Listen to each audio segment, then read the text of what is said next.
we'll go with it as we go. Recording So started. you, Say your joke now. I'm semi-erect all the time. Anyway, Yeah, it doesn't seem to work now. yeah, it's over. It ran its course. It's dead. Dead meme. At least it'll be taken out of context in the recording. So, Good. there's that. It's now out there. So the party just finished having their conversation at the meeting of the Order of Magical Findings with the person who is using the corporation to host this event, who calls himself for now the Benefactor. So the Benefactor has obviously given you all this great hunt, which part of the challenge is you don't know when it needs to be turned in. So you have to decide within your time frames of limitation when or what you turn in to qualify. And as he stated, you can qualify as a group and even bring in a third party if necessary to help you.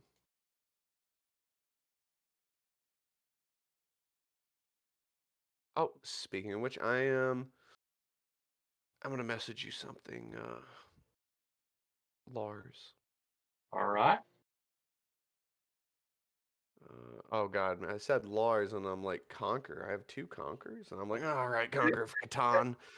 If you want to use my Discord name, just go with Catan.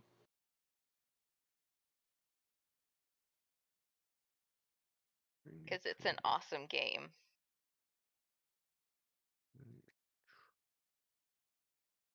I'm just gonna verbally tell you. This is too much to type. So during your travels, you had received a scroll, and when opening said scroll, you heard a glimpse in your head, almost like a broadcast that basically says, we can fill your most deepest desire. Come to this banquet and hear what we have to offer.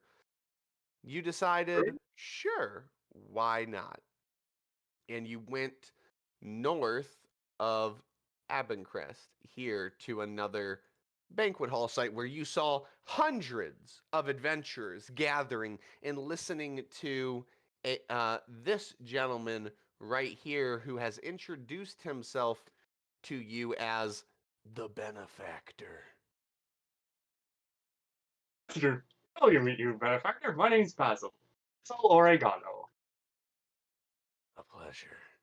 Now, in this scroll over here contains, he basically explains to you the whole Great Hunt situation, how you can team up with people, you can work alone, but however you decide to do it, you will be turning it in as such.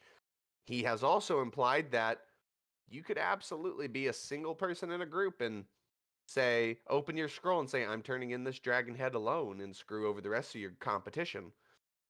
Um, However, you go at it alone. You're like, sure, I'll take it up on this. You get a scroll. He says, don't open it until you are certain you have qualified.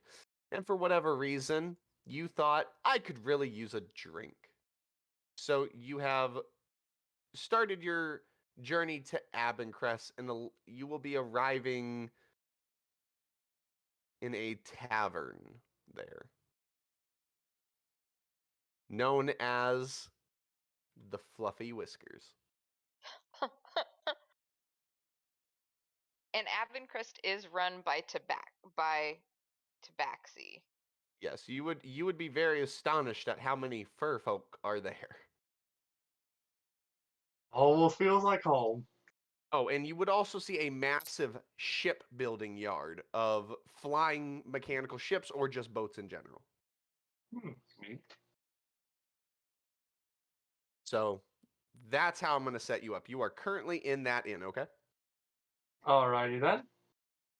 And to speed this process along, the party has decided to go to Abencrest, correct? Yes. Okay. You start arriving at Abencrest.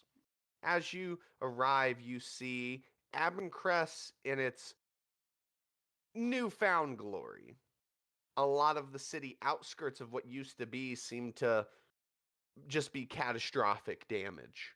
the center of that city has been rebuilt in a manner only United Tabaxi could fulfill. They have begun. There's a shipyard that is massive along the coast. It is constructing plenty of ships.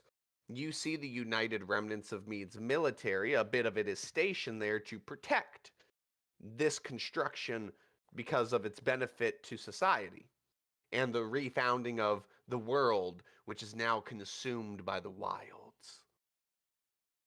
So, as you arrive there, you see the Beldro Trading Company is still up and running, still going. A lot of ships have that branding on it, and carts, such as the same. As you arrive into the city, you know, because of the wilds outside of it and the condition of the outskirts of the city and military presence always having to patrol, it's not exactly safe to camp outside of cities anymore, unlike when you travel. So, you and your group, after a long day of traveling, you've decided, man, I could really go for a drink. Maybe some sleep in a nice warm bed for once.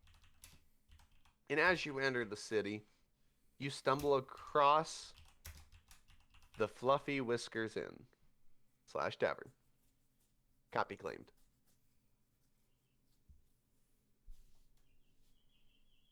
And I will put us on the good old tavern map I like to use frequently. Whoa, who's that guy? Oh man, get rid of him. Wow. And you all, who's that guy? Livid? Get rid of him. And Lars, go ahead and put your token somewhere in the map, somewhere you find comfortable. And imagine all these humans are Tabaxi. How do I place down my token? So what you do is you go to your character sheet, you go where your token is, you click on the name of your character, hold it, and drag it onto the map. Yeah, so you go to the journal tab, and then drag and drop. Oh, okay. I'm in my Whoa, character there's two sheet. Rockies. You don't want to be in your character sheet. You want to go to the journal tab where it lists your character sheet. The And then player note? No, on Roll20, there's like you have chat, journal, at the Put them top. on there. I put them on there. Okay. I'm looking at bio and info, and I see you place my thing on there. Do you see your folder where it says Conquer of Catan? Yes. In the folder, you literally click your guy's name, hold it, and then just drag it onto the map. That's it. Ah, Here, so I want you to do it yourself right now so you understand, it's a even though I learning already did it. experience. there. Hey, Just like that. round of Oh, there are applause. two buttons. And you will have full control over your character from now on. And if you click your token, you will find that using the arrow keys will allow you to move around the grid, or you can just drag and drop and all that. Oh, cool. But So, this is... Yep. I'm gonna say my character is in the middle right now. He is drinking, and there are several empty flagons of alcohol of ale sitting on in the tail mixum, and he's currently playing his flute. Oh, right. Your money. Is he the new bard? You're kind of wandering around. Give yourself 5 gold pieces, 10 silver, and 20 copper. I would have given you 10 gold, but I'm absolutely... You said you're drinking. You have spent 5 gold drinking. 5 gold. How much silver? 10, and then 20 copper. All right. Oh man, that's right. I've been dealing with so much shit lately. Your armor. I have no armor. I'm currently wearing a traveler's clothes, so it's like a green, Monk doesn't need armor, does it? yeah, Nope. Okay. green shirt with a grayish vest over it, and brown baggy pants. hmm I'm going to give you a weapon that will benefit Monk. Even though I know you use your fists, this will apply to that. I am giving you a set of knuckle dusters. Alrighty then. Yep. These knuckle dusters are for they can be considered unarmed attack, so punching, all that crap. They do 2d6 plus dex, force damage.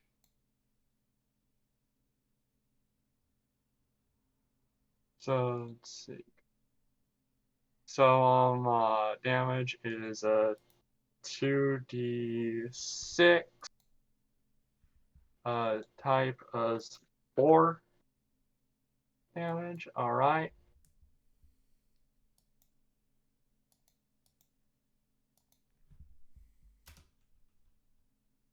It'll be 2d6 plus your dex, and the damage type will be force. Because you are hitting motherfuckers hard. They will also be +3 to Whoa. attack rolls and damage.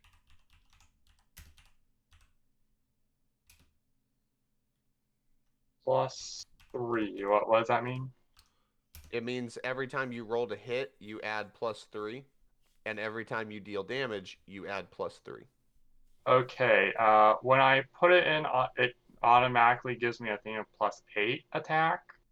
No, so when you're putting it into Roll20, you have Dex plus blank and then proficient, and you put a 3 in. And then you do the same thing with damage. Here, I got them. 3 and 3. Do you see where I put the 3s? Here, open it up. Open what up? Hit your knuckle dusters. Hit the cog. Okay, hit the cog. All right. All right. Do you see where it says attack dex? Attack dex, yeah. Okay. Do you see where the 3 is? Dex Next to that?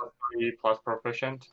Yes. That +3 is where you would put, like, say you get a +3 weapon. That's where it would go. And then when you go to down 1 to damage, 2d6 plus dex.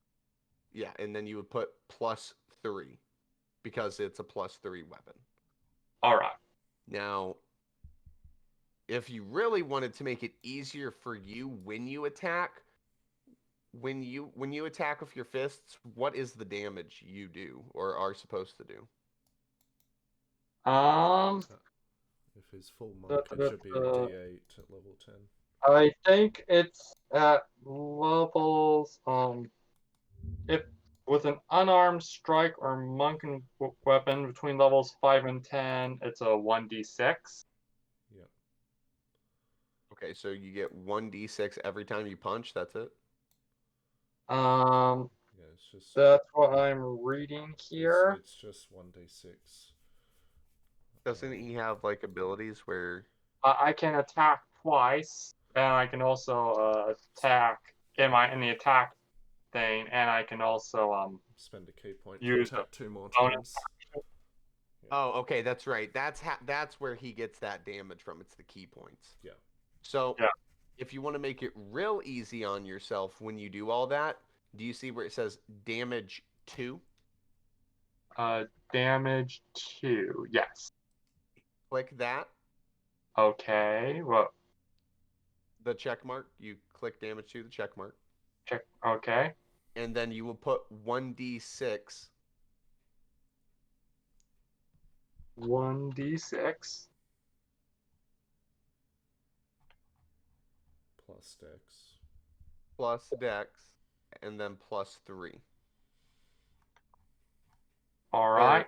Wait, no, you won't get the +3. Never mind, scratch that. You don't get the +3 because this is your actual attack. And then now you can close it, like close out of the gloves. Close out of the gloves. Okay. and then click on them, and it will roll for both. It'll do the damage on top. See? So now your gloves did 11 force, and your fist did 5 damage. Okay then. Wait a second. All right. Thank you. Yep, no problem. So now whenever you attack, it automatically factors in your whole attack, everything it will do. All right. All right. So anyway, let's get to role playing. Continue with your explanation of your character and what he is going about. All right. Well, he's in there in the middle of the tavern. He's he's a large humanoid rabbit looking thing with a who walks around with a sprain in his step. His fur is a brownish uniform, brownish tan color, wearing traveling clothes, a green shirt with a gray vest on top, and brown baggy pants. You see that he is. There are on the table next to him 3 empty things of ale, 3 empty cups, and he is currently playing his flute.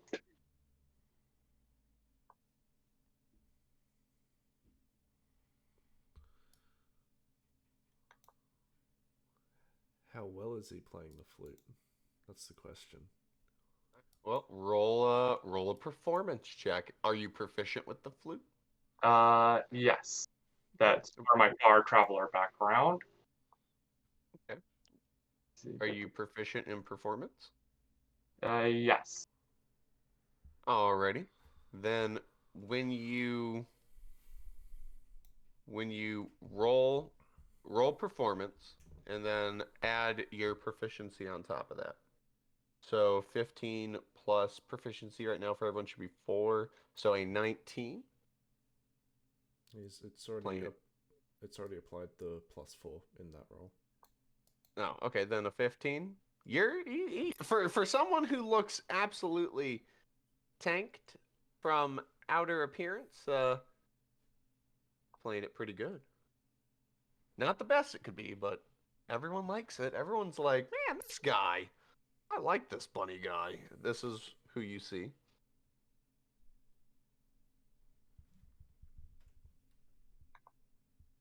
All the NPCs have taken up seats and they're ordering drinks. Dual wielding clubs, I love it. Yeah, this is the best Harengon picture I can find now is like a monk that looked kind of like a monk. Fine. Conqueror wants to get sent the photo. Blow it up again. I'll take a snip of it and send it to Conqueror.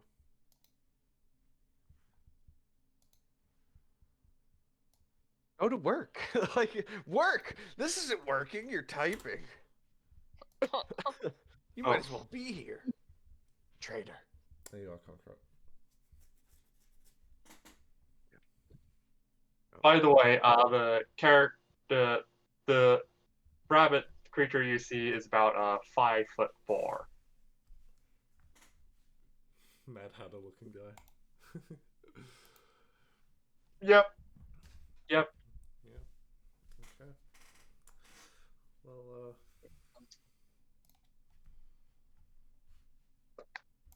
All right. This is all you guys from this point on. so post.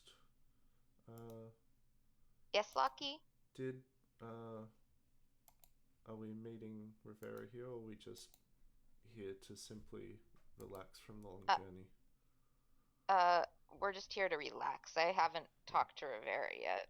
Yeah, okay. Conqueror's asking if they let Bojack in. No. Oh, poor Bojack. Alright, well, I'm gonna sit down at a free table here. Yeah.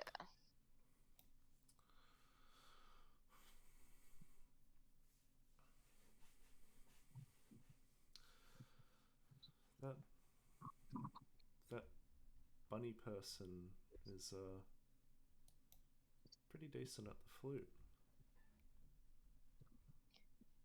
Yeah. Tyro's voice is a little faint on my end. What was that?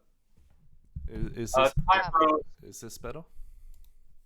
You yes. you might have to just turn me up on Discord because I am generally really quiet to Yes. everyone. So I'll go ahead and do that. yeah, just turn me up a bit. Because to get this loud, I've got to lean forward and press my face right up against my mic. All right. Samar is great.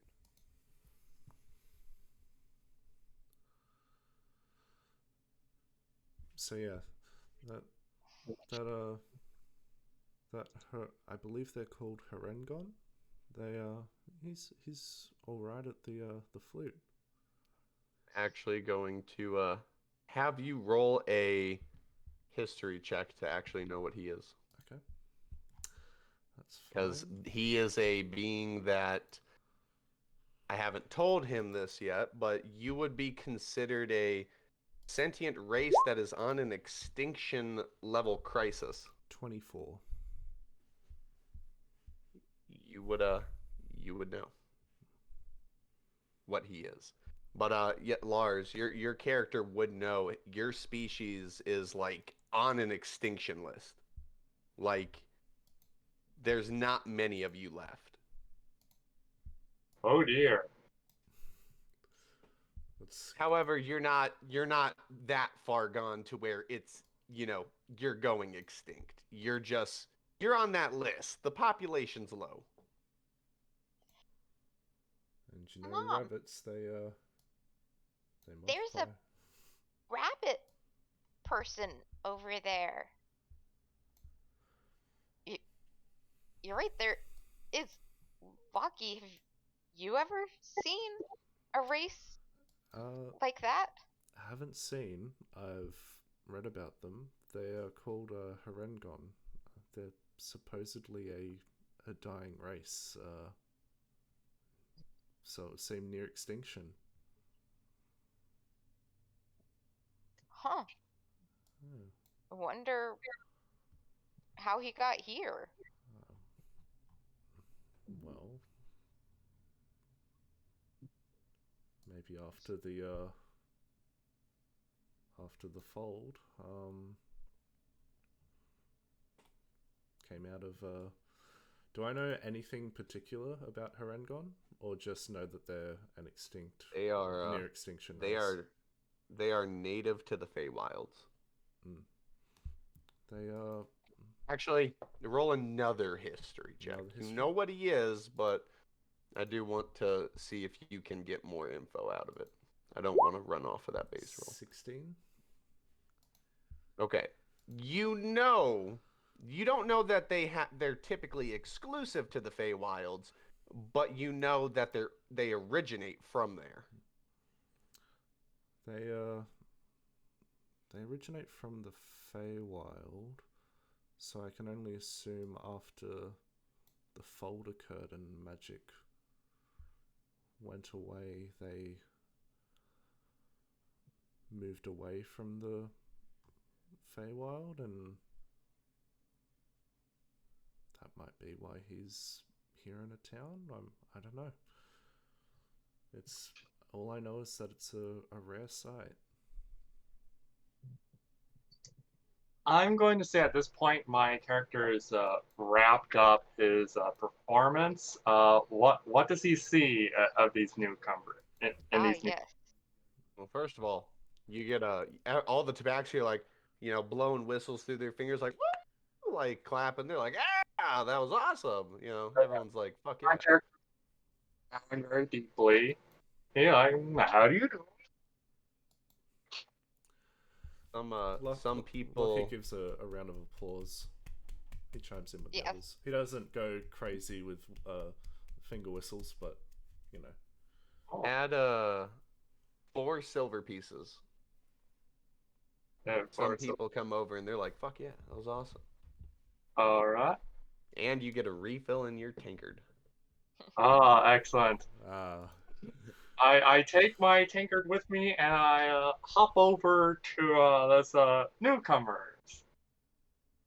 Go ahead and In. describe yourselves.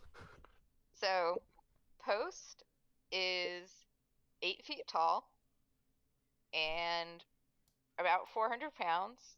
So she's big.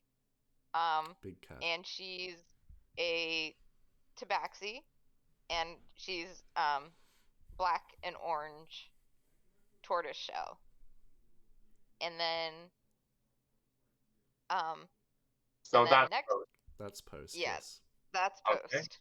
Very edgy. And and then next to her is her daughter, who's actually just a few inches shorter than you are, and she is orange and white, and also tabaxi, with glowing yellow eyes. Huh? Cute. So Lockie, Lecelius, is a dark blue tiefling. He's got these wizard robes and summer glasses that are somewhat hanging on the edge of his nose. A few horns coming out of his head, like almost like a crown. And he's got very messy, slightly darker blue hair. And yeah, he currently seems invested in a book he is reading. Okay then. Then you have, I have been told by Conquer to roleplay out his character as best as I can. Then you see a human who is holding his helmet in glorious shiny armor and a helm. This is a man of helm. He looks serious and rugged and like he's from a movie. He looks at you and gives you a nod, seeing that you have hopped next to him. I start shaking. I grab his hand and start shaking it very vigorously. Oh, how do you do? My name's Basil. Basil Oregano. What's your name? He shakes it, but reluctantly pulls it away. I think Atlas would do, and he's just like, "I'm doing good. It is nice to meet you. I am Oh, Atlas." oh no. Atlas, good to meet you. Hello. Oh, ma'am, you're a big kitty. How's the weather up there? As I'm taking Post's hand. Well, it's good to meet you. I've never seen somebody of your race before. Oh, I'm Post Soul, and this is my daughter Flora. Hi. Oh, how do you do, my lady? As I shake the other hand. Over there. You're not very big. Oh, oh, size isn't everything, little dear. And then I hop on over to the tiefling and I grab his hand and go, how do you do, sir? Is that a good book you're reading there? Yes it is. You're an energetic little bastard, aren't you? I'm Lockie. Nice to meet And you, I am... Basil. Yes. Well, Lockie. Well, you all have the look of an adventuring party between you. May I inquire as to what you are doing here? Relaxing. Well, We've just been on yeah, a long journey, and we're looking to meet someone soon. Ah, yes. this an important. Are you on an important quest then? Important to us, I We- would say, yeah. yeah, we're going to see a friend about another friend. Well, I'm on a little bit of a quest of my own right now too. Perhaps we can help each other. What quest are you on? Oh, I pull out the scroll I got for my. I pull out a scroll. I got this little quest here to do a hunt thingamajig. Not entirely sure for what it's all about yet, but it sounds like jolly good fun. Oh, you went to the benefactor's banquet. Uh-huh. Very Okay. good food Hi, I don't think I saw you there. Probably given your, no offense, short stature, you probably blended in with the crowd too well. Where was your banquet? Where was my banquet? Yeah, we were down at the border with uh the former Deku Wood. Were you there? Because we didn't see you on the traveling here. Hang on. What? I'll show you where you were. Go to Abencrest. You were right here. Happened? Yeah, whereas we were down here. Where's Avencrest on the map again? To the So, right of where I'm pinging. Okay, I don't see it. bottom right. I see Deku Wood. More to the right. More to the Okay. right and up. Can't I can't. Probably scroll out if you can. Yeah. Zoom out. Yes, there. There's Abigail. Yeah, Abencrest. and you were right here. This is where yours gathered. Yeah, whereas ours was down here. Oh, wait, no, sorry. You gathered up here by this bed of water. My bad. No, I was at a different feast. I got mine up by the Abendwater. Oh. Well, that explains why we didn't see you. Yeah. I gotta say, there's a lot of competition for this here for this hunt. There was quite a big gathering. There was like hundreds. Where I was at. What about you? Yes, there were quite a number. Well, and the benefactor said something like 900 adventurers were starting out this first qualification round. 922. Yeah. Lucky would correct the number. Pompous ass. Atlas is saying that. Okay. Pompous ass. So, do you have a group that you're working with? No, I do not happen to have a group that I am working with at the time. So perhaps I can join yours for a little bit. What? That's it. Well, I guess I should ask the others. Sounds good to me. What do you think? I mean, if we are going through with the hunt that we discussed, then we'd need all the help we can get. Yes. Yeah, we are considering a red dragon as our quarry. An ancient red dragon at that.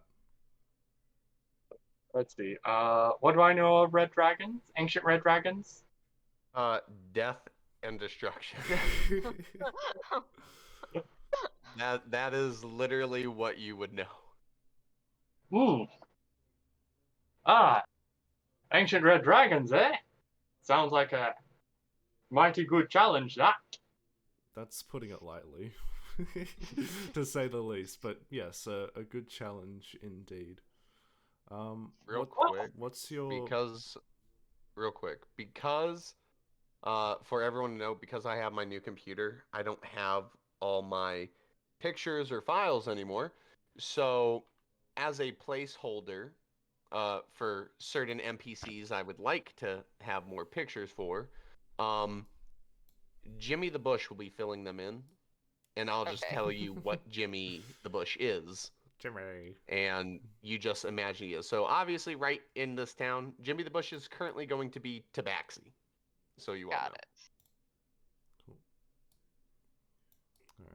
All right. Ah. What's So, what's actually- your skill set there, Basil?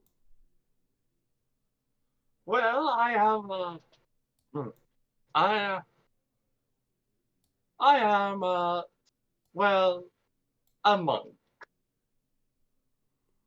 Oh, I see. So the Order of the Wandering Fool. At your service. What order did he say he was? Wandering Fool. Wandering Fool.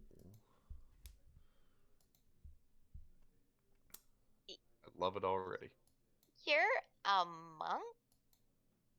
I thought like they wore like robes and didn't leave their monasteries. Ah, you have never met a monk of the Order of the Wandering Fool, then. Yes, we often go forth from our monasteries. This is part of our training. Huh. We must go out in the world and practice our skills. Hmm. So, what are your skills? Well, are they drinking anything right now? Yeah, I would have gotten ale, I would imagine. Yep. All right, hang on. Let's see. I'm Pick up my thinking- resources. Let's see. I think food. Who Yeah. is drinking? Who is eating? Who is doing all that? I would say Lockie has a drink. He doesn't have any food because he's reading, but he has a drink. For everyone who is purchasing a drink, remove 4 copper pieces. Okay. And what about food? For food, how hungry are you? Are you wanting a snack? Are you wanting a decent meal? I would say decent meal. 1 silver piece. And Well, you hear the order get yelled, I need some mutton! Working on it, chef! You said 3 copper for a drink? 4. 4 copper, 4 1 copper. silver for drink and food. Yeah, so both Flora and Post have food, and Post has ale. let's see. Debating about what I'm going to be doing. So, Basil, why don't you join us? But oh yes, I would be happy to join you. Lockie, Atlas says, pull up a seat. Alright. Do. Here, you can sit here. Something like that. If you press Alt while you're moving your character, it's no longer stuck to the grid. Yeah, if you click your character, hold them, and all you can drag them and place them wherever. There you go. Alright.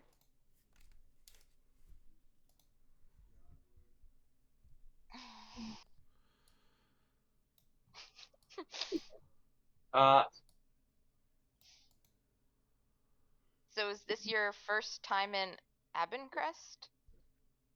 I guess actually I should ask everybody if this is their first time in Abencrest. There's also a horse staring at everyone through a window.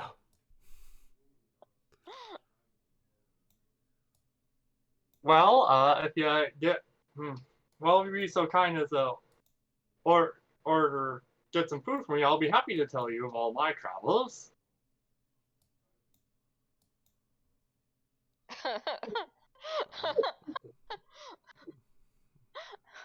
Yeah, sure. I'll pay a silver for his food. So And the kitchen's going! You know, they're just Literally, imagine Hell's Kitchen right now. That is what is happening back there. It is crazy. It's in here fucking tonight. raw. Cook it again. It's raw! I can still hear Squidward telling SpongeBob to fuck off! So it's our They're so, mighty passionate there. so do you offer to pay for Basil's meal? Yes. Yeah, Lucky said he would. All right then. Basil proceeds to order all the food then. Hey, whoa. Coming up!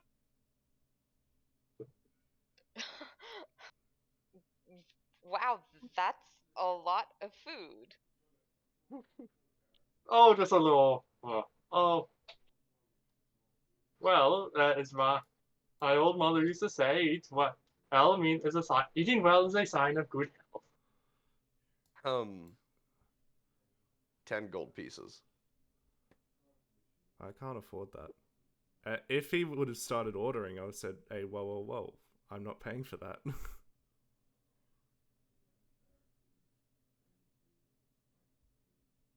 It's you guys role-playing it, not me.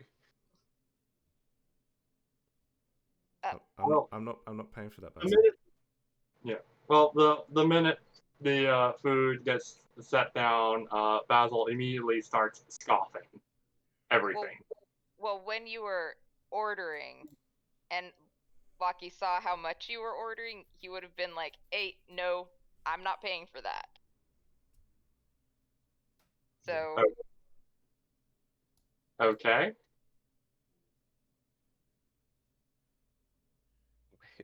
The cook in the back just says, somebody's fucking paying for it before I cook it. I will pay for one meal, but not the entire menu. Well, blast. And he orders the biggest thing on the menu then. Mm, 3 silver, or 2 silver, 2 copper. That was Helm, right? No, that was Lucky. Lucky, all right. 2 silver, 2 copper. That is the biggest thing on the menu.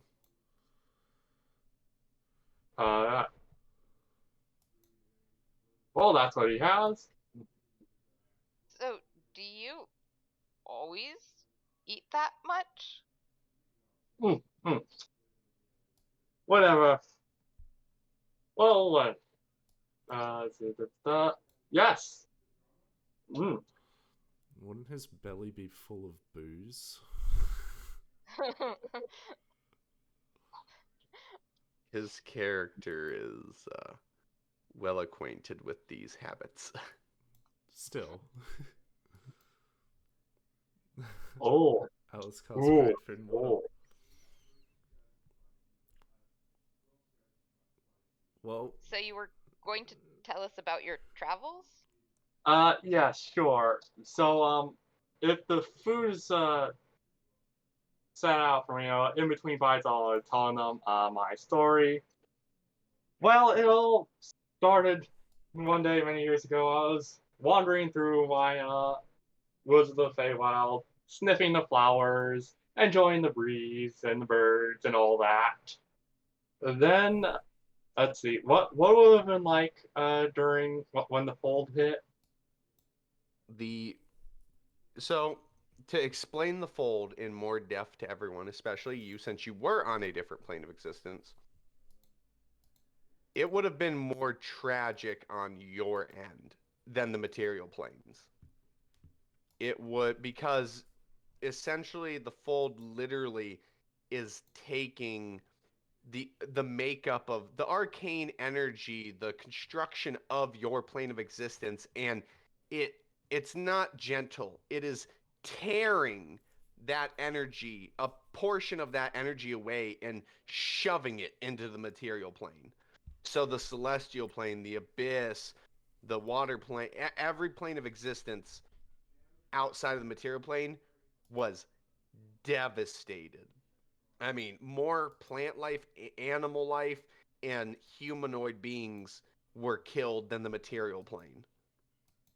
However, the foundation of those planes of existence held together better than the material plane did, because the material plane literally reconstructed itself, basically. So you would have seen, essentially for you, you would have seen storms that were catastrophic. You would have seen devastating strikes of lightning and rock piercing through the veil of your skies into the earth. You would have seen tsunamis and just any natural disaster, earthquakes beyond comprehension. Everything, it would have been like every possible natural disaster occurred at its peak all at once. It Well, was a nightmare. well, things got really dark and really loud. And the next thing I knew, I was in some place I didn't even recognize. Anyways, I wandered around trying to find my way back to where my home was, but I couldn't find it. Well, then eventually I came across this strange-looking place I'd never seen before, filled with people I had never, filled with people I had never seen, filled with people I've also never seen before. Uh, couldn't speak a word of what they were, couldn't understand a jolly good word of what they were saying, but they were very kind to me and took me in. Eventually, I learned they were order of monks, and then I decided, these chaps seem to be pretty good, and they seem to be pretty good. I think I'll join their little order there. Not much like I had much else, anywhere else to go. So they took me in, trained me, and until it was time to set me out into the world. And, well, I've been traveling around, seeing things, helping people here and there, and now I'm here. Wow.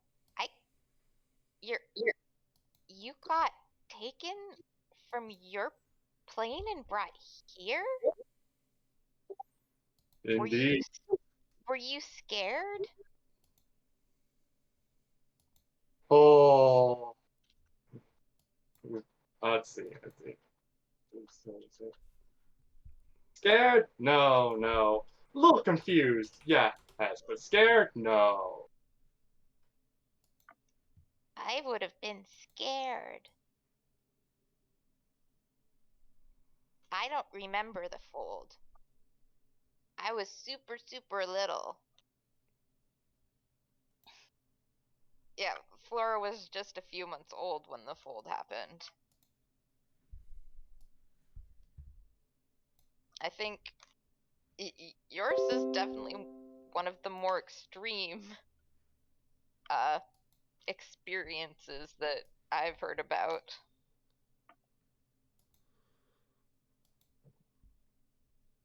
Yeah, that's for sure. It is interesting though.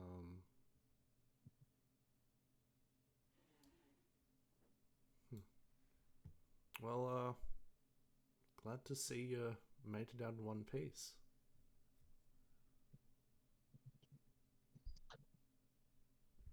Thank you, oh my dear fellow.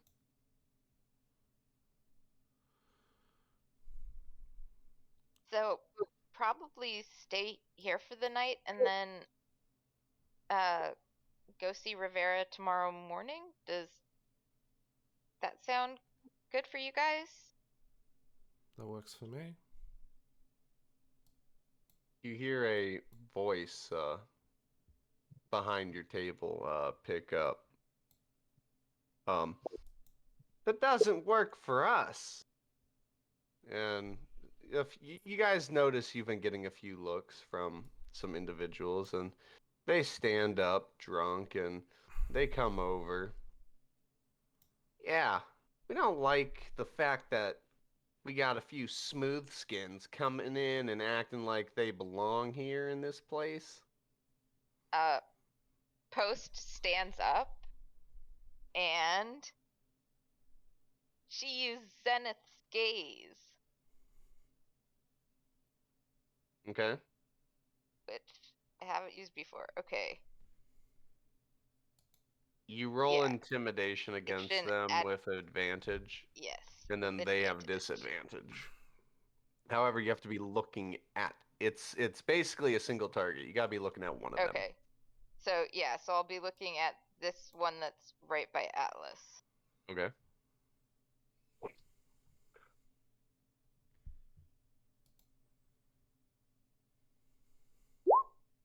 $14. 14. He sees you looking at him. Let me roll and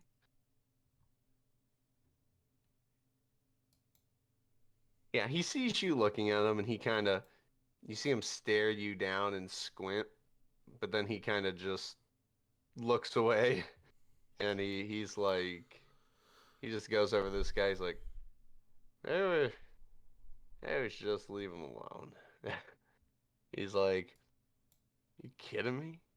You think I'm just gonna let some smooth skins walk up in here? Where were they when this place was built and founded through all the destruction? I didn't see none of them helping. This took some real claws and digging and labor. We built this city, and we got you three are fine, obviously, because you're just like us. He looked at the rabbit and kind of squints. He's like, close enough, but these guys, a human and a smooth-skinned tiefling, like, we all like your kind around here. And you also can see, Post, as you stood up and looked over, Valoria is being surrounded, and the same things kind of happen over there. And Urathosh is like, just pushing this guy like towards the door, and he's like, what the hell? He's like, back off.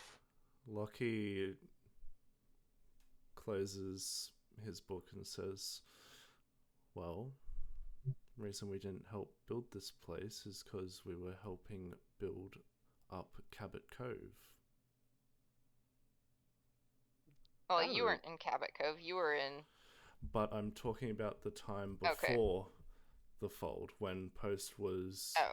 Oh. Because Lockie helped build up the homes with his telekinesis and shit. Yeah, well, all you think you could just come in here.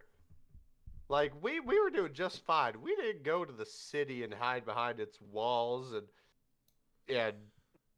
form a society. We stayed and suffered and rebuilt from the ground up, and then you come in here, you take our ports and start building ships, and fucking the Beldro estate, they're turncoats helping out the damn city and the millions in it. Where's our help? We're out here fighting the wilds. We don't have walls. We have ruins. Everywhere was ruins. At this point, Basil is going to try and intervene. He holds puts his arm around that tabaxi over there, and he is like, "You're quite right, chap. Let's all get drinks in the glory of the tabaxi people, eh? All hard work, what? Drinks? Yes, drinks. Roll persuasion. Drinks for everyone. Persuasion at advantage. All right. Let's see. Sheep. Persuasion with advantage. There. Roll 1, and I roll twice. Click on it twice. Yeah. That or you can toggle advantage, which you got a 20. Okay, yeah.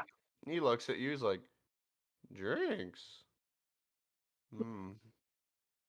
He looks at you, looks at the smooth skins. He's like, oh, Urathosh just threw the guy out like onto the street, just so y'all know. He's just pushing him. He's like, hey, what's the deal? Oh, okay, hey, stop. Oh, jeez.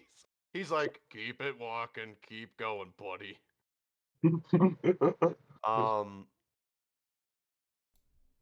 They look at you and they're like, I suppose a drink could satisfy our grievances with these smooth skins. All right. In that case, I think my character will start going over them like over like here, about around the pit, Oh, around that area there, okay. and proceeds to order more drinks. Okay. Lucky And- at the table says, "This is why I don't drink much. Clouds the mind. Makes you do stupid shit." 8 copper pieces. I spend 8 copper pieces. Yeah. All right. Yeah, you, not me. They're like, oh, okay, maybe it's not so bad. We'll let it go for now, but we're still mad. Like, we worked hard for this town, and they're like looking at Valoria. They're like, you smooth skinned piece of shit. Where were you? Valoria's just ignoring them, and Urathosh is just gradually like, get it moving. Like he's like, what the hell? Like just kicking people out. He's like, Yeah. hey, what the hell are you doing? He comes and he like jumps on Urathosh, and Urathosh is just like, oh, here we go. And he just jumps and falls onto his back, and the guy's just like, oh. And he just drags him out. He's like, try again next time when you're sober, buddy. Kicks him out. And he sits down without saying a word, and Valoria just goes, thank you. Well, I saw you grab your dagger, and I'm not done drinking. So I really didn't need you ruining my night. And yeah, so they all calm down. They become normal patrons. The rest of them, they calm down. They're like, okay. Oh, thank you, my bunny fellow, my fur folk friend. For friends for life. Don't know what you just said, but all right. Yeah, so it calms down now. Note to self: make it harder for them to be persuaded.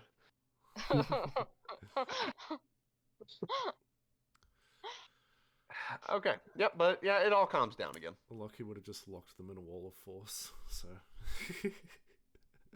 The one you got to Well, worry it would have about. been a cage of force, not a wall. The one you got to worry about is the silent one, the one who said nothing.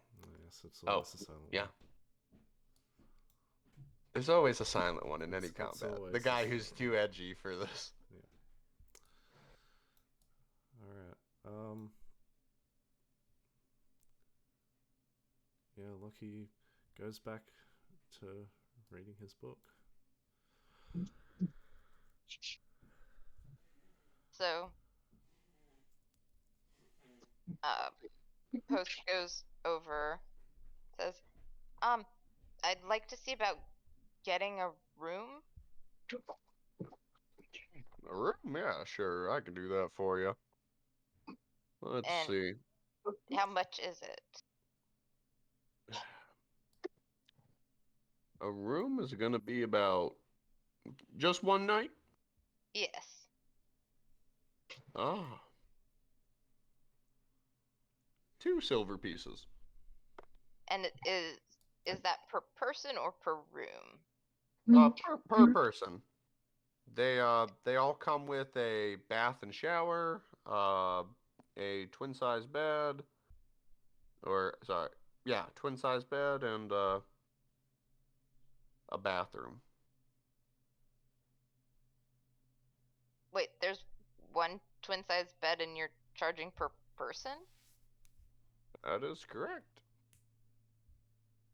We offer the comforting essentials here, such as a bathroom and a shower with hot water. So yes, it's an expensive bill. You'd be surprised how many people stay for the bath and the bathroom. I can see that. I mean, we're Tabaxi. We got fur down there. You know, we need some privacy every now and then. Um, so would she be paying for Zenith too, or just her and Flora? Just her and Flora. Okay. So she. So here is enough for 2, but we only need 1 room. You got a kid? I see. I do. Well, I would be a horrible human being if I charged a mother and her daughter full price. So in that case, I'm gonna charge a mother and her daughter full price. So just come. No, just joking. Flora gets in free for Okay. being a 9-year-old. Okay.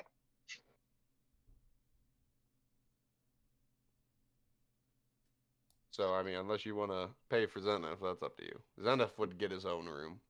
It really depends if Okay. you want to like huddle puddle that family like sleepover in one bed. I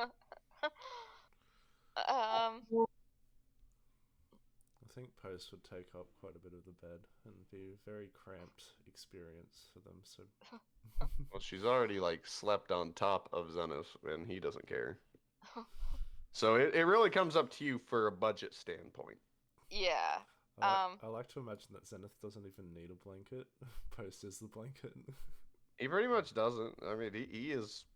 You'd be surprised. I mean, it's his wife. He is perfectly fine with that. I think probably separate rooms that she and Flora will share a bed, and then yeah. All right, then I will remove 2 silver pieces from Zena. Oh wait, hang on. Zenith, 1 silver piece from Zenith, because this place offers military discount.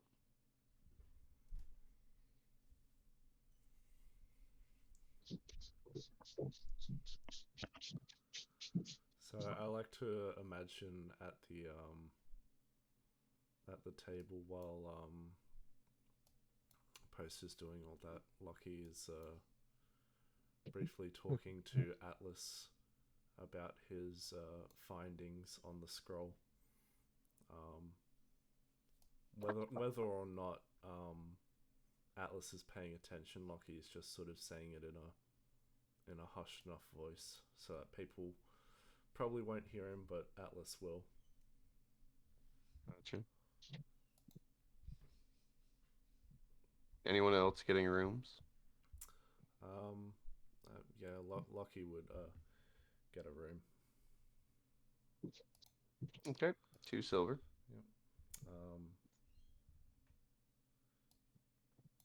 need to fix up his money on the roll 20 sheet. I knew it. I knew you were gonna say something like that, Conk. Zenith's walking out of this room, and he shakes this man's hand, and the man leaves. And Zenith will come to the bar and get a room with his military discount.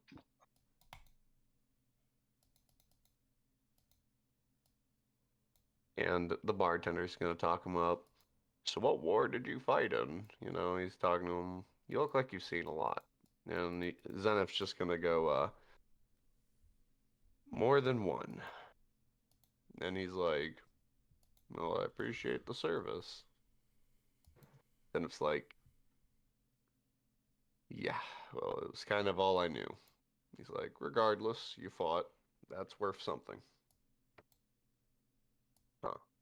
Oh, appreciate it. And Zenith's gonna sit down, order a drink.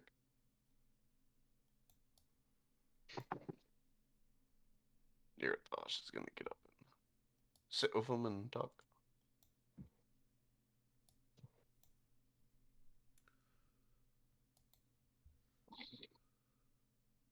So what are you guys doing? So I guess what time is it? You guys got here late. It was party time. I mean, this man was everyone's drinking, everyone's off work, you know. Okay. So, It's about 9. okay, come on, Flora. It's time for bed. Yeah, so they're going up to bed. Conqueror would. Okay. Atlas would sleep in the cart. He doesn't want to make Bojack feel lonely. Gotcha. And Bojack's still staring through a window, I presume. Yeah. Absolutely. Bojack's very devoted to you, Atlas. Oh, he's eyeing down Rabbit Man. He's eyeing down Rabbit Man. So is What everyone? character playing? Huh? What character is Conqueror playing? Atlas, the blue guy. This guy. Ah, Yeah, yeah. the blue ring. And he has a very large horse. Because Named Rabbit Man Bojack. knows where the carrots are.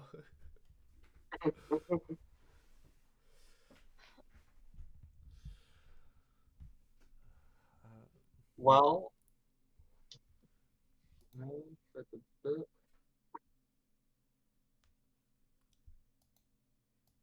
I suppose it's about time for Basil to start retiring, but I'm not sure where he's going to retire to. True. Maybe. I suppose he might go ahead and pay for a room. Well, I would have said you already bought one since you Okay. were here first and everything. Okay then.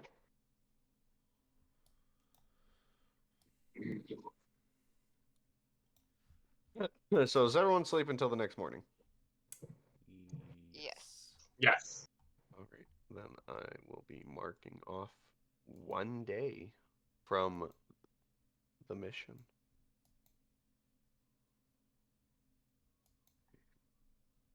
And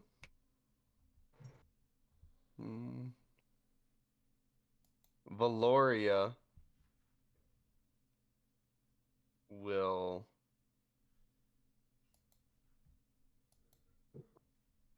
stop you.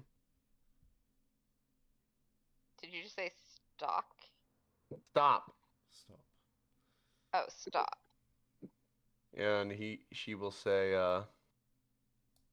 there aren't any more rooms available. Can I pay 2 silver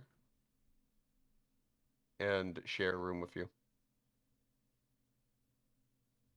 Who is she saying this to? Locelius Tempest. Lockie has a slight blush on his face. Says, "Oh, yeah, that's sure." She's like, all right, thank you. Here's 2 silver. I will be in his room. He nods. He's like, all right. He looks over and sees this and then looks at this and he's just like, he looks at Locelius and when she starts walking away, you just see the bartender, he like 2 thumbs up. He's like, fuck yeah. Lockie And then he I swear you could read his lips. He 2 thumbs up, but he just goes, how? Lockie just he sees this from the barkeep and then he just shakes his head, saying no, and then he just embarrassed just turns and puts his head back in his book, trying to distract himself. Okay. And yeah, she goes up in your room. She does not take the bed though. She actually every room has how do I explain this?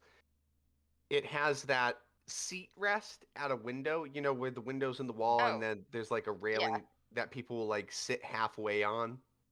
Mm-hmm. Yeah, she does that. She sits on that, lays back into it, looks out the window, and gradually just closes her eyes. When Lucky goes up and seeing that, he would have said, you can have the bed if you would like. I appreciate it, but I'm sure I'll be fine. I prefer this anyway. Alright. Well, if you change your mind, let me know. Appreciate it. If I change my mind, you will find yourself on the floor and me in the bed. Right. And, yeah, Lucky will, shortly after, tuck himself in and head off to bed. Okay. Let me adjust the NPC's money. So no blood-curdling screams during the night? No. Been a while. Eurythosh like saw that happen and he just squinted. He's like, no rooms. Hey, Zenith. And Zenith just walks by and goes, nope. Oh, come on. We can snuggle. Heavy armor. He's like, I'm good. He's like, damn it. Hey, Atlas. We're going to be spooning in the cart. Heavy armor style. He said no so quick. He leans into your ear and says, you don't get a choice, big boy. Bojack will be between us. If you think Eurythosh cannot pick up Bojack, you are silent. He's like, damn it, fine. Oh, I'm gonna go to a different tavern then. Y'all suck. Zenith, heavy armor. I'll sleep on the floor. He's like, he looks at him and Zenith just slowly shuts the door and goes, nope. And he's like, no. Poor Eurythosh. Post. Yes, I- you can sleep on our floor. Oh, thank God. There's 2 silver. Oh man, he looks around. He's like, don't look at me. And he takes off his heavy armor. He's like, I feel so naked. And he sleeps with the heavy armor on him like a blanket. He's like, heavy armor. Flora is just looking at this very wide-eyed and just like, Is that man sane? yeah, pretty much All like, right, let me blow up their sheets for him. That is Eurythosh. This is And he's- Zenith. a smith. And a barbarian. Not so. And this is Valoria of Renown.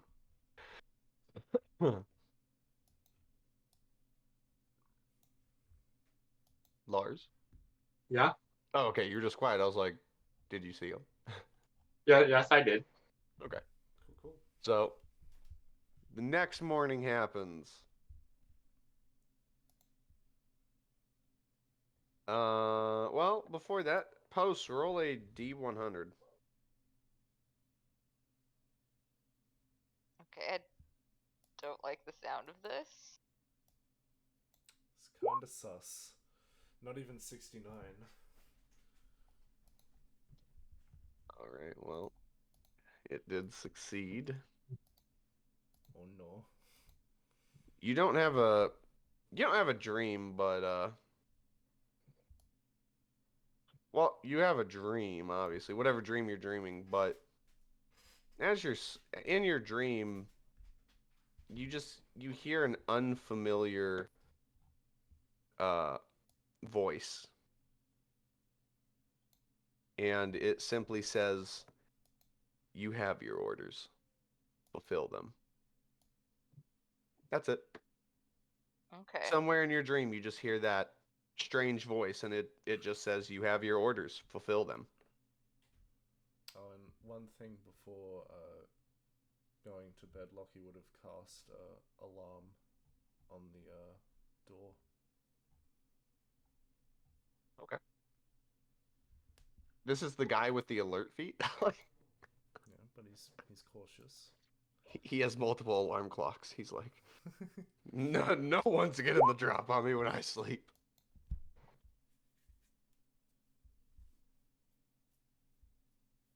So on the door or the window?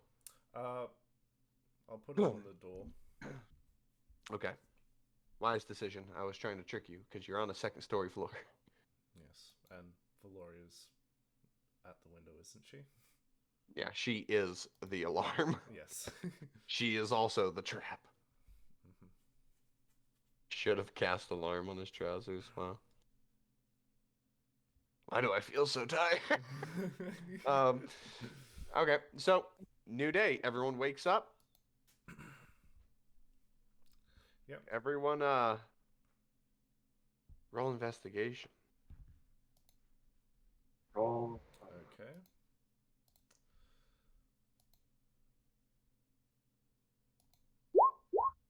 $19. 16. Uh-huh. Atlas, you're not here, so it's just whatever. All of your things are still there. Good to know. That's it. That's all I wanted to do.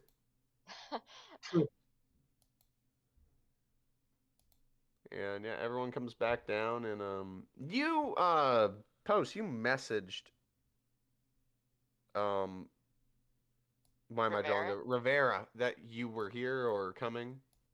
Yes. Okay. Actually, sent her a message from the inn that we were here.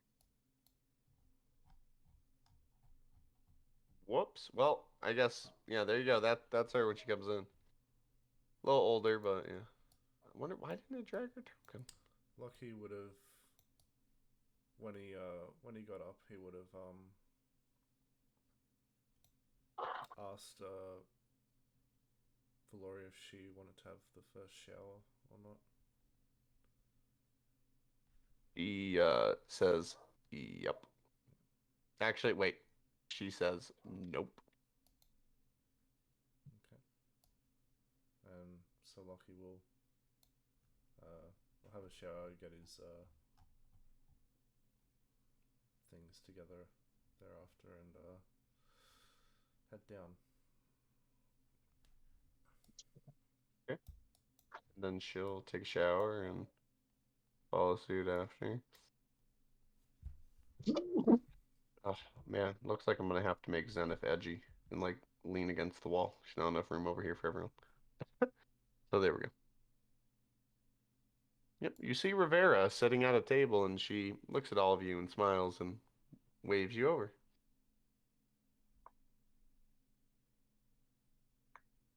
Wow, all right. So Atlas is also going to be edgy next to his bro and be like, "Will you forgive me, brother?" And he's like, "You have wounded me so."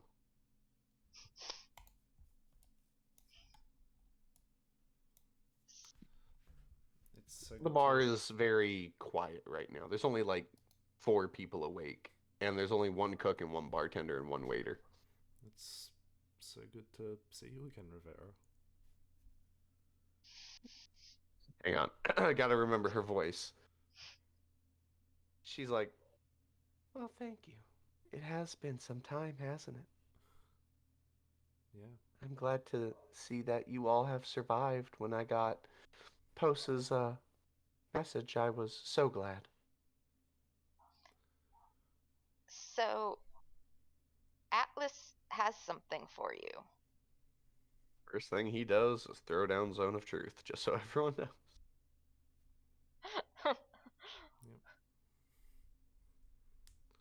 What is it, Atlas? What is it you have? I have a wish scroll here to bring back Puss. Her eyes widen.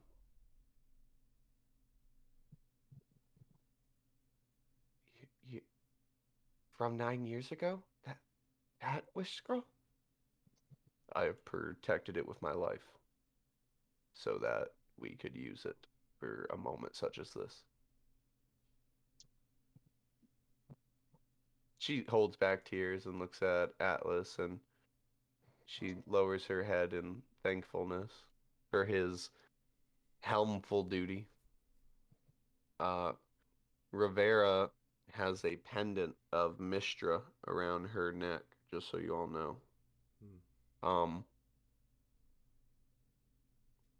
She has truly invested in magic. Lockie From will ask her, have you been investigating magic to try bring him back? for 9 years. You even let me know where everyone was and that they were okay. So when I knew that, I invested all my time into research and learning magic to bring him back. And to no avail. I've learned some new things and have grown stronger, but nothing that could bring back someone from the death he had. Well, hopefully the wish scroll can. It was able to bring back people that were dead for many centuries. I'm almost certain that it will bring him back. Well, it didn't bring them back, but it did create the city. Hang on real quick. I gotta read what Atlas was gonna say before handing her the wish scroll. Here's the wish scroll. She can use your reviews. He will withhold it until she promises on the effective Zone of Truth that she will do what she can to ensure that the use of the scroll and puts a second chance at life isn't in vain, blah, blah, blah. She will, of course, make the promise, and she's not lying. He hands over the wish scroll to her. And I hope you understand actions speak louder than words. She nods. Oh. And in his own debate, she says she's being Post and not something else. He says to you, Post, I hope you understand actions speak louder than words. All right.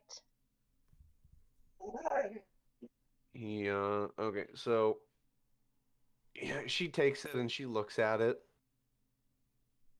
but she hesitates, even with the promise. And she says, Atlas, I didn't lie. I do promise, but I feel as though I have to ask or offer the opportunity. Zenith, do you want to see Gaffrin again? Henry. Zenith looks at it. And he simply looks away and says,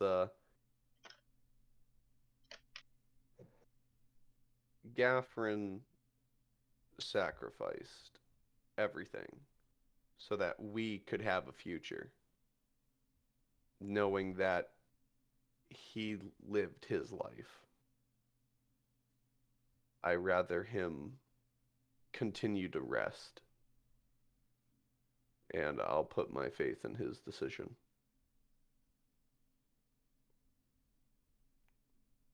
So before we do this, should we do it in the tavern or should we go somewhere secluded? Well, where do you think Puss would like to appear? Somewhere random or in a bar where he can have a drink? That's a fair point. I'm just thinking the amount of commotion it may cause depending on what happens with it. Yeah, well, there's not very many people here. There's like, There's literally 8 people in total. 4 people that are kind of getting breakfast and drinks, and then, or 7 people: a cook, a chef, or the bartender, the chef, and the waiter. I think probably this is as good a place as any. All right. Atlas is going to glare at Loki because of Poe's comment implying that Loki told her.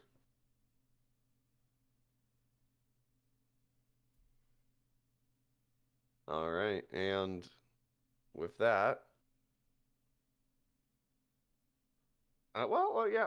Do you have a reply to that, Loki? I think it's not Loki, it's Loki. Tempest. Yeah, I think he just sees Atlas glaring at him and he's not quite sure why at first, and then he just looks away. All right. Then with that, Rivera will open the wish scroll. She will look at its writing, and it's very fascinating. Its writing seems to be moving around in ancient Draconic and into Draconic, constantly swirling words as though anything spoken will be written and possible. And as she looks at it, she simply closes her eyes and says, I wish that Puss Sparrow was alive and here with us. The wish scroll, seamlessly in ancient Draconic, writes the wish on it. And it slowly, magically burns away. And you all hear in Draconic, who knows Draconic? Loki knows ancient Draconic, not Draconic. Both Post and Flora know Draconic. What about you, Lars? My character knows Sylvan, Common, and Elvish.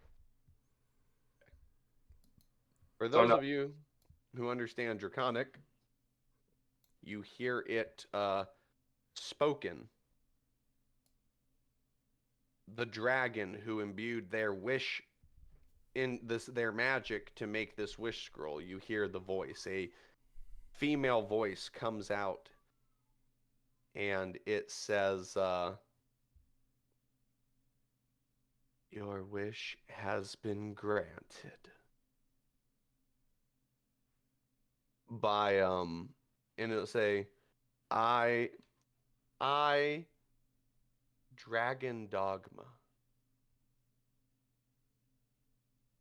a true blue dragon, grant thy wish. And the voice just goes away. That's a kind of weird name. Dragon Dogma? Blue dragon, huh? Rivera is kind of just looking around the tavern.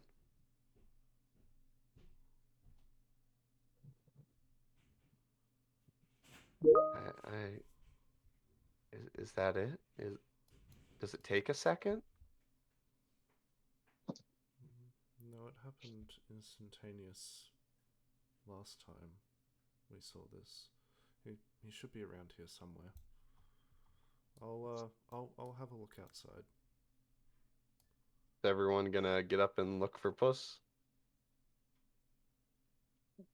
Oh, well, I'm sure my character would be happy to help if he knew what puss looked like. Yeah, that's it. Everyone in here is like, We would say there's so many tabaxi. I would say look for a tabaxi, but that wouldn't narrow it down. Lockie's gonna head outside and Yeah. look for Puss, see if he appeared out on the street or something. Everyone's heading outside to kind of look for Puss. Post is checking out the area, like the back of the bar. Just walks Nothing. into the bar. Hey, get out of here! Cooks only. Sorry. The bartender just goes, it's the first thing in the morning. He's just grumpy. Aren't we all?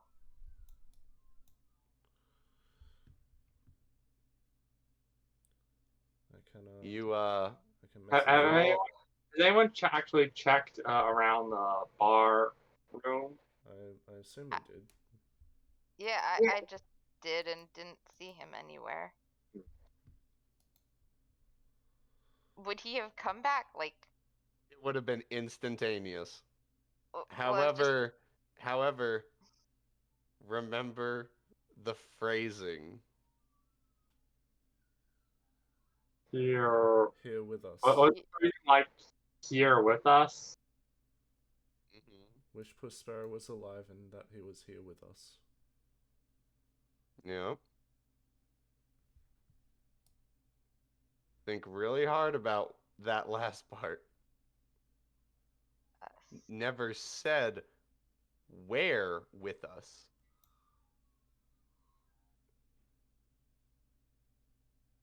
oh, Was that translated as meaning?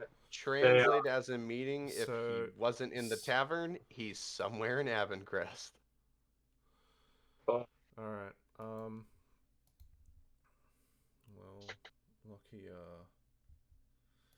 Lockie says I can send him a It message. sounds like it's time to start the party. I can send him a message. can you do that to somebody who's well? Does he count as a new person? Essentially, yes. If he has the same name, I just need to know the person and their name, and I can send a message. Well, but you don't know him because he's been But- resurrected. That's what Souls just said, was that he's essentially a new person. For this instant, I want you guys. I'm trying to set this up a certain way. This is my forewarning to everyone. Something cinematic will happen. I just need you guys to search and find it. Okay. Alright, so apparently the Wish Scroll had a very generous interpretation of here. Alright.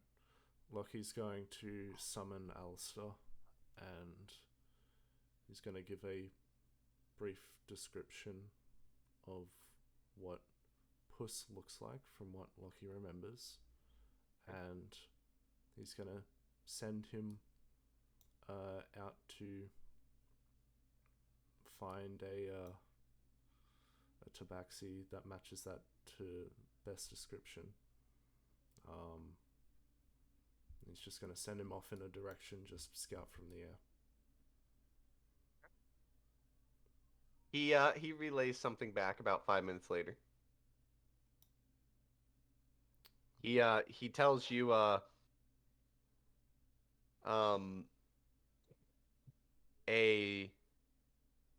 clothing shop near the docks. Might have something near the Did- docks, guys. No, don't you say it. You let it happen. It is not done yet. You let it happen. Alistair, might be something over at the docks. Say we go there first. Yeah, I was thinking that might be a good place to look, considering he is a pirate. Well, let's go. Rivera's just booking it. She's like, like she is hauling ass. Yep. We're following. Oh, So no. you all follow. We're about to go Yeah. through a new map. Let me get this ready. I'm fucking excited. Hang So, on. Mech, the way you spell Loki, it should actually be pronounced Loke. I know, Okay. but there are weird names out there that are pronounced as common names.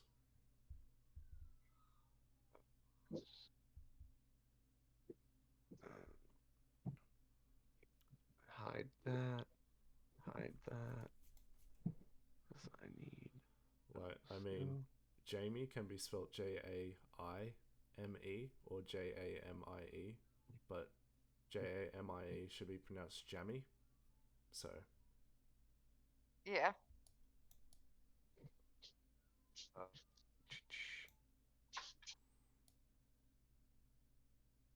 Okay. You guys, you all see a few guards outside of a clothing store, and you hear a lady talking to the guards. I don't know. He appeared. Like he took boots. He stole boots and he left. fucking Puss in Boots. Like I don't know. Can you give us an accurate description of this man? I mean he charming. Definitely charming. Like possibly 40, like 40 something. I don't know.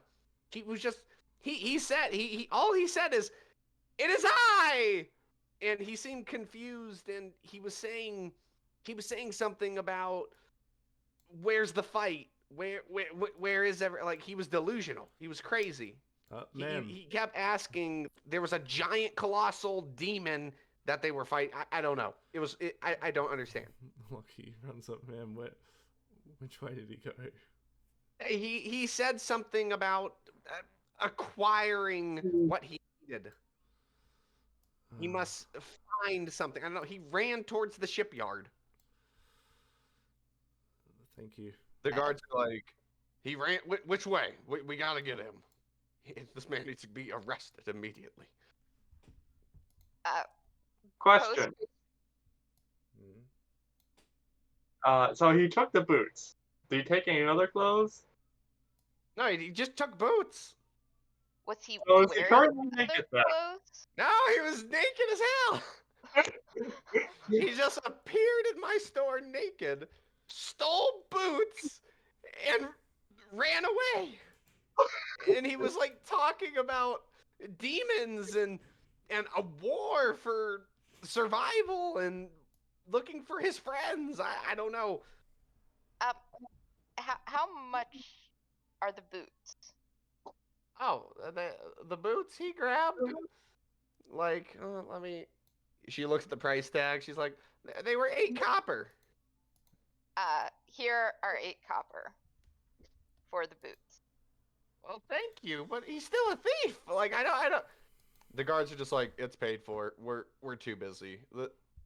If you see a naked man again, just let us know. Actually, tell the Coast Guard before you tell the Inner Guard. Like, we're gonna go, ma'am. You have a So- good day. So Lockie, with the new information, tells Alistair to head to the shipyard and look for a tabaxi with just boots. 5 minutes later, he relays to you. He's in a barrel. I run up to. I try and keep pace with Rivera and say, I can teleport us there if you want. Ah. What? Yeah. Take us all there quickly. It's just one person. No, we all gotta be there. We gotta go. Okay. She's like, let's go. She tries like opening a gate spell, and she's like, damn it, I still don't know how to do it. Teach that to me sometime. I don't know how to do it. She's booking. She's running. Everyone's like running. Zenith's just like, oh god, Atlas would have all these offered fucking Bojack. tabaxi.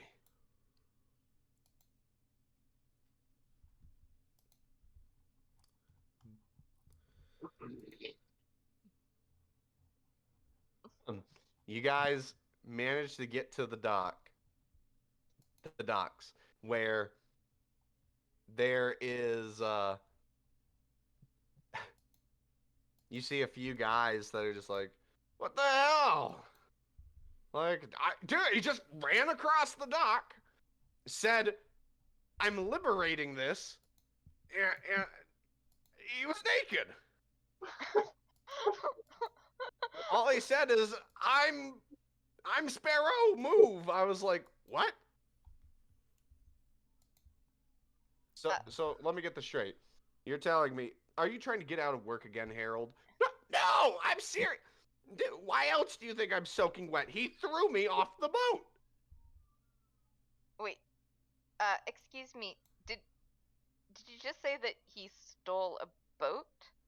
No. He's stealing a boat right down there, over there. As you all start seeing engines come out of a boat, and it starts to lift, and like it's like goes left, goes right, like it's not being flown well.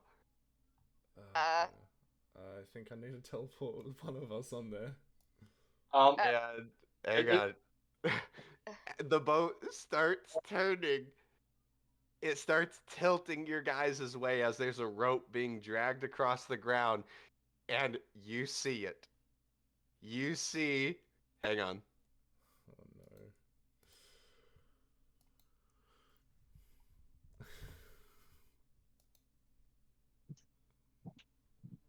You see, in all his prime and glory, a naked Prospero hanging off a rope of the ship, and he says, "It is I, Prospero!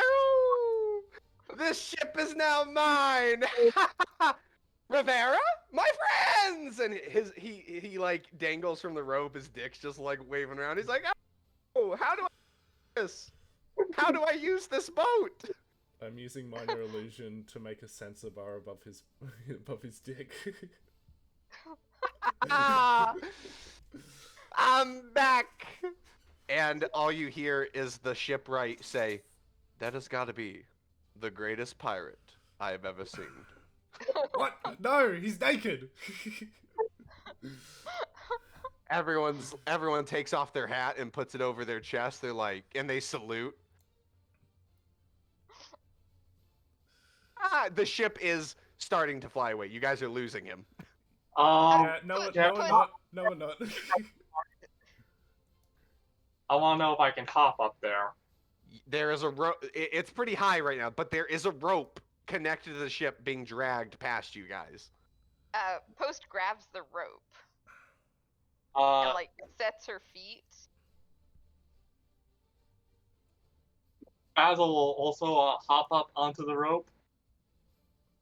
Athletics, everyone, or athletics, acrobatics, or you can do whatever at advantage. I wanna. I have to make sure this happens. Can I teleport up? Yeah, you can. Okay, I'll take Rivera with No, me. Conquer. How No, do I you do guys it? are not holding this down. How do I do it with advantage? Yeah. I will. How do I?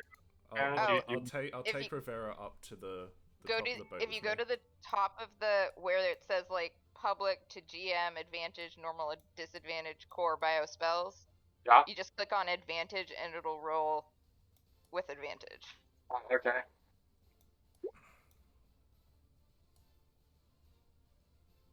And then you want to click back on normal so you don't continue rolling with advantage.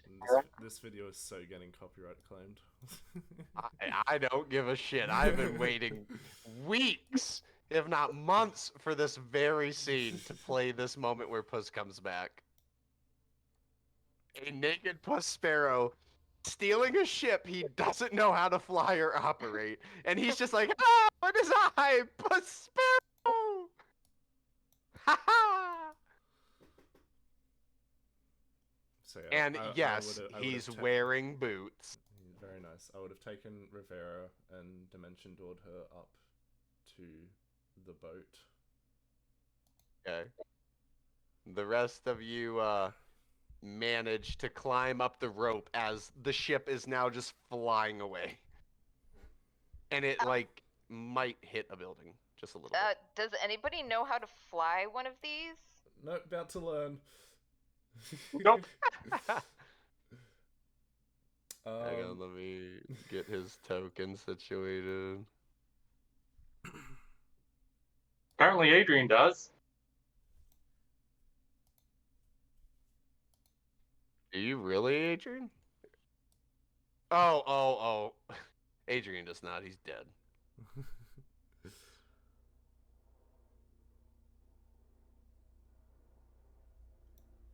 Let me turn this off now. He I'm drove just a boat once. so glad. Oh god, that's He drove a boat once. With a natural 1, yeah. Oh, that's right. Oh, and yes, this ship does on the side of it say Beldros Trading Company, and it has a manifest that says it was being constructed for Iggy's lair. Well, early delivery.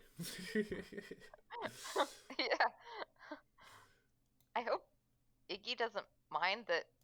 Well, we can deliver it for them. Yeah, bigger pressing Then issues. There's a building right there. Yeah. So, Rivera, do you know how to fly this?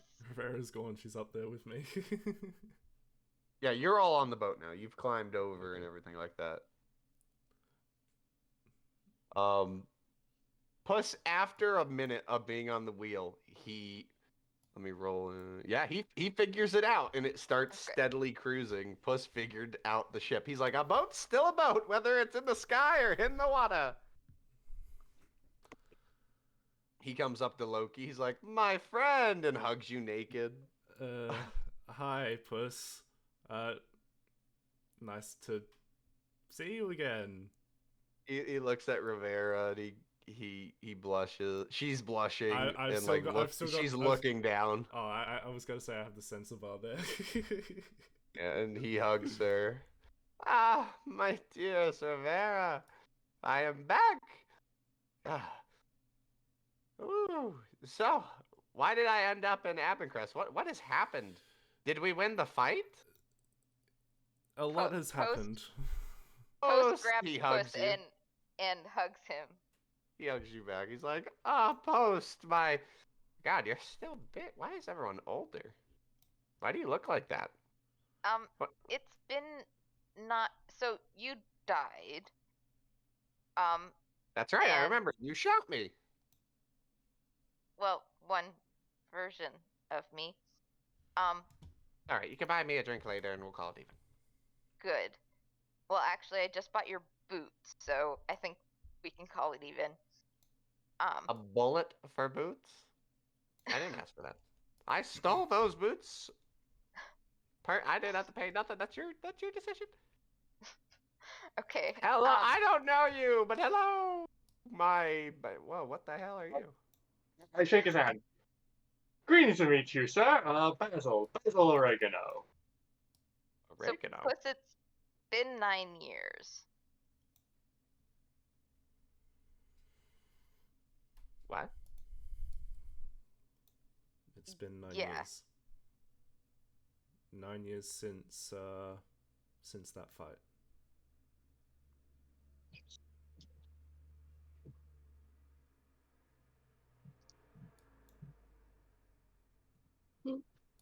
Whoa. 9 years, huh? Yeah. Ah. Ah. He looks 9 years older too. He has lost 9 years of his life. Lockie will offer Puss some spare clothes, because I'm pretty sure Ah. Lockie is Puss's height. How high are you? 6 foot. No, Puss is smaller than you. Well, he's got a few baggy clothes. Puss is 5'8". Okay. Or sorry, he is 5'9". My bad. So a little bit baggy, but yeah. I see. 9 years. Yeah, I'll take those. Give me that. Stop looking at my ass. Make sure you give them back once we get you clothes. Nope. Law of the sea and the sky. Whatever you take, it's yours. I gave it Anyway. to you. Yep. And I'm taking it.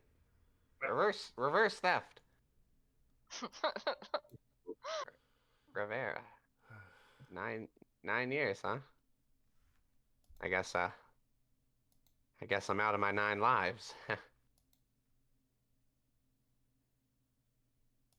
She just holds him close and like just holds onto his head, comfortingly.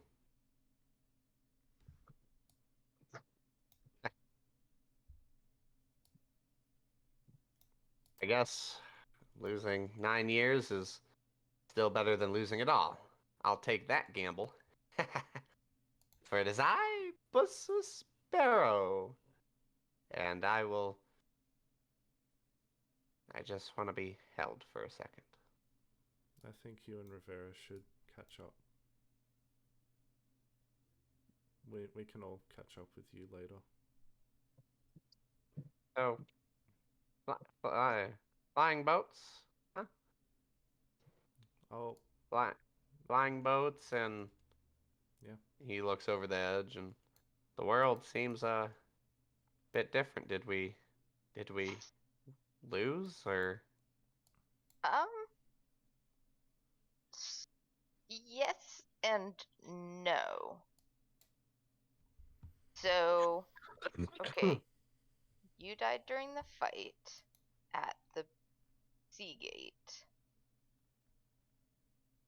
which, with the Lord of Souls' help, so we won, and he killed Queermist. So then we went to Mead,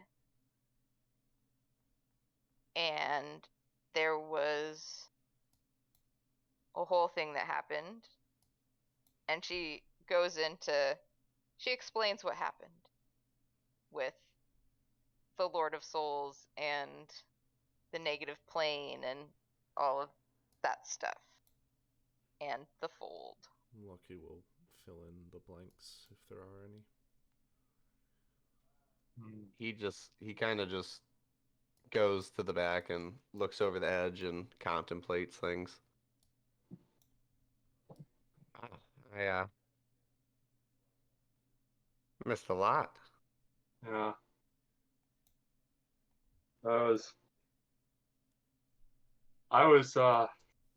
You could say that.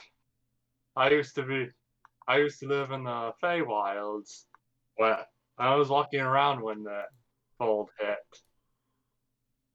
And Egan describes a little bit about what it was like.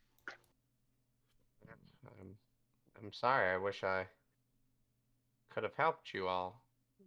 Maybe I didn't go. Maybe the outcome could have been different.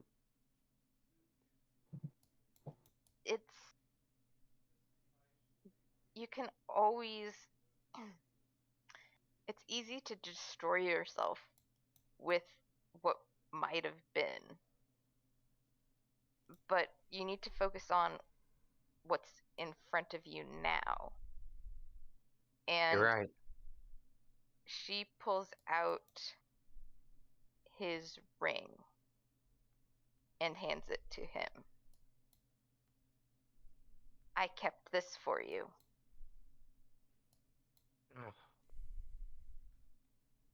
Oh, Post, you've always been kind to me, even though I know I can be intolerable sometimes.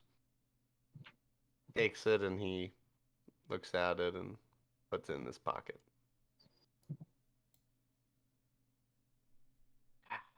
It's so good to have you back. Ah, well, it's good to see my friends, and I'm so glad everyone. Wait, he looks around. Did everyone make it? Is this it? No. Zenith and is here, and Urathosh and Valoria. And there's someone you really need to meet. Zenith's gonna hug Puss tightly when he sees him. Puss is gonna hug him back. He doesn't even give a shit that Puss is like semi-naked. Still hasn't like dressed.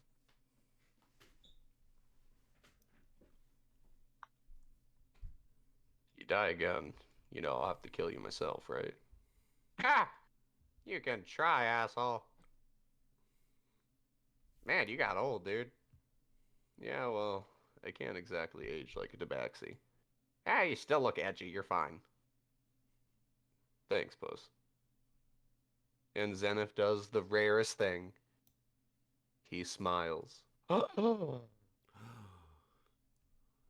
shot. I don't believe you. Zone of truth, that shit.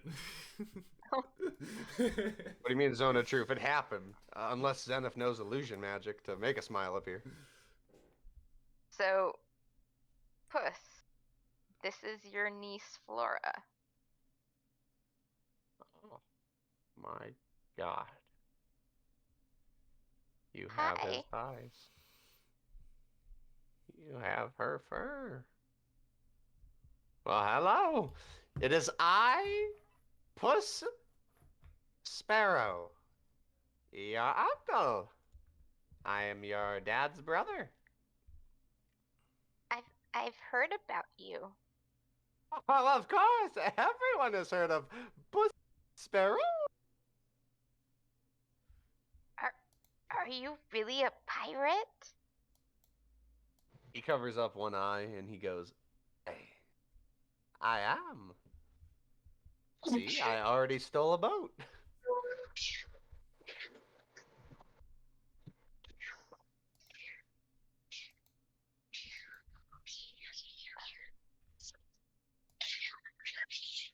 Is someone pewing in the background?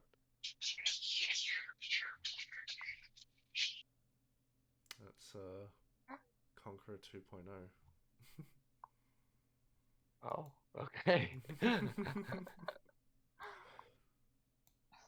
It's a pleasure to meet you. When I get clothes on, maybe then I won't feel awkward looking at you. And I'm gonna go get dressed. Hang on. Goes behind the counter, puts the fucking clothes on. Stop looking at my ass, Zenith. Shut the fuck up, Puss. All right. Is the mark still there? Yes, of course it's still Of course there. You it kidding is. me? Ah, there. He gives her a little hug. He's like, aren't we just one big fucked up family? This is great. I love it. Say, now, Zenith, you can't be the only edgy person who's come back from the dead with the rest of this group. So, ha. Right. because you're so edgy. I mean, has Puss really looked at Post? He squints. He's like, I need glasses. I'm old as shit. God, oh God, he's 41 years old.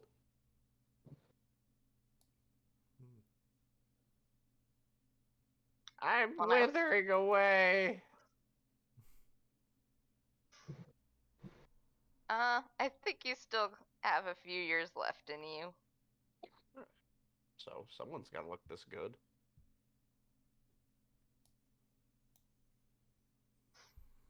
Ah, 9 years. 9 years of my life I can't get back. So much has happened. And he looks up to the tear in the sky.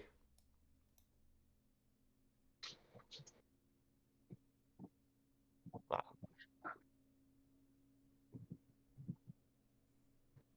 What's next?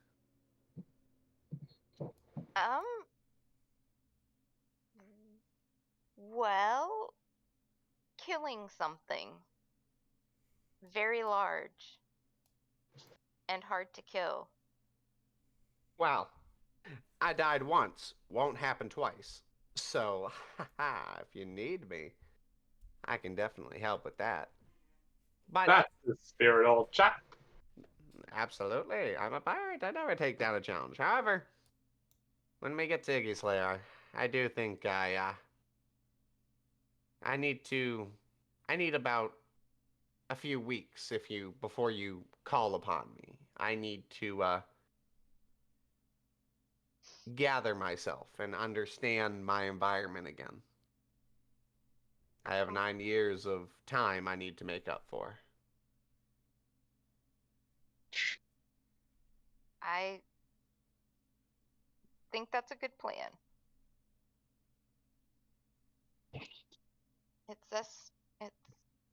It's really good to have you back. Good to be back. Now, little Flora, could you do me a favor?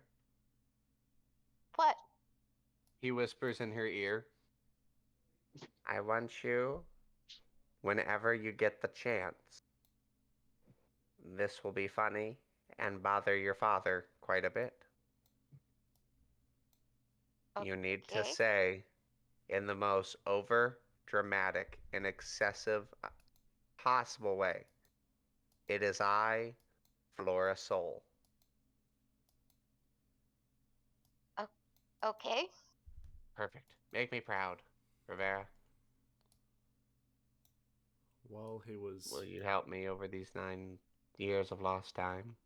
Of course I will, Puss. Of course I will.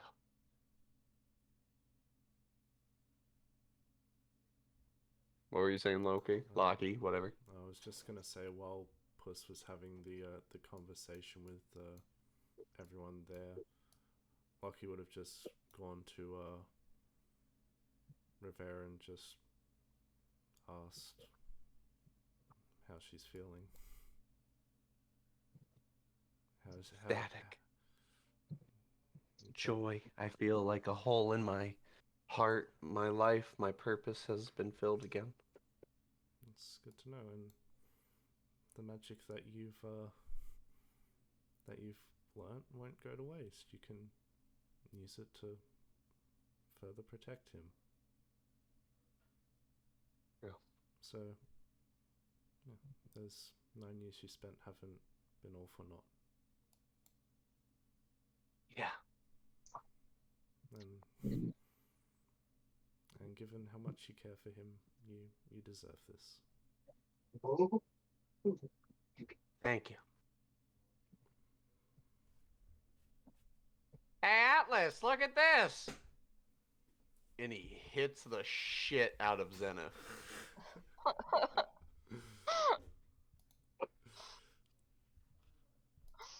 Do it, Conquer. You know your character would. I'd like I'd to like hit. to hit. Ah, son of a bitch! Alright, well, I see that joke is gone. Need to avoid being punched. Instead of taking the hit. And Zenith punches Puss too. Like, it was a wombo combo. He's like, ah, god damn it! Lucky looks surprised that Atlas didn't take the hit.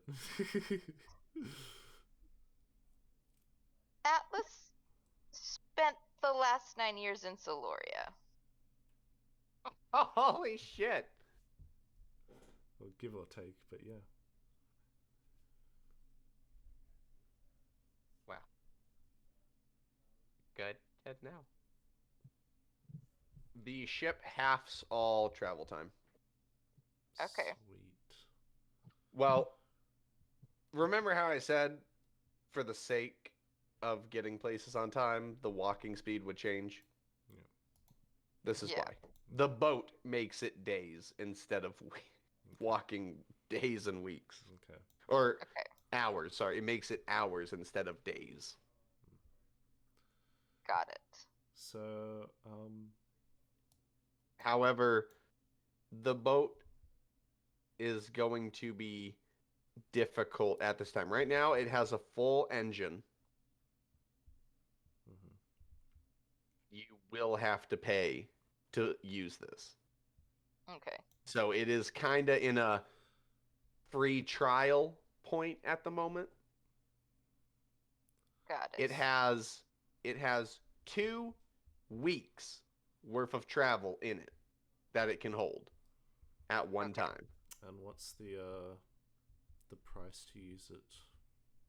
The price to use it is every day takes off energy, whatever. It takes essentially 100 gold pieces a day. Okay, so Whoa. we need to use this sparingly. Is what you're saying. Yes. It's going to be a very long time before we can afford this. Now, obviously, this pricing could be retconned. This is kind of a test thing at the moment. So the pricing, I don't want it to be so unusable, but I do want it to be a use it sparingly type of thing. So Okay. the pricing might get cheaper if I think, okay, I'm rewarding you. You guys aren't getting the money to ever use this. So I might lower it just in case. Okay. So obviously things might adjust, which I already warned everyone about that prior, but either way, you have this boat currently. Okay. And heading back to Iggy's lair? Is that your guys' goal? I don't. You see all will why also not. have to keep track of your fueling for this. Okay. You will be removing 2 days out of the 2 weeks, so 14 days of travel. Okay. So it has 12 days of travel left in it. Okay. So So it took us 2 days to get back to Iggy's. Lair? Iggy's lair using the airboat. I'm pretty sure it's Lucky's birthday now.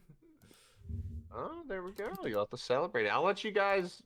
We're gonna take a break, mostly because I need a cigarette. It's the 15th of April, correct?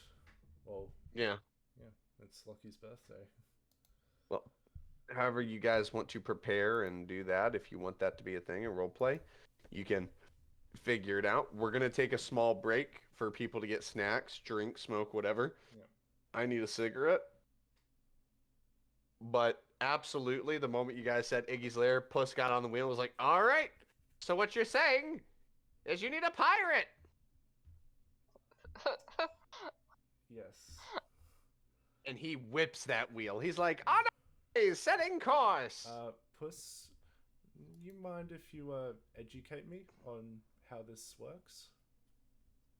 During the 2 days, he will educate everyone on how this works if you want it to, because he can pick this up quickly. Yeah. He doesn't understand the mechanicalism of the ship, but he definitely understands the driving and flying it aspect. Yeah.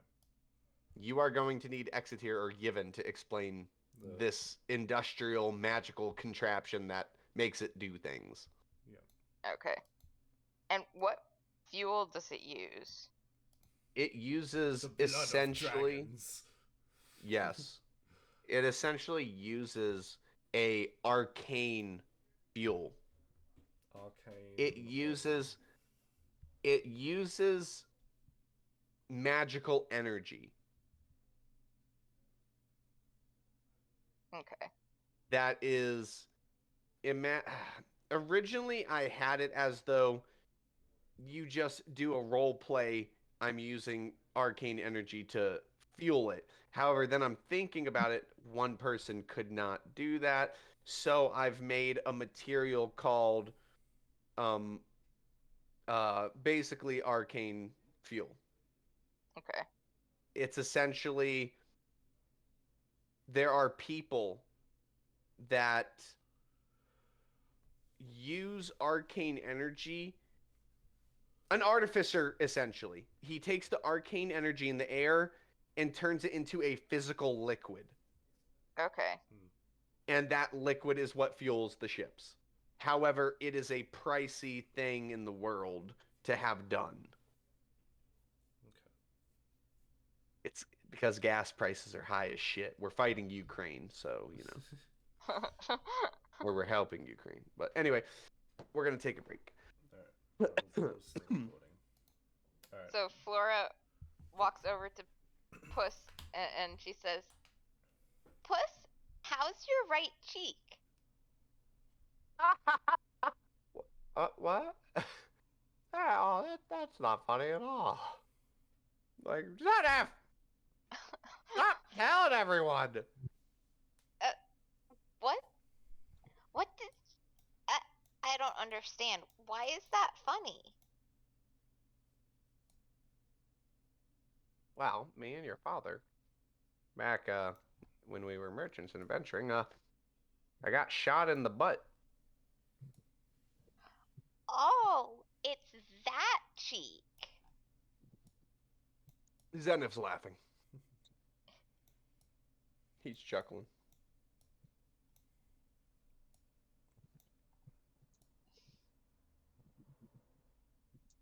How did you get shot there? It's a long story. Go ask your mother.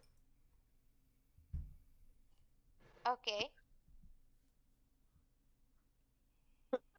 All right.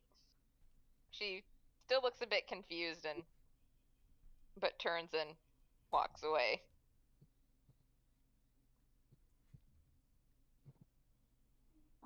Zenith and Boys Push are just stare at each weird. other.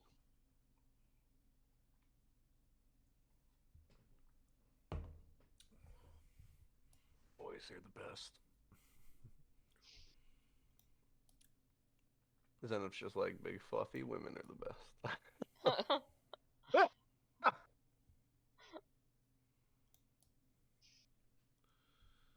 So what are you guys doing?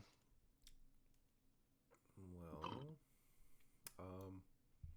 what happened once we landed? Oh, landed. Oh. Right. Because does anybody know how to land? Oh no, the last thing anyone remembers is Push just saying, "I got it." Well, if I recall, the boat was in the water when we took off, correct? Yeah. And just going to the map, nearest body of water is quite a bit away.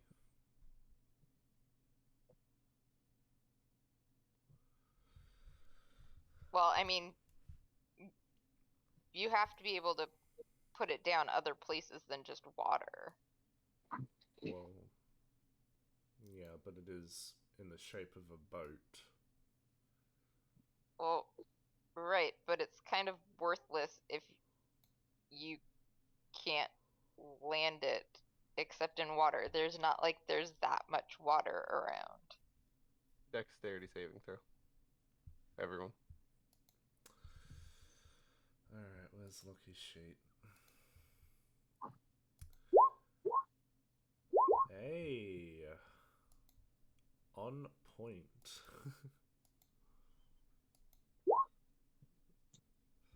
Holy shit. Laws. Wow. Yeah, so you're all still on the boat. But Thank it is God. yeah, if you look on the map, that is where it crash landed. Yeah, crash landed. Nailed it! Puss, you almost hit that building. Ah, potato, potato. Perfect landing. Lucky sort of looks over the edge and just gauges to see how damaged the boat is. Held together pretty nicely. I got. That has got to be the best pilot I've ever seen. Yeah, but no, yeah, right there, it's fine. The wood is like the paint job's like done, but yeah, it held together pretty good. So is there any paperwork on board, like who actually ordered it? Yeah. Who Who was do it? you think ordered it? Who ordered it? Who do you think ordered it? Iggy? No. Even? No. My fucking boat! What have you done? Oh, Exeter? Yeah. Mm. Damn it. We were delivering it. What type of delivery service was that? We're still Uh, learning. A free one? Push just says fast shipping. 1 day delivery, bitch. And then he slaps a strange logo on it you've never seen before. It looks, I don't know, it looks like a Amazon logo. I don't know what that is though. How does he get this stuff? He was literally brought back to life like 2 days ago. I stole a lot of things. Ah, boy. Well, Your boots couldn't hold that much. You'd be very surprised what I can put in between my toesies.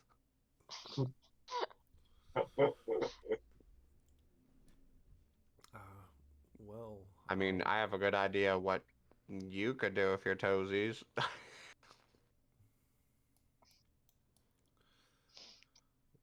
The backseat. Well, welcome back to the lair, Puss.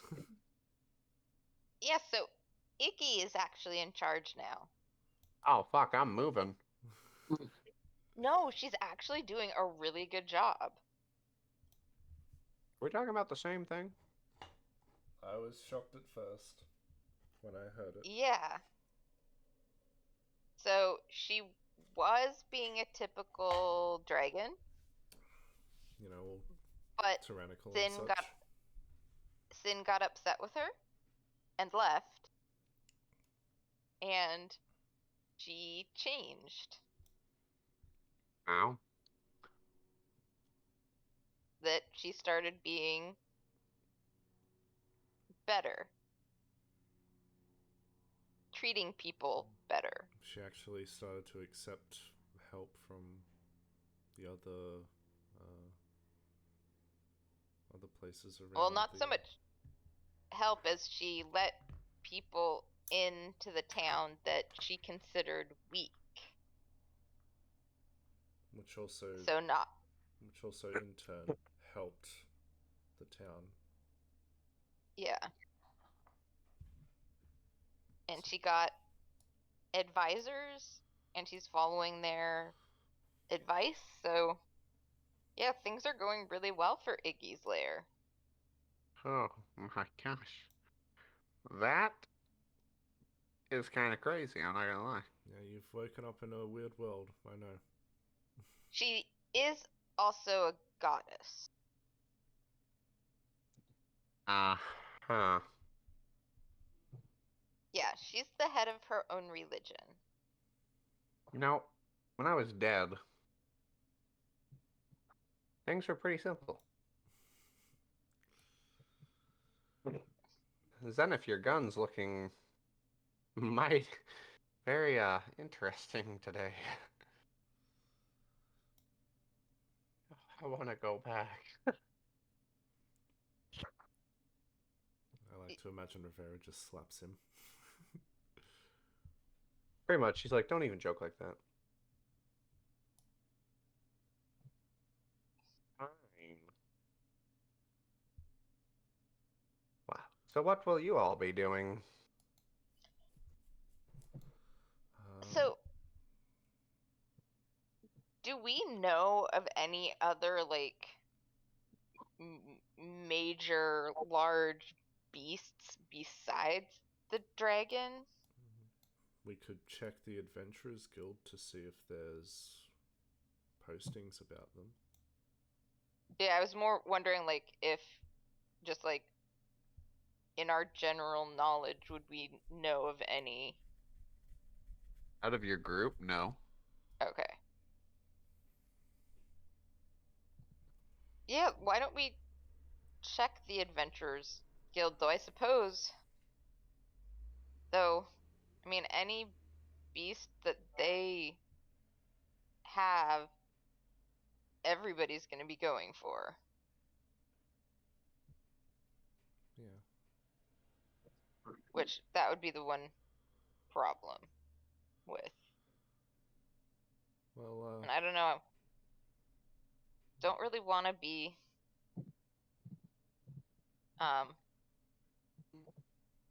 actively competing with other groups. well, But maybe somebody Sorry, else you finish. knows. Sorry, well, maybe somebody else knows something? I don't know, what do you think? Well, I think a lot of news does spread, and if anything, I have a hunch that the underground community might know a thing or two. Oh, Um, that's a good idea. but while you guys sort that out, I'm gonna do it's a little ritual I do every year. Oh, what sort of ritual? Oh, it's my birthday today. Oh, well, happy birthday. How old are you? I'm turning 29. One more year and you'll be 30. That's how math works, yes.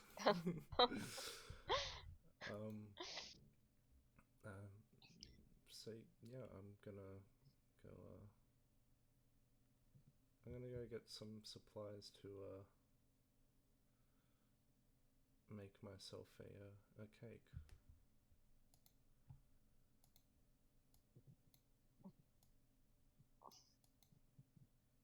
How would you like some help? Well, this is something I usually do myself.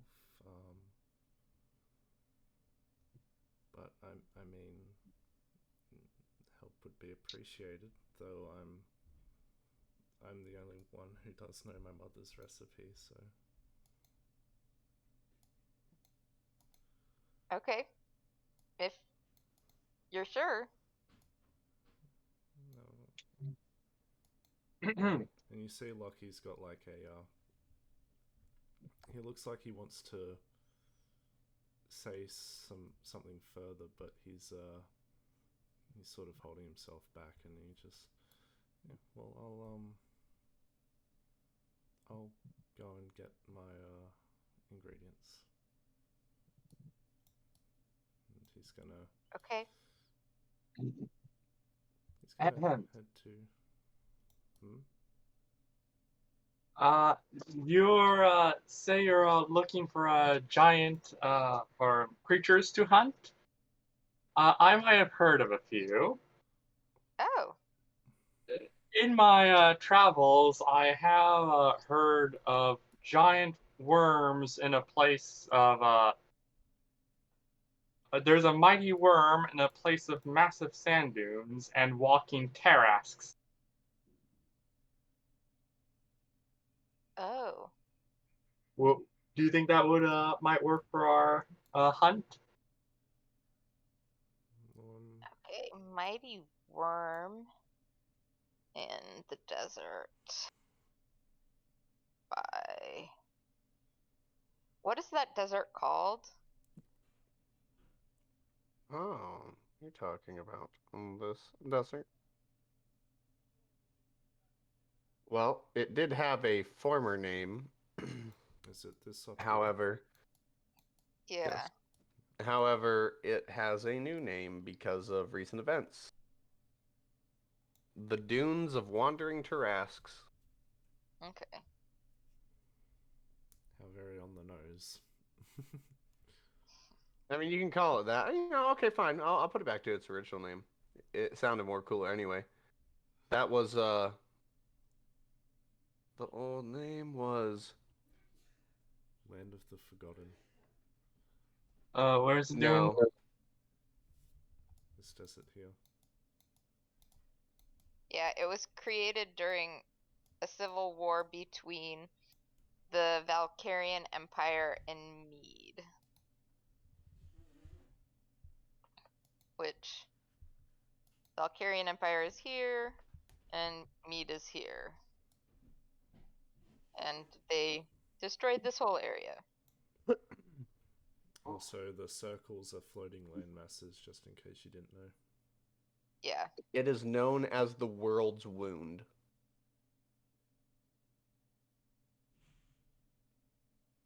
Sounds much better. Yeah. Fuck yourself.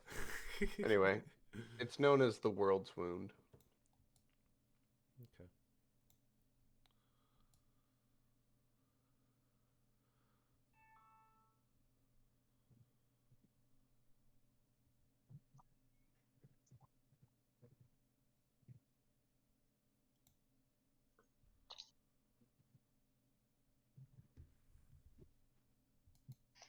So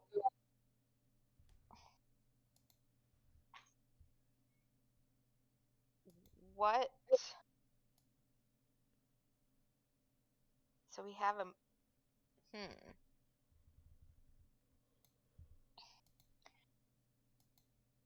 I guess. So I guess we have this mighty worm. We have the red dragon, ancient red dragon. Has Lockie read up on Tarrasques and Mighty Worms before? I mean, you've never really heard of any worms out there. The Tarrasques have... Originally, they were terrifying. Everyone thought they were going to fucking destroy the world. Like, they were, era enders in disguise. But then, they... Honestly, people just realize they're passive. They literally don't leave that area. They just wander around it aimlessly. They're not aggressive, nothing. They don't do anything to anyone until they're provoked. So people pass through there casually. They just be careful of, avoiding them.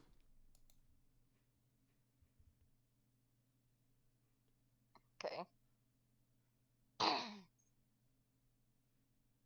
I wonder if Yivin knows about some beasts. Because he knows quite a bit.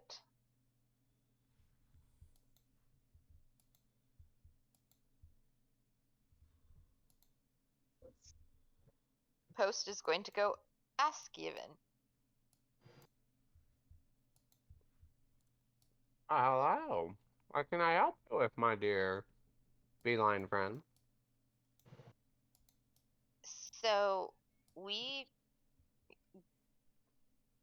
I guess we have a quest, where we need to kill a beast. And it needs to be pretty powerful. And I was wondering if you knew of any. Well, There's a Tarask. There's Iggy's competitor. Okay. I know that in other planes of existence there are beings. One thing that I know about is in the lands of Soloria, there is rumored to be a being that dwells there but does not wish to be found, and those who do end up dead. I don't know what it is, but sounds beastly. Or you could try and commune with the minor god Malar. What does that do? He is the god of the hunt, of beasts. Perhaps you could stumble across something if you speak with him at an altar I know a location of.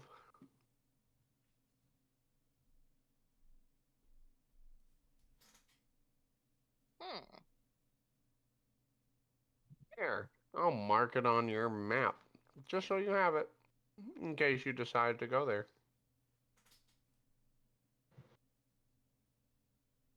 Down south to the right in Dekuwood. Okay.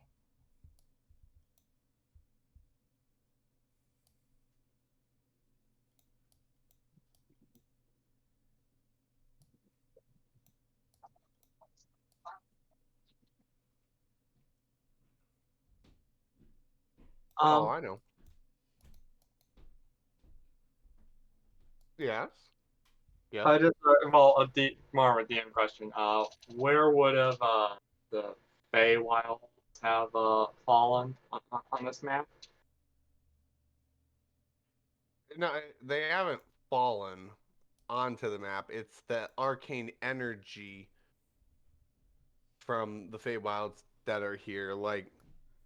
So the arcane energy is specific to the Feywilds, which allows it to have unique plants, unique creatures, unique floating rocks, things like that. Well, half of that arcane energy that makes up the Feywilds is now in the material plane. So the material plane now has those creatures, those floating mountains and stuff, and wildlife originating in nature from the Feywilds. Okay, so it's kind of all around then. Yeah.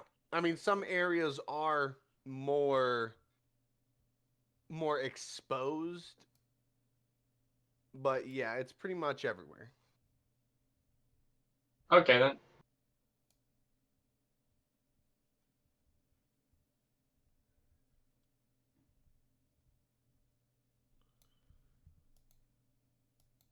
So, DM, Yep. how much would some cake supplies cost?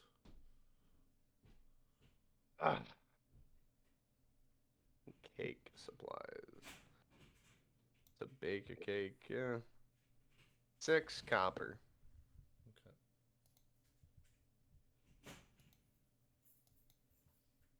Oh, you guys are here. Are you?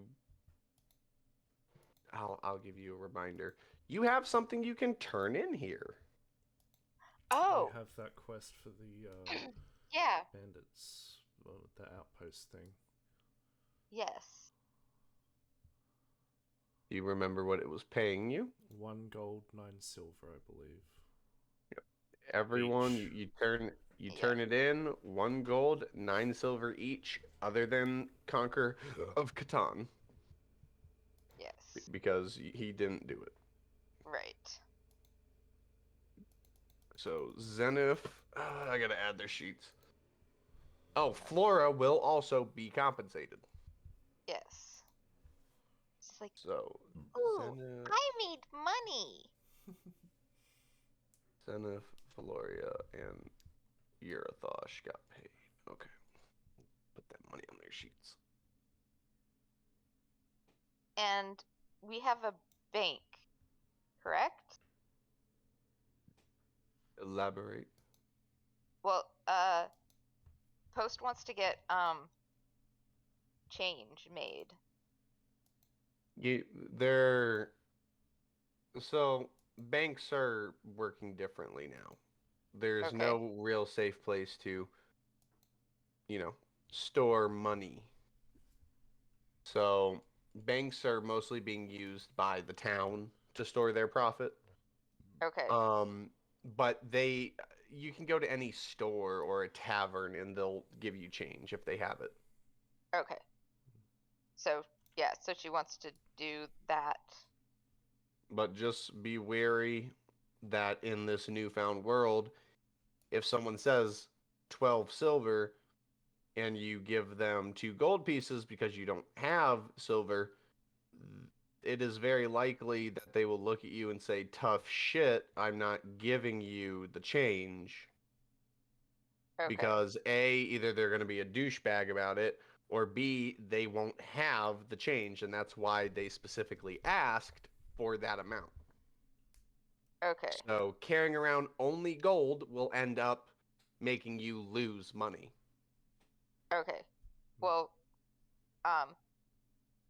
so what she wants to do is the coins that we got from looting, she wants to change them so that she has 3 silver pieces and 6 copper pieces for each person. Okay. Yeah, sure. Done. Okay. So everybody gets, so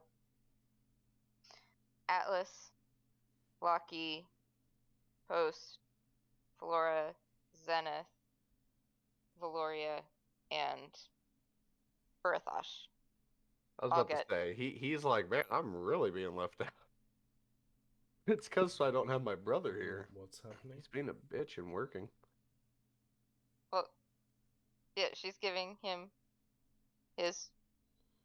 And I was His just share. joking because you gave it to him last, so he's like, Oh. wow. Didn't we get a gold and 9 silver each? Well, right, that was from the Adventurers Guild. This 3 silver, 6 copper is what we looted from Ah, the people at the Everyone, bridge. by the way, everyone remove 3 days worth of, or 3 rations. Or 2, god damn it. 6 rations. 6 rations, thank you. Holy shit. okay. How much silver and copper again? Sorry. 3 silver, 6 copper. Sweet. Thank you, Post. You earned it.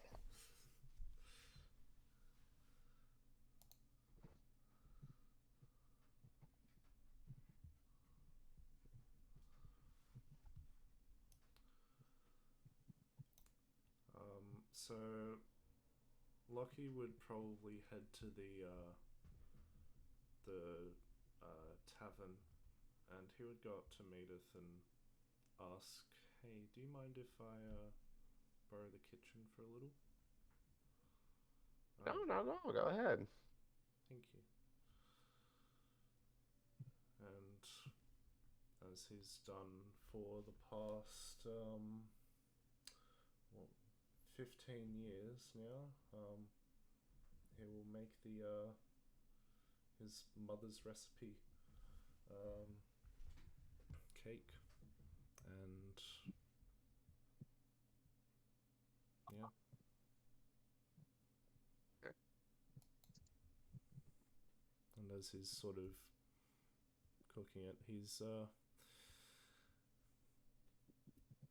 something feels like different as he's sort of making it. He feels like, well, he does sort of reminisce on the fact that, you know, he's following his routine and such. He feels a little bit like he's missing something to this.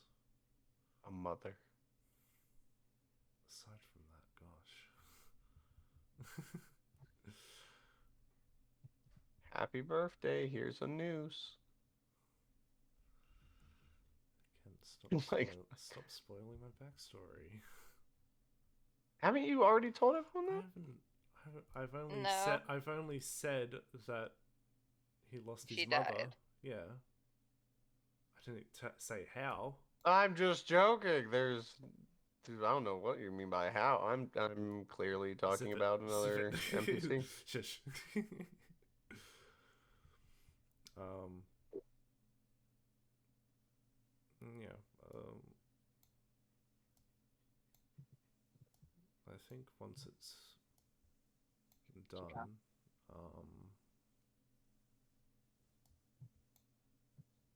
Lockie will take it out and serve it, and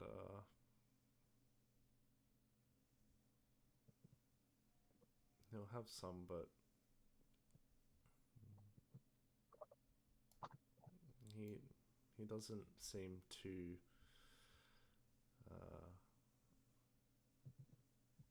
happy about it, and he's double checking the recipe, making sure he followed it correctly, and he knows he did, so he's just wondering why it doesn't taste good. And you realize that I don't think any of us are actually I know. there to I know. see. Okay. I know. I'm just describing what he's feeling for something that's going to come up. Okay.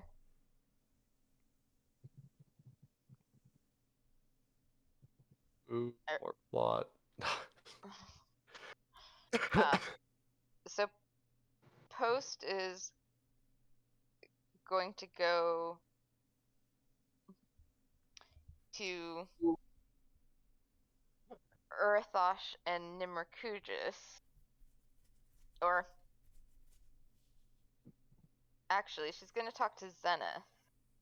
Be like, hey, so the bridge, I got the stuff for making bullets. How do I go about doing that? What, making ammo yourself? Yeah. What did you get? I have brass casings, gunpowder, and lead ore. So you don't have lead tips. No. Alright, well, I guess I'll show you. I mean, after all, it's gotta be my marital duties, I suppose. Yeah.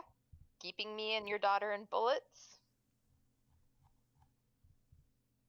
Oh, yeah, is that what I am, huh? Alright, I suppose I can be a walking armory.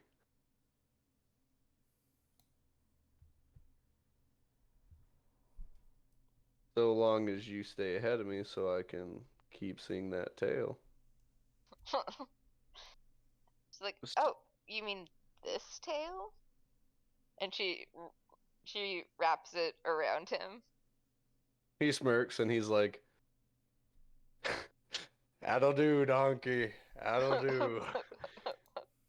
Down, boy. He just smirks and he tugs on it, gives you a kiss, and then he's going to say, "Well, come on, let's go make some bullets." Cool. And he'll go to, "That's a lot of damage, Forge Smith." Nimmerkujis and Yurathosh are there together. They're talking about their stuff. And Nimmerkujis is like, "Oh, you're back, brother." They're like, "Brother." And Zenith's like, "Don't mind us. I'm just gonna borrow the forge."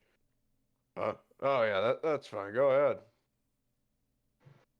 And he goes up to what appears to be a small furnace that is in the shape of a box. And Okay.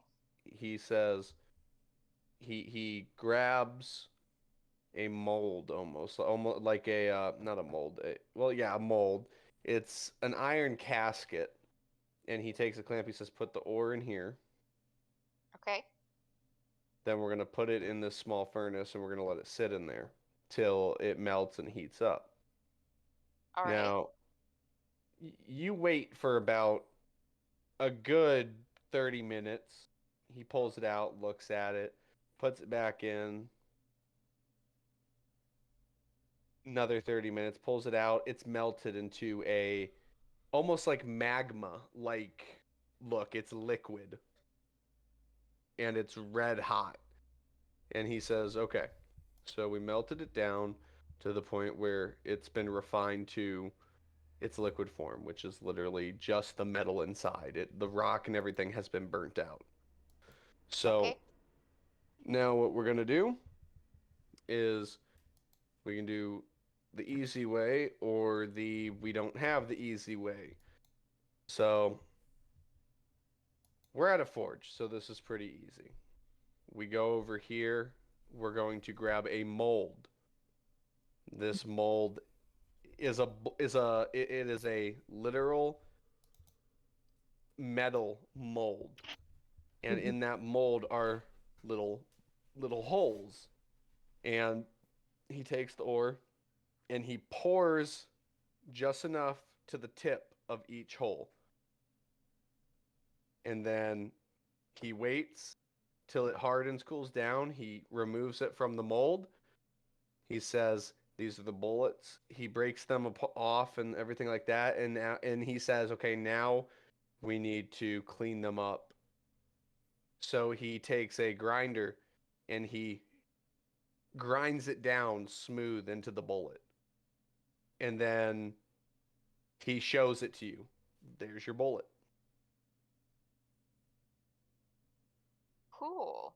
Now you take a little bit of the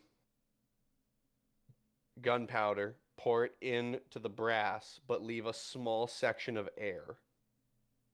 Okay. And then he's going to take the bullet tip. He's going to place it on top of the brass.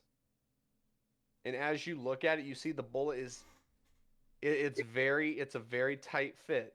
It like the bottom half is carved to where it'll slide in, but the tip is wide. So he takes a little hammer and he gives it a nice, not too hard, but he gives it a firm smack and it shoves the bullet into the casing. And then he shows you one bullet. Okay. Now, to do this outside of a forge where you don't have a mold, he's basically going to say you need to make an improvised mold. Okay. To make Could an I take a mold, keep a mold in the bag of holding?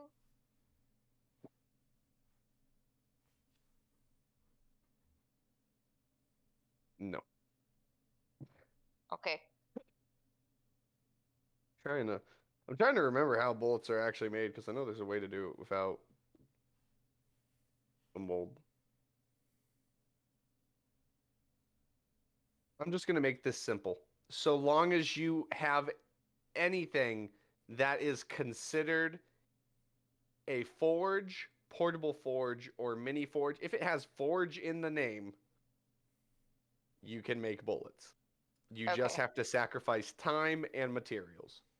Okay. Looks like we need to look for an NPC that has Forge in their name.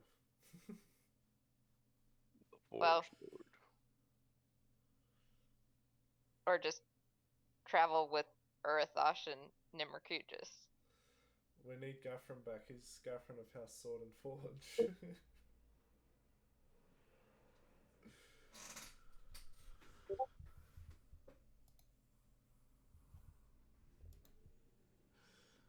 Okay, bromance buddy of Irathosh. Yeah, he's packing a forge. But yeah, there you go. He shows you how to make bullets so long as you have a forge. And the materials. So how many bullets do you want to make?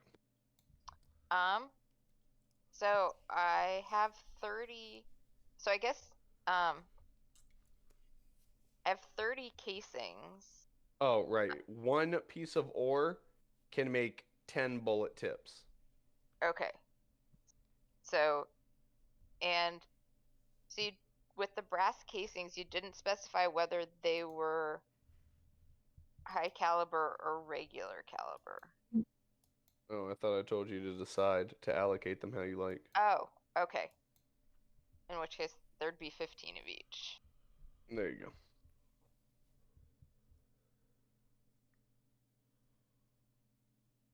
All right. Okay, so then each has 10, so she'd be have 10 high caliber and 10 regular. Okay. All right.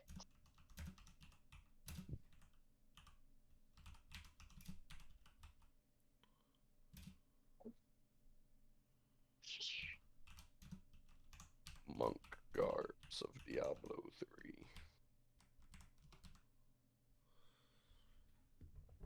Zenith, this is so much fun. And B, just wait till you start blowing through ammo. I'm sure you'll get tired of it eventually. But it's just it's so much fun. I use the fly. I'm glad you're enjoying yourself. It is pretty fun, I suppose.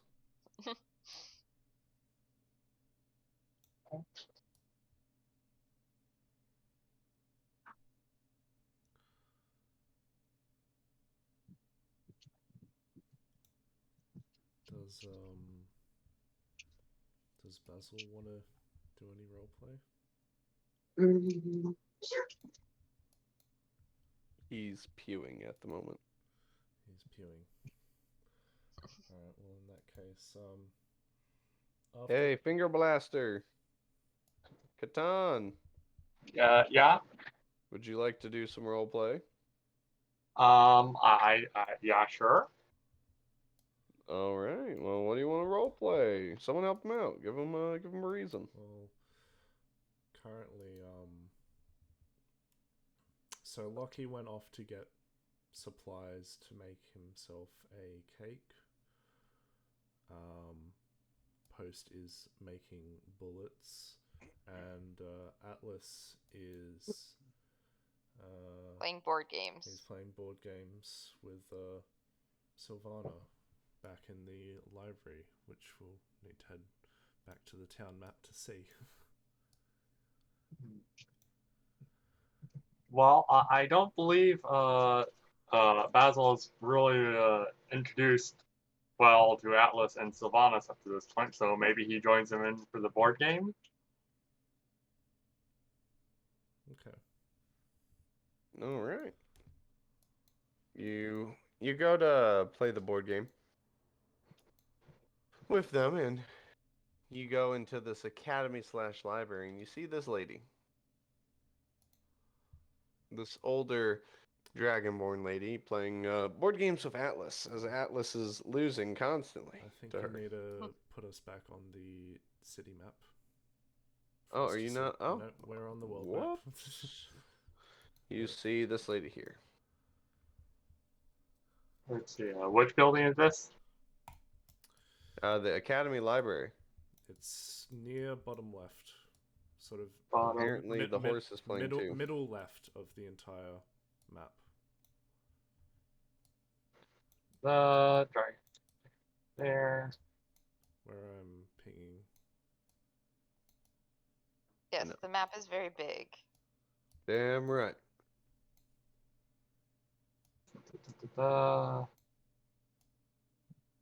I'm proud of its girth.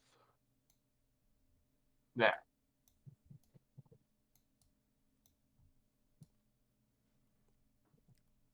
All right.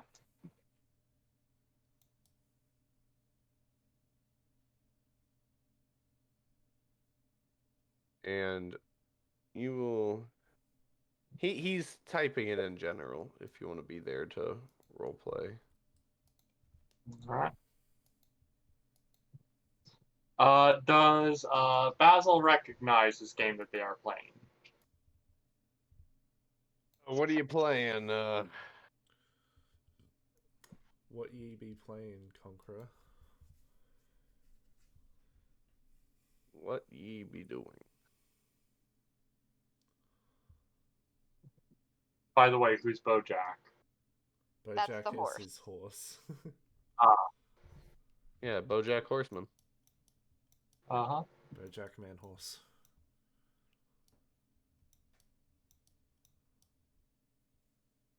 Says whatever Sylvana wants to play.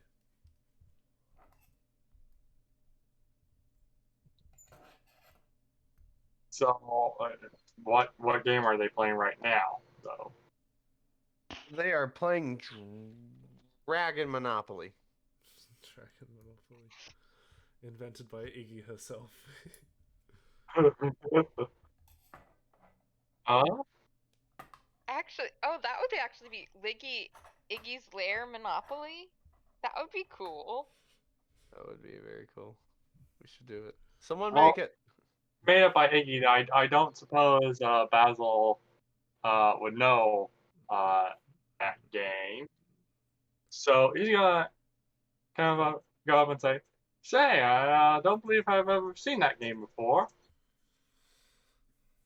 What is it?" Man, I wish Conquer was here. To fucking. Well, you can be Miss Sylvana since she's also playing. I am Miss Sylvana. I'm everyone. I'm everyone and no one. I'm here and not. That is the question.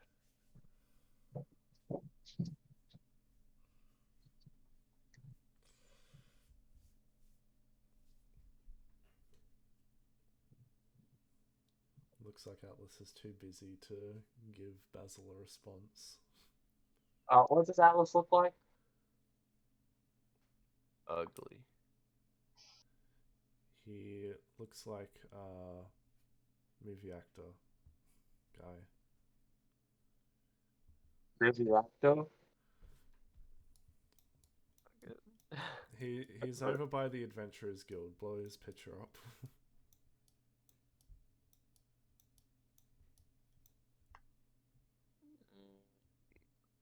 We're gonna. There he is. So he looks kind of like Helm then? He's a human? Yeah, Well, he's a Helm human. is the god that he worships. Okay then. Yeah. I was confused there. Yeah. Alright. Yeah, the for Isoda, the inferior god Helm. Well, in that case, Basil's going to say, "Well, you got room for one more?"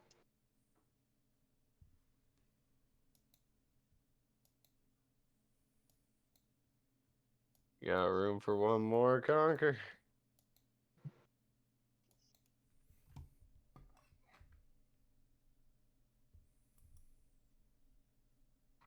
I think he's preoccupied doing Yeah. his work.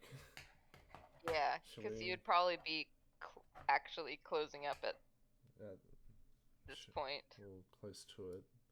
Should we come back to him? Yeah, we'll come back to him. He's closing. Okay. I'm currently Yeah. building a thing Okay. Well, in the town. Actually, so, I wanted to do something real quick. okay, go right ahead. So after mulling over his supposed failed attempt of the cake, he goes to Medith and asks her, "Hey, Medith, Yeah. is there something wrong with the oven? No. Because this I made this cake. And I followed the recipe, but it doesn't taste right.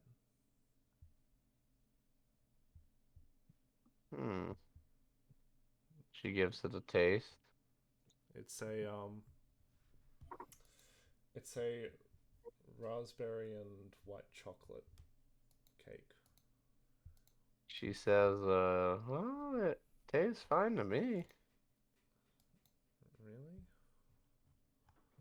Yeah.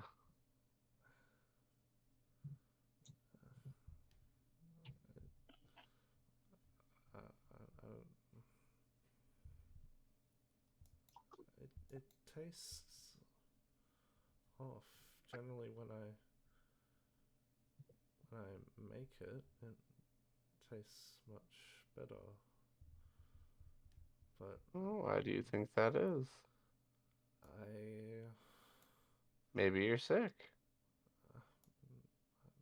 I don't know.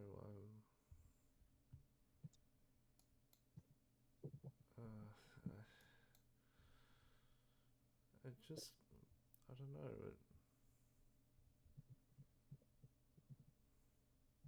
He just looks. Lockie looks confused as hell, and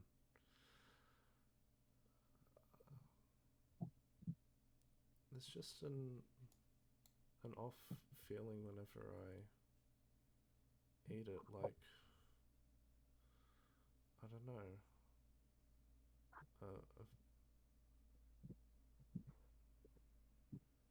I feel upset when I have it, but not for the reason that I usually am.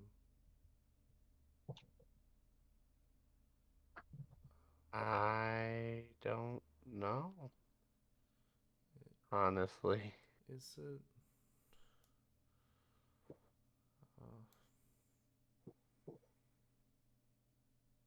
Is it strange that I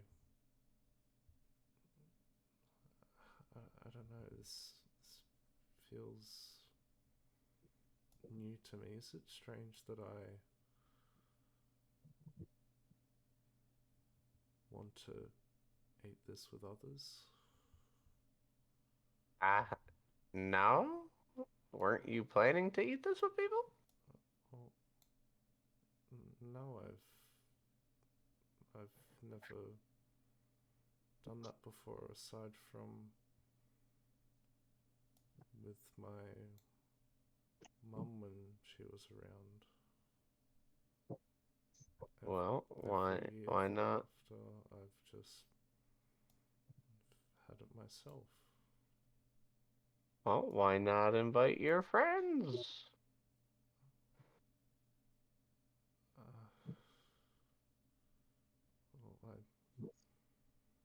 Well, I'm sure that they're busy though. Just go invite your friends. I doubt they're busy. They're literally. I know this group very well. I doubt they're busy. Okay, if The only people that might be busy might be Post and Zenith. And we would know if they were busy. sounds like Exactly. Sounds pretty quiet. oh, that yeah, okay.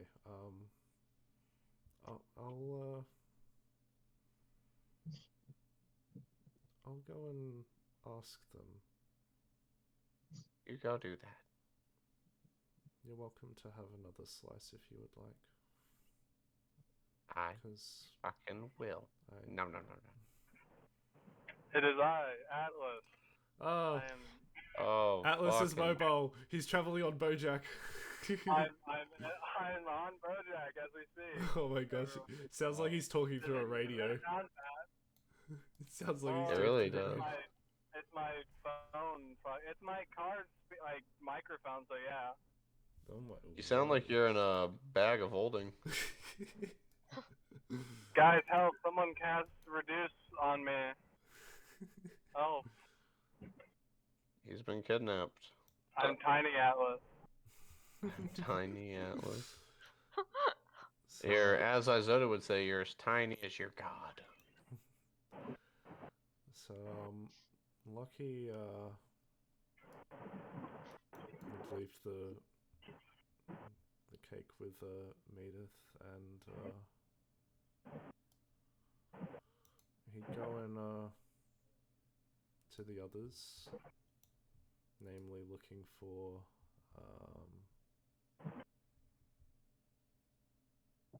he'll head to Post's place first.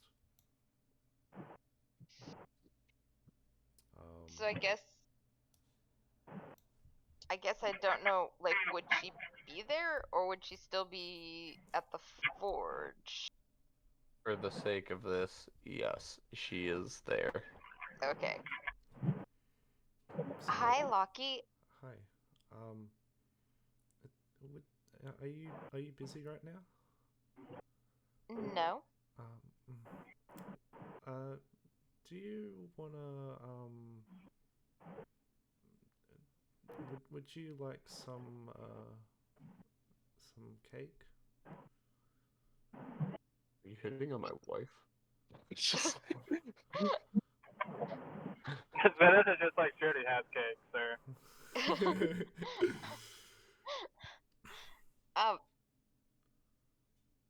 Is this your birthday cake? Yes,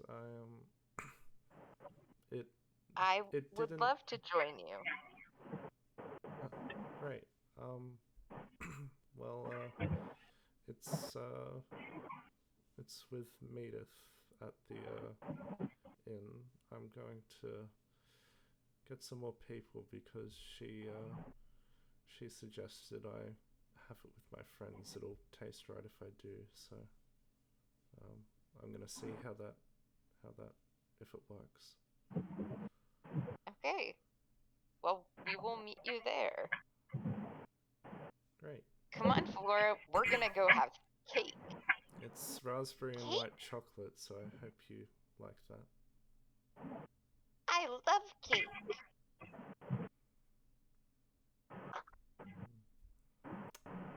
Lockie, knowing Atlas frequents the library with Miss Sylvana, he'll head there next. He's been there once, for the record. Oh, what? You're not gonna invite me? Gosh. Guess I won't invite Atlas then. I'll spend. Well, I'm just saying he's only been there once. He doesn't frequent it.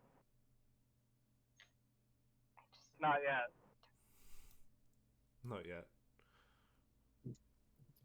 Well, I guess because Lockie doesn't know where Atlas is, Atlas doesn't get cake. No. Sweet God. No, for the sake of it, he sends a message to Atlas saying, "Whereabouts are you?"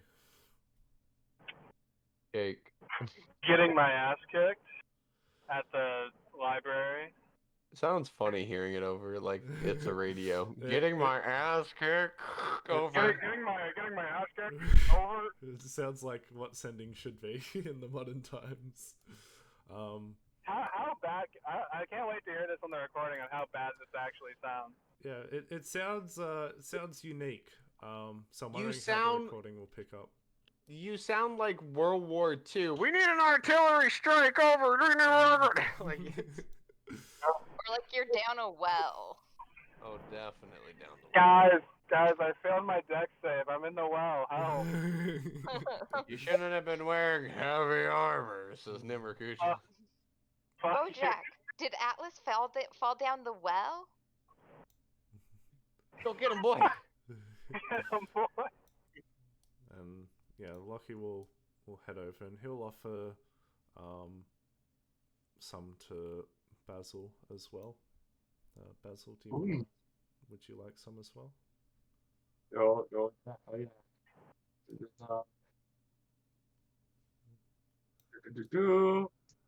Holy shit. He is running Naruto. He'll make He's his- Naruto running. He is going. He's gone. Well, and then Alice, they have like a side game of chess with Sylvana, and Alice goes check, and Sylvana goes checkmate. And Alice is like, damn it! How? Somebody like has Zone of Truth. Are you cheating, Sylvana? No. Comes in through the door. He comes like right in front of looking and says, "Oh, did I hear cake sound? Happy birthday!" And, shaking your hands, and he gives you a big hug and says, "Happy birthday, sir!"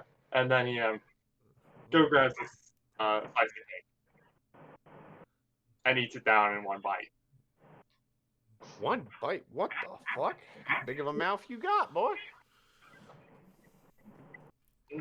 Lucky will head to Yevon and Exeter's workshop, and Or before that, Alice would have asked you on the way out. mm, So, Lockie, could you help me learn chess better? Cause Sylvana's too good for me, to be honest. I can't really compete. Do you know that game? I mean, I know it. I haven't played it much, but yeah, I know the rules of it. But yeah, I don't know. I could give you I see you few reading a lot, pointers. but I need help. Yeah, I could give you a few pointers for sure. Gotcha. Whereabouts is this cake? Medith has it at the tavern right now. He's like already walking towards it, and he's like trying to hold back Bojack from getting too far in front of him. We need artillery, over. Or you know the thing where it's like two people like keep tripping each other to get in front of the other? Yeah. He's doing that with Bojack. So Lucky heads over to Yevon next here and says to them, well, what are they doing right now? Are they doing anything in particular? No, they're just being nerds. Hey, Yevon and Exeter. Yes. What is it? I was wondering if you guys wanted to come to the tavern and have some cake to celebrate my birthday.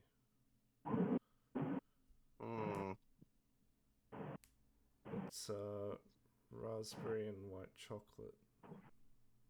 I'm in. Great. And sort of every time Lockie goes around and people say yes to joining, he doesn't realize it, but his face does become a little bit brighter.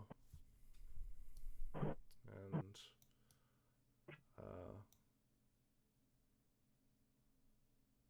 when he did go over and ask Post, he would have also asked if Zenith wanted to join. Yeah, sure, I'll join. Why not?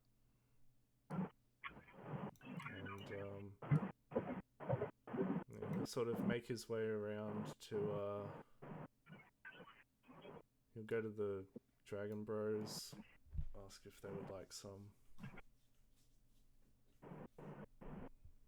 Absolutely.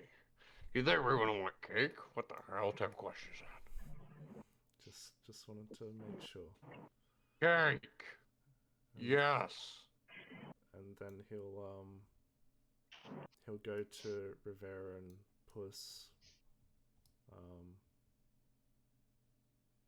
and if they're not preoccupied with each other, he'll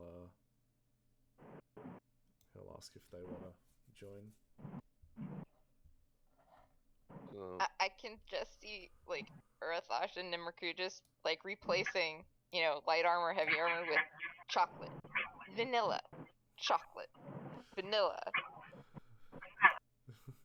White chocolate, What's their dark chocolate. favorite cake? Oh, Conqueror's By losing Atlas, guys. Bojack's winning the race.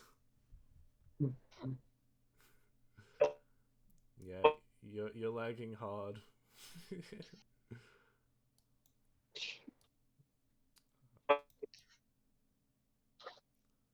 So do Puss Well- and... Oh, he's back. Is he? Concrete, you lagged for like a good 30 Are you seconds talking about me there. or Soul? Oh, We didn't hear so what you was were something saying. said to me?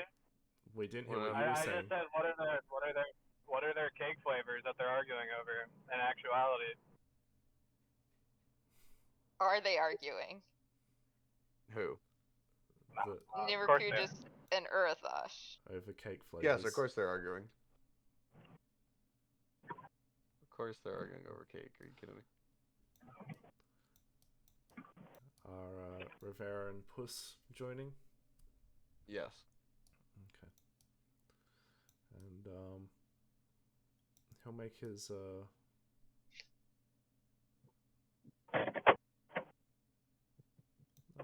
he's met Marv. He'll just pop into the brewery with Marv and ask if he wants to join. Medith's having some cake. Cake yourself. Yeah. Well, it'd be rude of me to turn down this prestigious occasion of cake. Suppose I'll take you up on some of that sweet, sweet cake. Great. I'm glad to hear it.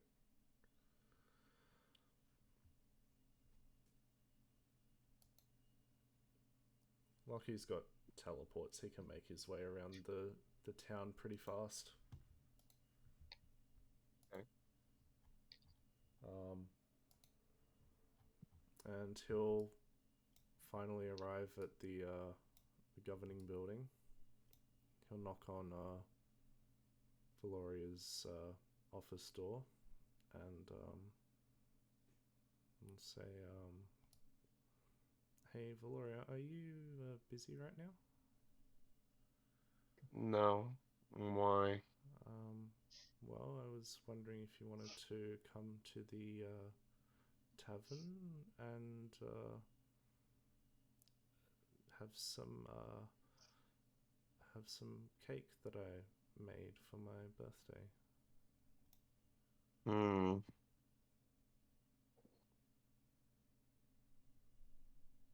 It's I'll come, but I probably won't have some cake. okay. Well, thanks for coming anyway.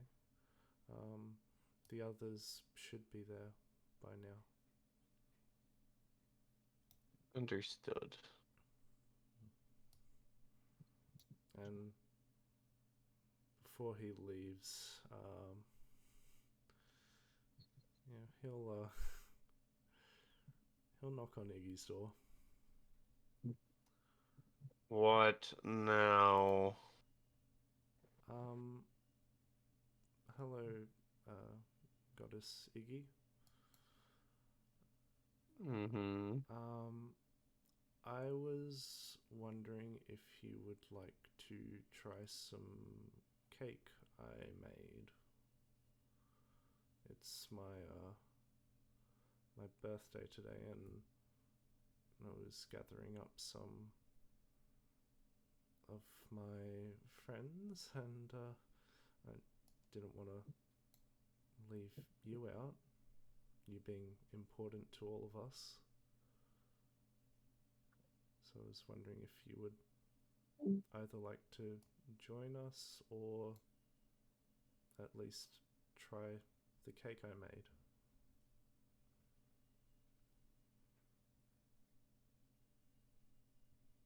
Sure, I'll humor you in your cake.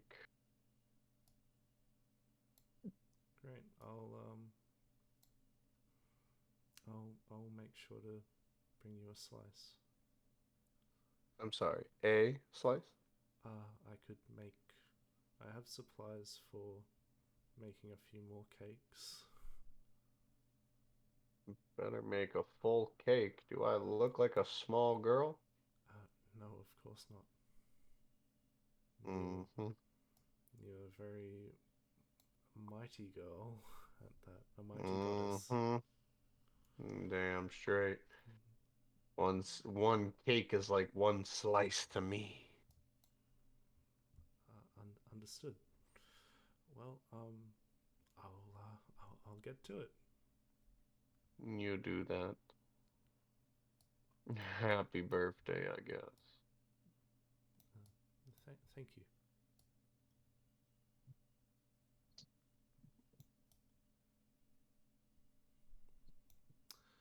And yeah, Lucky will come back a little out of breath from using his spells to teleport around the town to ask everyone.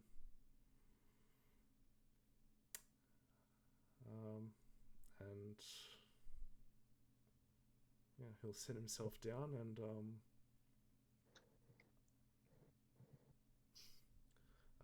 Basil, if you want more, I'm making another cake. I've got enough to make for 2 more cakes.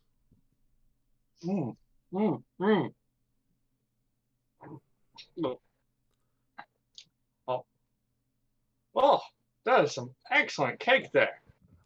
I'm a bit of a cook myself, actually. Mind if I kind of help you ask for your recipe?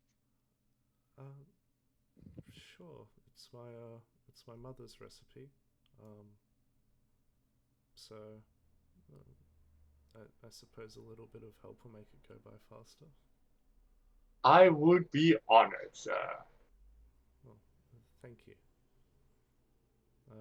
Medith, we're going to borrow the kitchen again, if that's alright. Sure thing, not a problem. And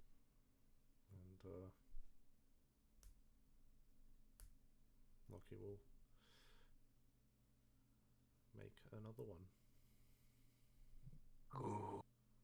Good. And he'll save enough supplies to make a nice sizable one for Iggy. Mm-hmm. She said that's what I thought. And he would inform Basil to not touch this portion of supplies. He's saving that for the goddess of the town, of the city.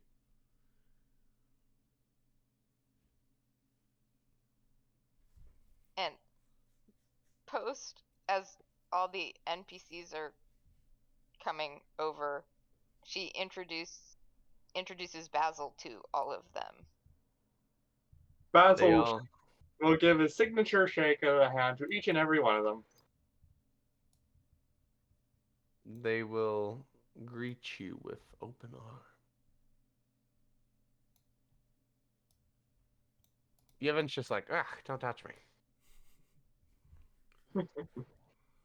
Huh. Rude. Say what you will, you disgusting bug person. So, Basil, I saw that at the tavern that you enjoy your alcohol. Do you like brewing as well as just drinking? Of course. And I take out and show off my brewing supplies. Well, Marv is the one who runs the brewery here in town. Ah. So I start talking a little bit about how he brews his ale. Yeah, and Marv is an orc. Wait, And you're asking uncle. him how he brews the ale? yes. Talking shop and all that. I gotcha. He's like, I brew it with the finest of ingredients that we can muster. Alcohol's no joke. It must be taken as serious as possible. Yeah. After all, the harder you work, the more likely you can cash in that 4 orc 1K.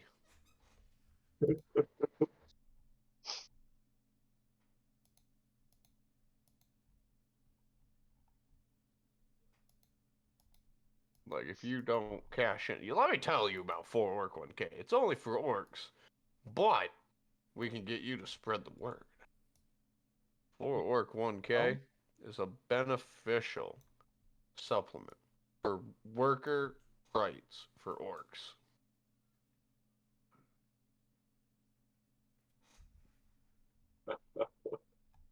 So, just saying, pass it on. Oh, well, so if you give me some of your ale, I'll be happy to pass the word along.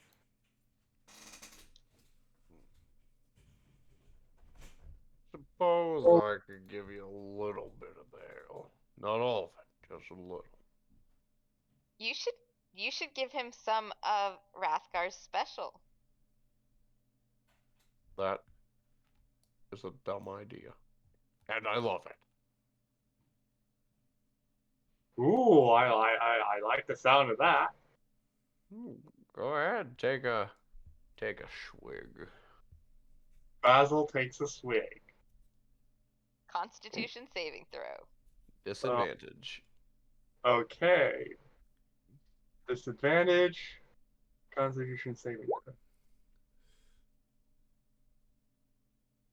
Oh wait, no, that. It's an 8. Roll a d4. D4. Okay, how do I roll D4 in this? If you /R space D4 Okay, in the Roll20 chat. R D4.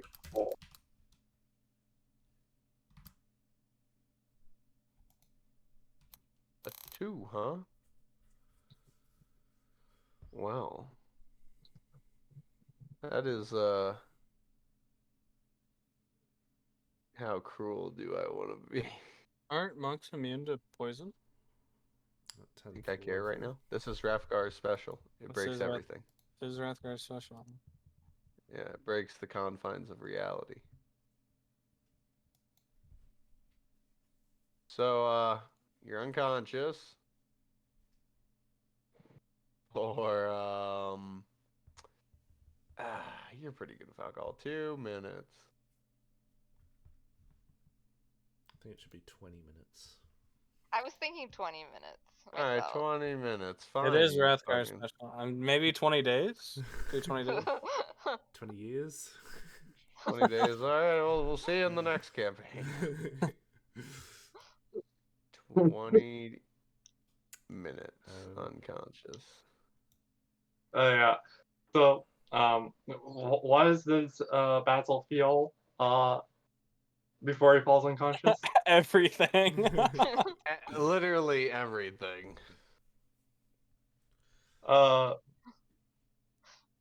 In that case, Basil's expression is just gonna go stiff. It's when Basil first looks it down, he's gonna be smiling at first, and then his expression is gonna go stiff. Still smiling, stiff, like he's like holding in something, and then he's gonna collapse on the floor in his face. That's how he goes. And Post grabs one of the coasters and flips it to somebody got fucked up and Yep. put it on top of him. Medivh just says, I'm so proud.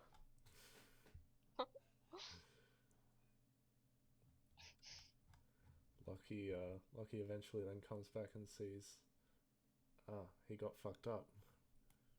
Yep. He did indeed get fucked up. Oh my god, I have a monk in my campaign. I can finally use this gun. The monk gun. The monk gun. Oh, hell yeah, you guys want to see it? There's a Fuck monk. yeah. Oh yeah. Here, I'll show you. I love the monk gun. In general. That's nunchuck guns. Yeah, monk, nunchuck guns. Monk chunk guns. Ooh. Monk chunk. Monk chunk guns. I love it. That's crazy. Also, guys, I got out of that war zone I was in, so I don't have to be on that old radio anymore. Glad to hear it. Where was the fight? Senna's like, damn, I wish I was there. There was an intense battle up the street with Bojack. It was crazy. They've got like, they're covered in mud and there's bits of... Yeah, it was bad. It was pretty intense. There's poop on them. It's crazy. They were in the gulag. Yeah, Bojack clutched in the gulag. Jeez. He like hooved on like a rat or something. One of the rats was there. So yeah, with Basil unconscious, Lockie goes and makes the second cake. Quick question though, however, monks do have access to a thing called purity of body, Yeah. which makes them immune to disease and poison. Does that make a difference? No. Nope, it's not Rathgar with this. special. Not with Rathgar special. Anything else, yes, but not this. It's Yeah. It's Not this. It's a homebrew alcohol. It's Welcome to the homebrew. Fuck you. it's Named one, Rathgar. it's one of the unwritten rules of this world. That If you drink Rathgar special, there is no save. and same with Gaffrin's fire wine.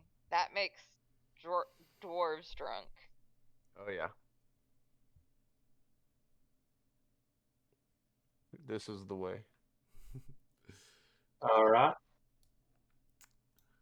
So after a short while, Lockie comes out of the kitchen with another cake, and he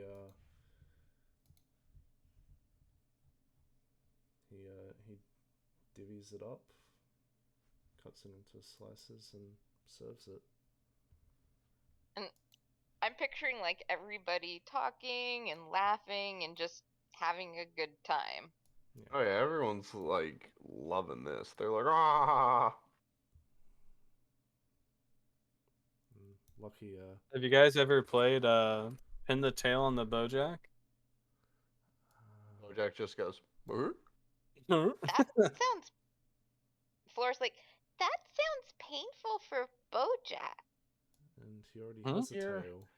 You're a horrible owner. You think he feels pain? I No, look- if you think I'm a masochist, you should see this guy. And he points at Bojack. I look towards Bojack. He's just shaking his head like, no, I, no, I want to insight. help me, help me. Insight check. Let's go. He's trying to take me down with him. 22. Yeah, Bojack does not want to die. Fair enough. So He remembers every death he's ever had, and he So- hates it. so to take his mind It's off an it, internal cycle. Lockie slides over a slice of cake to Bojack. It gets everywhere. There's like a splash zone.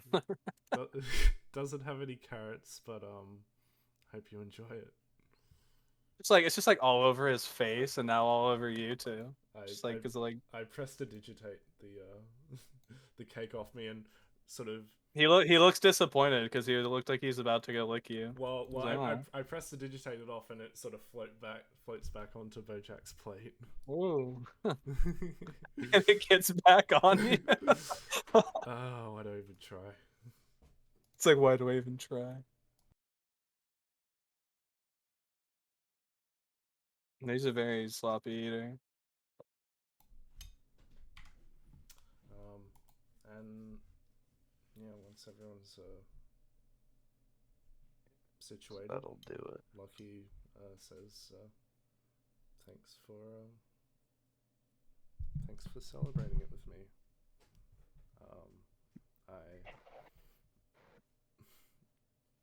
I haven't celebrated a birthday this big before, so Well, it's about time. thanks, you guys. It's not over yet. Well, I think you'll be happy to know that has only been in recent years, but on my birthday, I do allow myself to go over my usual limit of drinking. So you might see a drunk me today. We'll see. Also, I looked it up. I'm immune to disease, not poison. Uh-oh. You know what that means. Time to get fucked up. Perhaps.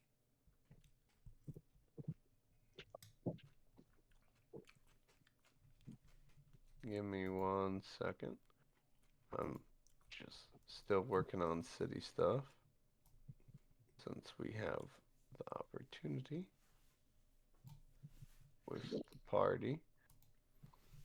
So Basil, you're, I think I posted just it when we first met, but you're a pretty heavy drinker. Is Basil conscious yet? Oh yeah. I would say lucky ass is when you got conscious. He's like over your body, like, hey, do you drink a lot? Is the party still going on when Basil wakes up? Where's Basil? Yeah. He'll be awake when the party's still going. Yeah, we would have just left you on the. You would have woken up on the floor. Well, okay. You'd have is Bojack you're- just licking your face. And Bojack's like over you. You see this big horse just over you, licking your face. Oh. Hey, what are you doing down there? Made sure to. I made sure to save you a slice, Basil. Here you are.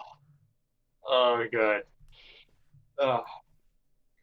Basil is going to pick himself up from the floor, and how is he feeling? Everything. Drunk. So- You're feeling pain in the head, but you're good. You're so used to drinking. Basil, you should ask me what's in the drink. Gosh. Oh, yeah. What was in that drink? Everything. Everything. Very, So What what do do you you think of everything? Rastar's special?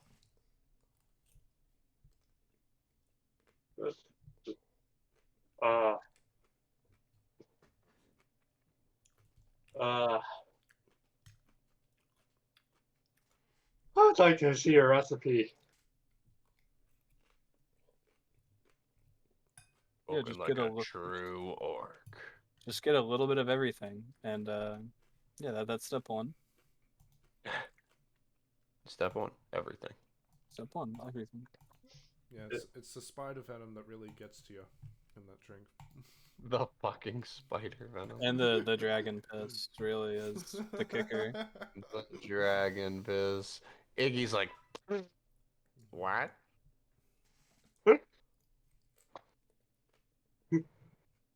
You've been stealing my pee? Selling it on fucking Reddit?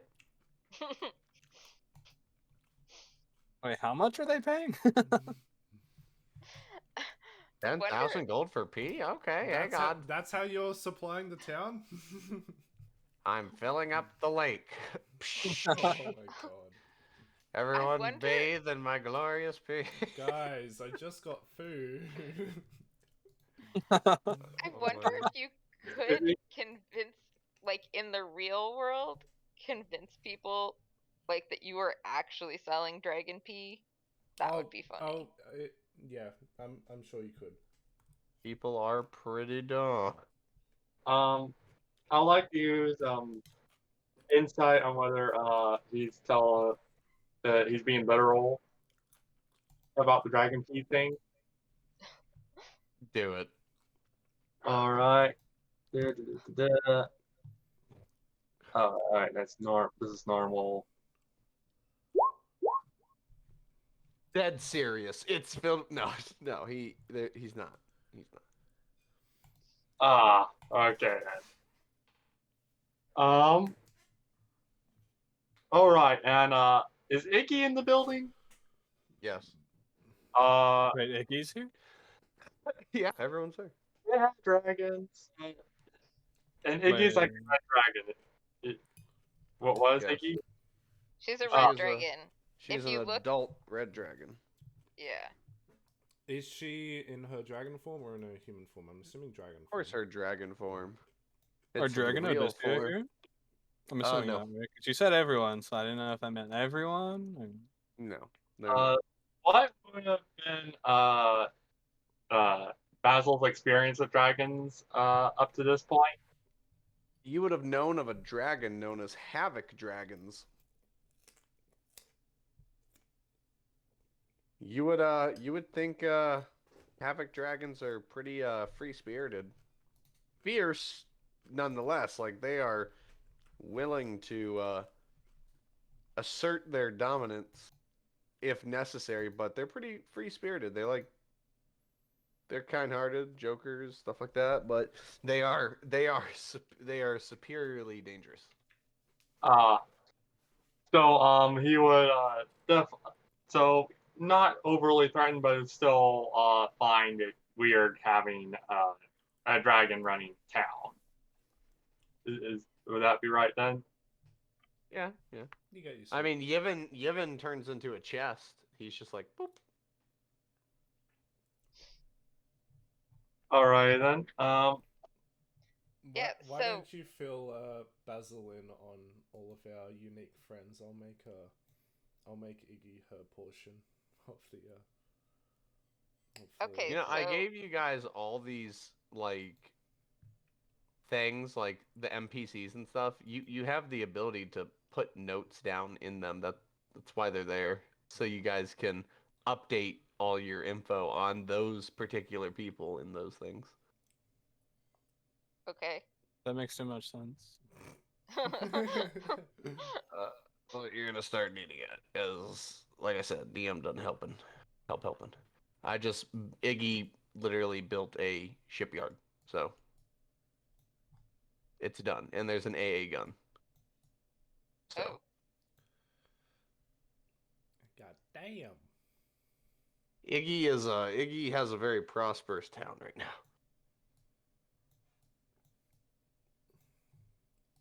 Whoa.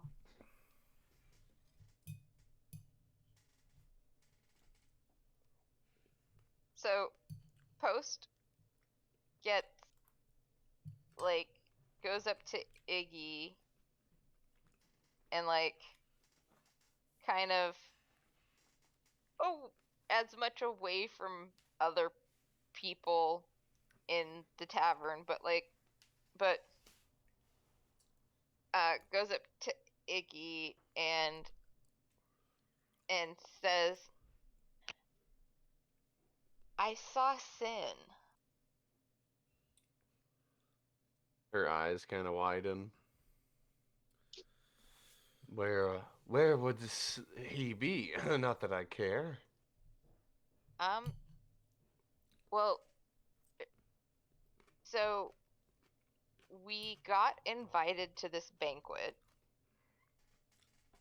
and a whole bunch of adventurers got invited, by this kind of weird person who he has this expedition that he's planning, and he's putting people through 3 trials to find the best 60 people to go on this expedition, and Sin was at that banquet. There's someone who's setting up an expedition for something, and Sin was there. Yes. He was there with a group of people, and the first challenge is that we have to kill a beast.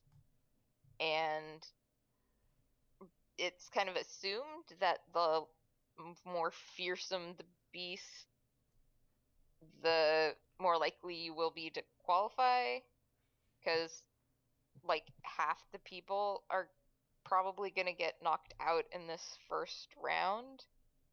We also don't know exactly how much time we have, so I But- see. yeah. Um, he's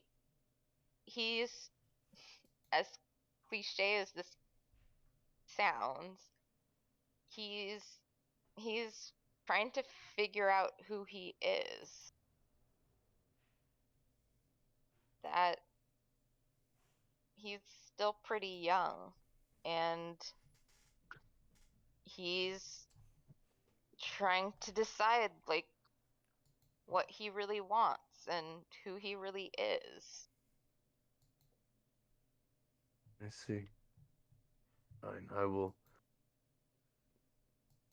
leave him be then, for now. Maybe I will stalk him just a little bit, ensure his survival if I find him. As for this,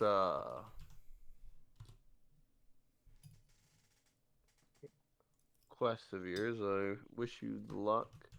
I suppose I will let you have access to my ship so often. If you need it, for your survival, I suppose. Thank you. That's amazing. Well, Exeter was harassing me every day and night to order a ship. And I finally decided to just do it. Yep, we delivered it actually. I saw. Yeah, Puss still needs to work on his landings. It was perfectly fine. Right. So, You know what's great about not being dead and then coming back? And the thing that infuriates me the most is right when I die, I pay off all my debts. And then I come back, and if I had just waited just a little bit and not paid anything, I would have died, and the world would have folded, and then I wouldn't have debts. So, ah, ah. Right. so Iggy, are you happy running the town? I am content running the town. I would happy is a trivial thing. I suppose I will be happy as soon as I see Sin again. Okay. You know, everybody has the right to be happy.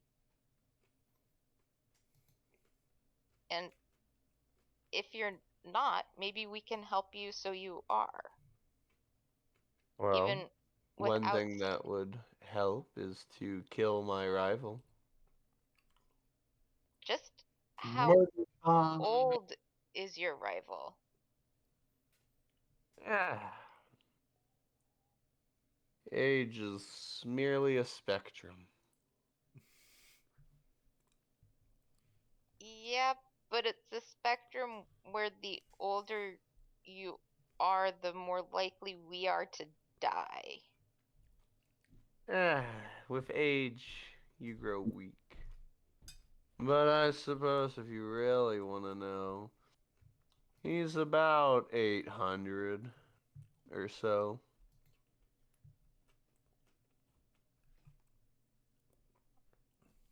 Okay. So he survived Let's the see. Draconia Wars.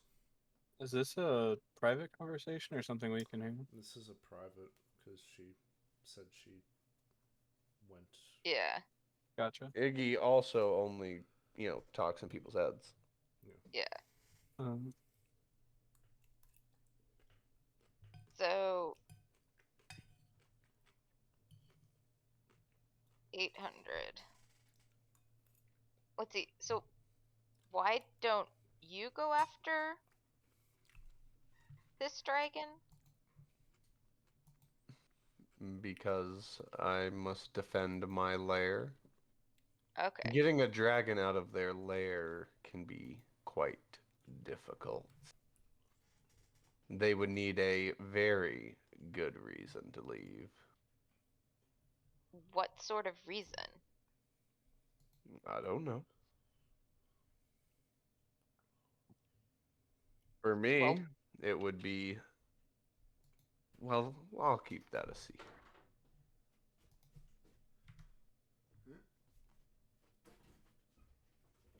And I'm guessing they'd be a lot weaker outside of their lair. Correct.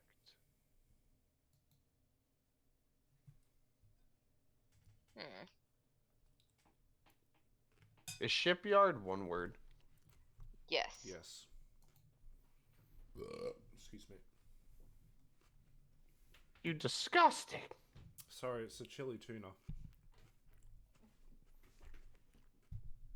That just made me cringe on the way. There we go. Dock shipyard.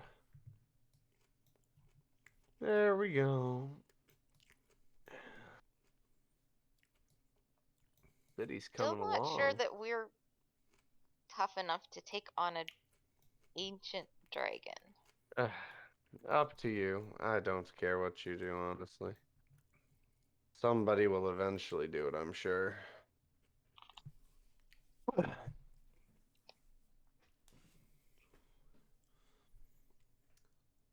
Iggy, Yes. your slice is ready, and Lockie brings out an entire cake. She looks at it, sticks her tongue out, licks it up into her mouth, swallows it. Delicious. I'm glad to hear it.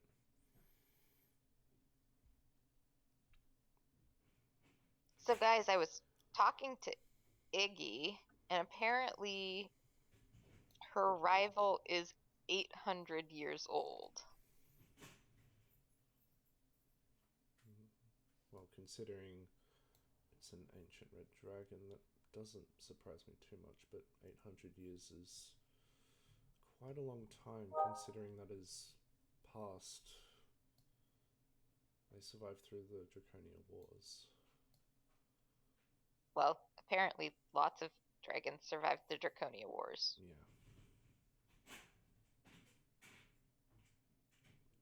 So I say we let Lockie worry about the numbers thing. 800 years. Do you remember that one, Lockie? Yep, got it down. And then he looks at post. See, that works for me. Well, So, given my research on dragons, like I know that the first thing is we get it away from where it wants to fight. We give us the home field advantage, but from there on it's a matter of us pulling through and killing it. Yeah, but how do we do step one? yeah. Well, I had a stupid idea. That sounds great. We take something from its horde and get it to come after us. Oh, that would get me out of a thing. That's what I was thinking. I was thinking if Iggy were to have Well- something taken from her horde, she would most likely go after that person. How would we get it out of the horde? That's where I'm a little stuck on right now, as there is magic that can get someone in and out, but it's risky to do so. Alice is like, I'm pretty stealthy. I think I could. I think Yeah, I could no. do that. Oh, come on. Do I not look stealthy to you? And you just hear the clink of his armor as I think that even if it were up to Zenith and Puss to sneak in, it might just be a 50-50 chance at best. Dragon senses are incredibly heightened compared to other races. Yeah, so Going to interject in. Well, I'm a bit of an expert on stealth. Perhaps I can help. Well, all the help we can get is appreciated. yeah. How stealthy are you in comparison to these two here? My proficiency in What's that? I have he's in stealth.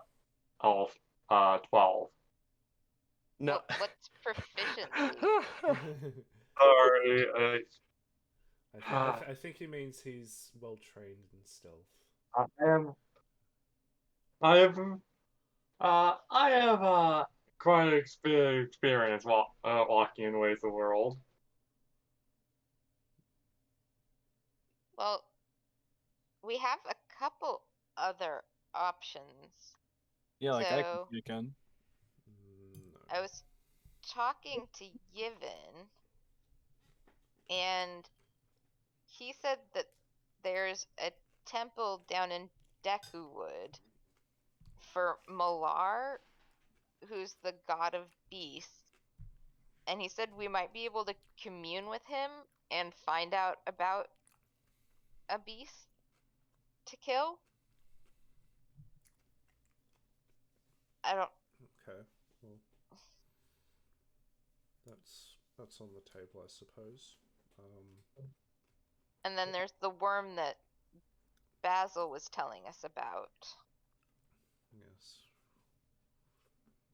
And from what I've read about Tarrasques, they're probably more deadly than an ancient red dragon. So I don't think we should go after them. Okay. As for the other possibilities, Ah. well, I suppose our best bet right now is maybe heading to that temple, seeing if we can find an easier beast to take down. Well, who exactly out of us knows how to commune with a god of beasts? Well, Or I can get Helm to send a letter, I guess. I kind of figured that there would be priests at the temple or some sort of instructions.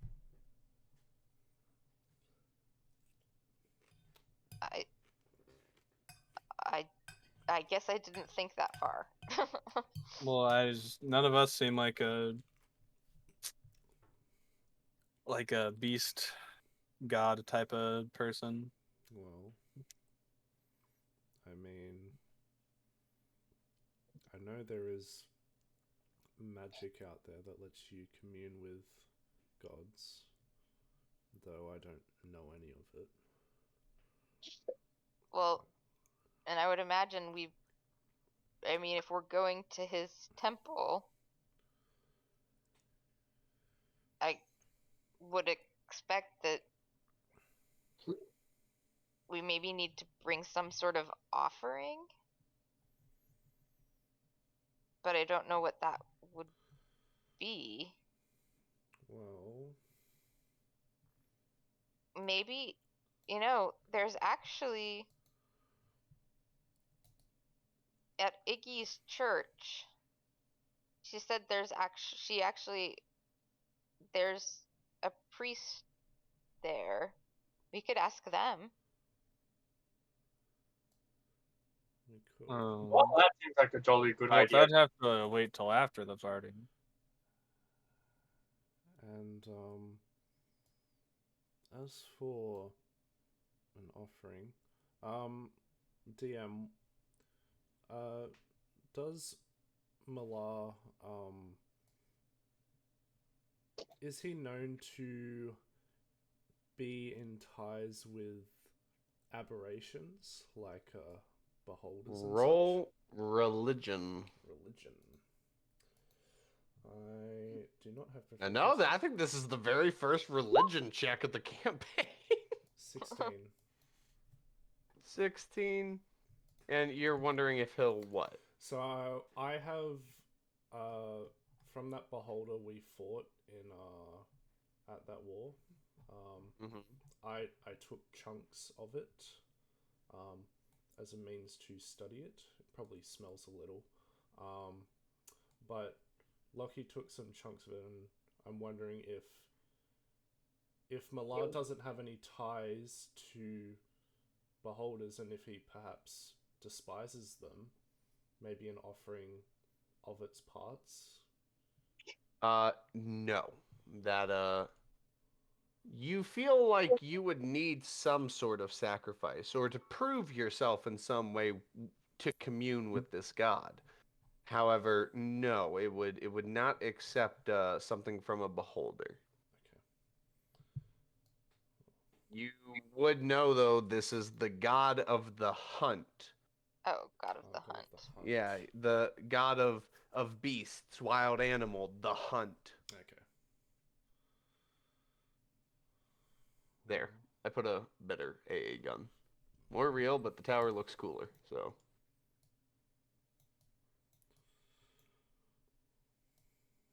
Very nice. Well,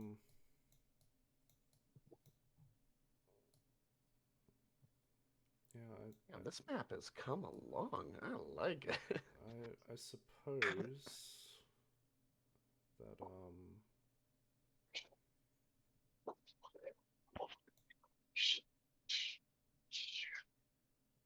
yeah, the offering I had in mind I don't think will work.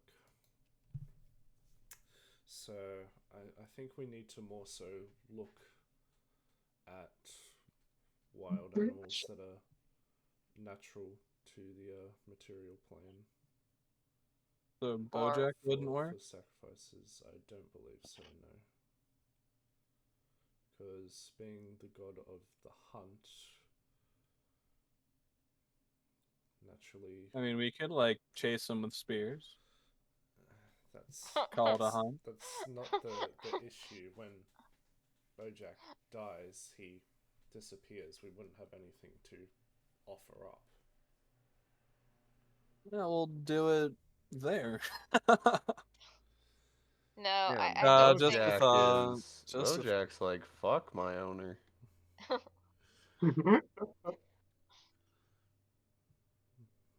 I'm sure we'll. I think we should head to there, just in case we find anything along the way. But for right now, I do think yeah. I think talking to the priest person and see what suggestions they might have. That's a good idea.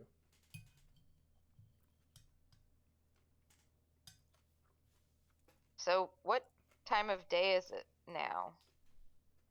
Oh, it's like 5 in the afternoon.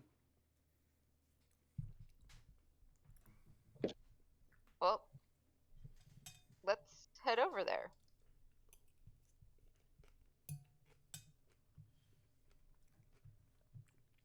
Yeah, let's do that. Sure. oh, Basil, Bojack's also like just like staring at you. Like all the time, like all the time. Okay then. Just very specifically you. Because of your species.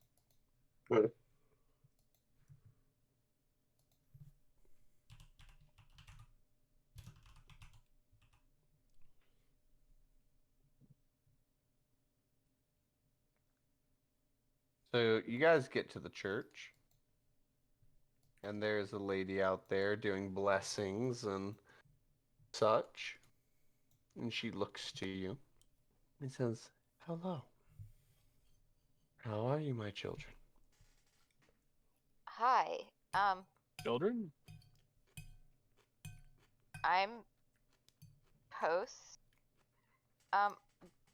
We were wondering what you know about Malar, the god of the hunt.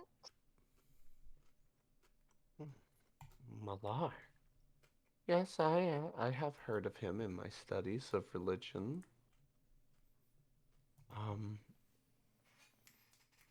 Would you care for a blessing before we speak? I am Canera Jafal, follower of the goddess. Sure. pulls out holy water and just like throws it in your face. And she says, "May the goddess's blessing bind you." And surprisingly enough, there's no blessing from it. But you feel as though there almost was. Almost like it's gaining divinity. Whoa.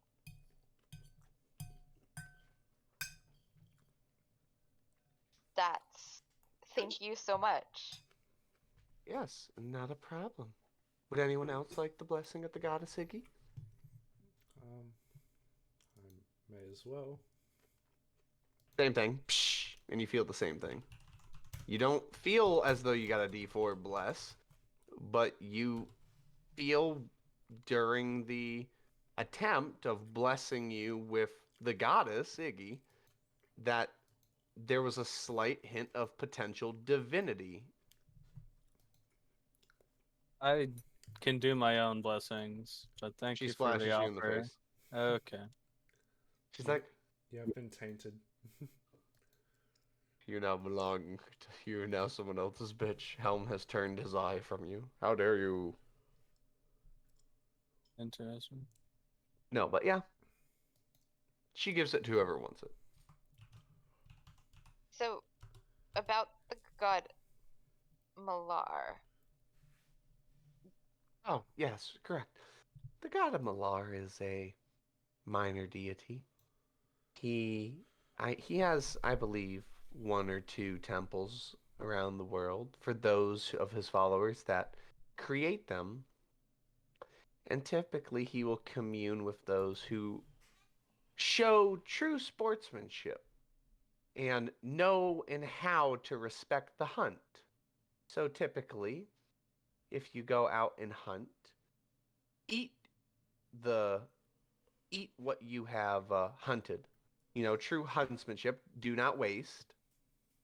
And bring the carcass of what remains, and lie it before his temple. It is said he will commune with you, if you so ask him to. Okay. And does it matter what animal you bring? Something that is hard to hunt. Okay. Or something just generic. Like, for instance, hunting a deer. So long as you skin it, eat it, do not waste what the hunt provides, and then show the carcass, he will commune with you if you do so in front of a totem of his and ask to commune with him. Okay. I have Thank you heard for. he takes on the form of a aspect of a dire wolf, the true hunters of nature. Okay.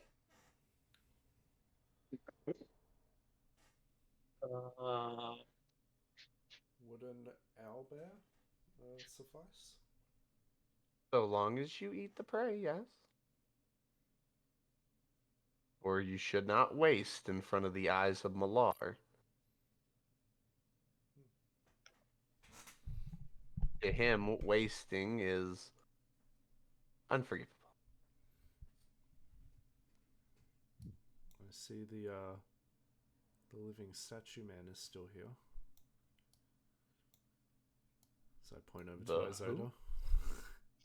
Oh yeah, he's still there, man. He is praising the light and Paylor, like He has his the own. divine. He essentially has his own spotlight on him right now.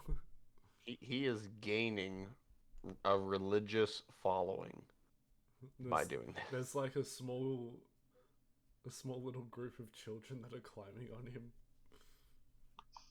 He's like, yes, this is what Paylor enticed for me. This is what Paylor would want. For the children of this plane to have his divine light and his statue. And something to climb on. or pay lower will never forsake. Well, that sounds like very good information. Thank you very much. Yes, of course. It has been my pleasure to help those where I can.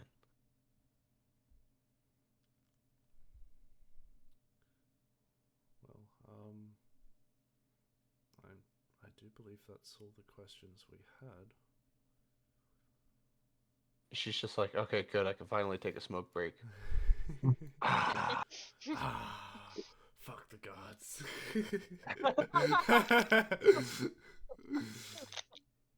Holy fuck, dude. The only blessing I need is right here. Blessing of nicotine and tobacco. Oh yeah, I feel myself rise into the heavens. Oh, sin is the best. No, just... Okay, so what are y'all doing? Well, I think we'll Because I just finished up making the town. I put little cannonballs near the cannons.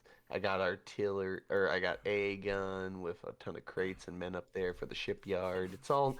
This town has come a long way. I'm proud of it. So one question I have is that when we go out on a new expedition, will the NPCs we already had still come with us, or will we need to go out and Yes. recruit them? Yes, unless you want to recruit new people. Now, certain NPCs won't. You'll have to re-recruit, or will tell you, "Hey, I'm gonna stay out of this one. I'm, I got shit to do now." So. Okay. Have any of But the no, you NPCs done that with us? I just gotta say, every time that I've looked away so far, the horse keeps moving closer to me. Yes. I keep staring at the screen, waiting to move my character if the horse moves again, and then I look away, and then I come back, and there it is. No, every time you look at Bojack and he's like staring at you, he like does a thing where he like looks away, but like looks back to see if you're still looking. Bojack is a weeping angel.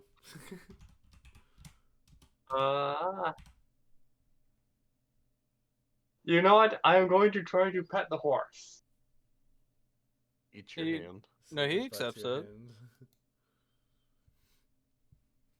I gotta reconnect. Things fucking up. That dude be Bojack. Bojack is a vampire. That is accurate. A weeping angel. No, Bojack has taken a very special interest in this Basil man. He's wondering, does he taste like basil? Does he taste like basil or bunny? No, he's the big version of the carrot creatures. Okay, so Basil reaches out, starts to start stroking his neck, going, "Oh, good horsey, good horsey." He's just like staring at you. Nay.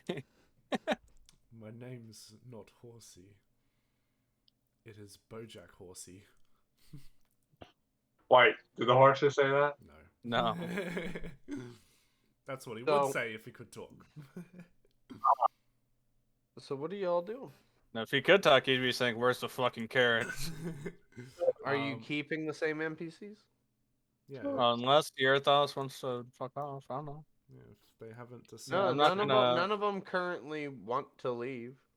You Yeah, in can that tell case- them I'm gonna bring someone else. I'm good with keeping Earthos as mine +1. I'm fine with keeping Valoria. Speaking of which, you can bring an NPC with you, Tosh. Basil? Lars God, why I'm or going brain dead. Basil.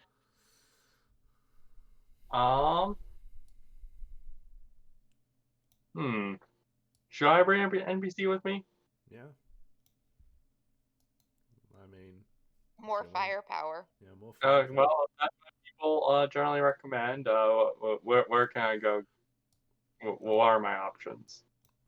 Pretty much everybody in the NPC party members thing, except for Lourdes Luna Valdraconia. All right, and Iggy, pretty And much. Yeah, if you go to the journal, And then NPC party members. Yeah, I am wondering, should there be that's been stagnant for quite some time. Should there be new faces in there? No, just there's only a few I haven't. I've been real lazy about it. Yeah, that's fine. The only people that should be in there is the Benefactor, the new Grand Templar, and Grayskin, and the Lords and Lordesses. The previous Lords and Lordesses. That's it. Those are the only people that should actually be in there right now. Everyone else is either dead or unimportant. Okay, well you could Oh, I can move Puss back into the living. some people he can recruit. He could did you say So- Puss and Rivera counted as one or No, Yeah, well, they and are there's counted. They're counted separately right now. But So- Puss already said he But Puss doesn't said he want wanted to. a few weeks, yeah. yeah, And we shouldn't recruit Rivera because of Fuzz. yeah. What about So my only issue recruiting NPCs is that my character doesn't really know most of these people I see in the NPC party members. So how do you go know which one to approach and say, hey, join us? you've Well, you talked to him at the party. you've met Zarth Yeah. and Oh, Exotier. Yeah, you've met those two. Yeah. The Mimic Man and the Technomancer. They Well, there's Odysseia. That Yeah, looks so like she's not actually there. So Yeah, Alright. neither is Sin because they are currently competition. yeah. competition for the game. So Sin isn't actually on the list of NPC party members. Yeah. Oh, he's one I didn't put in there either. I forgot. Thought he was. Excuse me. Oh, I'll work on it before next session. Yep, sounds good. I really don't know. Well, that's fine. Yeah. Could once you Not get fine, more it's lawful. acquainted with some people in the town, can get to know them better. So for So- now, you're a +1. You are a +1. You're a +1 to one of the NPCs. You are Also, you are Souls, Flora's something- +1. I have no problem being Flora's +1.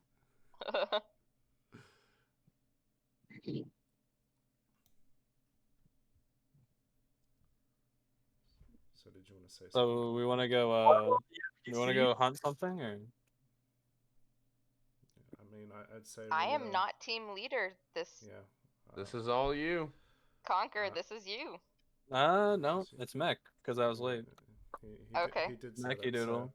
so I would say, well, I think we should rest for the day, and then early tomorrow we make our way towards the temple, and along the way we see what beasts we can find, and yeah, we use them as an offering. Are we going to take the ship or walk? Or I guess cart. I think we should save the ship for emergencies. So I'm thinking that Well, how long is it going to take us to get to... Okay, The so temple. walking having changed because you have now unlocked the ship. Mm. Let me move you here. And where was the thing again? Because I couldn't see the map. it's down here, bottom Oh. right. Oh, the thing is far. Mm. Also, one other conversation I have is how long do we think we reasonably have for this competition? Lucky, Yeah, that's why I'm wondering Lucky's if been you- assuming about a month. Because it could be like just a week, perhaps. Because a week is what I would imagine to be the shortest possible time span. It would take you 54 days of walking. We probably should take the ship. Yeah. Yeah. So how long in the ship? The ship turns it into hours, so it would take you 54 hours instead of days. Okay, Which so would that be about 2.5 days. I'd say 10 speed. days, yeah. Or actually, what I should do. That's right. I'm being a little too cruel with this. Walking. You have a cart, so cart would take. What's half of 54? 27. It would take 27 days with the cart. So a month, basically. Yeah. Um, Walking would be 54. Okay, so walking will be the number there. It would be that number. Cart is half that number. Ship is that number, but hours. yeah. Okay. Or would the ship be just like a straight line instead? Yes, it would. I'm just lazy. Yeah. So it'd be 59 hours. Almost 2 days. Okay. So I think given the task and the mission of this hunt, we want to prioritize speed because we don't have a date of when everything is due. So you're using the ship. Yeah. I think we will, yeah. Does the ship have the equivalent of like keys? No. Just wondering. It's like a campsite, essentially. You know, it's a ship. So you do need to keep track of your ship's fuel. You now have only, if you do this, you have 10 days left of travel with the ship before it needs fuel. Okay, and this I am going to drop the price of that. And okay. The X It's going to be is that Red it's going to be Dragon. 50 gold to fill it. Okay, so that X over there is the Red Dragon. Or what? Okay, there we go. That'll work. Every 10 gold pieces is 1 day of travel of fuel. Okay. That should do it with how you guys are making money. It should make it more accessible for you. Okay, so if we go to the temple and we find out we need to go to the Red Dragon, that'll be 87 hours, which is 3.5 days, roughly, and then another trip back would be. Well, we don't have to go back to Iggy's. Oh, I guess we have to take the ship. We need to take the ship back, yeah. So if we just do a trip like that, that'll be about 5 days worth, give or take. Yeah. So a trip like that is feasible. Alternatively, we go to here and we might need to end up somewhere, maybe over here. I think we should at least make sure that the trip we take with the ship gives us at least like 3 days of travel back to Iggy's lair, just to be on the safe side for delivering the ship back. So, to make sure I understand this right, we're thinking going to Totem Temple of Malar so that he can tell us what thing we could hunt that would meet the requirements of our thing. Yes. Yes. Okay. So if he tells us about if it's that worm in the desert place, that's going to be all the way up there next to the Lord Isaac Degrade we would be traveling. If we went for the worm, would we even know where to look exactly? The desert's not exactly small. So we put it there and then back. That's less than 10 days. So we could do a trip like that. But yeah, that's what about if it was on the further side of the desert then? Yeah, if it's on the further side, I believe we could still do it because we had got 10 days. That's 24 hours times 10, 240. Well, we have 12 days left. Yeah, 12 days. It's just like, yeah, the So we could make a trip like that as well. So Just making sure we have all. and if we need to travel, say, to Soloria and then back, that would be cutting it close, but we can make it. So with the 10 or 12 days of fuel left, we should be able to technically go anywhere if we don't get distracted by anything. So I say we head to the Totem Temple. If we get an answer there, we make our way towards the area where that creature is. If we don't get an answer we want, we aim for planning an assault on the Red Dragon. Those are my thoughts. I want to hear your guys' feedback. that sounds reasonable to me.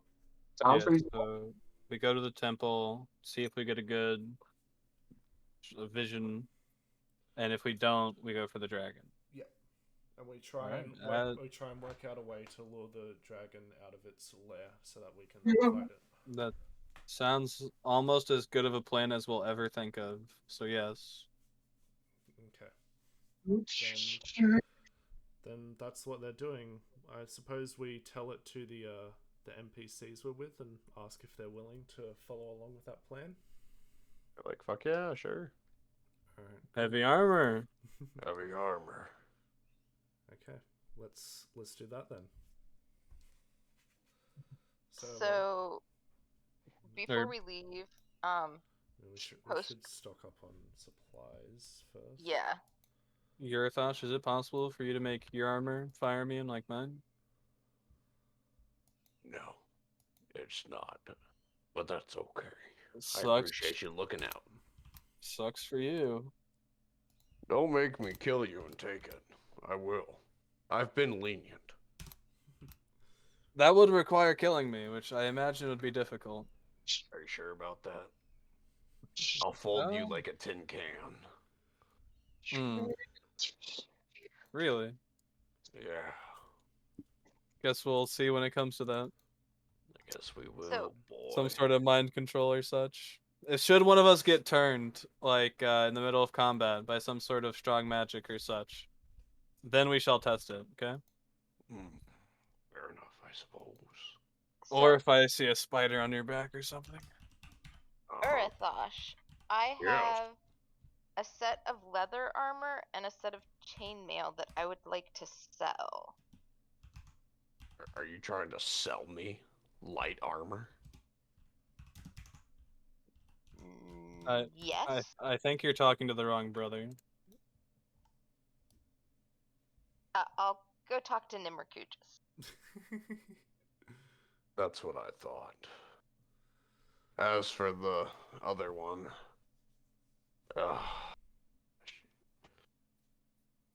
don't you guys like have a chest you could?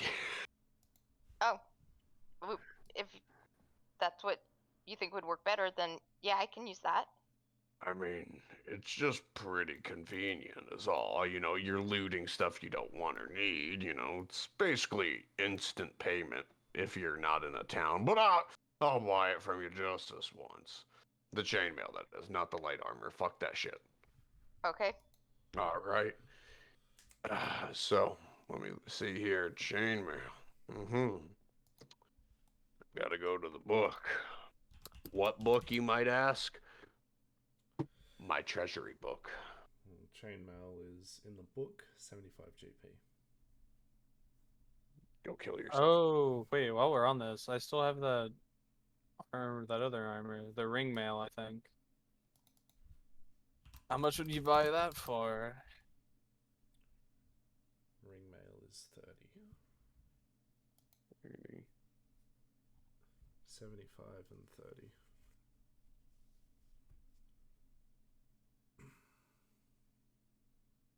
What is half of 75? 37.5.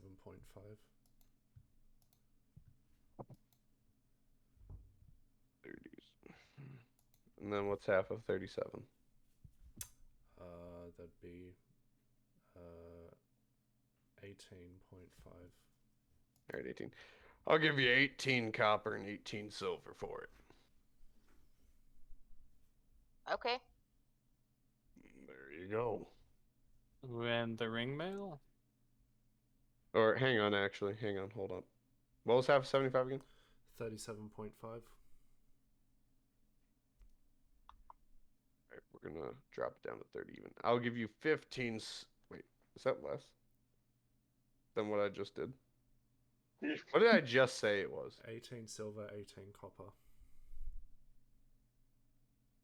How the fuck did I get that number? What did I just do, math-wise? I don't know. You tell me. I'm giving you numbers. You cut it in half and then cut it in half again. Yeah. Yeah, you did half of 37, which was 18 and a half. Oh, I see what I did. I gave you half and half.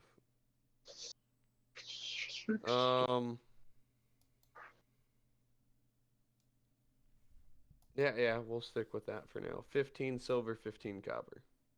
Okay. As for the ring mail, That's 30 gold. 15. So he'll give you 15 silver, 15 copper. That's Or wait. Hang on. What did I Ring mail is 30 gold.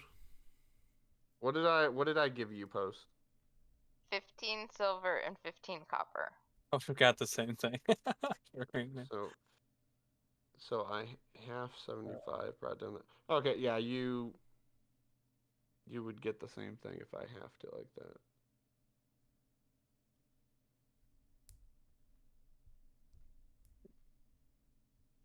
Well, if you All right, half- I'll make it easier. 35 silver, 35 copper, or no, 35 silver, and then I'll half it again. 15 copper. 35 silver, 15 copper. and that's for For the me, or That's chain for mail? the chain mail. Yep, for the chain Okay. mail. Ring mail will be 15 silver, half of 15. 7.5. You get 8 copper. 15 silver, 8 copper. Okay. There we go. That way, there is a price difference in the armor now. I'll just do it like that. Cool. Basil would like to buy some health potions. Ah. That Good is luck. that is a Well, good hello, idea. my friend. It is I, Yevon. I can provide I health will potions. come with him because Lockie wants to purchase a few as well. Yeah, I think we all want a few. Come one, come all. I'm a walking health potion. I don't That's no remember fun. you healing me in dire need in that fight before. I did heal you. 1d6 plus charisma, and you got a 1 on the dice. What is a d6? I have no idea what A you're talking about. six-sided die. You use it in one of your board games. What? What does that have to do with the combat? I don't. Did I what? tell you, Post, what were the potions I gave you? Do you remember those? Yeah, it was. I know a basic one was 1d6 plus con. Yeah, and then the next Oh, that's step right. up Every was time it goes 2d6. up. That's right. Every time it goes up, it's a d6. Okay, I just Yeah. needed to make sure for my pricings. Come on, come all, Yevon's Emporium. How can I help you? Hi there, Yevon. Well, hello, birthday boy. How old are you now? I'm 29. God, you old ass mother. Anyway, Looking for some health potions. potion seller. We're going into battle. We require your strongest potions. Strongest potions. Are you sure about that? You look a little light on cash. Broad term, we need some reliable potions. Mm. I was also making a reference. We don't know what those are. Let's see. You want my strongest potions, fair, but you want reliable. Well, for a minor healing potion, the most generic of them all, for one of them is 5 silver pieces. 5 silver, and the step up from that Would be a basic healing potion, which is normal. That would be a gold piece. My You prices drive change a- with the economy, obviously, but you know, You drive a hard bargain. I do. And then if you want a major healing potion, wow, that will be 1 gold piece, 5 silver. So 5 silver additive each time. Okay. And then, if you want a superior healing potion, well, that's going to be 3 gold pieces.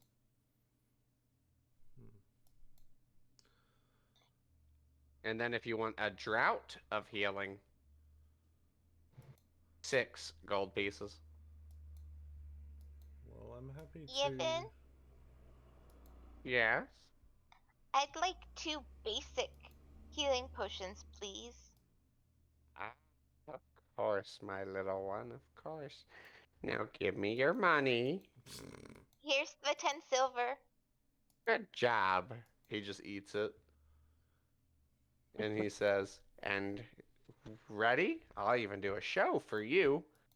A little bit of spice, a little bit of sugar, and oh no, Chemical X. The mimic. Yes, he's a mimic. Ah. And he says, here you are. As it goes poof and turns red and it's beautiful. He's like, there you are, little Flora. Don't die now. Make sure to drink these if you're in danger. Otherwise, I'll add your cool. body parts to my collection. Oh. Can you teach me how to make them? Only when you're older. Okay. So 1d6 plus con? Yep, 1d6 plus con. Lucky is going to purchase 2 of the basic ones and 1 of the step above that. Alright, remove the currency. So 1 gold and 10 silver. Would you like a gummy worm for the road? I'm good, thanks. Oh, right. He just eats one in front of you. I look disgusted. Want to describe what Basil sees? What'd you say, Catan? I think I know. What are these gummy worms? Oh. He ate a dick. Oh yeah, that's what I thought. Era told me about that. You told him? Why did you tell him? He could have totally eaten one. Tell him and not anything. known. Damn it. I asked him if he liked gummy worms. I didn't tell him what they were. Ugh. Anyway, are you all buying anything else, or are you just gonna stink up my shop with your living body parts? Do you have any guns that would suit my style, given? A gun. You're Yeah. asking me about gun. Boy, do you Well, know who's next door? you or Exeter. Yeah, go to Exeter. Leave me alone. You're both talented in the makings of stuff. No, you're ugly. That Okay. seems to be a popularly held opinion. Basil is doing. Also want two basic health potions. Well, here you are, my dear Post. a- I as even well, put a little furry cozy on them for you. Thank you. Basil will get 2 basic health potions. Here you are. And he puts a pair of bunny ears on it. There you go, buddy. Bunny ears. Yeah, not real ones, like little fake ones. Oh gosh. He's like, oh god, my people. You're a rare specimen. I haven't had the chance to taste one of your kind. Oh. Given's like licking his lips. They're so yummy. I can't wait Delicious. to eat you. So you're talking just to like salad. Exeter about a gun? So Exeter, guns that are big. You get what I'm saying? Mm-hmm. Well, I have a sword gun. Excuse me. Well, it's not really a sword, more so it is an axe with a gun. Like you can hold it like an axe Oh, and then shoot it like a gun. there are actually real world weapons that are axe guns. Yep. You can also like charge at people with it like a bayonet, like pretty interesting. Mm? He shows Yeah, it to you you. got He anything else, perhaps? I got a few things Kind here. of. I'm gonna I'm put us trying on to this browse screen. I'm trying to browse the whole stock, if you know what I mean. So, yeah. So I got this. There's the axe gun in general. Axe gun. Oh, what the hell is? Let's see. Well, I got this sniper rifle. That's just.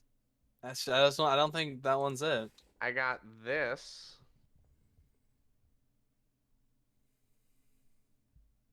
What? Are you just? Did you look at blades and guns and just say these two must be made together? I got this. What the hell is that?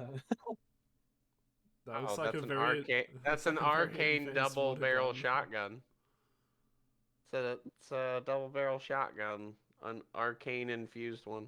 I assume you charge $1 million gold per, and not something I can afford. Or what? What do you talking about? Oh, you want an affordable gun? Hang on, let me just. He brings There out you he go. brings out a sling. So this is a rubber band and a rock. Use it well. That'll be Well, $5. I That'll- mean, that'll be this $5 this is also affordable, I guess. Yeah, but how much damage does that do? Well, it's a hand cannon. Mm-hmm. It fires 2 shots in one. Mm-hmm. Like per attack? Yeah, it's 2 shots in one attack. Okay. And how much damage? Well, it can put a hole in the wall. That's cool. Is that large caliber? Yeah. And is it a I have to think that. Just give me a moment.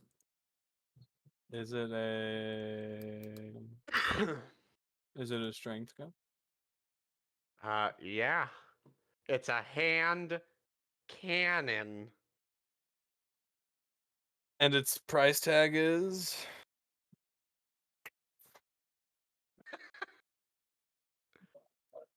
It's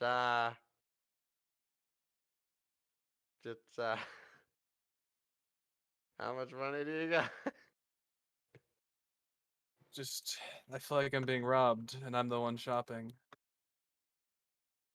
3 gold, 27 silver, and 8 copper. Ah. He slowly just puts it under the counter. Ah, what gun? I take it that it's expensive.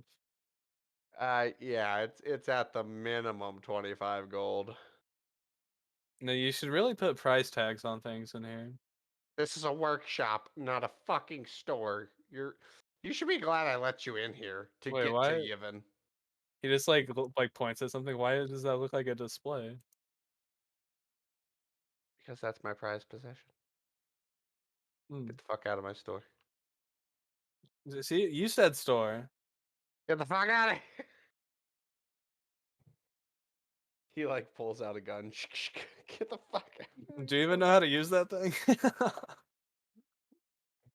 Oh, do you want to fight? Do you want to fight nowadays, Exeter? Does Howday Exeter want to shoot me for no reason?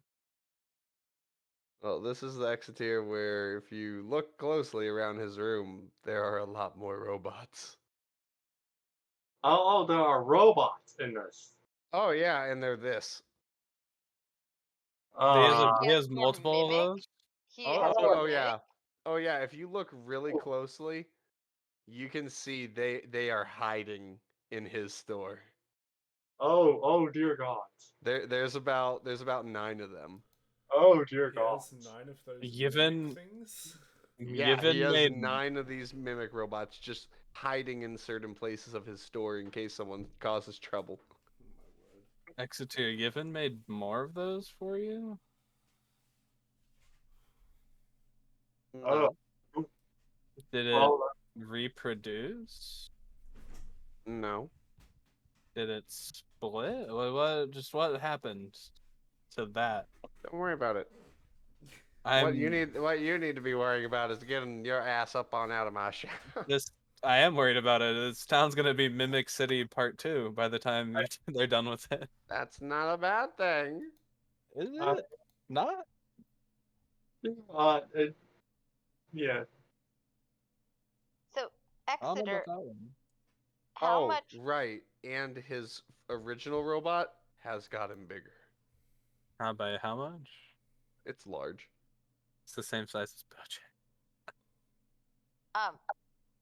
Exeter, how much would a bayonet cost? Oh, a simple bayonet? Oh, 1 gold piece.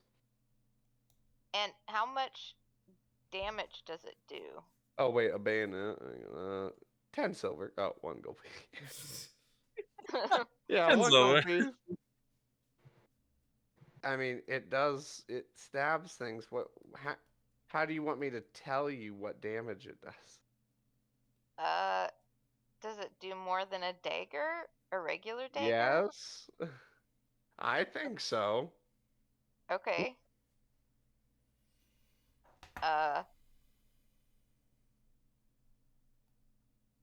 Could I see one, please? He shows you one. Look So- at how pointy it is. So if the bayonet is connected to the rifle, does the bayonet become +3? Yes. Okay. I would like to buy this. You said 1 gold piece? Absolutely. Here you are. And here you are. All right.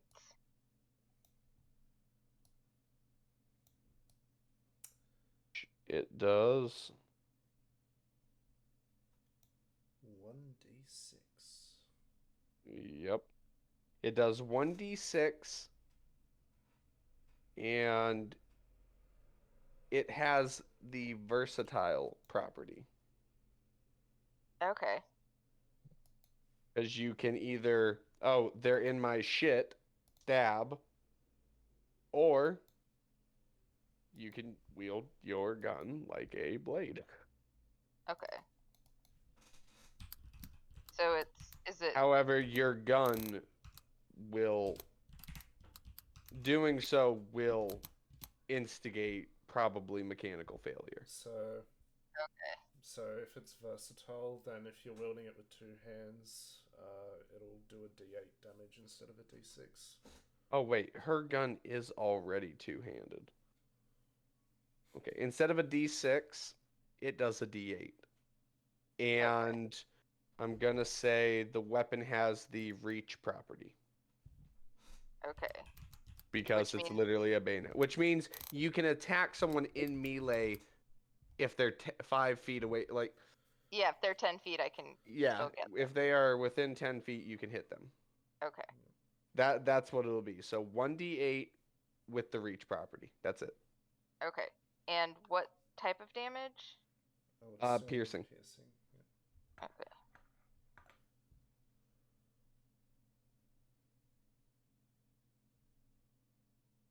That is not how you spell piercing.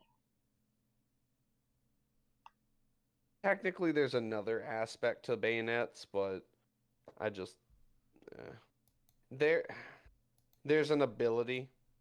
I'm just being lazy. I don't know why I'm being lazy. You have the charge ability, Okay. which essentially means if you use 15 feet of movement to charge someone with the bayonet, the damage becomes a D12 and can knock them prone. Okay.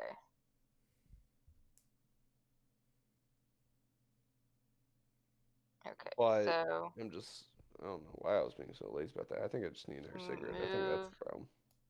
so if you move 15 feet, Yes, you have to physically charge them. yeah. I'm assuming in a straight line. Bojack. Yes, has in the a straight ability. line they have to be straight. Yeah, Bojack has trampling charge. It's essentially a line attack, but you're charging them. It does a D12, all that. Just love. Originally, how I did it for the players is every 5 feet of movement that you charge adds a D12. Ooh. Because you're picking up speed and damage. You're becoming the force of this blade. Yeah. Monks just be like, oh yeah, baby. A hasted monk. Hasted monk. No. Max level, he's got 120 feet of movement at least. The charge had a cap. The cap was you can't exceed 6d12. Still. It's meant to kill a motherfucker. You're charging him with a bayonet. If you got hit with a bayonet, there was no going back. Let's see. And what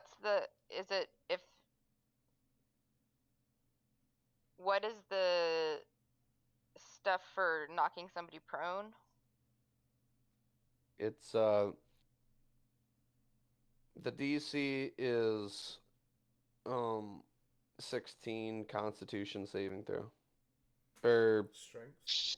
strength saving throw. Not prone. DC. You said 15? 16. 16. I mean, I don't know about you. If someone charged me with a bayonet, my ass would be on the ground. 16. Strength saving throw? Yep. Mm-hmm. And then, you know what? Fuck it. Yeah, I'll do that. I'll spice it up. You can attack, then use charge as your bonus action. Okay. Or if you use your charge as an attack, if you knock them prone, you can use your bonus action to basically take the bayonet and stab them while they're on the ground prone. Which will be making the bayonet a whole subclass feature. You could do a thing where you can stick them and might. shoot them. No, I don't. That's a lot of damage. And it's an auto crit because it's just right there. You know what I'm saying? Pretty much. That's why I don't want to do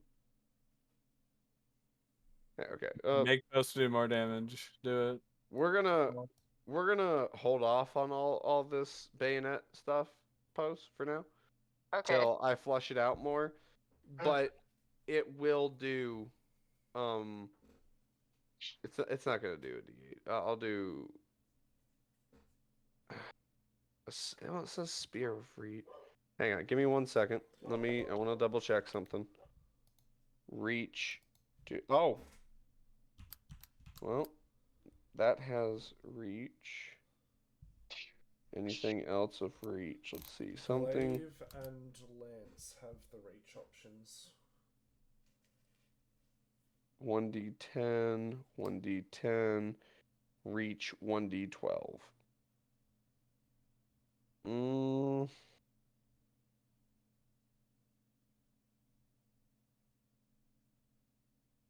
mean, motherfucker shouldn't be. Is it still a dex weapon? Yes, it is. Okay. It's literally your gun. Right. I just wanted to make sure that switching from range to melee would. Well, with a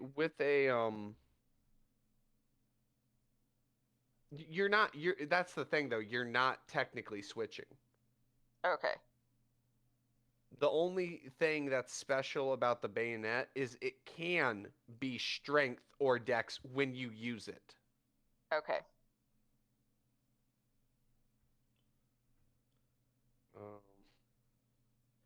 mean, 2 of these options say a D10, but a lance makes sense for what a bayonet is. Sure. A bayonet is just a simple D12 of reach. Dex or strength run off of it. That we'll keep it there, see how it goes. Okay. I literally do have a whole fucking subclass for bayonet essentially, because it's a very unique item to the weapons and functionality of the game for melee. I mean, just based on the description that you've given it, it sounds like you're blending a couple of feats together. It's pretty crazy. One being the charger feat. So it's a pretty fucking crazy. How I have it written, it's pretty crazy. It just gets worse and worse. Like you would have a stroke. It's busted. It really is. It really fucking is. That's why I said let's just keep it at D12 reach. Dex or strength. That's good enough. Okay. So no charge ability? No charge. Okay.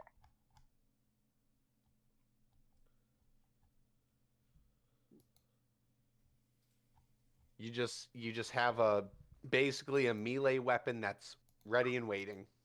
Like it is. You don't need to pull it out. You have a ranged melee weapon essentially. That's good enough. You don't need more. Even though you can use your gun in melee, I just know you're doing it so you don't use ammo. Right. Or when you don't need to. Yeah. All right. So you guys are all in agreement. Everyone got everything they need. Rations. I need to stock up on some rations. Yeah. Rations were the same price as before. 2 copper or 1 copper. 1 copper. Okay. 1 copper. Now, if Post bought like the ingredients, could she make her own for cheaper than that? No, if you bought the ingredients, there's no way in hell. Okay. Yeah, well, if you bought your own ingredients, they would be more, but you would be able to make a single day ration. Okay. But you would essentially be purchasing single day rations. That's pretty much it. Oh, okay. So how much were they again? A copper? Yes, a copper. Okay. All right. So I'm going to purchase at the very least, well, at the most, yes, it'll Conquer. be a 12-day What? journey. So Not you, Conquer. Catan. Oh, okay. You said Conquer. I was like, huh? I didn't ask anything. I'm going to buy 8 more rations just to be on the prepared side. So I have 16 All good. in total. You're going around shopping, doing everything you need to do. Oh wait, how many rations you say we used on the way there? 6. 6. 6. Okay, I need to take this. You book. use 3 rations a day. Lunch or breakfast, lunch, dinner. I just remembered I forgot to take those on. Now, the problem with the airship is you will not have the option to Forage. forage and hunt as you're traveling. Yeah. You have to be prepared. Create food and water. Now, when you get to your destination, you can forage and scavenge, Yeah. but you can't do it on the way. And I mean, considering we are going hunting, Yeah. Yeah. we'll have at least a day where we won't need to rely on the rations. Yeah. Absolutely. Absolutely. Now, will you be hunting at night or during the day? Well, I suppose that depends on the on what's in the surrounding area and what we would You consider are formidable. entering in the wildlife area. You are entering Deku has some of the most brutal of hunters. Of hunters? Yes, like of predators. Yeah. yeah. Then I Oh, would assume that we would try and hunt during the day where we'd be able to more easily identify. Okay. Well, I mean, I think we'd need to know what's there before deciding day or night. Based on Tell you the right now. based on the environment and such, could Lockie maybe discern what type of animals there are? You're not currently there, Okay. so I'm gonna have you do history. History? Mm-hmm. Okie dokie. For of the history of that area currently. 19. All right. Everything. Everything from deer to wolves to Yes. owlbears. Yes. Okay. Deku is one of the most unstable regions when it comes down to the food chain between animal life and plant life. Okay. It has become universally unsurvivable. It is considered to be called the arcane wilderness. This is one of the areas where the gate to the city has been just overrun. Like they sealed it off. Well, There relayed is that no information. human. Yeah, and you would also be able to relay there is no surviving settlement or community here. Anyone who ventures in has to be truly ready and basically, survivalists. Like you're here to hunt, do stuff, survive off of what you can do and have. It's not impossible, but for a common person, it is a death sentence. But, only but to be so, had dreg. are the chances then that there is actually someone, like a priest or someone manning that Temple of Malar is low? You were cutting in and out for me. I don't know what you said. So what then are the chances that there is actually like a live person at the Temple of Malar? Well, Malar is the minor deity, or he's a god, but the world, they're minor religion, all that. But he is the god of the hunt, the god of beasts. If this is his temple and someone worships him, any wildlife or beast would not dare step on his hollow grounds. Okay. They would have to be something that truly thinks they could take him on himself to oppose his protection over his followers. So essentially, when we get to the temple, we're in like a safe zone where animals won't come after us, kind of thing. Pretty much. Okay. Only the kinder of animals would be allowed there, like a puppy. So Huey.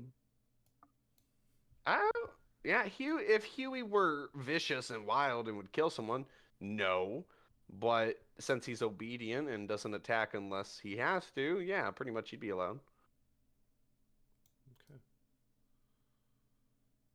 Okay. Oh, one other thing she would have told you about his temples. His temples are overlooked by guardians. Are these guardians that we have to fight before we get there, or are these guardians just... She didn't know if that would have been the case. She would have only said, as far as she knows, these guardians are at all of his temples. They simply, do the job of a guardian. They protect it. Anyone who comes with malicious intent, you know. That So sounds it's familiar. here nor there. How does it sound familiar to you? Just the term guardian and what you described. Cough, cough. Helm. Helm. Oh. On the journey there, are we all heading there now? What I'm waiting to know. Rations. I don't know. I was kind of listening through all that, but I don't know. I was like, Okay, so should I be buying rations myself? Yeah. So, there's day rations, which I've forgotten the price of, and there's sort of morning, lunch, and night rations, which are 1 copper each? So, how many did everyone get?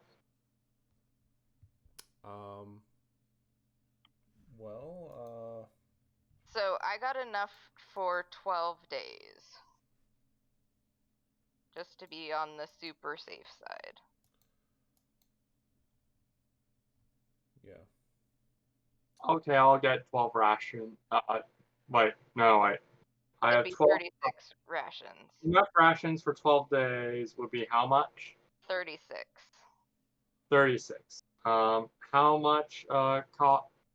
So that'd be 3 silver, 6 copper. 3 silver, 6 copper. Okay. Get 36 rations.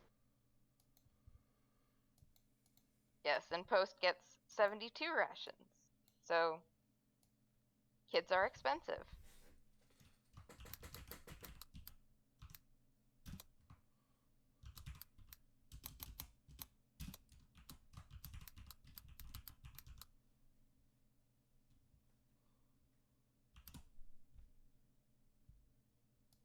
Indeed.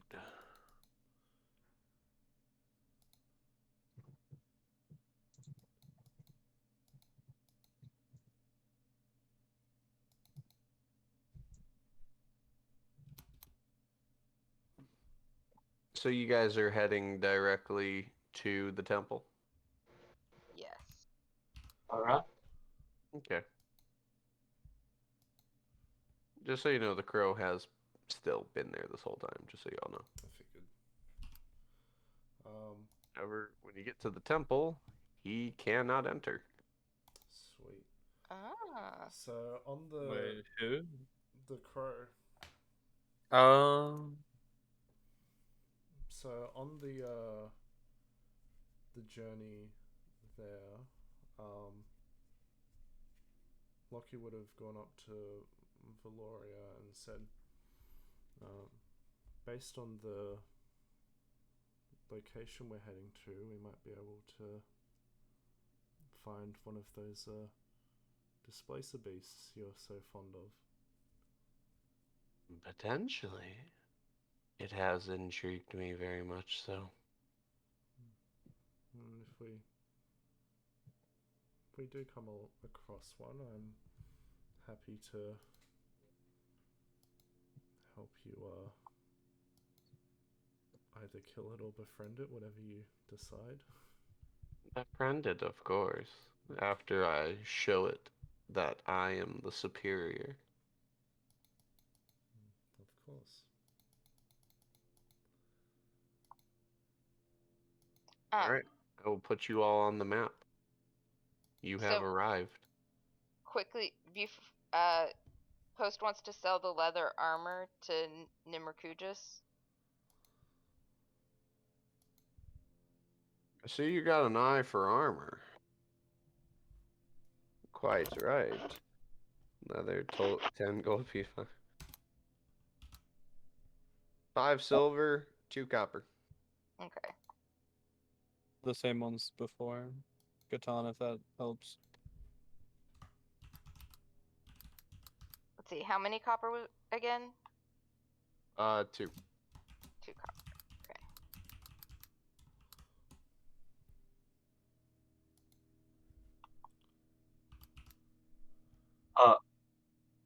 Are there like werewolves outside of the temple?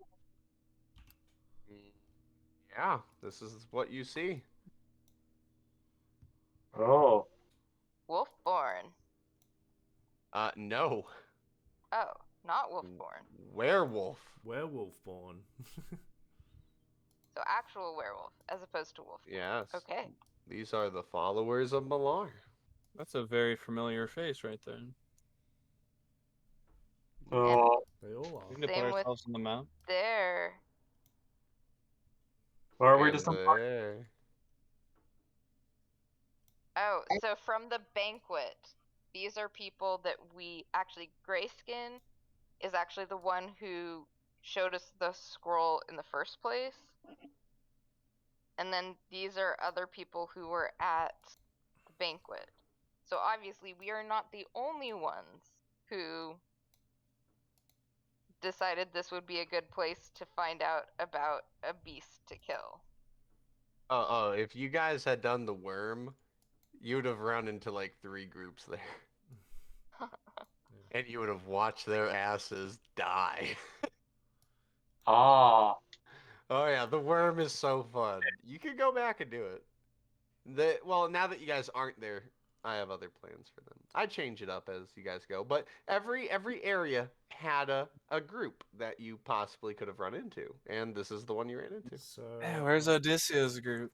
So So sad. real quick, Lockie will keep Alistair with the ship, just to make sure that no one comes near it, and if someone does, he'll inform him of there's You someone make at the ship. Bojack large also.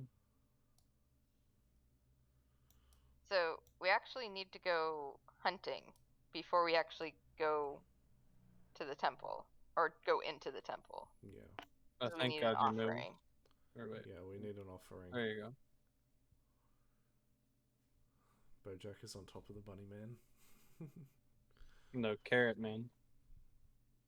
Carrot bunny man. Carrot Man has yet to show him where the carrots are, so he's waiting patiently. Do I have not right now. Not right now, Bojack. Well, hello, my friends. I see we weren't the only group that had this idea. Oh, it would seem.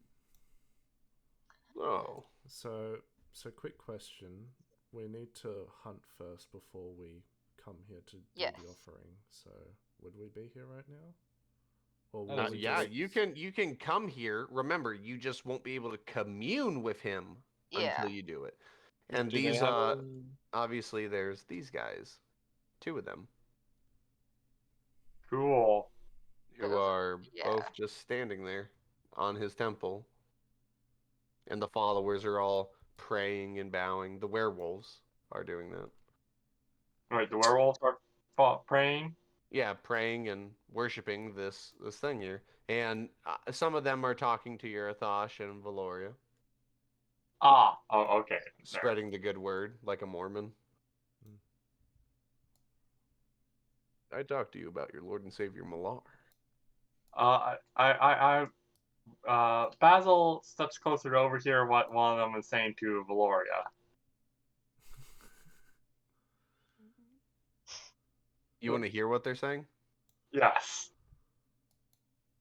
Malar is a benevolent god of the hunt. Only those who truly understand the cycle of life and death could ever hope to achieve his grace. I see. Well, please do explain to me. How did you come to be what you are? We have been bestowed upon by the grace and the gift of our benevolent god Malar, so that we may become one with the hunt. Interesting. Oh, well, hello, Atlas, and Bojack, and Rabbit Millie. It's Basil. Ah, yes, Basil. You know, Bojack keeps saying in my head over and over again. Rabbit Man or Carrot Man, Carrot Man, Carrot Man, and Carrot Man. And he won't stop. Yes, well, you are on hollow grounds. Please treat it as such. For only those who do not waste the hunt can be welcomed in the grace of our Lord Malar, or seek his wrath.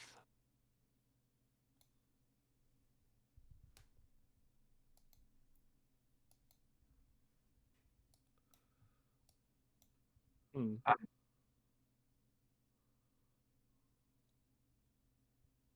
Hmm. Well, what we're gonna do now? Well, what's your thoughts talking about? Yeah. So, what you're telling me is you rely solely on your fur. Yes, that is correct. So, hang on. I'm trying to comprehend this. You call it natural armor. That is correct. Yes, my brother of the hunt. Mm-hmm. But let me preach to you a little something about heavy armor. We have no need for armor. I hear you. I hear you. But heavy armor. It's an up and coming religion. I swear. Yeah, that's pretty much how it's going. I want to hear more about the preachings of the heavy armor religion. You see, all the gods and the demons and all that, they fight over their little heavens and hells. You want to know the gods we need to really think about worshiping? The Hell, earth. You know what hell, the earth provides? Metal. You know what metal provides? Heavy armor. you know who wears the heaviest armor? Me. Yurathosh?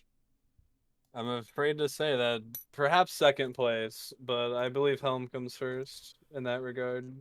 Helm carries the heaviest shield, not the heaviest armor. I thought you were a follower. He dabbles in both. Well, not enough.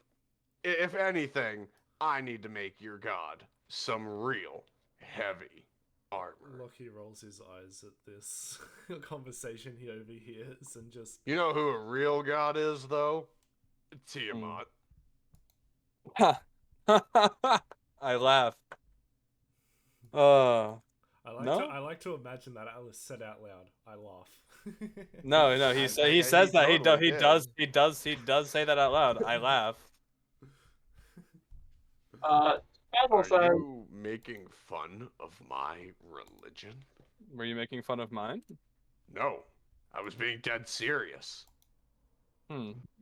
I didn't Well, laugh at your religion. I'd say I'm as serious as you are. I'm not making fun of it. It just is funny. It's also funny how a few brothers and sisters of Helm hang on your arm. Guess they didn't have heavy enough armor, huh? I do not like those who scoff and laugh at my religion. How dare you? meanwhile, us monks here just dodge. It'd also be nice if you wouldn't insult my deity's armor.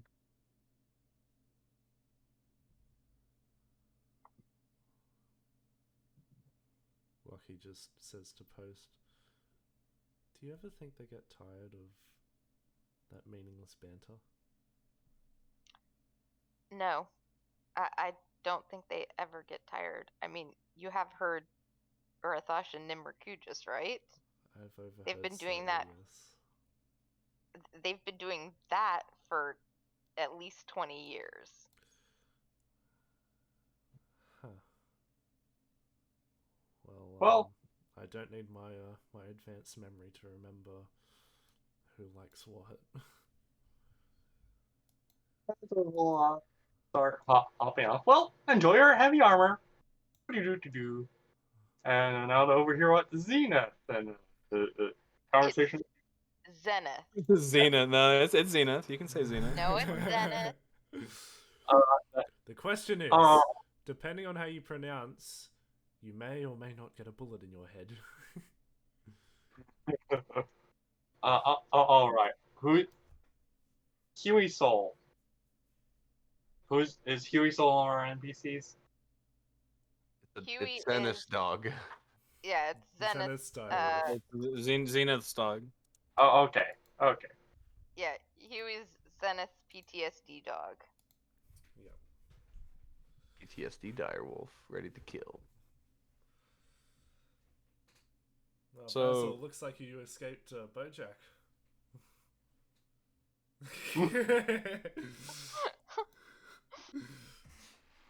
At this point,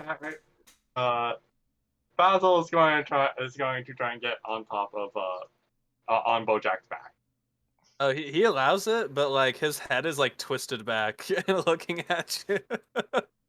Well, if you're going to keep following me here, I might as well save me in the use of my legs. He does the thing, like from like a horror movie. His head just like twist on like twist around.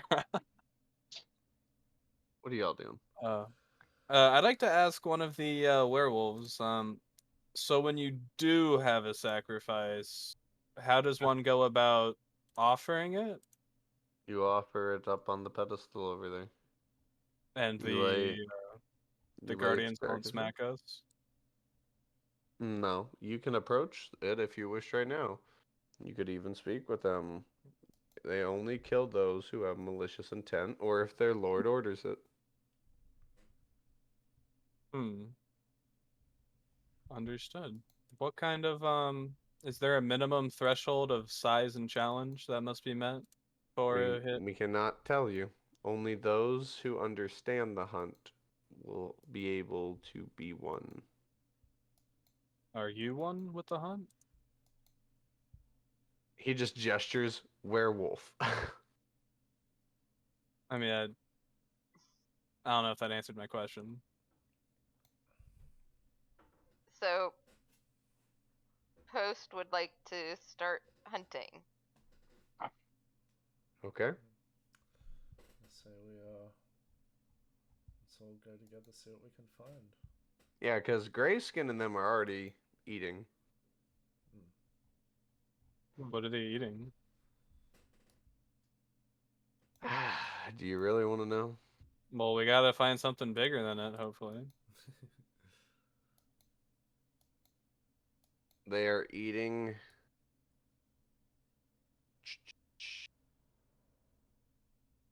They are eating. Crab people. Crab people. Tastes like crab. Stuff like people. Hang on. Well, actually, that is a good point. Roll nature to know what the hell this thing is. You want me to roll nature? Yeah, you want to know what they're eating. Oh, yikes. Nature. You can roll with what's- advantage. I'll help you. Well, I could. Post is hunting. I'm. Wow, you have no idea what they're. What's a tree? I could roll if you want. Well, you know the rule. Yeah, okay. Well, you get advantage. So Atlas, you can roll again. Hey, Lockie, what is that? I don't know, you tell me. Lamb. 16. 16. DC was Alright. actually 17, so DC was 200. Let me go here. hey Lockie, can I look in that book really fast? What? Skip select the table of contents. Okay, so done. Oh, it's what? That you could have just asked me. No, I'm a reader extraordinaire. Right. So, what are they eating? What are they eating? We're gonna. Damn it. Hang Is on. it a werewolf? No, I'm trying to find the picture. It's pretty interesting what they're eating. Is it? Yes. They are eating tabaxi now. It's just... Post is like, no. Tabaxi flesh. Mm. They are eating a T-Rex. No, they're eating something way scary. Oh. No, that's not it. Where are you? Where are you? Let me look at monstrosities.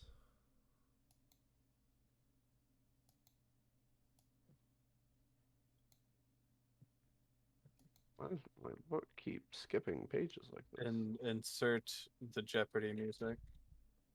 They are eating a rock.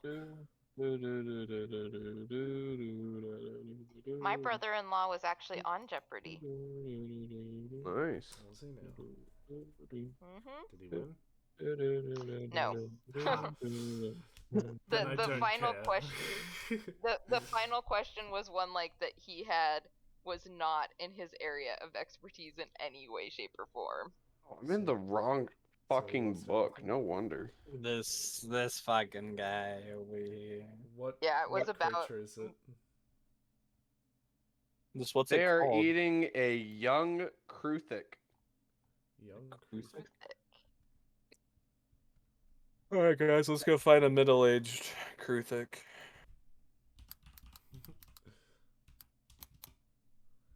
So Krufix, is that what the Guardians are eating? Or Yes, Yeah. Kruthics. I've got a picture. Not the Guardians, it's the Grayskin and the other people. I've got a picture Yeah, of Grace. them. I'll pop it in general. Whoa, those are nasty looking. Yeah. That's And Is I that like some definitely sort of because pseudo-dragon thing? because I love them so much, just by their look, I've actually made them a higher level.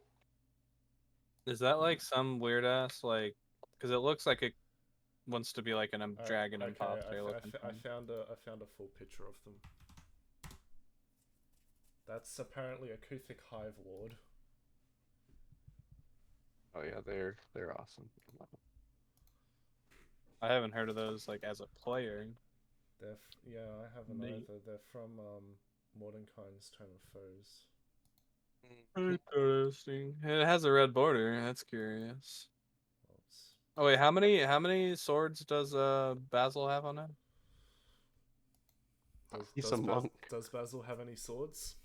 Does Basil have any swords? no. you have swords? No swords? Why are you asking?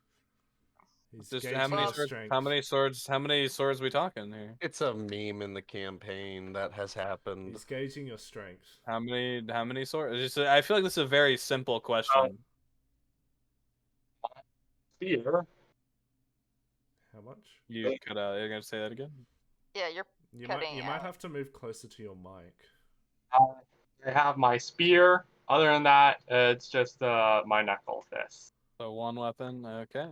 Weak sauce. No Confirmed. swords. I need to make a Megamind meme of that. Monk needs no swords. It's like no swords? Question mark.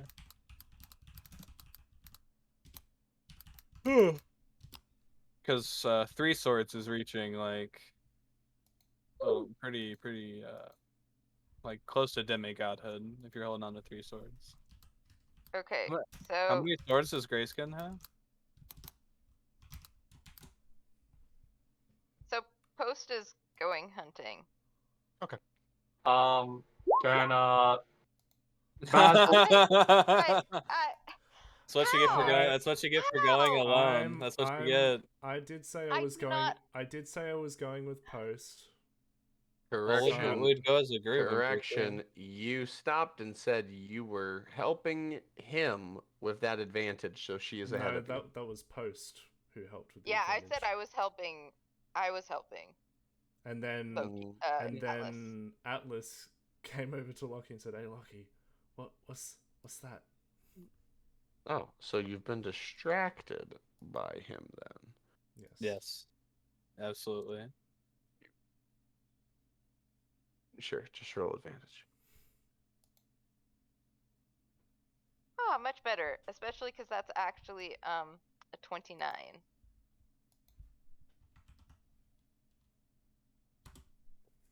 Why is it a 29? Because she gets it is- expertise in her favored terrain.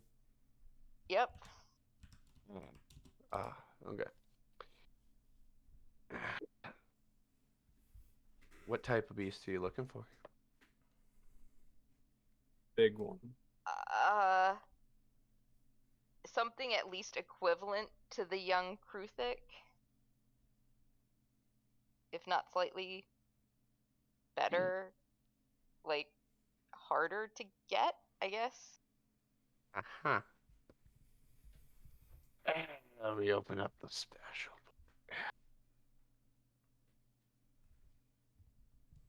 You like the meme, Conqueror?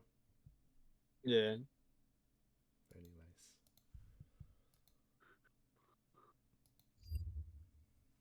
We got like 2 natural ones pretty close together. That's nice. What's something I'm good at that I should roll and see if I get a nat 1? There, I'll roll something I'm good at and get a natural one. Give me No, a you've sec. already got a natural 1. Let me get another So- one. You didn't Oh. stealth when you looked for this thing. I did not. I didn't realize I needed to. You're hunting. Okay, I will keep that in mind for next time. There might not be a next time.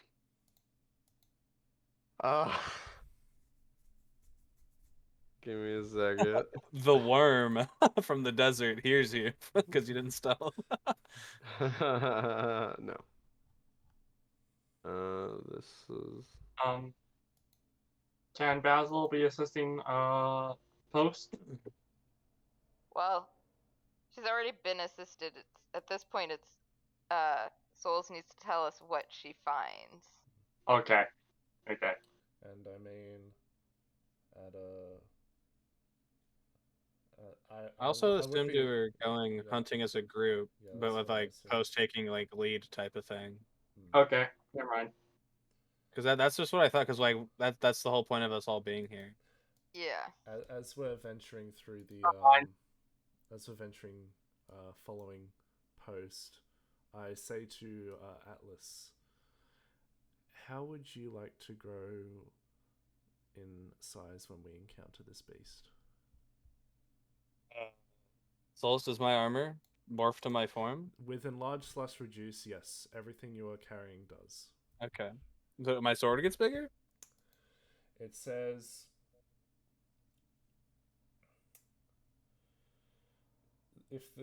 if the target is a creature, everything No, is...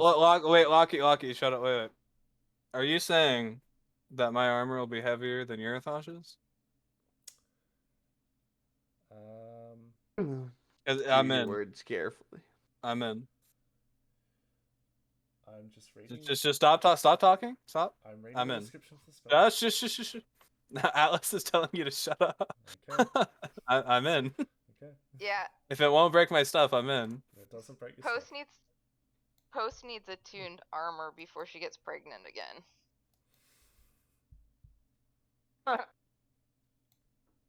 Love that little laughter.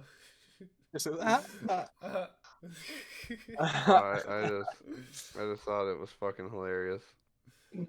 Cause you know, just by the wording, she's like, "I'm gonna get pregnant again."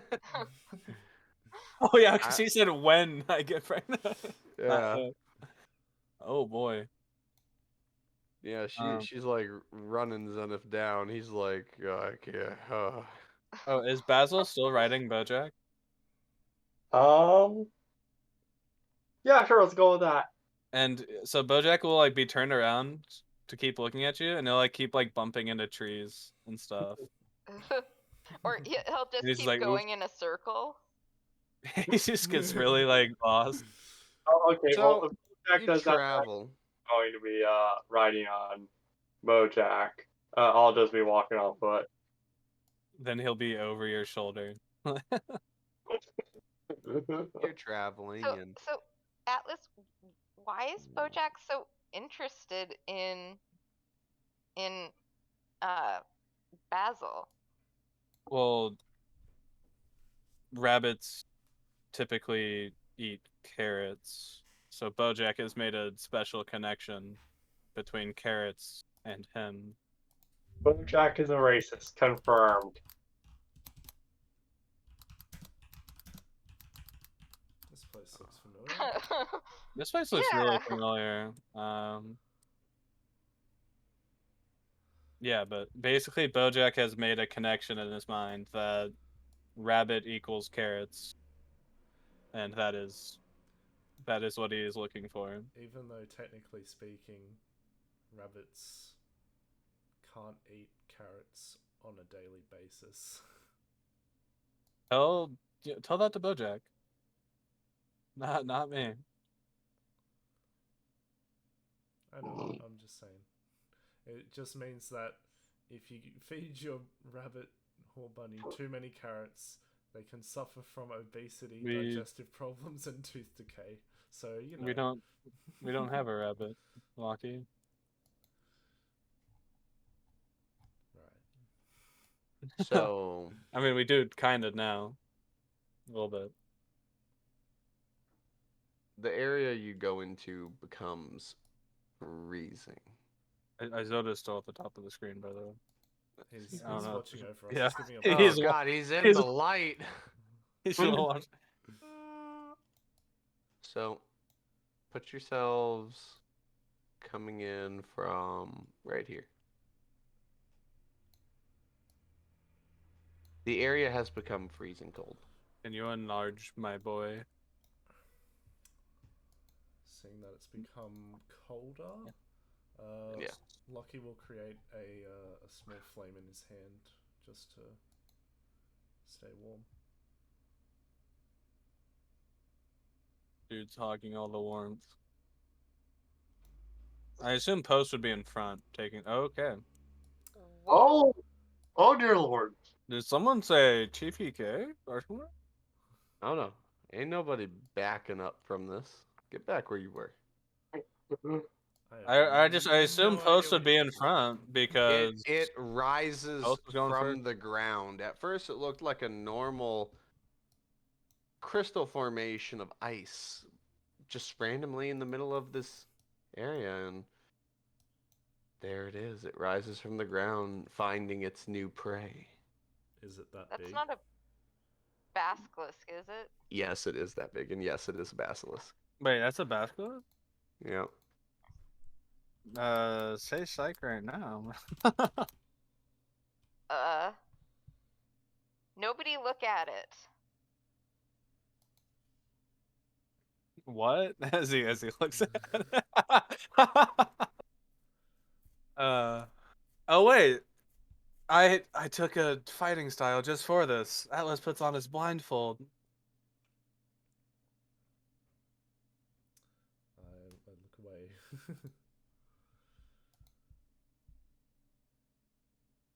Oh.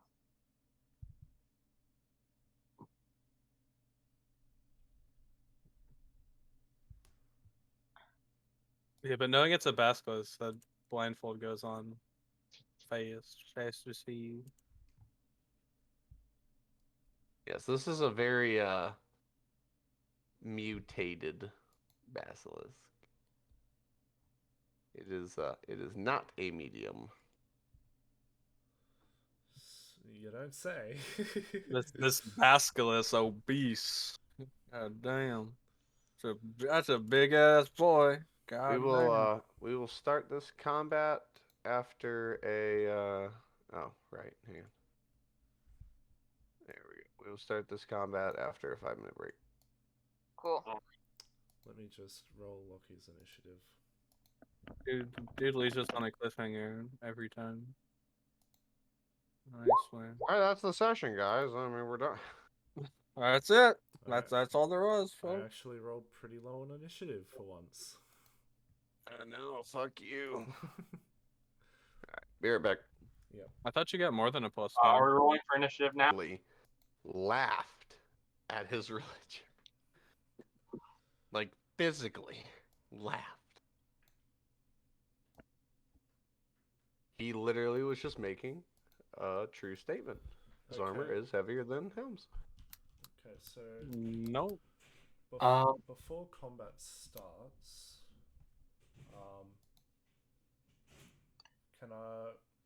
does Lockie know anything about basilisks, or will I have to check that on my turn? On your turn. Okay.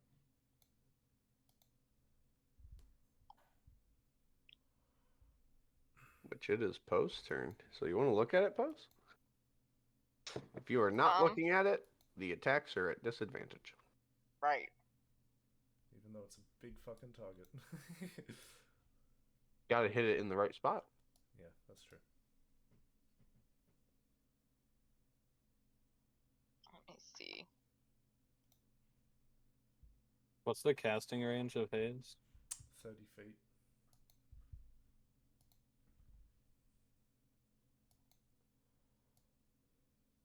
So, if she...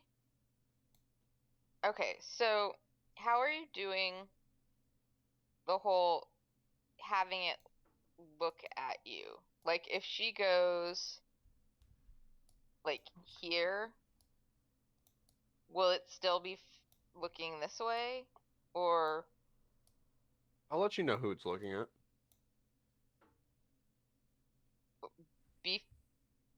before or after I look at it and turn to stone? Oh, well, that's a great great question. We're gonna find out.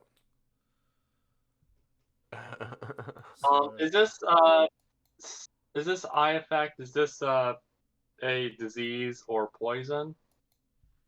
On No. a failure, the creature is it's not a petrified disease. until freed by the greater restoration spell or other magic. Wait, there's a saving throw?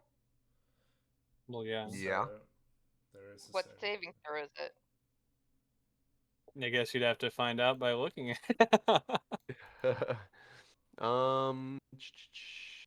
Probably not one that I mm, am proficient with. You get a bonus to saving throws when near your boy it Atlas. is a Constitution saving throw. That's what Which I thought. I need to slap my aura on there, yeah. You get a +2 when around Atlas. Alright. I think she is going to use feline agility and move over here.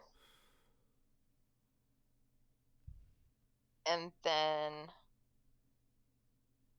Oh. Interesting. Okay, I'll just read this so people understand.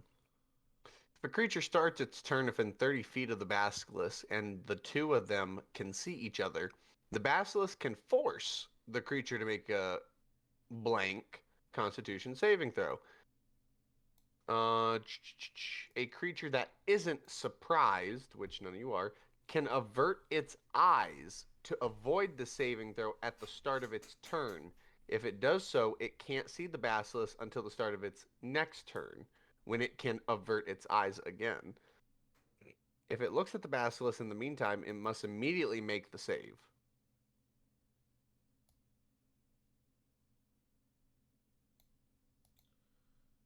What was the beginning? It can force you to look at it? Or It how- can how do- force you if you are within 30 feet of it and you can visibly see each other.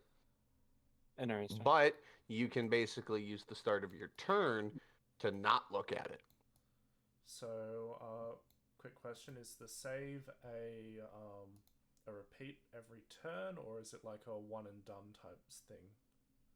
Oh, it's And is it every turn instant? unless you use your action to literally avert your eyes from it. And But- does but the if you're effect happen over time? If you're petrified, you can't do that. Like I'm saying, if you do get hit by the petrification, is it a save? No, it thereafter? is. If you fail, that's it. You are petrified until freed by a greater restoration spell or other magic.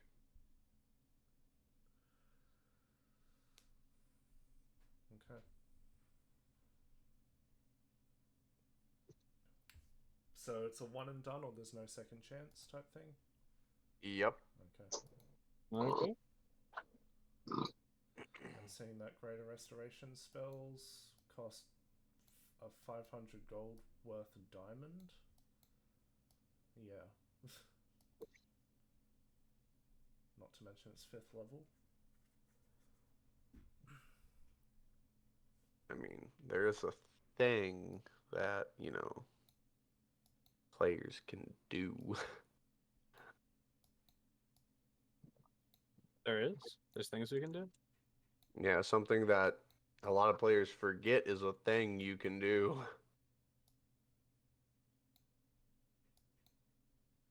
Something you typically do when you find something you're unsure of. Ask somebody else to do it. Or I I'm assuming you're saying ask somebody else to cast it. It's literally in the combat rulings. I won't help you figure it out. Combat rulings. Yeah. We don't have a chat named combat rulings. Or, homebrew mechanics. No, I mean literally D&D's combat, how it works. Oh, I thought you meant your rulings. An action to free them or something? There's no unpetrify action. Yeah. There's something, people can do. You have the ability to. Oh no, I don't think we can win. Oh, we can run away. Oh my god, there it is. You stumbled across something you weren't ready for, don't think you can beat, you can run away. Most players don't realize or remember that running away is an option. So yeah, I vote we run away. This thing sounds like very high risk. If it turns any one of us into stone. Souls also hasn't put our NPCs on the map, so. No, not my fault. Made fun of someone's religion. Now all the NPCs are trying to deal with Yurthosh being mad. You know how quick he was about to say, I would like to rage? And then you would have had a fight in an area you're not allowed to fight and provoke the Guardians. Well, Yurthosh would have provoked the Guardians. Oh no, you misunderstand how the gods would look at it.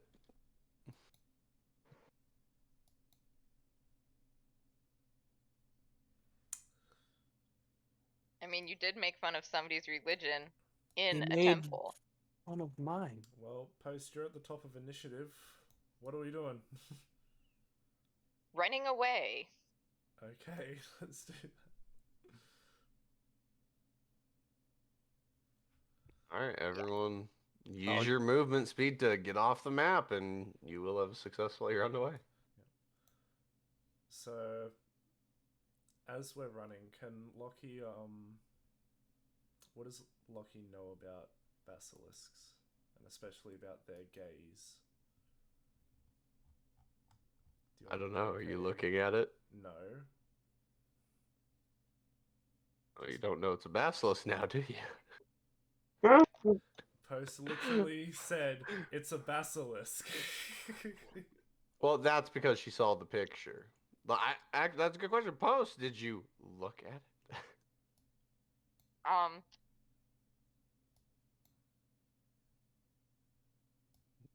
Well, I mean, all of us had to have looked at it to see it coming out of the ground. Well, very well. If that's what you guys want to choose, I mean. Well, I mean, I guess how real life do you want this to be? I mean, if you're going off of the basilisk, I mean, the DM's trying to be nice. I mean, if you're so we are not looking at it. Not looking at it.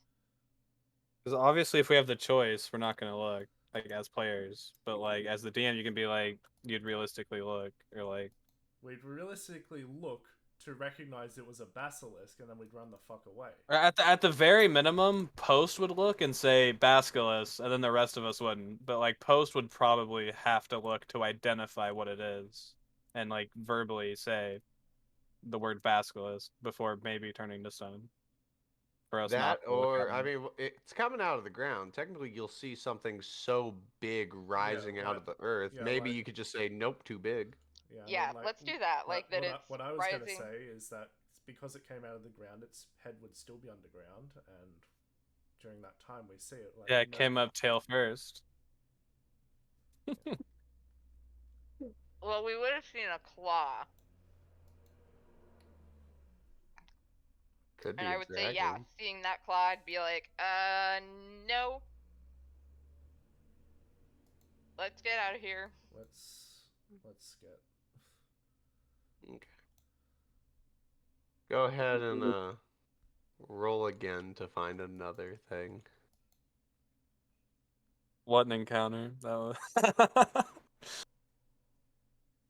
So let's see if I can do another nat 1. Okay, so that is a 21. 21. Oh, and you didn't stealth again. Okay. Here we Father, go. Forgot. Stealth for Alright. nerds. 21.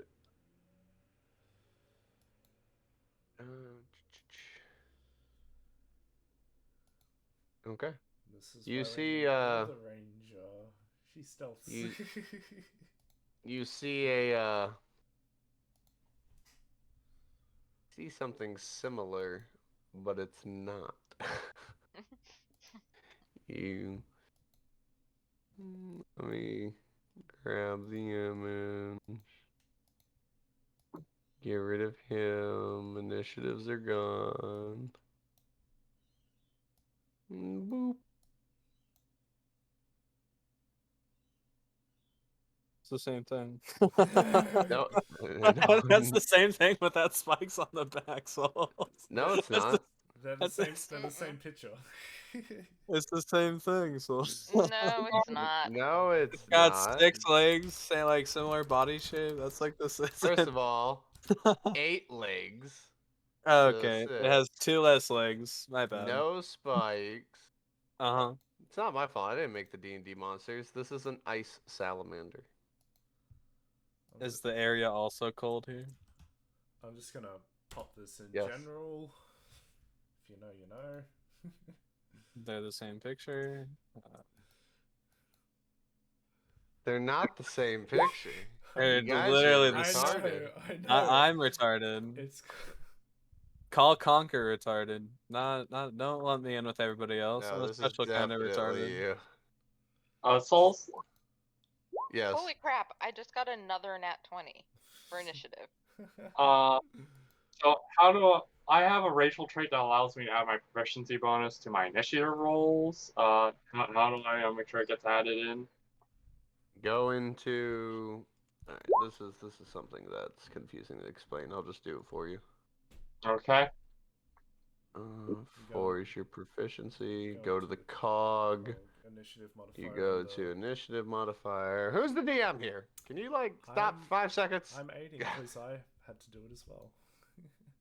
Oh my god. Alright, there. It is set up. Now you have an 8.18 initiative. Alright. Guys, why are we rolling on these fights when we're just gonna run away? So, Souls, at this point, can we just assume that Atlas rolls natural ones for every initiative? Because that's how I feel sometimes. I mean, we can do that. I mean, it's the same thing I'm as when okay. Poe I'm shoots okay her with gun. that. I'm done. Just always put me at a 0 for initiative. So Alice is just slow, apparently. Can you make a negative, actually? Can I be a -1? I think that's more fitting place. You can have question mark, question mark, question mark. Okay. Yeah, can I have... No, Am I you're not a slow boss. enough?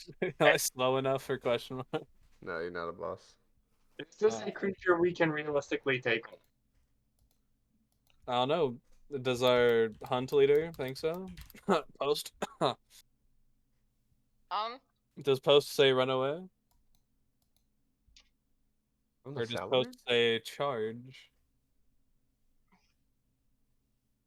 I think she's gonna go. What the heck? Let's try it. She's just like, fuck it. Fuck it. Let's Right. do it. All right. Oh, I actually got it. Bojack, get off me. Yeah, this is literally at your guys' level. Like, y'all should be fucking fine. I mean, so would the other thing because they're the same thing. Or this one has less legs. No. I guess this one's at 3/4 of its power level because that's like 3/4 of the legs. It doesn't You have guys the got, spots on its like, here, you would have put it into a real situation. The last fight literally was like a CR6. Yeah, basilisks. You all are weak. level 10. Basilisks are weak comparatively, but you said it was homebrew and it was fuck off size. I did not say It was. it was homebrew. You said you homebrewed it up. Yeah, the size. I homebrewed it up. Yeah, that implies that you also up the stats, Souls. Anyway, Yeah. let's get to combat. Yes. Yeah. Souls, you can't make something mega large and then just say it has Okay, regular okay. stats. Let's kill this shit. Yeah, All you right. can- There we go. Oh. It's like this like Godzilla, but it has like 5 hit points. Hang on, if you really want me to get it down to its actual size. Well, yeah. Grr. Okay, that's better. Oh, okay. That looks like something I can beat the shit out of. No, but this is the wild area, so roar. It's Oh. gotta look big, god damn it. No, it Big. doesn't. It's scary. It's a Because monster. now the big thing, now the actual big things won't feel as big when we get to them later, you know? Yeah, and you know what I do to them? I make them bigger. There. It's not that big. We got these monsters fucking Dynamaxing. And 15. Okay. So, Five. Basil, it is your turn. Do something before we go insane. Okay. 5, 10, 15, 20. If I'm doing anything wrong, please tell me. So, if you look up in the upper left corner, there's like a toolbar, and there's a ruler. Under the magnifying glass. Toolbar, Yeah, every time you right click, it box, places like a checkpoint. journal, my settings. Okay. Left side, top left. Yeah, it's up here, up on this side. Left. on that. Select. There's just something like a. There's a ruler. A You roll- see the roller paintbrush? Under the magnifying glass. Oh, okay. Can you please delete that? All right. If I move, I'm sorry. If I move over here, will I provoke a opportunity attack? No. Would I be able to attack it? Yeah. No, because you move. Wait, what's your movement speed? Unarmored, it's 50 feet. Oh, then yeah, you'll be able to attack. All right. So then wait, no. If you click and if you're dragging your token, when you right click while you're doing so, it'll bring up a ruler for you. Okay. You have to right click alright. twice to set the first point. I think. All right. there it's 45. I am going to spend 2 key points, one on Flurry of Blows, and another one on Stunning Strike. Okay. Should I So, should I get first time I'm doing technical- combat should I with get this character. technical with monk rulings? Just for flurry of blows? Or just let him have it? What was that? I'm asking if I should get technical with flurry of blows ruling or just let him have it. I'm sorry, I didn't understand the question. I'm asking if I should get technical with monk rulings for flurry of blows or just let him have it. You leave that up to me. You just do you. Okay. Okay then. Go for So it. I can do both Flurry of Blows and Stunning Strike. Is that Yes. correct? Yes, you can. So Okay. So you declare the stunning Whoop. strike when you hit. You don't have to do it beforehand when you hit. I will say that. Souls, why are you giving it dots? Why are you giving it the whole fucking rainbow?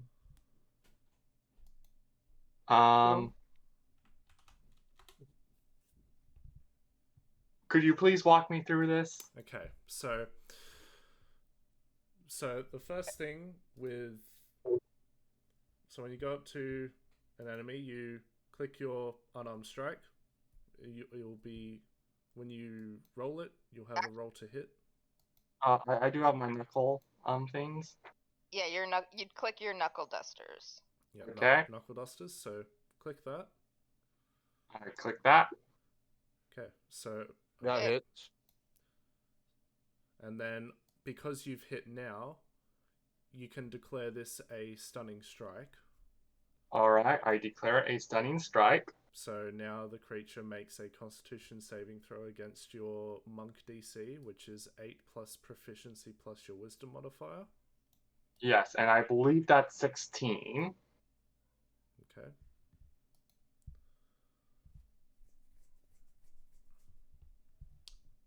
So Salamander must make a Constitution save. It's failed, so it is stunned.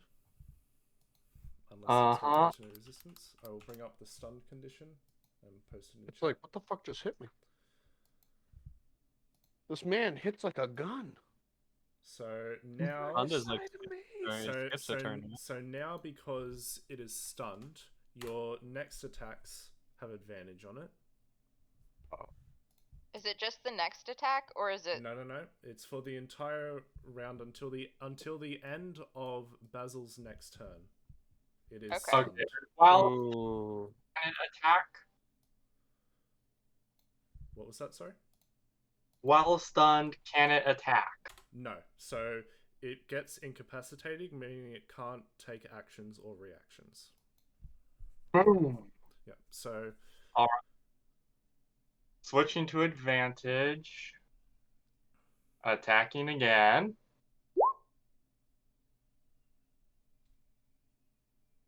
So that does 22. alright. Mech, And- did you see what Frighten does, by the way? Let's see, that was my 2 attack. I have 2 attacks. I can So- attack again. Bonus action as a monk. So flurry of blows is a bonus action. So I put the listing of flurry of blows in the chat. So technically, it's immediately after you take the attack action. You can spend 1 key point to make 2 unarmed strikes as a bonus action. So as a monk at this level, you will have 4 attacks. By spending your attack action, you get 2. And then by expending a key point, you get another 2 as a bonus action. Okay. I'll go ahead and click it twice more. Yep. There. Okay. So just for future, I don't really care how DM rules it, but flurry of blows you use after you declare the attack action. Got it. Yeah. Alright. That is my turn. And frightened. Let me give you that. Not important yet, so yeah, post. Okay. There is the Real pheasant. quick, who knows Primordial? I do need to know that for this. Not me. Nope. Does Loki? Loki does not. No one knows Primordial. Turnidax was the resident primordialist. Damn. That's unfortunate. But Loki can comprehend languages if needed. This will get very interesting then. He's calling for help. Well, it's stunned, so it can't. No, it can speak. Only It's Only incapacitated, isn't it? falteringly. Okay.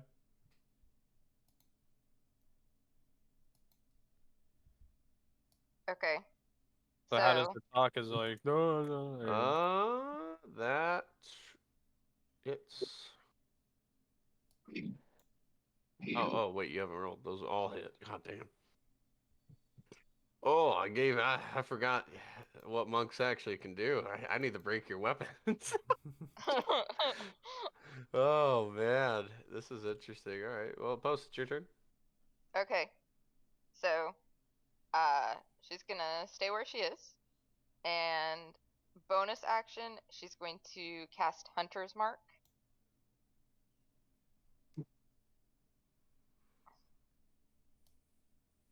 So, and then shoot it. You've got advantage because it's stunned. Yes.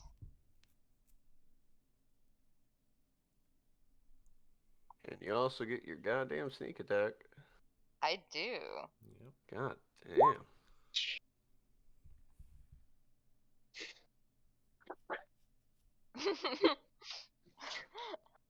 And then How do you have 2+5s on that?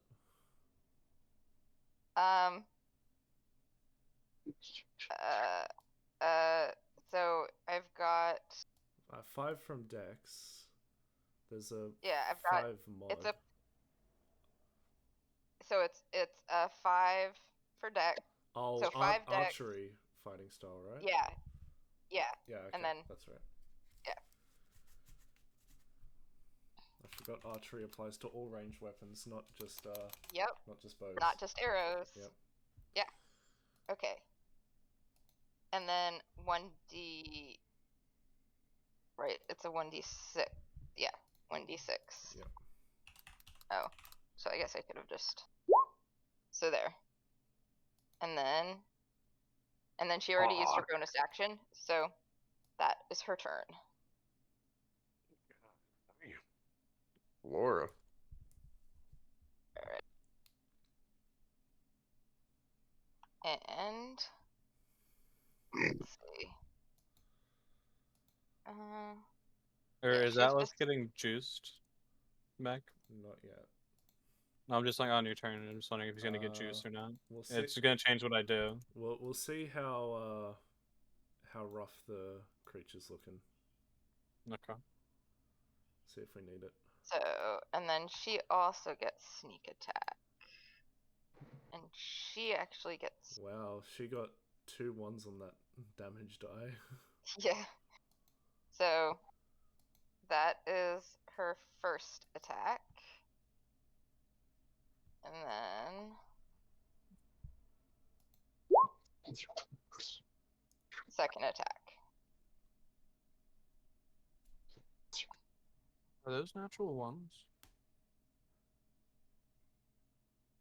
On what? No. No. On her rolls, no, they're like. Well, I mean, it's a damage, so it just means sucky damage. Well, no, I meant on the 8s, but they weren't red. Oh, no. Alright, and that is her turn.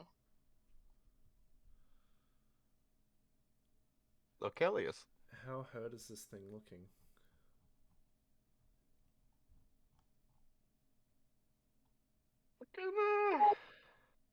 It's looking kind of rough. Kind of rough. God, juice me up. Juice me. You said it was a frost salamander, correct? I'm wondering if fire will be good against it.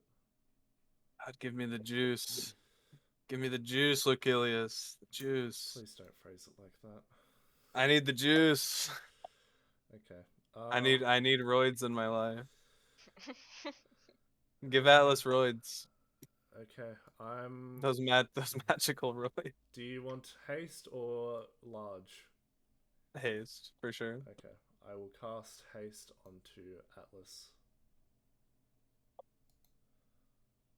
So you get double movement speed, +2 AC, all that jazz. Wait, +2 AC? I thought it was +1. +2 AC. Whoa. Whoa. So let me. Wait, Atlas, you actually have a negative initiative? Well, I can, but that was more of a joke. was a But joke. I can get a negative initiative. And after casting that, Lockie will shift behind the cover here. And as a bonus action, I don't think he has anything. Let me just check something.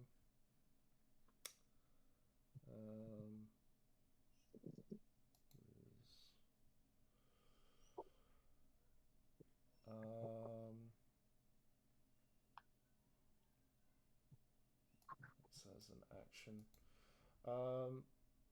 no, that'll do Lockie for now. He'll actually can he bonus action look around, see if there's any creatures that are Sure. coming up on him? Roll perception. Sure thing. Perception 19. No, nothing. Okay. Lockie will call out to Alice. I can hold this for a minute. Kill it in that time. I don't need a whole minute. Watch this. As he patiently waits for his turn. Well, it's your turn because the beast is stunned. Oh shit. Yep, its turn is gone. Oh, I forgot about that. Oh, I can get to it easily. Okay. Okay, so I roll with advantage, right? Move back one. Move back one. That's where its box actually ends. Oh, okay. Understood. But I roll with advantage, right, for this? Okay, so I get 3 attacks. Ooh, and one of them's a crit. And I'm burning spell slots for this. Just how do you want to do it? Oh, he's gonna say something along the lines of, God, I'm so fucking juiced. I knew we didn't need that haste, but alright. I don't know. He just fucking like an anime sword fighter, dude. Just like he becomes cut by a million Beyblade. slashes. Becomes a Beyblade, Okay. just spins around. Can I take its head off, perhaps? I don't know how that would mess up our logistics, but can I take its head off? If you want to. Yes, sir. That's what I want. Okay. Now something cinematic is about to happen. Giving everyone that heads up. Thank you. Let me turn this off. This now, for the love of God, as players, I'm gonna do the cinematic. You're all pretty much gonna know by how I say it. After I do the cinematic, I will explain why you shouldn't think too much about it. Okay? Okay. Got it. Because I know you guys, you're gonna be like conspiracy theory to the max, and I'm gonna be like, no. Your characters basically know this is a thing. Gotcha, Chief. Gotcha. So, you cut its head off. Its body moves, has death throws, and it hits the ground. And you see its eyes kind of just roll back and lose the light in them. As you're over here like, I'm so fucking juiced! Over here, being praised, and everyone's looking at it like, Lockie, okay. I need more of that in the future. You're like, hell yeah, you know? Everyone's like, woo! Like, we did it. You see this arcane energy lower itself from the sky and go in to the body of the salamander. As you see the body twitch and crack and break, slowly rising without its head. Its spine pulls itself through its body into the head, connecting it back and attaching it to the body. Its muscles convulse and stretch, growing, its claws stretching deeper into the earth as it growls. Its eyes, its irises in its eyes look at you with its cold blue gaze before you see a flash of pink in them. And in Primordial, which no one understands, it simply says,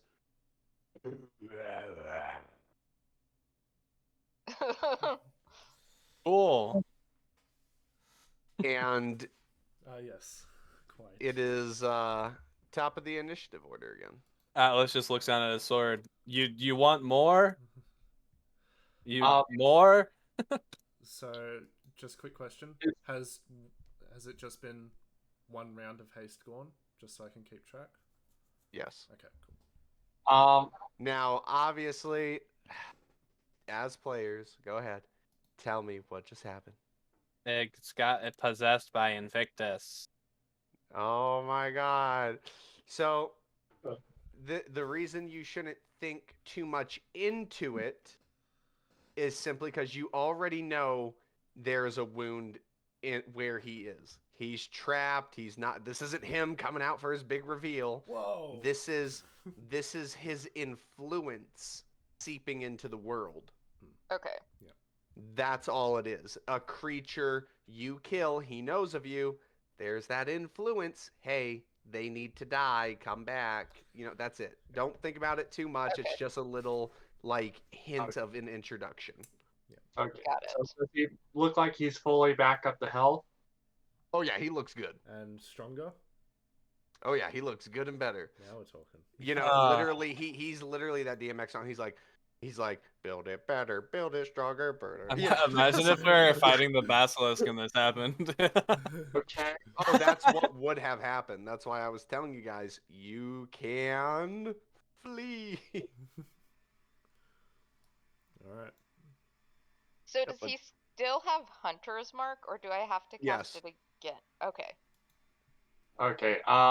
According to my thing, Stunning Strike should last to the end of my turn. Does his Resurrection remove his stun status? Yes. Okay then. Also, if like you guys want to anyway. know if you guys out of character want to know what he said in Primordial, I'm sure everyone knows what he said, but he basically was gonna say Invictus. And that's it. Okay. Let's see. I want to get behind him. Squid boy. Let's see. If I move out of there, I'm not gonna. You get cut out. You won't get an attack of opportunity now. As long as you don't leave melee, you won't get an attack opportunity. Yeah, it's only if you step away from him. If you could walk a circle around him and he can't attack of opportunity. It's only when you move away. All right. I'm going to spend in my first attack. Oh wait, no. Okay, I'm gonna attack. So Or are we benefiting from flanking souls? Yes, so you have So advantage. we have rolled advantage. So, Wait, we all have advantage. Yeah, because you are on the opposite side of the creature with Atlas, so you have advantage because you're considered Flanking. Oh wait, I'll do that again at the advantage, Yeah, you get it. You get advantage. or I'll do that again, but I'll do that over, but with You- advantage. Okay, so let's go with the 19 one. Oh, that music's back. So Oh, I'm guessing, right. You are all under the condition if you hit 0, you are dead. Oh, that would be an important thing to say.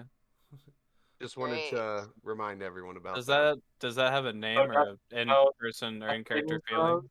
It does have a. Hang on. You And just the feel fix it says separated presence. from life, essentially. That's what it is. But give me a second. It does have a name. Continue. Do your turn. Let me find it. Okay. I'm going to declare this, spend a key point, and declare this a stunning strike. Mhm.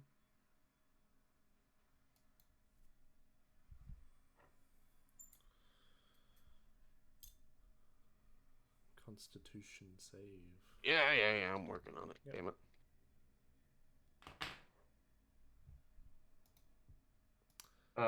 That fails. He is going to choose to succeed. He gets legendary resistances. Let's go. Homo. So. You can, Oh boy.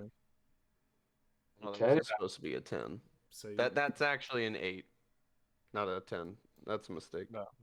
So he fails harder. but he succeeded. So you've got a second attack as part of your same attack action now. Yep. And you can once again, if you spend the key point, declare it as a stunning strike. It's How much key do you have? He's a level 10 monk, so you have 10 key points. Oh, he has 10 key points. Jesus. Okay. Yeah. That's a good amount of key.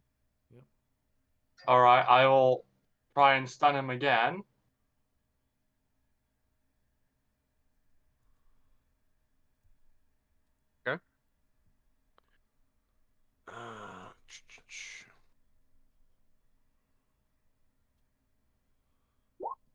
Fucking Jesus Christ. He's stunned. All right then, He only and has then one? I spend another on a flurry of blows.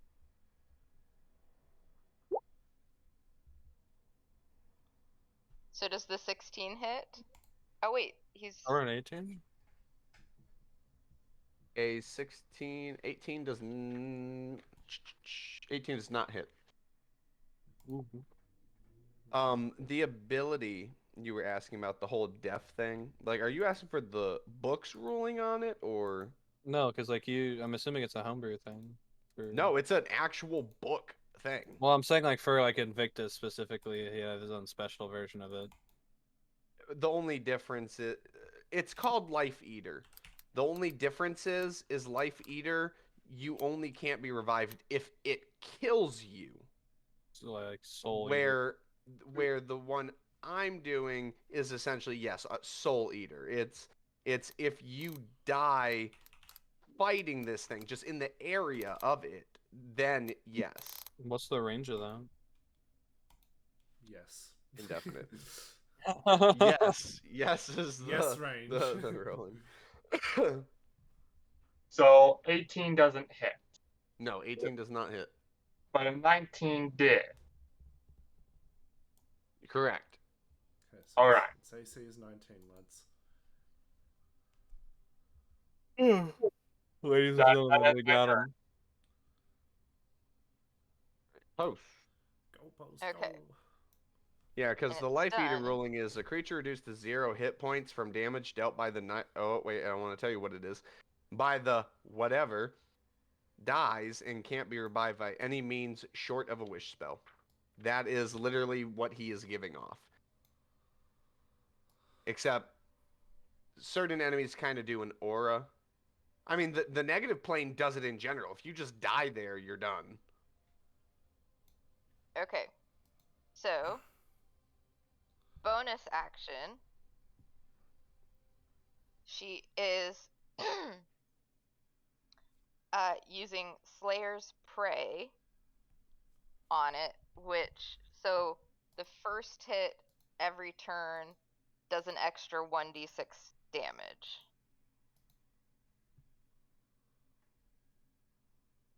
So Okay. and You should use the Hunter's advantage. Sense.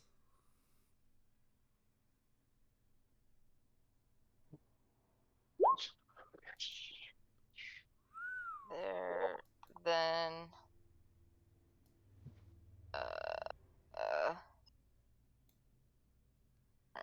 Actually, wait.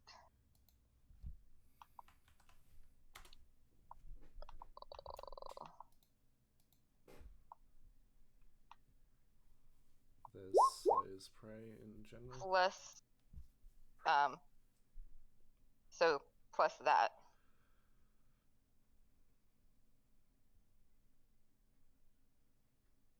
Okay. And then. God damn.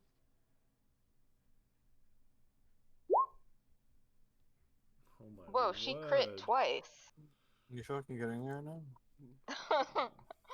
Jesus Christ. And then she also gets This an is extra one. this is what Oh, happens. well, one more This damage. is what happens when you don't insult the gods of others.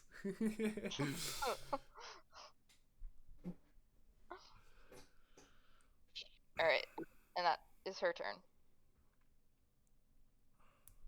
Flora. Okay. Well, Flora gets some That's- crits.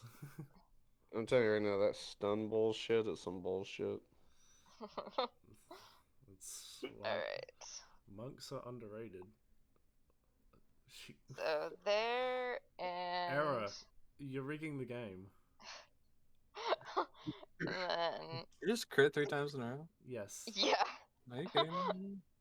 Got some fucking sharpshooters over here. She is blackmailed. Fucking people work at roll 20. Okay, 4 gets sneak. Oh my fucking god. Finally. And that missed it. Missed. Missed She it. got too excited when she hit. She was like, eh. It's like, whoa, mom, look Mom, what I I was did. gonna say, Mom, look. Oh. Boy. Okay, my turn. Let's see. I am casting. God, cast haste on me again, juice.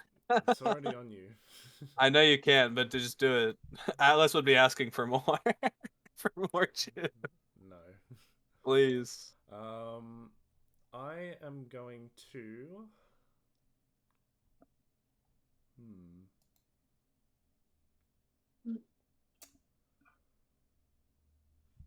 I'm going to fireball it. And No fireball Atlas. well, I can Okay. I can put it up there. I'll fireball it at 3rd level.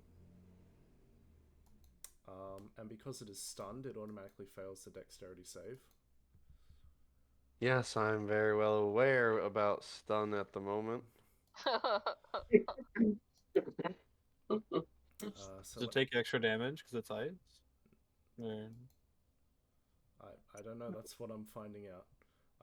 Huh. So 8d6, 29 fire damage. Like he just sort of pokes his head out from the wall and yeet. Yeets a fireball. Yeets a fireball. And yeah, that's his turn. He's just gonna tuck himself behind cover best he can so that he doesn't get hit and can keep the haste on Atlas. Okay. Everyone make a Constitution saving throw. Well, hang on, actually. Hang on. Scratch that for a second. Well, it's still stunned, so doesn't it skip its turn? Or can't use actions or reactions, I'm pretty sure, when it's stunned. You are absolutely correct. Now, will the monk and Atlas both make a DC 21 Constitution saving throw? Nope. Constitution saving. What does it mean? Like DC 21? So you need to Yep. get a That's 21 how hard or, it is. 21 or higher. Okay. Mhm. Oh, I saw my advantage thing turned on. Doesn't matter though. It's doesn't matter.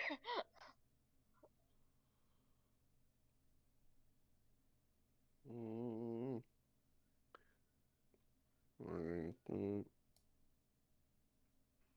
You both take 15 necrotic damage. As it lies there motionless, it starts to emit this black darkness out of its body that Or you you both say were caught in. you say our tattoos don't work anymore, right? The ones we had before. Correct.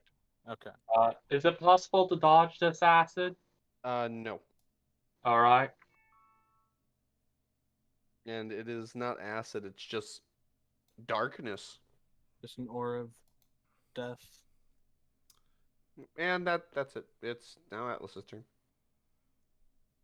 It So literally lays there, does incapacitated, nothing right? but exist. Menacingly. It is menacingly. I'm still rolling an advantage, right? Yep, it's a Yes. stun. You Okay. get advantage. Bonk, And flanking. bonk, and bonk. And now I'll use my spell slots. God, those second level spell slots look tasty. We'll do that. Just how do you want to do it? Do I know? Dude, there's just the it can't get a turn. It's almost dead. Just how do you want to do it? How do you and Basil together want to kill this thing? I imagine he like punches it and its like head flies towards me and I just cut off its head again. It doesn't have a head. That's Well, the didn't you thing. say that? Did he say the head like It did. attached It itself? reconnected. It Oh, Yeah, reconnected. his head reattached itself on. I thought he Yeah. said it rose with no head. I didn't hear the. Oh, reattached it head. did. It did. But its spine came I out see. and reconnected itself and put it back together. Okay, gotcha. Are you gotcha. okay with that, Basil? Like you punch it unconscious, kind of, and then I do the deed, or do you want to do something cooler? Sure. Me doing Or no, I killed it before. You can do this one. um. I already cut off its head once. You know, it gets old the second time. How do I want? How do I want to do that? Just include me somehow, pretty please. You're tiny. You delve into its mouth and beat it from the inside. I'm beating its stomach up.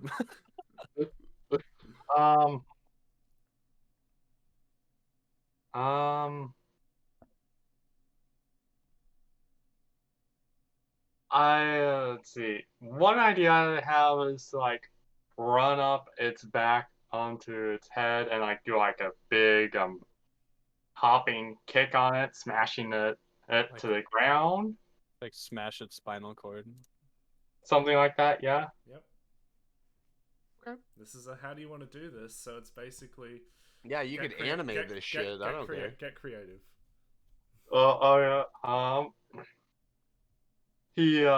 Basil hops up into the air and does like a flying down kick, crashing down on its spine and crushing it. All right. You just eviscerate its whole skeletal structure. And the moment it dies, it returns to its original appearance, and the pink in its eyes and body just like, you know, it makes that sound like the fucking things off Harry Potter, the Death Eaters or whatever, the Expelliarmus, Expecto Patronum, whatever. I think and Death Eaters. Yeah, and it just and returns up into the sky into that massive crack. Wait, it takes the body? No, just Oh, the yeah, just that- the dark energy. energy. Yeah. yeah, Okay. the arcane energy that went in, where it was like Invict. Okay, I thought you just It said that it left. took the body up into the Yeah, sky. it's I was it's like, oh, you couldn't give him a turn? Fuck you, he's coming. he's coming with me. Yeah. Like every So- enemy that goes pink, we have to fight at the very end. So, Ooh. question: did the reanimation by Invictus make it inedible or like No, it unusable? just literally went back to its original body the moment his energy Okay. left. Wait, does that mean its Okay. head falls off? Yes, its head does fall off. Okay. Wait, and Alice like looks down at it. Wait. Don't we have to eat this? Yep, we do. Well, And we- Lucky ends the haste on you, Oh. Atlas. He like puts his hands on his knees and starts breathing. Like, it was so worth it. So- Now, how do you all plan to move a creature Well, that weighs? How much Bojack does it, and how Atlas much, how much are does it strong weigh? boys. Because telekinesis can carry up to 1,000 pounds. How long does it last? 10 minutes. And I can, How long did it take us to get here? I can cast it How twice. far? Yeah, how far away from the temple are we? Roll a d4, and that's how many miles. Post-dual survival? Hey, 1. Nice. One We're only a mile. mile away. Yeah, you went deeper for the big guy. You were like, "Oh fuck that!" Came back and was like, "Let's go a little closer to the temple." Yeah. So it weighs frost element weighs. If we drain it of its blood, that would significantly No, reduce that its would weight. be wasteful. But you Yeah. But you drain a wild animal's blood before you eat it. So it's Well, not wasteful. You up to also you guys have how you to do it. like get rid of its entrails. It can lift it. Okay. So yeah, Lockie will. Oh, he can. And- Lockie can Just lift barely, blood? you bitch. Yeah, Lockie. Well- Lockie will magical footnotes telekinesis. But before that, we need to do a certain amount of we need to clean it. I mean, get out I guess the- I volunteer as tribute. the organs, like the stomach, intestines, all the stuff that can contaminate it. Yep. So we do that before we move it. Mhm. Sounds good. Roll 3 checks. I'm assuming one of you two is over my shoulder So- telling me what to do. Well, is this a survival? Does it There make a will be difference if you survival have check. Let, There how will big be your 3 creature is? checks. let's Post let's, does let, it. let's let the DM talk about what checks they are. 3 checks. And I'm going to proceed differently with the helping someone with advantage bullshit. Okay. So, when you are helping someone with advantage, vice versa, it can only. So, here, I'm going to use your tokens for example. Okay. Bunny Man needs help foraging. Post offers her advantage. Okay, that's fine. Post then tries to forage. He can no longer help her with advantage. Okay. However, you can help. Yep. Now, let's say Post helped him with advantage. You all essentially can only help. Someone You else. all essentially have one advantage to help with. Okay. Once you use it, you can't help anyone else. Got it. I'm assuming enhanceability will bypass that because spell. Yes, because it's an actual spell. But if you give someone advantage because you are physically helping them get advantage, that is the exception. Yeah. You can only help them with that advantage once because you are aiding them. And that goes for everyone after. Like, Post, if you help him with advantage, you can't help anyone else with their advantage. Okay. Until, obviously, you're on a different map or a different time, you know, a reasonable cause to say you can use that advantage. Okay. Otherwise, we're just going to spin out of control and you'll have advantage on everything always. Got it. Okay, So, survival, performance, and I need to hang on. Give me a second. Does the same person need to make all these rolls? No, it's Post. If you want to do like the survival and someone help you with that, you can. But Okay. if you also really are good at nature and no one else is, no one can give you that person can't help you after. Like you can't Right. get that advantage from them. Okay. So it's kind of like a choose wisely who does who and what. Got it. so survival performance. I need- Survival, performance, sleight of hand. Okay. So I'm. Okay. Alright, so I only have a +1 to performance. The survival and sleight of hand sounds like a post job. So, Basil, you have performance, don't you? I have proficiency in performance. Yes, I have +6. Okay. Yeah, so you definitely take the performance. Okay. Oh. Hang on, I'm actually gonna try it how the book is actually saying it goes. I didn't even know this was a thing. Hang on. When giving aid to someone for advantage. Okay. So if Post wants to do a survival check, Yes. in order for someone to give you advantage. You cut it out. Advan. If someone wishes to give you advantage on that survival check because you're proficient in it, they must also be proficient in that same skill to give you advantage. Okay. Ooh. That's how the book's saying it works. That makes sense. So we'll do that. That is how it'll work. So if you want the advantage on a check or whatever, the person who's helping you has to be proficient in that same check. Got it. Okay. So is anybody proficient in survival? I am not. I It did. Basil, did you say you are? Yep. Okay. Okay, what's So- Basil, what's your survival modifier? Well, Plus. if he helps me, he can still do the performance roll, correct? No. No. Oh, wait, yes, he can. Yes, he can. Okay. You just have to match proficiencies. If you're doing a survival check and you're proficient in it, you must both be proficient in it to aid each other. If Got Loki, it. because like for instance, if Loki is doing the survival check and you come over, even though you're proficient in it, you can't help him with it because he's not proficient, Got it. Okay. and vice versa. Okay. So Basil, I didn't hear you. What's your survival modifier? +8. Okay, he should make the check then, because his is one higher than Post's. I get expertise, so I actually have a +11. And does anyone else have a proficiency in performance? I do not. No.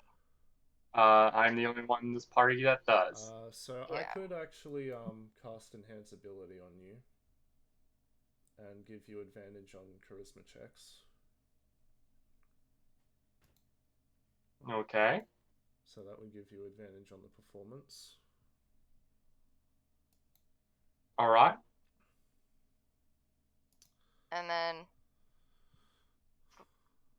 sleight of hand, I have a +9. I don't have proficiency in sleight of hand. Does Flora have proficiency in it? I'm not sure. What does Flora have? She does have proficiency in sleight of hand. Actually, well, she can she has lead you. expertise in sleight of hand. Well, her dex is really low, so it might be on par with yours, I'm pretty sure. Yeah, it's on par, but so she can help. Yeah. Okay, so she can give you advantage for that. I give advantage to Basil with Enhance Ability Charisma, and then Flora gives me advantage on the sleight of hand check. Yeah. And now just watch, I'll roll like double ones. 15 on the survival, and then oh wait, no, it's 19 on the survival. Basil, roll that performance at advantage, boy. Alright. If you have expertise and advantage, why don't you put that on your sheet? It's only when I only have expertise in forest. Oh, okay. Okay, you have it situational. Okay. Yeah. Rolling my performance check with advantage. Oh, you don't get advantage. Oh wait, No, never mind. I'm giving him advantage. Yeah, that's right. So 13, and then I got a natural 20 on That's sleight of like hand. your 7th? I don't know. It's been session? a lot. All right. So what were you guys doing to this body? 2, 3. So, dressing it. So like removing the organs that cause it, the Yep, meat to go was bad. that was sleight of hand. Okay. And I think You've that gotten was 6 nat 20s. What would we need the so I'm assuming the survival would be used for determining which parts to take out. What's the performance utilized for? How well you did it. I thought that would... Sleight of hand was used for how well you were able to preserve get the it meat? out with that. Essentially, yes. Okay. all right.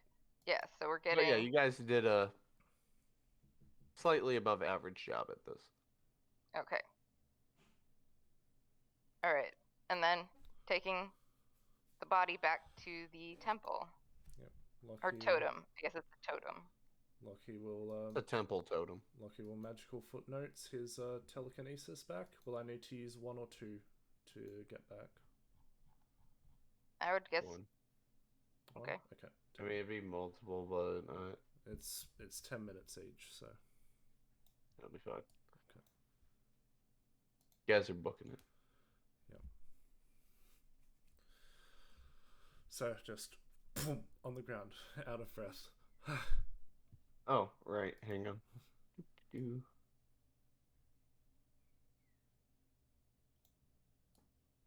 There we then go. we need to eat it. Eat. Cook. And eat. All right. Yummy. Well, I can make a campfire for us if we get the wood.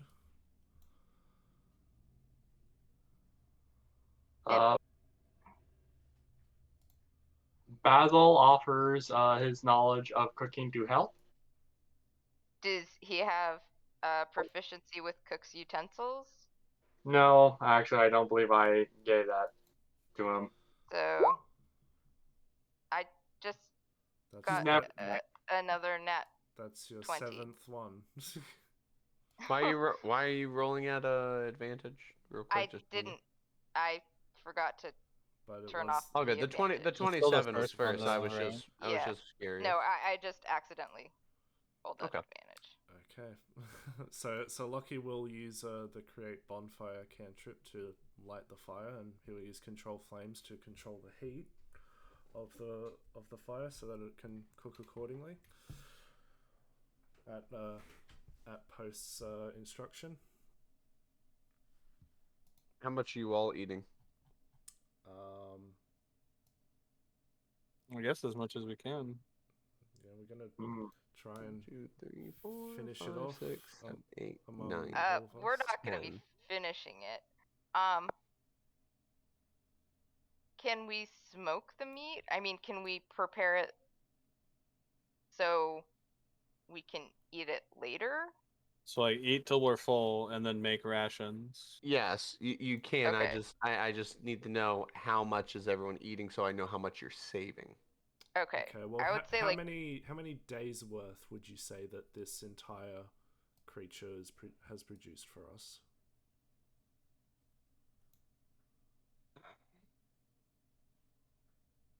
Huge creature, cooked it really well. Sleight of hand, the performance, survival. Let's see. 1, 2, 3, 4, 5, 6, 7, 8, 9, 10 people need to eat.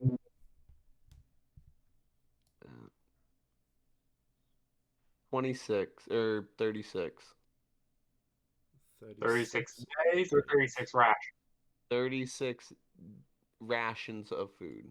Are they Okay. day rations or the 30 They are portions? day rations if you smoke and preserve them successfully. Okay. Okay, then I think we'll. So I would say Which that that- will need a performance and a survival check. okay.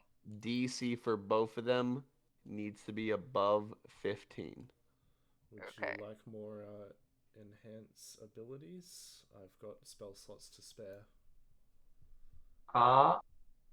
If you want, if you feel like you can, sure. Yep, I'll give another enhance ability to Basil for charisma. And then I Basil can give you advantage to host for survival. Yes. So Okay, That's so one pass. 21. all right, and now rolling for performance. Yep. That's the DC. All right. So, yep, they have become day rations. Okay. Sweet. They also have a secondary condition to these rations. So please keep these rations separate from your others. Okay. There's 36 day rations split among. Only 26 right now because 10 helpings need to be eaten. Okay. Yeah. Okay. So. Okay, what creature is this again? This is a frost salamander. Right. The Okay. condition for these rations is upon consumption for the remainder of 24 hours, the consumer becomes resistant to cold.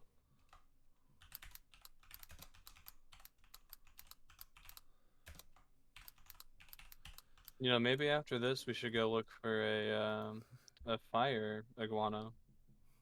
Yeah, I have to admit that was running through my head. Was like, well, you know.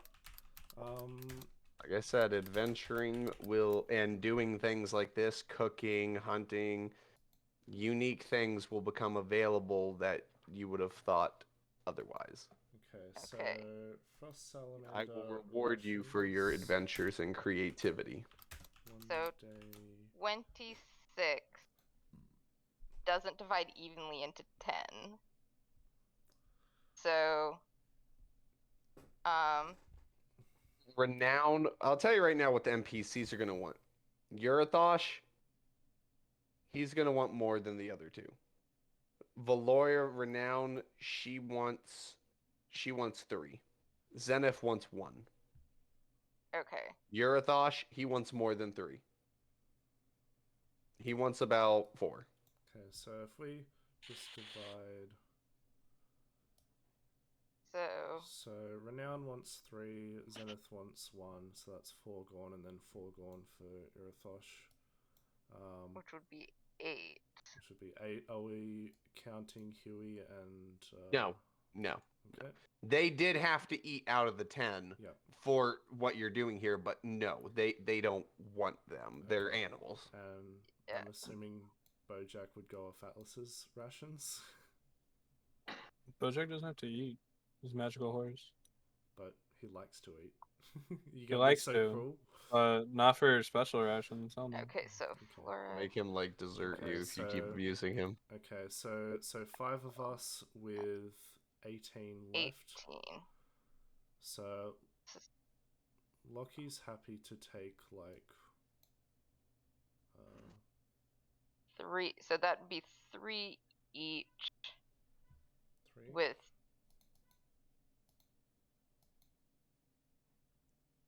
with some left over.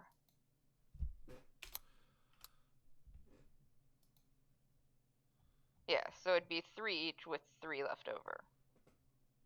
Okay, well I say So you guys can take the other 3. So y'all get an extra one. I'll just take 3. let's give Okay. it to the strong lad to hold on to. That's you, Atlas. I have a bag of holding. I don't have to be strong for this. Okay.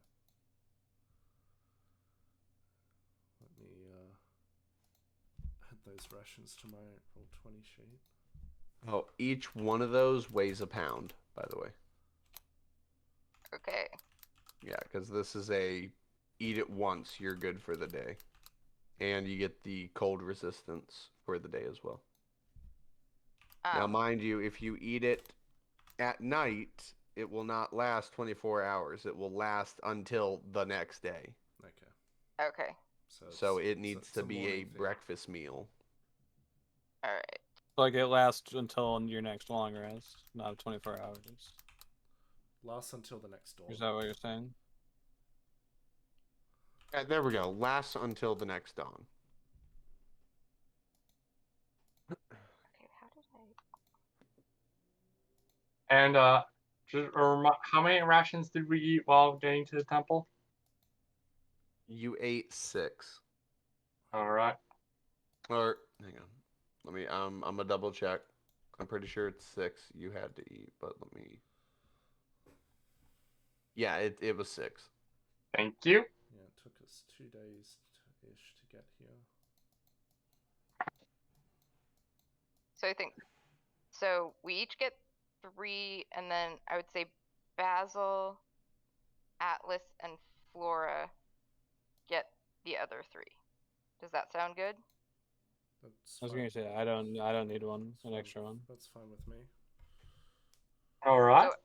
So, Lockie, why don't you get the extra one then? Okay, sure, I'll take it.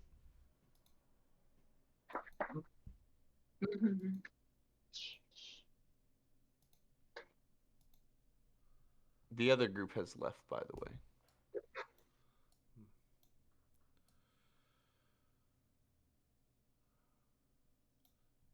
So That, or at least they're not here. So I have a question, Souls. Yep. Would eating that the ration be considered a short rest? Yes. Okay. So I will use Arcane Recovery to get back a 5th level spell slot.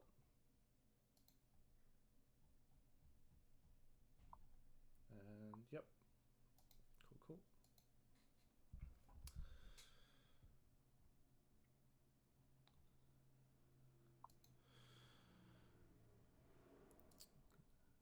And once we're all well fed, I'll say to the others, well, I think we're about ready to make the offering. What question do we want to ask? I think with this kind of thing, based on past experience, we should be specific with our wording. So I'm thinking we ask a question that words like. Well, who says that we only get one question? It was said it was more of like a communion where we like talk Commune. to or him. Yes, you must. You put your sacrifice on the pedestal, and then you request to commune with Malar. Yeah, so if we ask for anything, we should ask for a large beast that is within our capabilities to kill. And its location. Yeah, the whereabouts and what it is. And as a bonus, if we can, weaknesses. There is a dragon in a cave not far from here. Okay, let's keep it simple. We want the location of a large beast that we have the power to kill, like that we can kill without dying.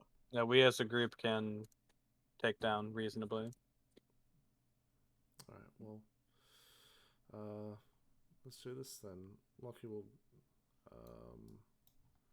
Cover the body, I know. Does one of us have to do it, or we do it as a group, or can we ask that to a werewolf?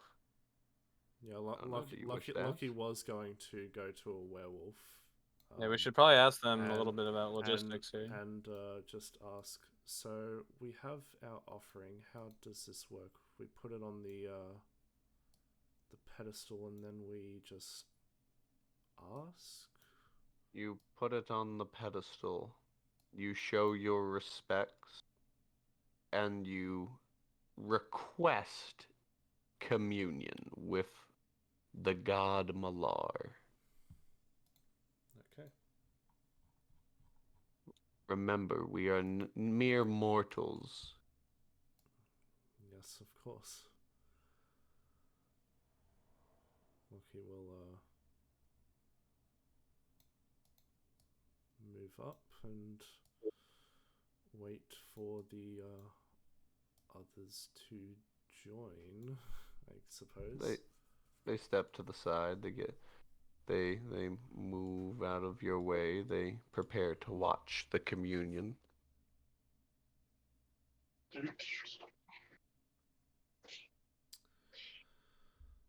Can I want to ask one of them? How often does he say no? It depends. So long as you do and do not waste, you will be permitted his communion. So long as you have truly be the hunter and the prey and understand that, he will greet you. Understood. So who wants to ask? Well, you're the religious one here. Yeah, but I sort of belong to another religion, so I Why feel like don't I'd be out of my place. I feel like I'm the hunter among us. Maybe I should go? Sure, go ahead. Fine with me. Yeah. Okay. And I just completely forgot exactly what I'm supposed to be doing. All the Ask for followers, communion. all the followers begin to bow. Okay. Lucky does the I same in Guess turn. I'll Yes. bow also. Bojack will bow also. Basil will bow. And Flora's bowing also.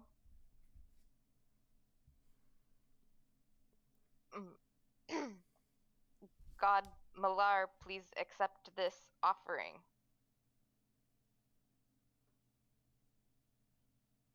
Request Oh, communion. she have to request communion. Oh, we wish communion. So be it. As you see the salamander carcass get ripped apart by the two guardians, eaten whole and devoured, even the bone.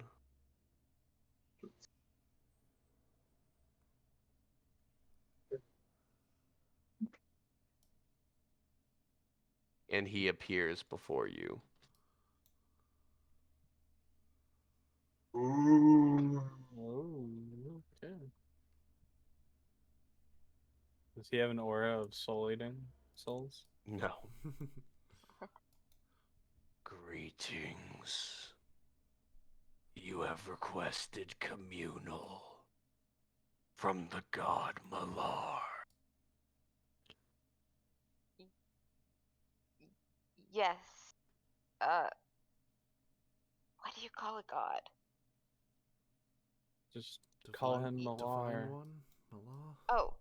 He has a yes, name. Divine One. We Divinity.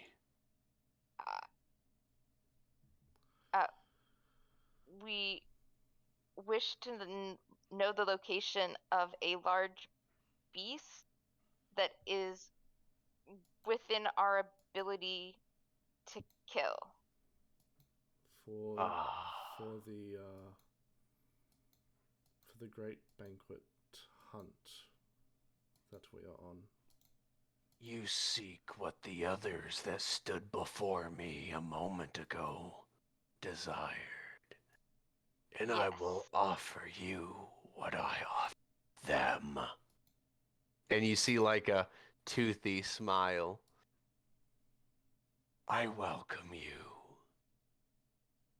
to my plane of existence to hunt amongst my personal game.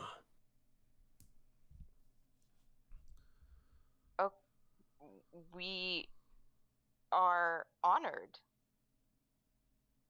There is a condition.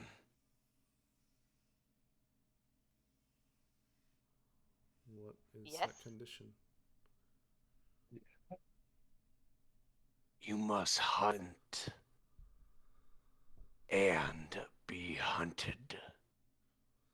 The condition is you must truly embrace the hunt.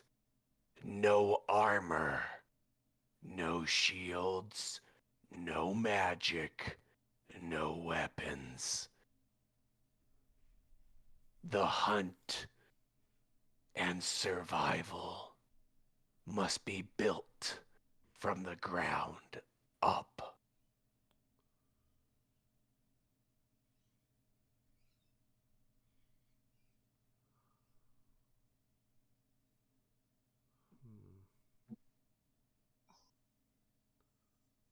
For this is the only way to truly embrace the hunt, is the fear of being the hunted.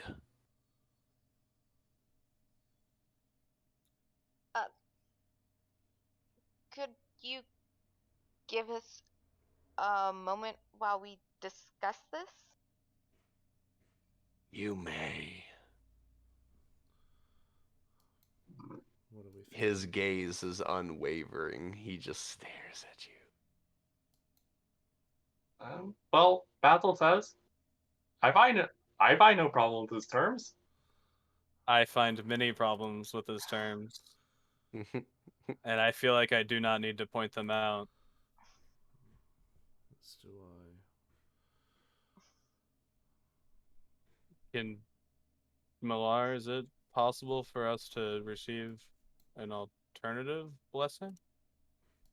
No, for you are not my followers.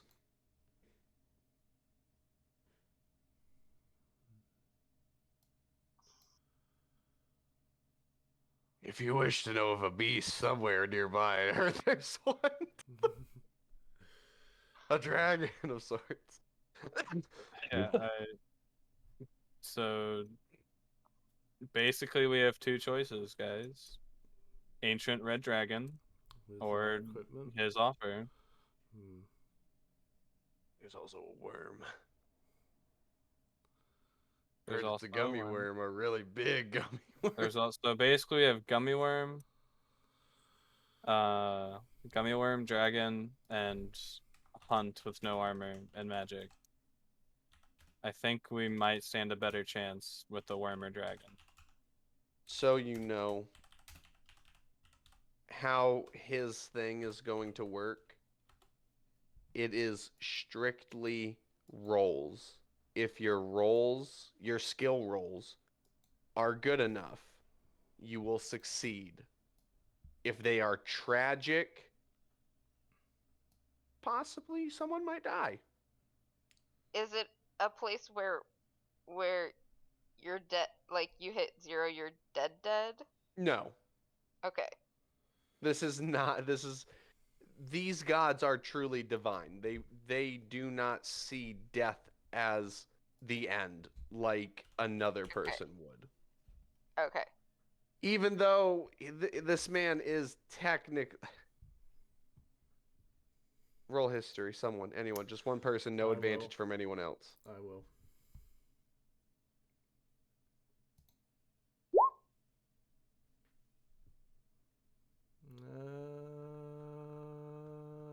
You know something. I'm gonna use a lucky die to reroll that. Okay. Natural 1. One more. 14 was the DC. Haha. You don't know what I would have told you, but you do know that Malar makes deals or agreements or gifts or whatever that are pretty neutral. Although a lot of rumors about him have been perceived as evil, he is very neutral about how he handles arrangements with mortals. It's never in his favor nor theirs. You guys, I really think this is the way to go. I just like you look at Post, it's just like I really want to do this. I mean, I know it's not your preferred way, but I mean, you can still help. I mean, I'm sure we'll be doing like we'll need to know more about the area that we're in. well, we're going to a different plane. I'm not sure if my knowledge will be applicable there, but I mean, I can try. If I can get a sense of direction, then I can navigate You're essentially going to his plane of existence where he resides, his hunting grounds. We're going to What Brazil. are his hunting grounds? So, It's literally just a hunting ground. So no armor, no weapons, no magic. The only thing I have to rely on is keen mind, essentially, and herbalism kit. I have and my spells. moose glaze. That's about it. That's about all I can offer. So I mean, if we do get into a fight, we've got Basil to essentially do damage, but as Sol said, it's just going to be skill checks. Post waves her claws. Yes. I come with weapons attached. Yes. Okay. I would like to. Lucky speaks up to Malar and asks if familiars are allowed to accompany. No. And this the solar flare here, it barks up at you and says to address him properly. Oh. Sorry, Great Malar, god of the hunt. Well, didn't he say divinity was the appropriate? No, he was saying like he is divinity. Okay. Like he's a god. He is part of the divine order.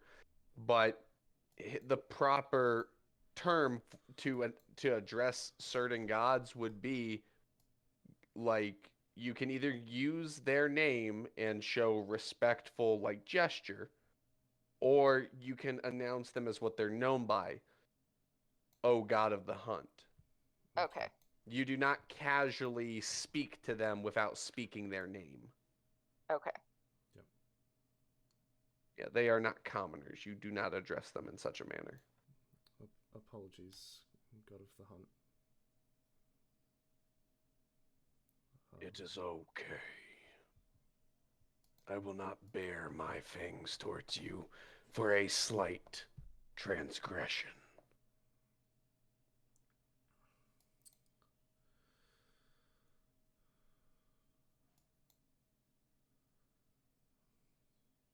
Malhar. What did he just say? Malar? I just said Malar with a question mark to address him. No, you Or say you don't god of say the him? hunt. No, but you can say his name. Yeah, right? you can say his name, but you must address him with a gesture of respect when using Like- his formal name. Like give him a bow and say Malar, to get his attention. Something respectful. Okay, so God of the Hunt. I'd wish for an exception in my case. I would like to have but a piece of my armor. For if you could understand, I can't take it all off.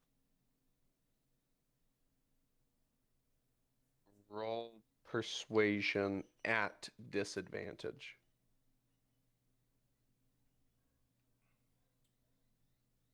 Oh, at disadvantage. Yes, because you are talking to a god and asking him not to meet his terms on his home. No.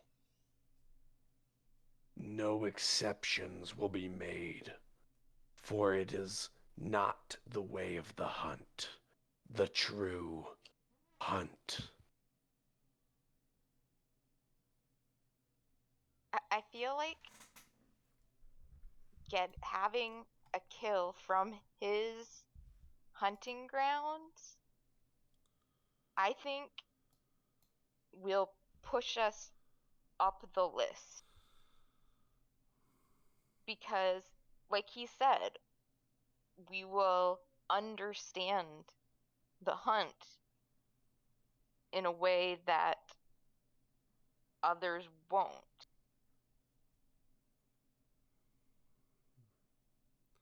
It's either this. Atlas just sighs. If we have to. It's either this or we go back all the way up to fight the worm, which may or may not still be there, or we go take on a Bali red dragon. Yeah. Okay, we have survival experts with us, and okay, let's we'll do this. O God of the Hunt, we accept your favor. You see his tail kind of wag and a toothy smile come across his face as he says, "Very good. So be it. And remember, the hunter is only as strong as the pack."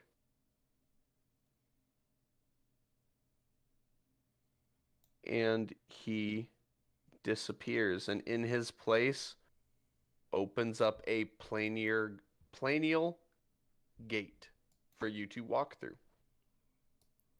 Guys, he specified a gate. Do we need to take off our armor before we enter? Yeah, they all look at you and nod. Okay. And the wolves will literally look at you and say, "Everything." Underwear? Everything. Oh. Oh. You are to be one with nature, to truly understand the hunt. You are born with nature. You are born into nature with nothing. Therefore, you must start with nothing. Okay. Okay. Starts taking off his clothes then. Yeah, so Post is stripping and Flora is stripping also. Where are we putting our equipment? I have a bag of holding, so. Which is gonna stay here. Yep, but that's going. My shit's going in the bag of holding and with Bojack. Yeah, probably. Yeah, Flora and Poth's, all their equipment would go in there too. They walk forth, and the two followers bow, and they say, "We assure you, if you return, your items will be safe here. This is hollow ground." And Urathosh, Hui, Zenith, and Valoria coming with us? Nope. You guys Okay. communed with the god. They did not. Okay. And also, they didn't hunt, so. Sure. Yeah. Okay. Alright, well... Because they were dealing with the big crybaby over here. He's like, he fucking laughed at my goddess. And Zenith's just like, well, to let you know, I basically killed her and I hate her.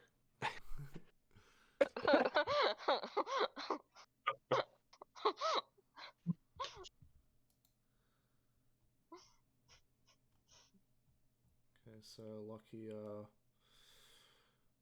reluctantly strips and puts all his gear and equipment with the rest, and you guys would notice there is a large mark on his back, with a few cuts on there as well. Atlas large is mark, looking like a at large- none of you. Like a large scar? No, so it looks like a... You could mistake it for a birthmark at first, but upon closer inspection, it looks like a burn mark of sorts. Okay. And there's a few cuts along his back as well. Okay. The two wolves in the back come forth with leaves, and they hand 1 to the males and 3 to the females, and This- step away. This is just underwear. I don't. Do Okay. they like actually stick or something? Yeah, it's literally nature. Okay. It is Also- the one thing they would allow you to bring with. For the Okay. record, Atlas is averting his gaze so hard away from Post and Flora. Like they are effectively basilisks. Lockie would just be averting his gaze from everyone. He's just... He's like, why is everyone so hung? Even the girls are hung. Yeah, Post and Floor are just like, okay, whatever. Not. So, like, so I'm just curious, like, so the leaves, like, she puts one over her chest, like, does it actually, like, stick? Or does it? Yeah, it Okay. sticks like a fucking nipple tassel. Okay. Like, it's there. It's like, boop, there. It's tarn Okay. feathers.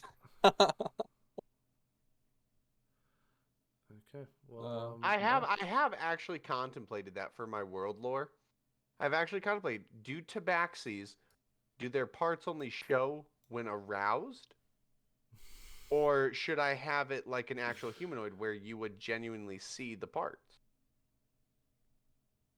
You know, I have actually, and that would also go for, well, it would go for the female version of the bunny, not the male. Hung is hung. Males, their balls showing. Huh? Males, their balls definitely would be showing. Yeah.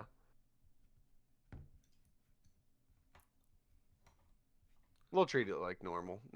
Yeah, so use them or don't use them, they don't care, but that's the only thing they are willing to give. Because it is genuinely nature. You can't use a leaf to soak up water and, read out, wipe sweat, hang yourself. We'll find a way. Either way, are you going through? Yes. We've come this far. It'd be weird to back Atlas, out now. Atlas has already committed sacrilege, so yes. Oathbreaker is in your future. Atlas is like technically an Oathbreaker, dude. He just like took off all his armor, so yeah, willingly. So a little bit. Yeah, but you're doing it to fulfill. I know. Your oath. I know why, but like he's breaking his oath part of his oath to fulfill his oath, so like it cancels out. It's like PEMDAS. Pretty much. Oh, Lucky he turns, did say he didn't want to do this. Post was insistent, Lucky so turns back to the rest here of we the are. NPCs and just says, "Wish us luck," and then quickly darts through the portal in embarrassment. No, he's like, Valeria, stop looking. Ah. Valoria is just like, huh. Is she Smaller than I is she thought. is she looking or is she looking away? Is she No, averting her gaze she, or looking? oh, she. It looks like she's averting her gaze, but you swear you see her eyes just. Ooh. Can we get a perception check from Loki? See if he sees. Pretty please. Or an insight, perhaps? An insight or a perception? Do you want me to make a check? Please. Sure. Why the I fuck feel like not? it's and then like against like her deception or something. I will. Well, perception and insight are both the same. So I think I'm feeling more lucky on insight. What'd you get? 18. I'm not looking at the screen right now. I'm getting a map ready. 18. 18. Yeah, you saw her eyes were like kind of glancing over, like, That just Loki, right? I'm assuming. Oh, she was mostly looking at posts, like. Time Bro, which character are you playing again? Locelius, this guy here.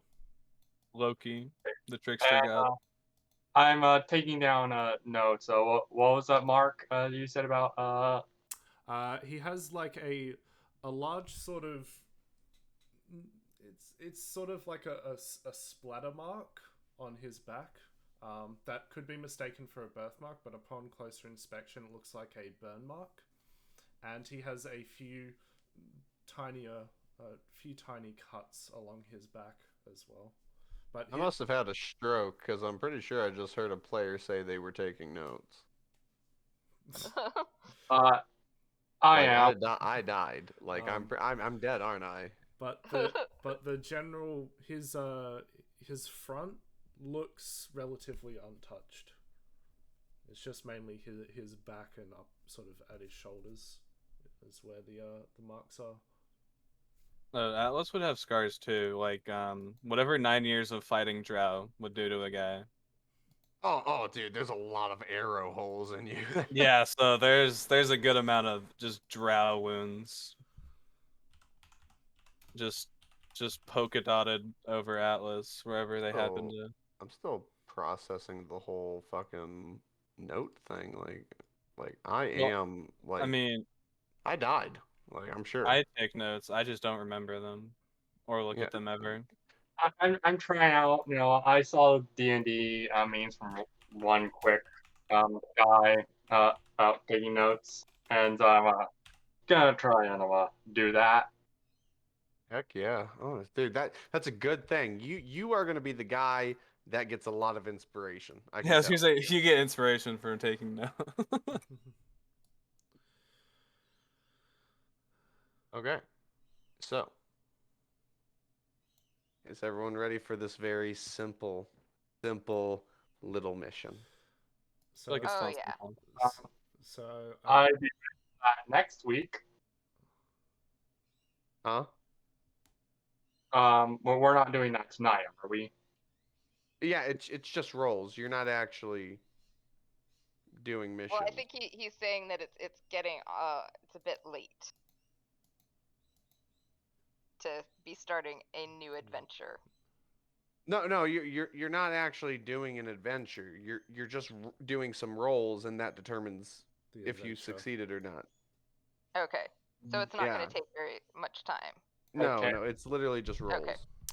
Hey, Got it. Pose. Maybe we should stealth this time. By the way, just want to get that Yes, out there. yes, stealth would be a good idea. So just question to DM. My luck die will work because it's technically not magic, but my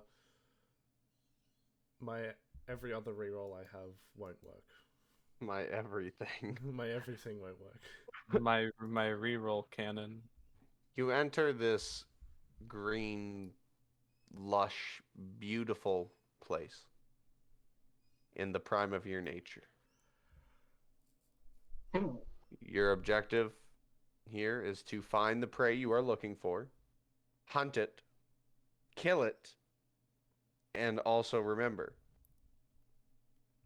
if you think you're the hunted, or if you think you're the hunter, you're probably the hunted. So the first thing that happens when Lockie steps through the portal is he sort of looks up towards the sky and just tries to determine see if he can determine which way is north. you cannot. Okay. All right. I think we Oh should. wait, yes, you would. You would actually. It's that way, north. Alright. So I think we need to act. We need to assume that we are being hunted. So I think trying to be as stealthy as possible. That seems good to me. Yes. Stealth.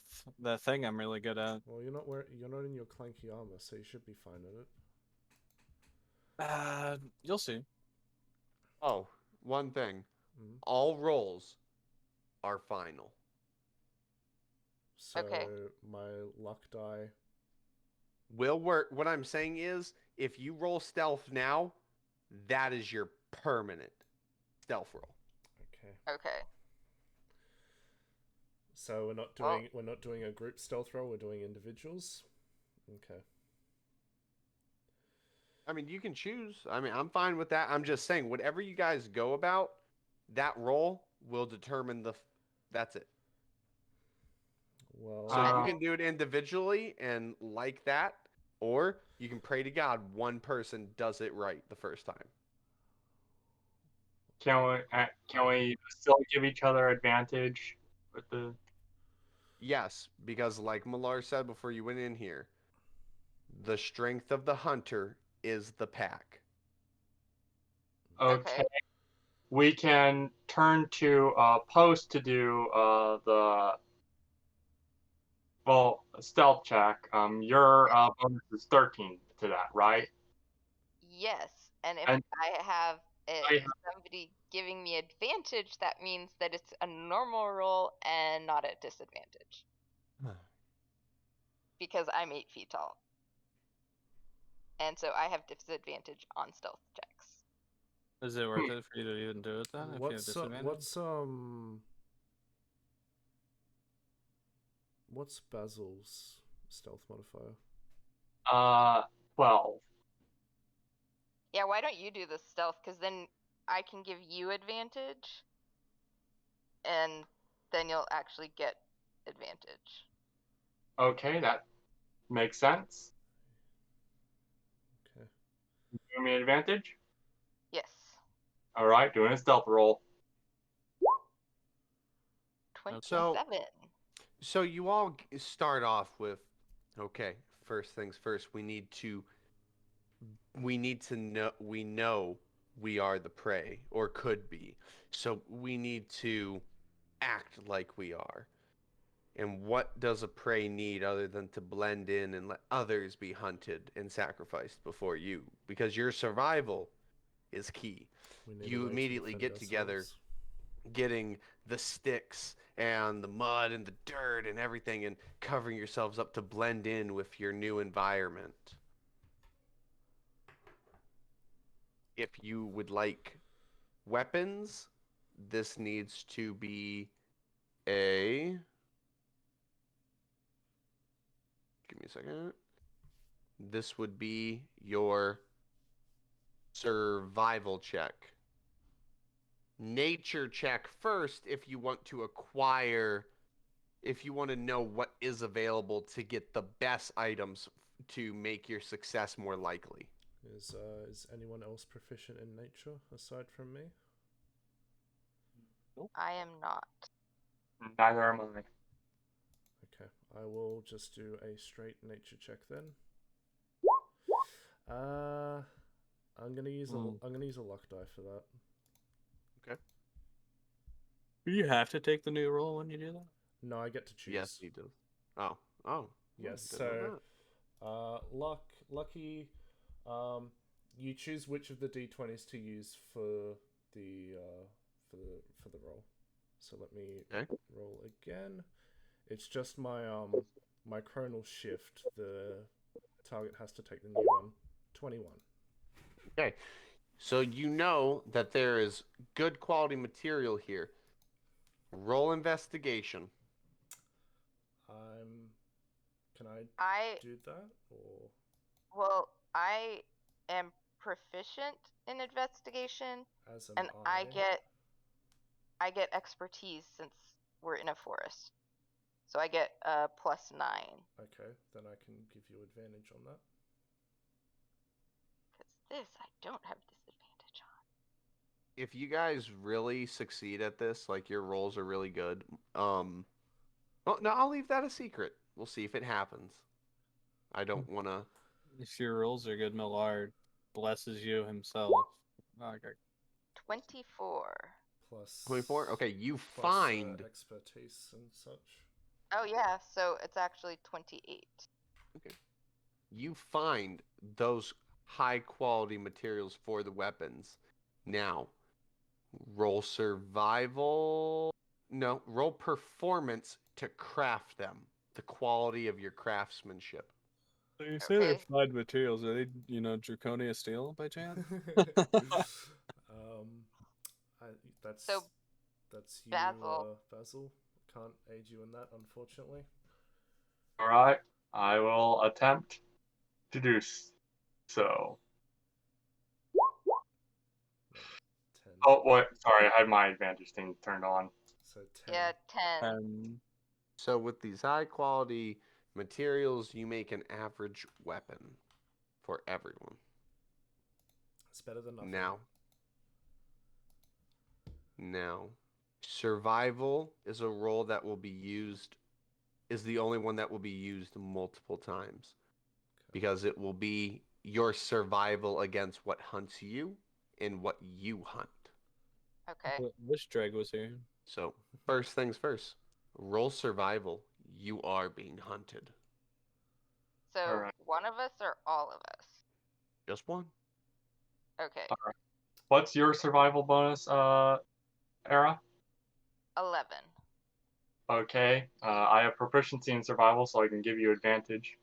Let's see. Have you given advantage? Are we Let's doing see. that rule where only one person can give advantage and then they can't give it again type thing? No.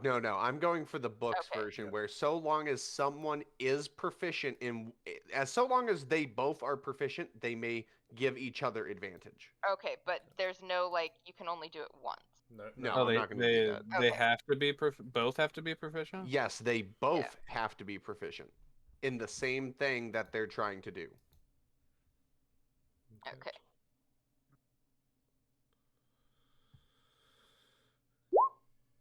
And that is actually a 15. Actually, a 15. As a how many people do we have playing right now? We have that works perfect. Everyone individually roll a d4. Okay. So, how do I do that again? /R space D4. Or if you go up You can just to where click where the ruler is, just under it is a die. And so should I be rolling for Flora also, or is this just a player thing? Just a player thing. Okay. 2, 2, 1, 3. All right, Tempest. Yeah. Take 10 damage from the fight you all just had. You were attacked by a pack of wolves that dared challenge you in this woodland of over superiority as they have been Ouchie. stalking and hunting patiently. But you managed to triumph and kill them, but not without taking injury. Ow. So I forgot to heal us before we came in. just Oops. Locky? Just Locky, because he got the end of the short stick. Got it. Now, survival to find your prey. For it is Alright. time you hunt. Okay. Same thing. Yes. So 19. 19. 18, No, you 18. mean. Sorry, 18. Now, I'm going to list off what you're finding. It is up to you as players, a group, to decide if this beast you end up finding is the one you wish to collect. You can refuse and say no and go for another thing. But whatever you find here is what you are getting. Okay. Here, you find what it looks like a huge category direwolf with 3 tails. Is it alone? It is alone. It is sleeping. Are we able to just scout around the area just to make sure, or? Sure, roll investigation or perception. Now remember, if you decide to kill this, that's it. That is the one thing Malar is allowing you. Okay. Okay, so a huge direwolf with 3 tails. 3 tails, and it just has an ordinary direwolf coat, black and gray. If we say no and move on, can we come back? You would have to. You will be able to track this specific thing again if you wish, if it has moved. So yes, if you manage to find it again. Okay. I say, I think. Keep going. yeah, I say we see what else is available. Okay. Yeah. Well, first things first. Survival. You are the hunted. Okay. Natural With 20. ease. That's the 8th. With ease. We ambush the hunters. Ooh. With ease, indeed. A grizzly bear comes up, thinking it has the drop on you, let alone you used its natural environment against it. As it walked past you, as you blended in with the trees it rubs its backs on, and you killed it. Now survival, you are the hunter.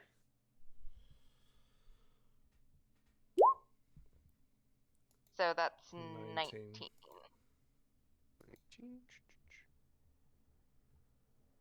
19.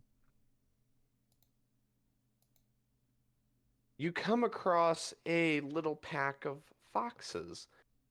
Not really large in size, but there is a medium one there that has a silky white coat and a tail that stands like a stick.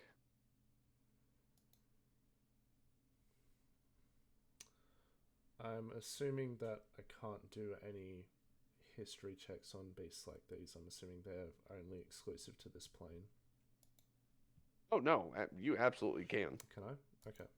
Yes, it will just be at disadvantage. Is anyone proficient in history alongside me? Nope. Nope. Nope. Alright. I'll roll at disadvantage then. 16. 16? You think it's an interesting fox?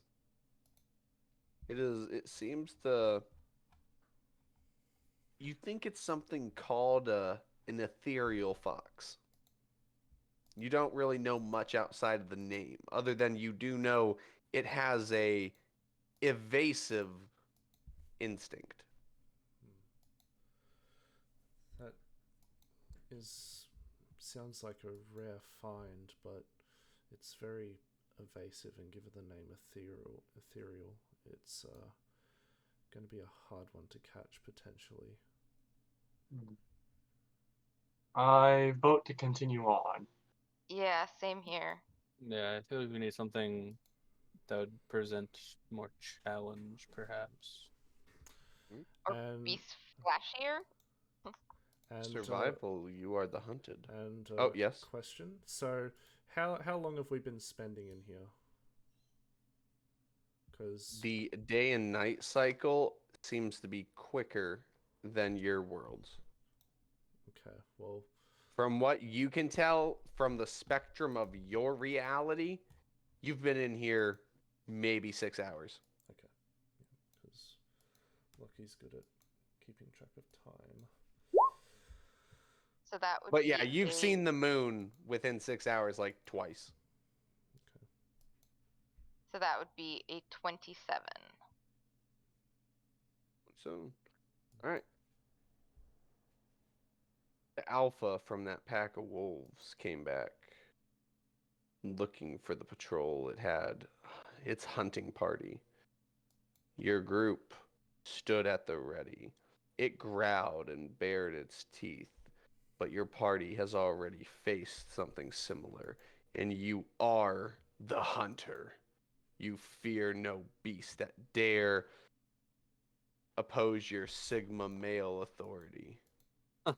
As you scream and growl and raise your blades at the pack, and it whimpers, and the alpha retreats, and so the pack follows.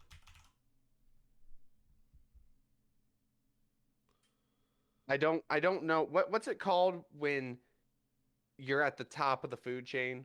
What they Apex call you Predator. Apex something. Predator. Yeah, I didn't mean Sigma Man. I wanted to say Apex Predator, but I could not think of the name. But yes, you did that. You are the Apex Predator, and they were like, nope. Roll survival for you are the hunter. So And I like to think Malar's like an 26. okay. I like to think Malar's like announcing this too every time. He's like, "Roll, you are the hunter." Roll. Like, What do you mean? like you're swapping teams. Lucky does a roll. You come across a unique beast prowling around a little pond of a lake that is illuminating magical colors. This beast is category huge. It looks as though its fur and coat are thick. It looks like a hybrid of a fox and a dire wolf. It has 8 tails, deep claws, and it has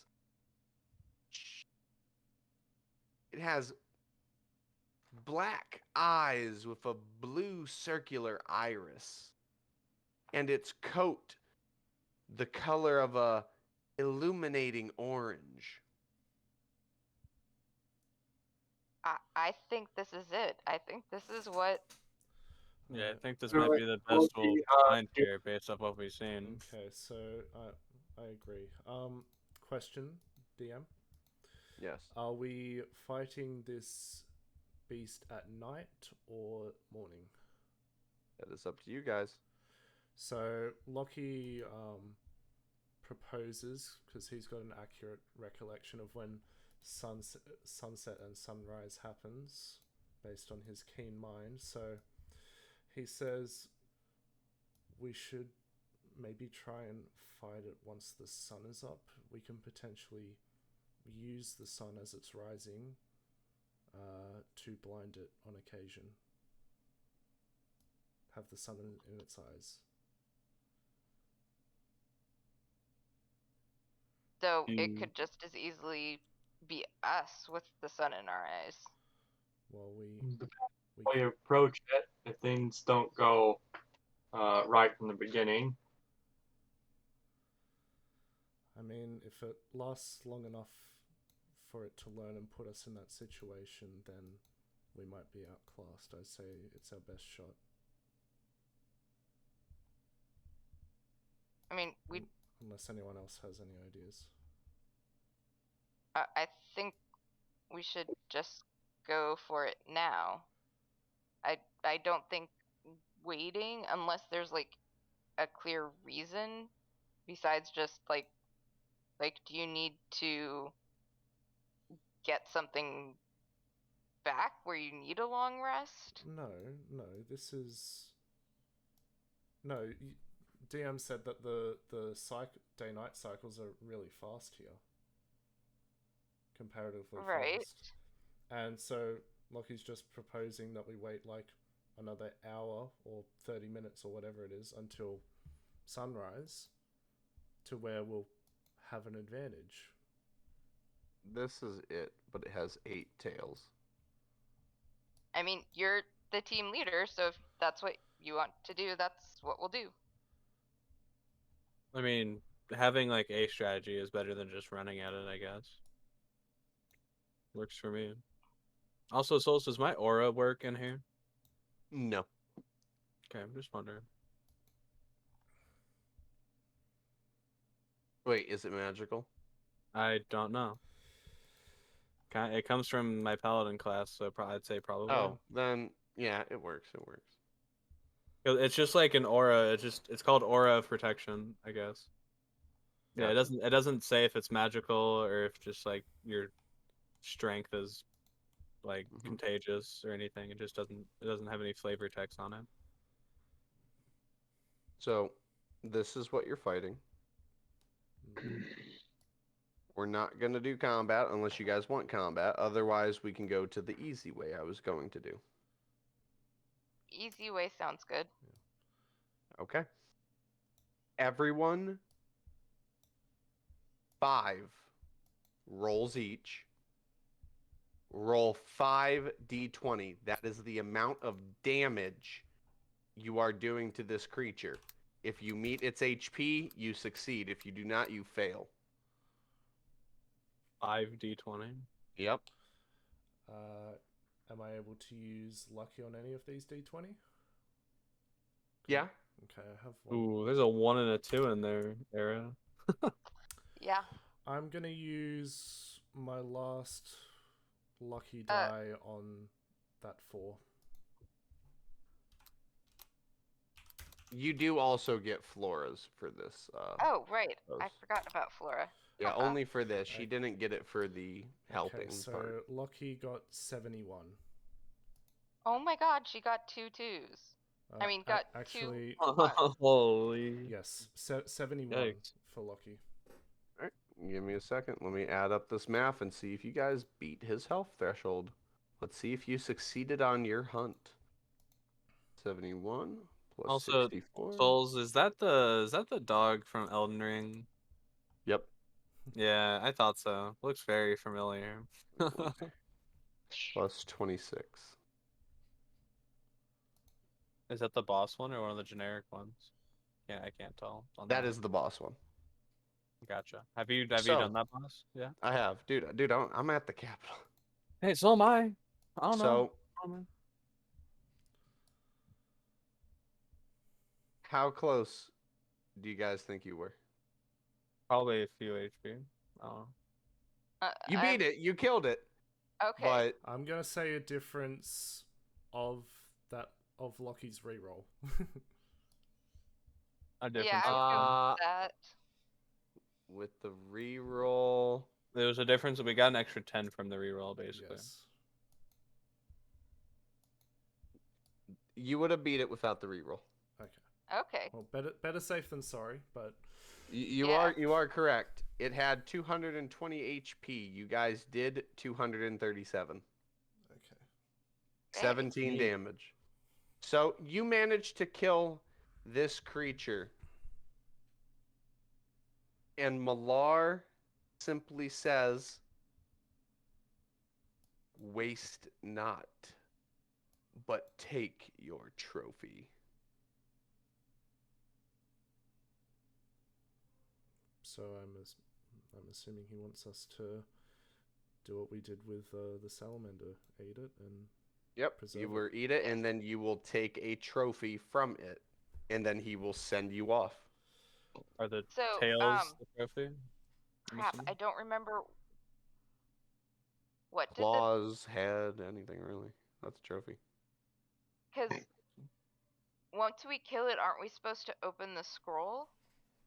When when you kill it, you open the scroll, but you need to you still need to bring something to present your kill.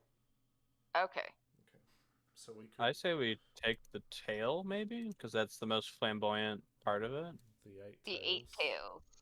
Yeah, So yeah, we could. but I assume they're like attached at a point. So like, like Yeah, it's one tail, but it's 8 of them in one connection. Yeah. So yeah, so like we just cut it at the I- connection and we take the 8 tails.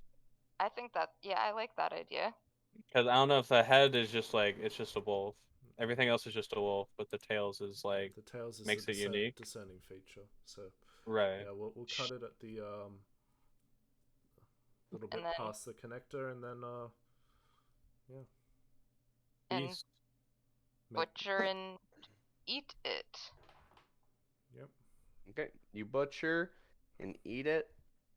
With this one thing, you only get 1 item from it each. Okay. Or what? So we get 1 ration, is that what you mean? No. Oh. You all get 1 of its claws. Ah, okay. Well, actually, I'll let you choose. You guys did really good on your survival. You did it quicker than some of the other groups that have actually gone to Malar. So, choose an eye, a tooth, or a claw. Or some fur. And I will tell you what they do. I'll take an eye, I guess. Okay. Basil will take some fur. Which is more impressive, a tooth or a claw? Probably a tooth, I'd imagine, because that means you got it from the mouth. Did the Well, I mouth just- beast. From what it looks like, which is more impressive looking? Probably the claws in this one. 'Cause the claws. The eyes look more impressive because they are pure black all the way around, but the iris is a bright blue circling it. did Well, the but- Is it like solid or something? No, it's still an eye. Because It's a squishy eyeball. Okay, yeah. Flora wants something that she can put in a necklace. The eyeball. did the Wait, put inside a necklace or make a necklace? Make a necklace. So like, or a tooth or a claw. The teeth on this beast are pretty sharp and unique, but so are the claws. It's up to you which one you decide. A lot of it's, I guess, damage in your fight. The teeth would probably be more good because every time it would bark, it would go through the ethereal plane and appear somewhere else in your fight. Okay. So that ties into my next question. That ties into my question I was going to ask. Did it use like any magic in the fight? Yes. Oh yeah. This motherfucker was using magic. It was it opened its mouth and spat many fireballs. Lovely. Yeah, it cast it's silvery claw- barbs a few times too. Its claws would tear through any material. Claws would tear Its through any fur material. was so hard to pierce. Draconia steel? The pierce Draconia steel souls? Okay, so fur, tough to pierce, claws cut through anything. Its mouth. Teeth can fire, survive fireballs and So- its eyes black and blue. So who took one of the eyes? Atlas. Atlas. Okay. I'll take the there other eye too. If one nobody else more wants to take eye. If no one wants the other eye, Lucky will take it. But Atlas, you already have one, so I'm not counting you in that. Let's see. Flora takes one of the canine teeth, so like the fang teeth, Hey, the big one, Okay. and I think Post will take one of the claws. Basil, Okay. what are you taking? He said All of these items are magical, by the way. he said he wanted the fur. Some of the Okay, he wanted the fur. fur. Alright, then Lockie will take the other eye.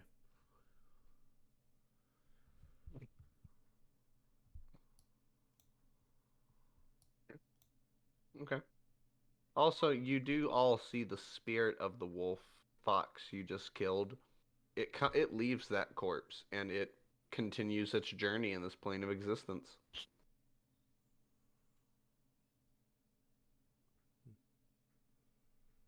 To continue hunting or be hunted. And well, after we've taken our own little rewards, and cut off the tail, and eaten Right, we're supposed to it. eat it. Yep, we're supposed to eat it. After we've eaten it, what happens with Malar? Does he call out to us Malar- once we're done? He does. And he says he is satisfied to know you all understand the meaning of the hunt. And We opened the scroll. We don't have it with you us. open. Yeah, you Oh, don't have it that's with you. right. We don't have it with us. Yeah, but you have the trophy. So Okay, that's what you need. Yes. Oh, okay. You just have the trophy, hold it, and open the scroll. Okay. And he says, ask each of you give me an answer, and perhaps I will bestow a final gift upon you.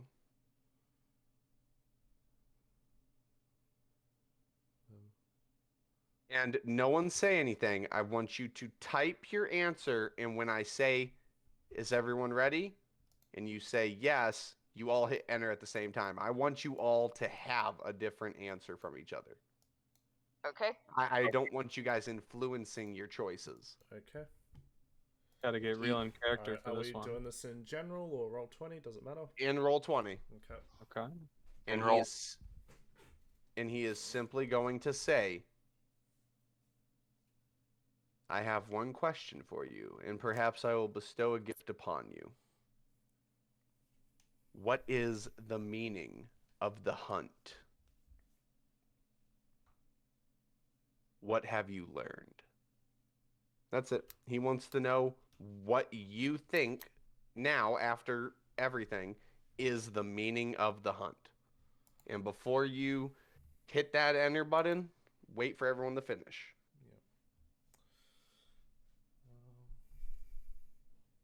And if that answer is truly your answer and is no lying here, there's no lying or deceiving this god, he will know. He give your truthful answer of what you think the hunt is, and if it appeases him, you will be bestowed upon a great gift from a god.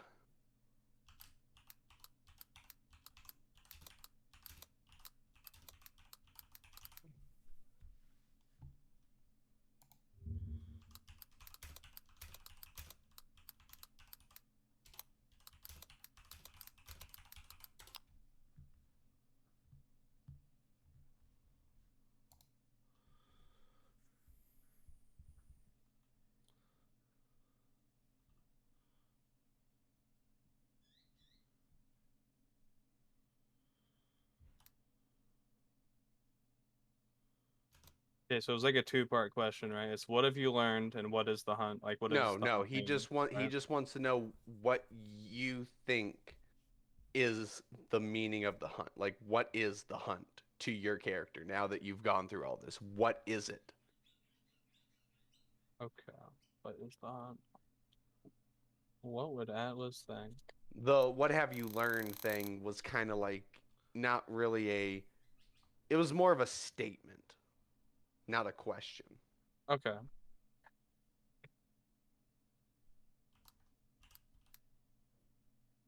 I imagine he pulls us one by one into like an interview room.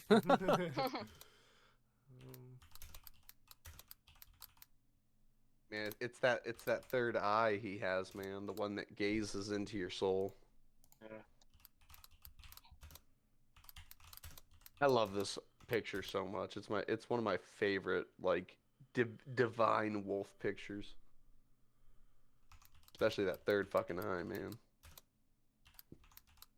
I have an answer down. I'm not Yeah, sure if it's a monk answer, but It would just be your character's personal answer. Like what he thinks it is the meaning of the hunt. What is the hunt to them as a character?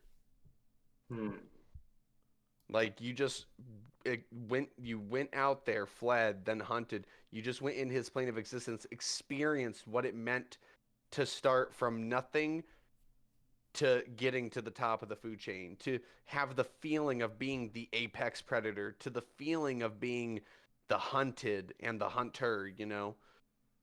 Okay. It's you just had that whole experience. I think I'm good. I I'm feel definitely like- not. I feel a slight dilemma because I have an answer down. I'm not certain if it is what my character would think, but it's the best I could think of. I think, And that is perfectly I think fine. Lockie's answer is sort of based on, well, first what he experienced, and also some things he knows about general lore and such. We'll say. I had a party kill him. kill Malar. Uh-huh. First, how, and second, why. Like, how do you kill a god? They were Like- level 20 when they actually met him. Okay. And one of the guys wanted the gift the followers have. And To be a werewolf? That Yep. gift? Yep. And he did. He got it. Because it was all part of his backstory. He was an Oathbreaker paladin, became a werewolf. Now, the first stages of lycanthropy is he went into rage, tried killing his party members. They thought Malar did it, didn't want to hear Malar explain, and they basically fucking ganked his ass so hard. Like, he couldn't do shit because he doesn't have enough followers to be strong enough to say fuck you, level 20 player. Like, come on, I'm a god. Okay. So yeah, they ganked him, and then the the Oathbreaker paladin who killed him because of the right of the hunt, he is the apex predator, became the god of Malar. God became the god of the hunt? Yeah. Wow. Yeah, I was just like, okay. Is everyone done? I am done. I am done. I'm done. I think, yeah, I think my answer makes sense for Atlas. All right, 3, 2, 1, enter.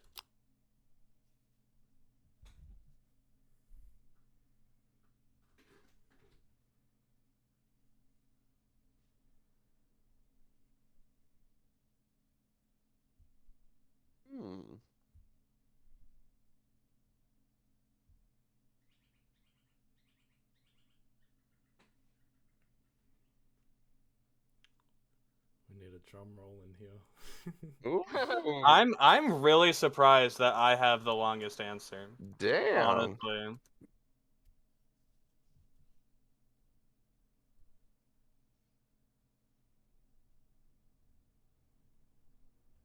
I like Basil's answer. I really like Basil's and Atlas's as a person, but I need to be into character. This is what Malar would accept. So We all just like sit in a waiting room and get pulled into his little office. So, tell me what What you is the have hunt learned. to you? He's got a nice suit on. So, He's like filing his nails. two of you have appeased Malar.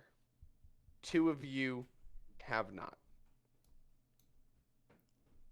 Who is the first? Then being Post, I'm sorry, but you have been eliminated.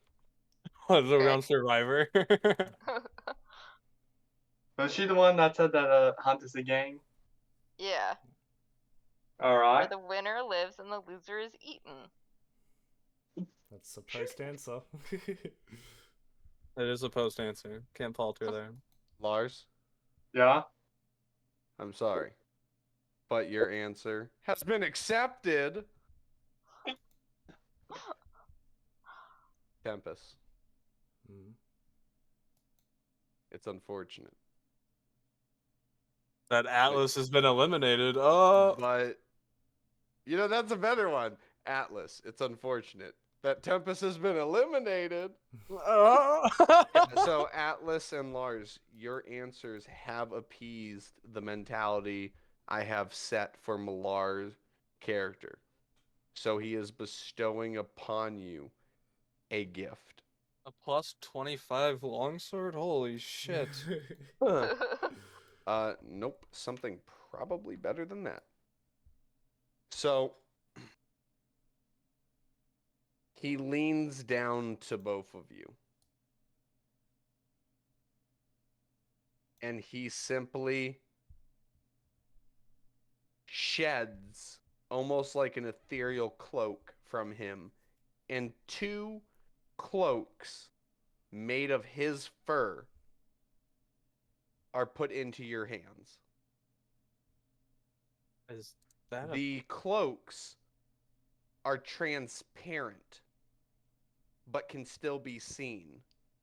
Almost like a living shadow of a cloak made of dire wolf fur, blessed by a god himself. And he simply says,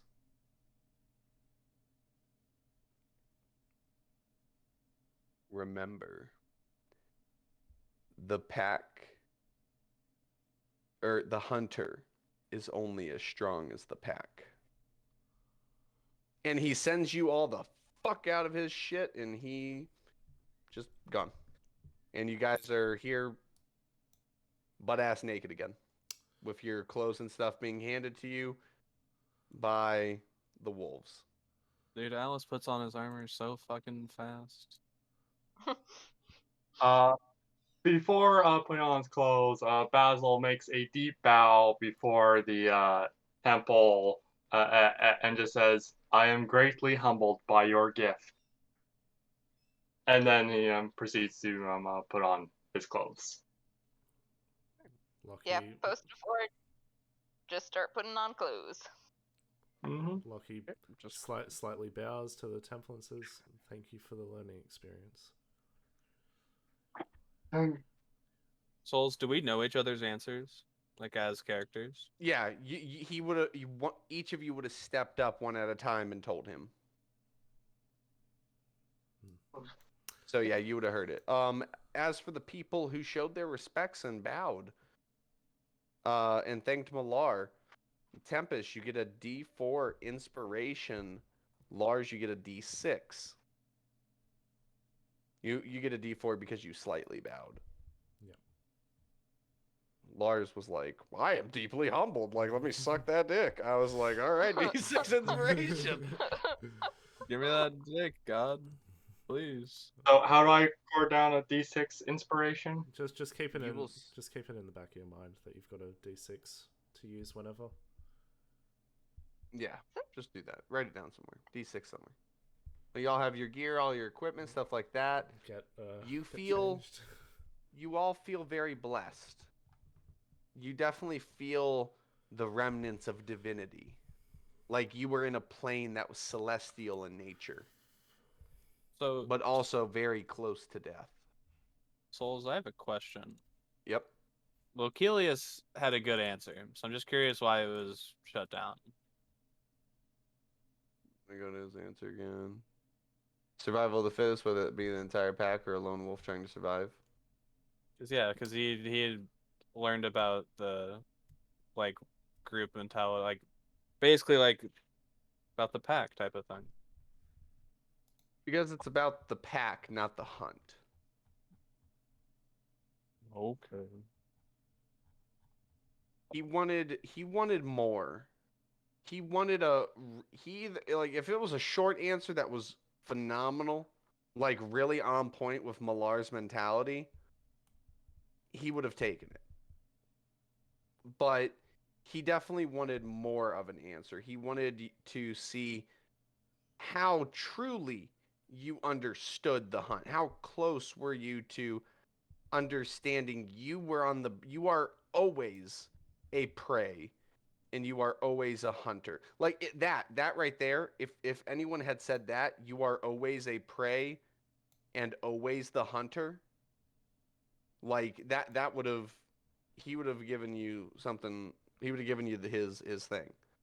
But the hunt is a game. He doesn't. That answer was probably the most distasted, honestly, because it's not. It's not a game. It is truly the cycle of life. Who is Okay. Eden and who will eventually be Eden? Like he's a god that wants people to understand. This is the cycle of life. And it is whereas today. survival of the fittest and the entire pack is good from a human hunter's standpoint, it's not from the standpoint of also being the prey. I'm also curious why mine, because I feel like mine was meh, you know? Because the hunt is experience life. That it's primal. You know, you're sitting here saying that I and others are more than our equipment and armaments. You're showing that the hunt is you. Like you're right. Your character's right by that. You're more than your equipment and armor. You are primal. You are an animal. You hunt and you are hunted. Okay. I gotcha. Yeah, that's Malar. That is all him. He is god of beasts, but he is known as the god of the hunt. And his perception on the hunt is very life cycle like. An understanding of one's natural being. Like especially just that. Like you are the hunter and you are the hunted. There is no I'm just a hunter to him. Malar considers himself prey. From the Because story you you must told us, he always is have prey. that mentality. Huh? From the story you told us, he is prey. Yeah. He is. He really is prey. Malar is prey.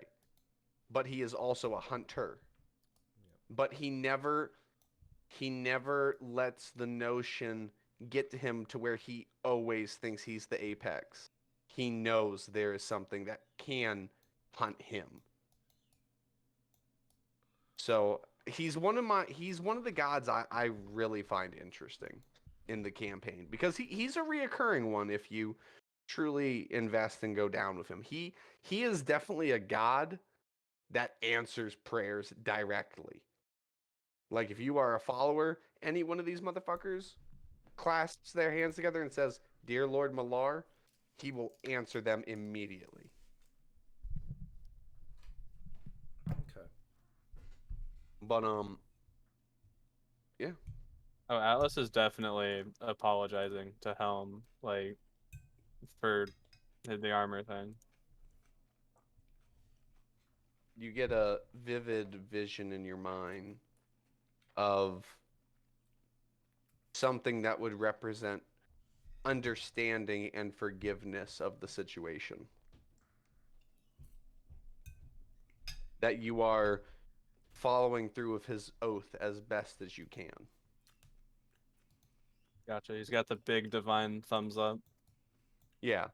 A little pat on the head. He's like, "Let me hold you. It's okay. Daddy's here. Daddy Helm's here." So, Post has the tail in front of her and she opens the scroll. All right, real quick, who is keeping tally of the days you have traveled Abencrest to Iggy's Lair and to here?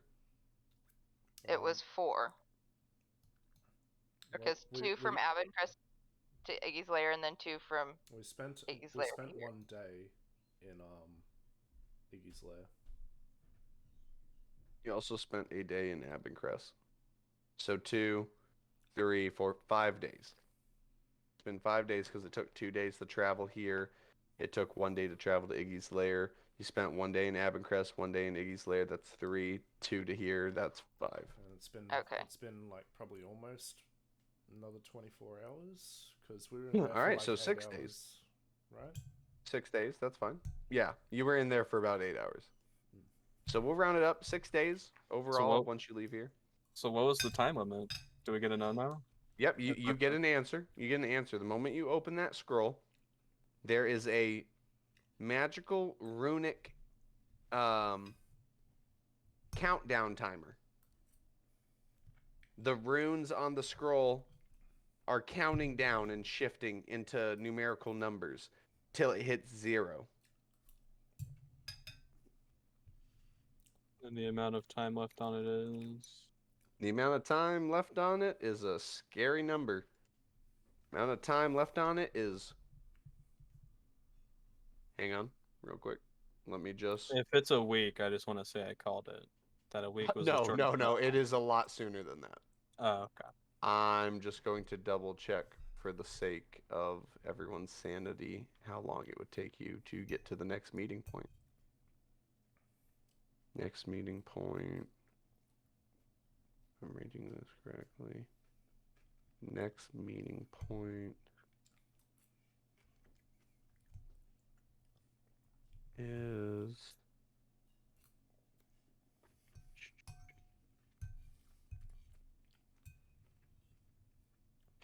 That's right. It's that one. Okay. Next meeting point is right there. Oh, yeah, right. Next meeting point.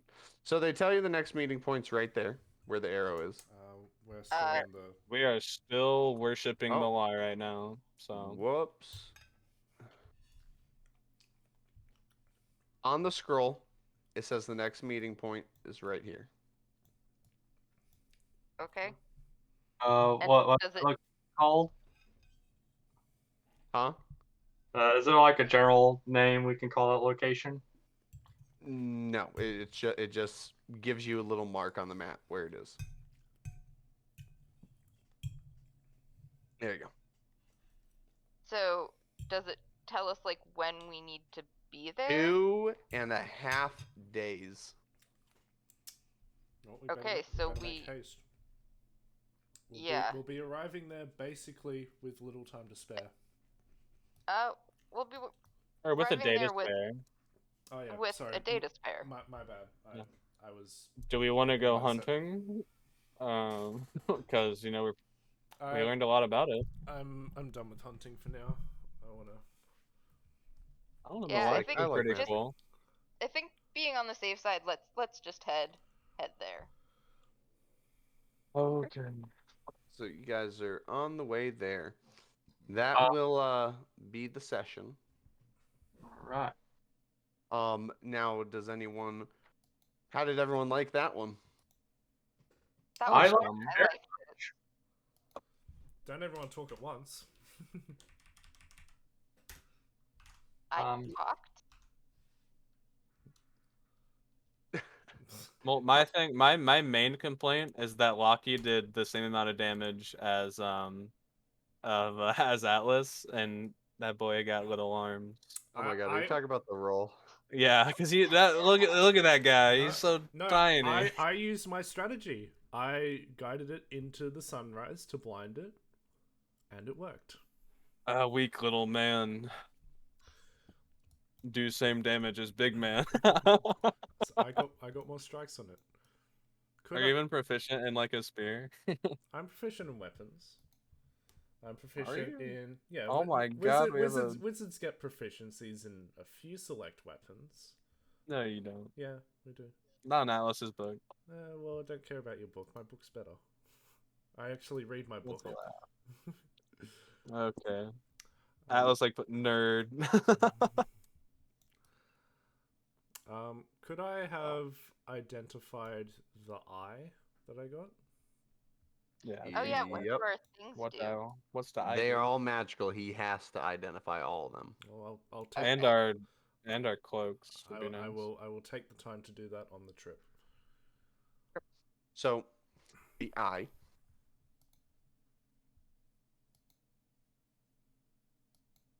Give me a second here. Got to go into the nicey nice books. My question is, will it benefit me? Yeah, we'll do something that's good for either of our characters. Oh, the cloaks will. The, AC the booth? eye for you might just do it for the memes. I mean, Souls, if there's one thing I'm all about, it's the memes. Let me tell you. That's what I'm here for. I eat those things up like hotcakes. And I need this book. Okay, this book first. Everyone be patient. All y'all talk amongst each other about game planning or how much you like the campaign, because I know you love it. Okay. So, Lars. Is that your actual name? Is it Lars? Is that why you... Lars is my actual. Yes. Okay. Wait, so And how... he's Okay. my cousin. I was going to say, I remember you guys saying cousin, but like, are you guys like close cousins? First cousins. His mom and my mom are sisters. Well, I mean more of like, you guys talk to each other a lot, you guys like close Oh. family members. I can just tell they absolutely despise each other. Based Yeah, on they Rose just hesitation. Can't stand each other. We're closer now than we used to be. I gotcha. Cool. Yeah, we used to see each other, mostly it'd be like family occasions like Christmas or Easter, and that would be the only times we would see each other. But and Labor Day weekend. But recently we've gotten the habit of my family will invite her to our house for a game night. Yes, we have board game. We play board games, and it's lots of fun. Mm. So another question is, how much history do you have with D&D? I first started D&D in like 2019, 2020 when I was going to college for my undergraduate. I joined a local D&D group there because I thought, you know what, I'm interested in trying this out. And it was a very fun experience overall. I played 1.5 campaigns with that group. Halfway, the first one being a half-elf bard, which was incredibly fun because once in the early sessions, once per session, I would get into arguments with guards and get thrown in jail. And I just found that incredibly fun. Sounds like the polar opposite to the bard I played. Yeah, He played a like goody two shoes bard for a while. Boring. Fuck and drink. Oh yeah, and his main instrument was the bagpipes. So he was Scottish. Boy. I didn't go too heavily in the Scottish thing, but yes, I had great fun with that. But that group got too small eventually, so that campaign ended and we merged with another group. And then I did a half-orc barbarian. Classic. Yeah. That experience was a little bit more mixed because I had trouble figuring out how to work with my character and also to build that character's connections with the other party. There was still some fun moments, but there was also a few traumatic moments in that campaign. Also, during that campaign, the COVID lockdowns hit, so the school closed and went to transition to online classes, and we all went home. We still continued our campaigns online, and we finished it up that way. And despite some troubles, I still had a very fun time in the end there. but since then I hadn't done any D&D. And until recently, when I watched Vox Machina show on Amazon Prime, and a bunch of D&D videos for one-shot quips guy, and that kind of made a good hankering to go and try out D&D. And I remembered Elmar talking about Yeah, their D&D group. yeah. How Yeah, awesome we were I was, right? chatting about it on Friday, and I was like, and he was saying like, oh, I'm thinking I'd like to try it again, and I was like, wait a second, you can join our campaign. We need another player. Yeah, this Conquer guy's really cool, right? That's what you said, right? It was probably nothing but bad things about me. No, I bet she talked so much smack on us, dude.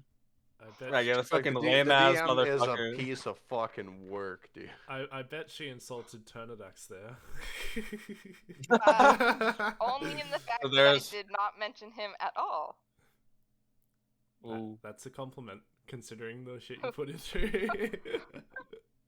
Hey, he put himself through that. That is debatable. He did write his own wife and kid to fall back on. She wasn't actually his wife. She was just his girlfriend. His girlfriend. Remember, he was supposed to be girlfriend. the whole All time. right. All right. So, the eyeball. In Cascade. Once per day? You must sacrifice one of your 2 eyes and replace it. When doing so, once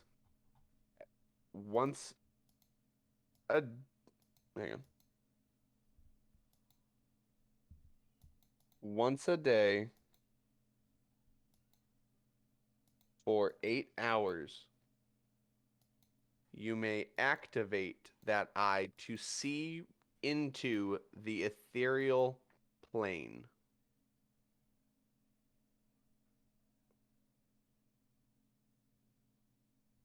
Okay. With both eyes, you may traverse into the ethereal plane. Okay, well, I can learn see invisibility, which allows me to see into the ethereal plane, so...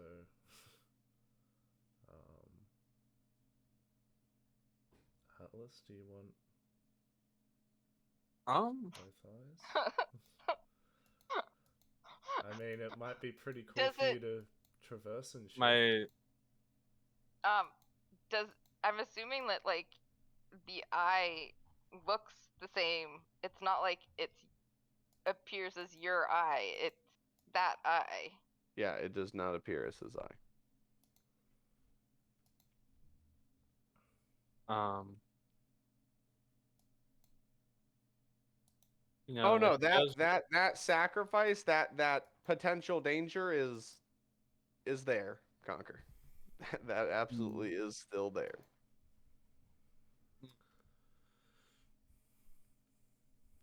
Is it worth it?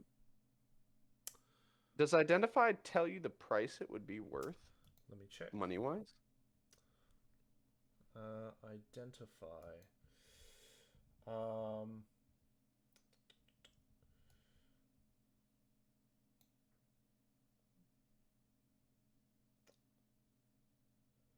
Nope.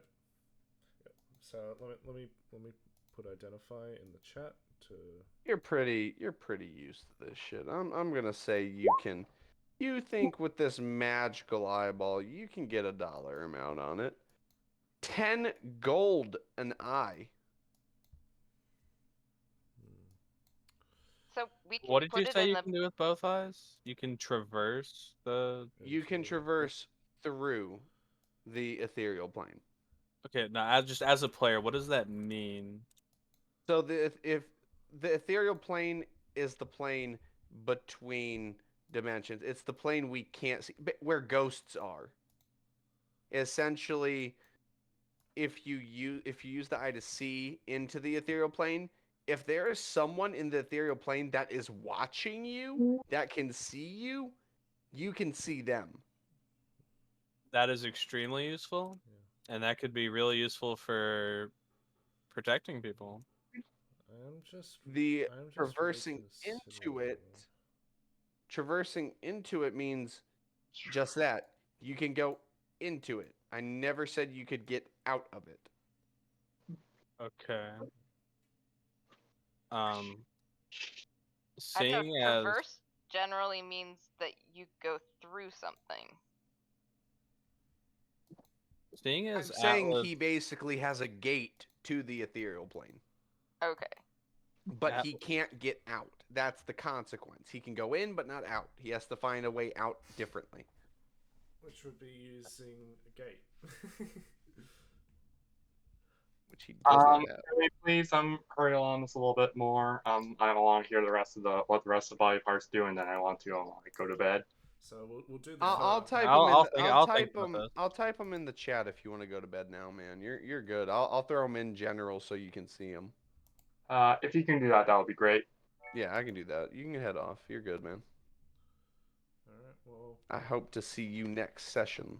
Happy to have Good you night. here. Good night. Sleep well. Oh, he's gone.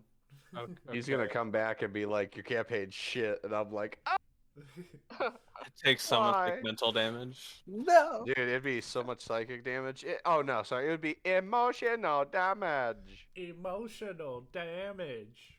It would physically hurt. I might cry, but So okay, so I have to explain Atlas's internal monologue for this. Atlas sees Helm as like the eternal watcher / the vigilant one. each eye must be attuned. By the way, They count as like an attunement slot. yes, both of them. And is that So So they would two count as- attunement slots. is that So does a, is the cloak attuned? is that a permanent? No, the cloak is not. Is that a permanent attunement? Where once it's embedded, you can't unattune from it, or Well, you can rip them out. Yes, that is correct. It would be a permanent attunement. Would it be Until like you a? literally rip out your eyeball. I was gonna say, would it be like a glass eye where you can like take it out and pop it back in? No. Okay.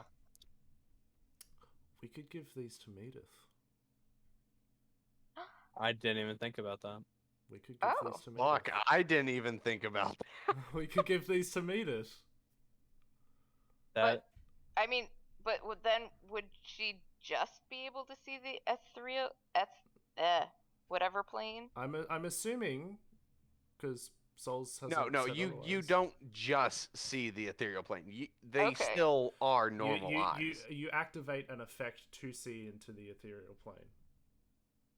Okay. Yeah, you like Sharingan that shit. You're like, you know. yeah, I didn't even think we have eyes for Medith. Yeah, dude, fuck using them on me. I'm not even an option. We have to get these to Medith. Yeah, I didn't even fucking think about that. Damn it. Let's get him to Medith. Yeah. Weird. Well, we can offer them to her. Are these okay? So what you could do to be a real dick is say that these are organic and they won't last that long. If you wanted to be a real douche. Well, they're magically organic. It was a magical creature. They're magical items. They're not going to wither away. Okay. Just wondering, because if you wanted to say It's either no to this Medith, or turning in the quest. It's up to you. I was gonna say that's an option for you as a DM to just say like these will rot like by the time you get to Medith or like be useless. You have to do it now or we or could never. No, we it's could not a split. now or never thing. No, I feel like I'd want Medith to have both eyes. Yeah. Okay, And now for I the. think because it's a loophole that we found out, it should be allowed. Well, of course I'm gonna allow it. Like you're being creative as players. Like I encourage that. So do what you want with them. They're your items. You worked for them. Yep. No, we're gonna give them to Medith. That's confirmed. Did you grab a tooth and a claw, or who got the tooth? Yeah. Who got the claw? Flora got the tooth. Post got the claw. And Basil And got Basil- fur. Yeah. Oh, he got the fur. Oh, that's interesting. So yeah, I think upon identifying the items, the eyes, Lockie would say to post in the group, these eyes, they're powerful objects. If you slot them into someone's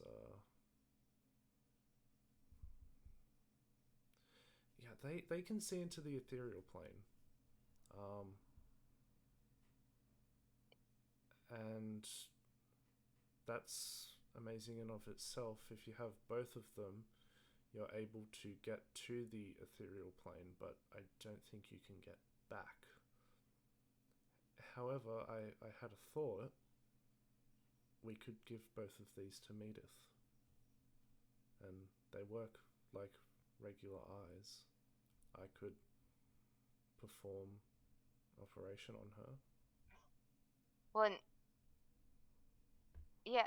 Well, you and Given can maybe do it together, so Yeah, he can feel better about himself. yeah, of course. Ooh, Yevon doing the cert. Ooh. No, What? Ooh. He's That a would really be good... that would be a wholesome fucking moment. Yeah, that's like that's Yeah. how you repair the bridge. no, that I was thinking of asking him if he wanted to do it alongside me, because No, I think he should be like the lead surgeon. Yeah. but I think we should like give the ice to Given to offer to Medith as a sincere apology. I could send him a message right now and ask him if he would be okay doing that. That would be awesome. So yeah, I think Lockie would spend a few. Are you gonna message Jimin right now? what No, was we that? should wait till next session. So No. Oh no! This got to happen. Is it being recorded? He can watch the end of the video. Yeah, I'm still recording. Okay, this is a do it- really short thing. Do we want to do it now? Plus, Well, I we mean, usually go later. I don't think anything too major is going to happen outside of this. Okay. Yeah, Well, and I'm I just- have to go in like an hour, so well, What is I'm it just there? well, I was just thinking like we're not going to be able to get the eyes there unless he teleports for a to few us. more days. Yeah, maybe Oh, maybe not let him 'cause revel in there's excitement for too long. There's his circle right here. No, ignore that. That's Okay, okay. not available yet. Okay. That everything here is for when it or if you bring certain people. Okay. So Okay. they have their items just there. If Yevon's here, that becomes available. If he's not, no, it doesn't. Nor his laboratory portal right there. That's unavailable too. Okay. okay. So shall I message him? Inform him of the good news? I think wait until we're actually on our way back to Iggy's lair, just because we don't actually know what's gonna happen after we turn this in. I'm presuming they'll just tally the results and let us know who's accepted and who's not. Well, but we'll probably also be given the next task, and we don't know if it's and Which going we to may be not be something. able to go to Iggy's lair after we get the task. Yeah, we don't know. Plus, they won't rot, and Medith is doing fine with her friends in the tavern as we speak. Okay.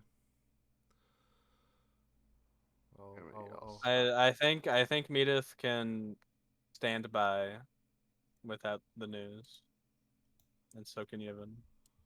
Yeah. Okay. I'll hold off on Boo. messaging them. Boo. We'll message them Yevon as will soon probably as we cast like were- Homebrew Gaze, like you're coming with me. Oh. What were you gonna say? I mean- Post? Oh, we'll message them as soon as we're actually on our way there. Well, yeah. As I said, I'll hold off on the message for now. Yeah. Boo. I know how you feel. Oh my god, dude. I gotta wait till next session to do it. Damn it. I wanted to do the little Patience is a dialogue. virtue. Fuck patience. I wait a week for this shit to happen. Damn it. Ugh, I wanted Yivon's dialogue thing to happen. Damn it. Alright. I'm gonna So leave a about note those so I magic remember. items. Yeah. I'm working on He's it. working on it.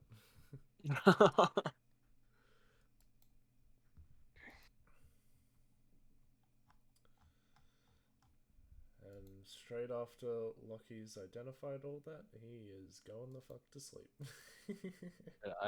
I thought Souls was gonna make us like do actual combat with like no armor and no shield. I was about to say it's like Atlas would have like a 9 AC. Oh, I would have. 100%. That was my game plan, but it was getting late, so. Because I was absolutely ready to kill like 2 of your characters. Gee, why do you hate Lockie so much? It's not like he rerolls everything. Never said it was you. I never said I'd kill you. Ah, so Yeah. you'll kill the others. Yeah, Yes. Post has a 15 AC with no armor. Lockie has a 10 AC with no armor. See, what does Flora have? Am I in the wrong fucking book? I am in the wrong fucking book. Yeah, it's just 10 plus dex. She would have an 11, I'm pretty sure. She's Yeah, only got she has plus 11. 1. Yeah.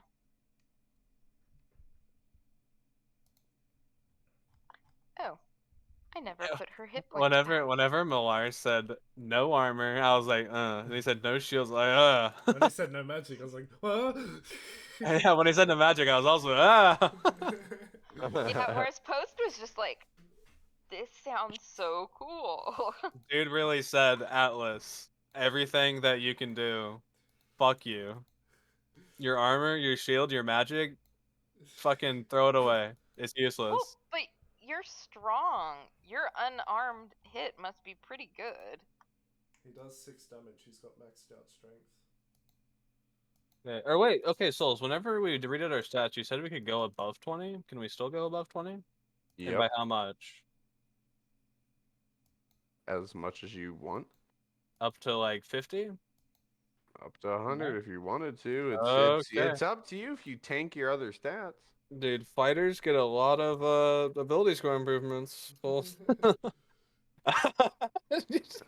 sure. I can make Atlas like actual Atlas. Make this guy strong as hell. Make this guy hold up the world. I can make this guy hold up the whole ass world, dude. Go for it. We're not stopping you. Souls at the very end is gonna be like, you didn't take balanced stats, and Invictus makes you make every type of saving throw. Except for So strength. That would probably fucking happen, dude. Invictus is literally the god of fucking with your mind, not your body. So it's your fault if you tank your other stats. I think you should just max out your charisma just to infinity and beyond, because that's a bonus to your. Yeah, because you get the saving throw bonus. I was thinking that same thing. Like go like a blessed warrior route with Atlas instead of like a fighter type of thing. Fine with that, because then all I gotta do is legendary action. He chooses to succeed. Legendary resistance, not action. Oh. No, he has legendary. He has legendary resistances as legendary actions. So he just gets infinite legendary resistances and they reset. Oh, there's legendary actions, yeah. He is meant to be the guy that feels like a Souls boss. The Souls boss in D&D, where he is immune to spells 9th level and lower. Immune to spells now. You need that 15th level spell called Fuck Invictus. Yeah, you didn't do the secret mission to unlock the talisman, which seals him away again, and then Damn. Oh well. Guess we're rolling up new characters. Oh wait, the world's fucking dead. Y'all should have stopped sucking. Y'all should have gave a good answer when Millar said some shit about the hunt, man. Yeah, Millar's badass, dude. I love Millar. Millar's so cool. He's like the coolest, like, better than any other god. Okay. Fuck you. Helm's like the best. Well, I'm the DM. In this world, he is definitely not. Also, Souls, we need to have a conversation at some point about like what is an Oathbreaker and how does one become an Oathbreaker? By breaking your oath. Like, Like is that like straying off the path to where your god wouldn't approve of the Right. circumstance. because I see an Oathbreaker as someone like who has to be evil, right? Because like No, they don't have to be evil. You're literally just breaking your oath. That's it. But I mean, Hey, I'm gonna give you my oath. I will walk beside you every day. The next day you don't walk beside him. Oh, oath breaker. That's literally it. I think the reason why it's sort of rooted in he's evil is because part of the description of Oathbreakers is that it's either a paladin who breaks their oath or they serve an evil power. And the abilities of an Oathbreaker definitely stray towards evil. right, that's what I'm saying is like so there's a variant rule that I know of where it's like you forsake your god so you lose your subclass features but not your class features because sometimes when a paladin breaks their oath it's not for like a malicious purpose. They like felt like they really needed to do it. Here's a Like because becoming an Oathbreaker for just breaking your oath like just feels cheap to me because like you like gain all these evil powers for doing something probably like maybe not evil. There's There's a little thing on breaking your oath in general.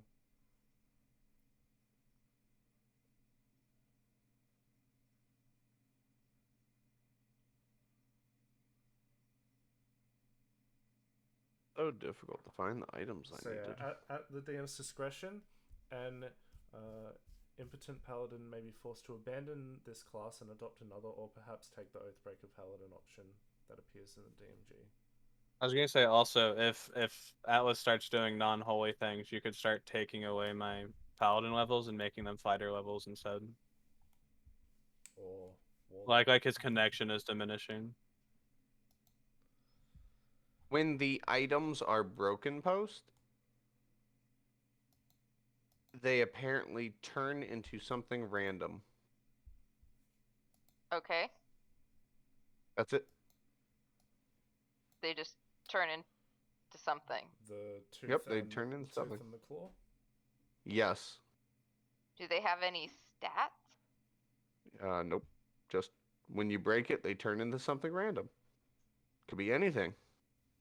Do they I have what they will turn into in front of me, but identify does not tell you. is it a limited time thing that they turn into or is it a permanent thing that they turn into? It is a permanent thing they turn into. Okay, so Well, Okay, wanna break him? Post is gonna break the claw. The claw. The claw. that's not the same thing. The claw.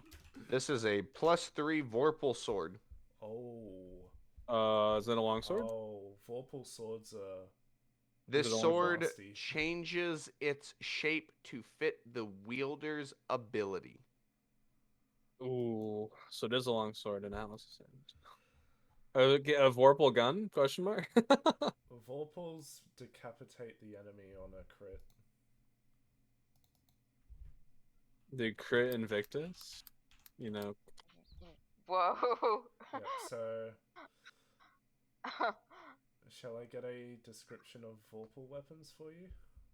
I think. Oh, and also if a creature's head can't be decapitated and it doesn't kill them, it does 6d8. Yeah. So I'll pop it into general. Fucking Vorp, Jesus. And you said +3? Yeah, Vorpal swords Yep. are just. This is standard +3. it requires attunement, and this is a legendary Yep. weapon. I put the stat thing in general. +3 to But you did- attack and damage. Yeah, let Okay. me put the associated weapons it comes in underneath it. Yep. And it will change when you attune to it. It will change to whatever is desired every time. It does not say the same weapon. If you gave it the Conquer, he attuned to it, it would turn to whatever he desired. Just Okay. the one. After that, you would have to unattune, reattune, all that crap to change it over and over. Okay.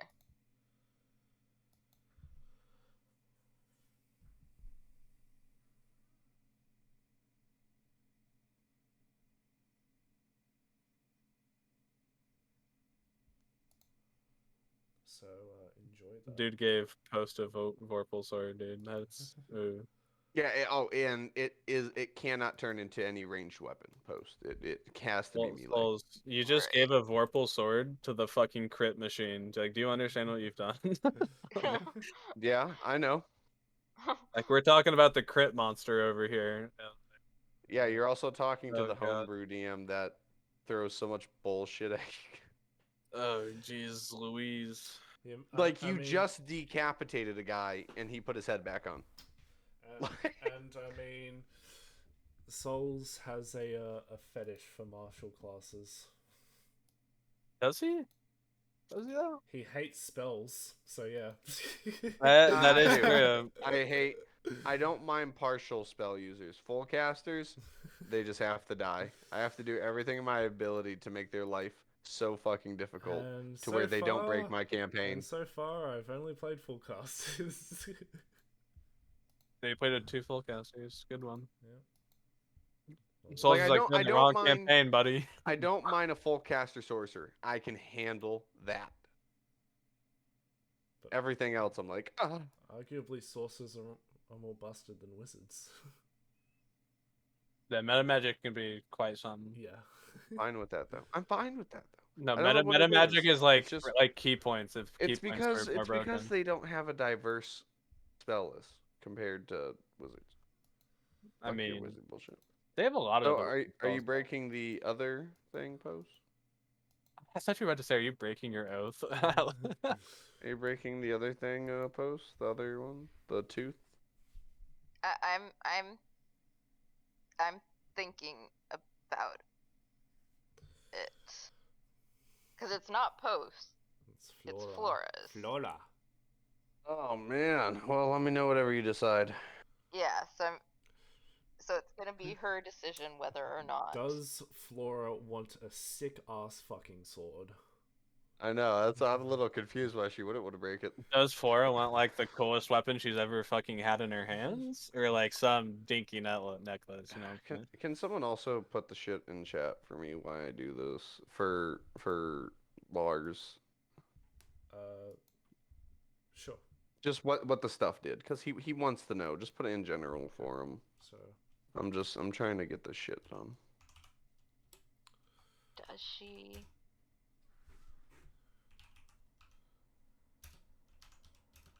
Yeah, you know what? She's gonna break it.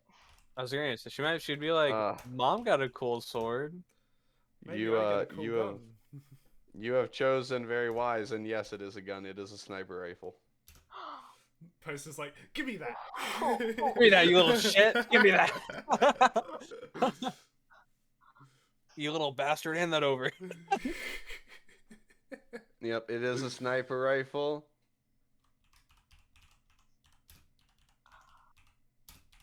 And yes, it is Zenith's sniper rifle.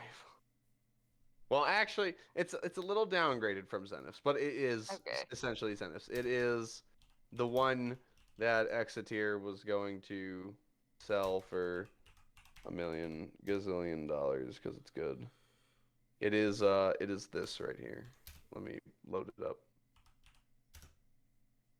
And let me blow it up.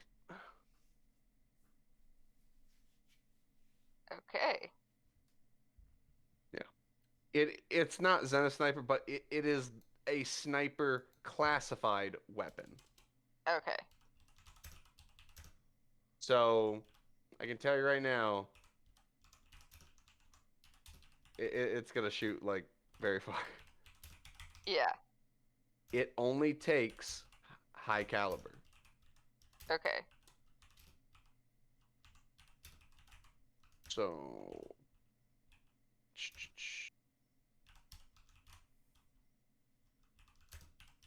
Oof, this is fucking powerful.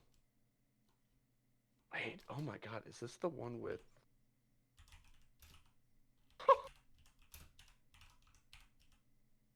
Did she get Oh. an antimatter rifle or some shit? No, she got the infinite ammo sniper.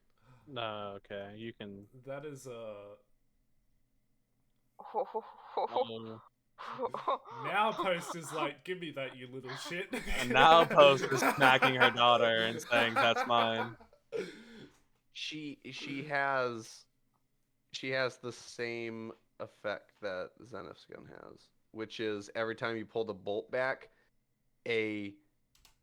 literally an illuminated ghost-like arcane bullet fills the slot.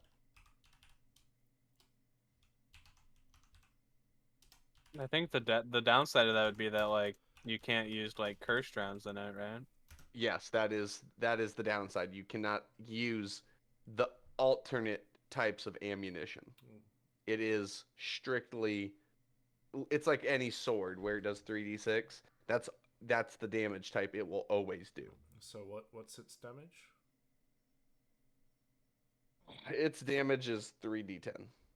3D. That's really consistent, considering it's infinite ammo.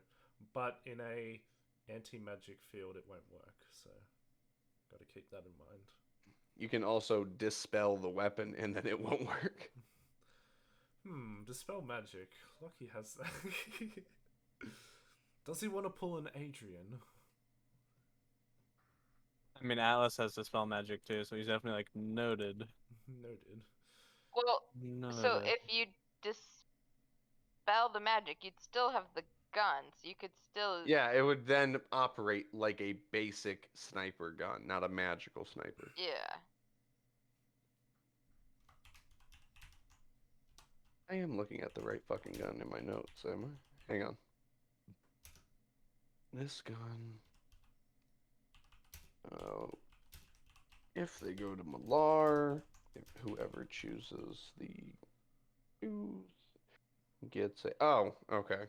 Never mind. Hang on. Nope. Post about to take. It is not infinite ammo. It does not have that property. Okay. This is a... Let me look here. This is a +4 gun, though. So, runs off a dex, +4. It can fire 600 to 900 feet.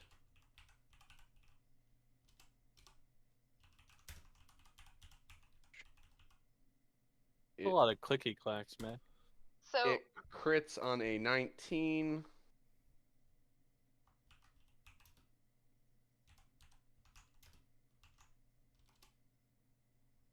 And it does the whole ammo shit.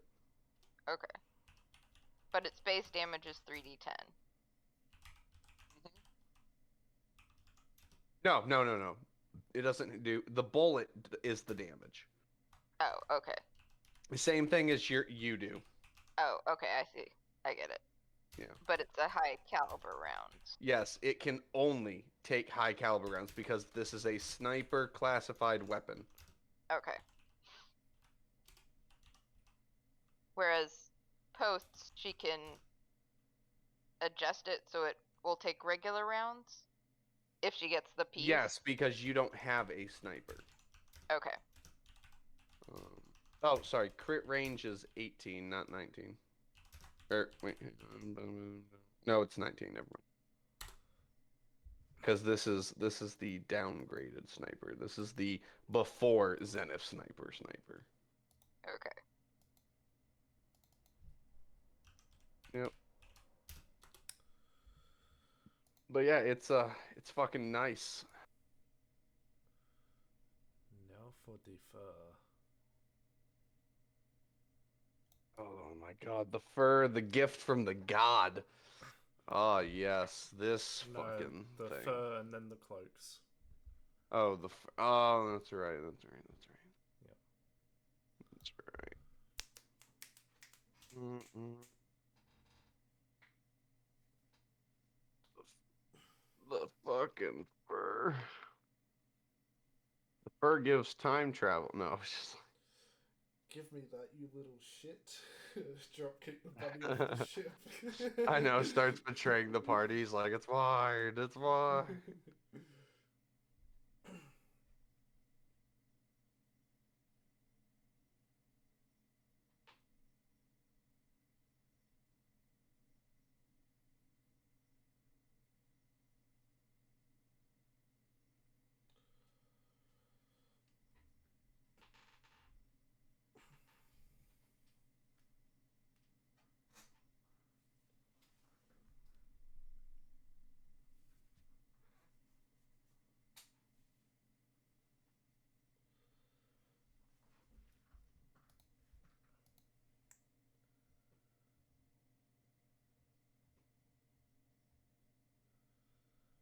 When the party gets back to the ship after venturing to the temple, Lockie gives Alistair a pat for watching over the ship for them, and feeds him a few snacks and gives him some head scratches. Wait, it's +4.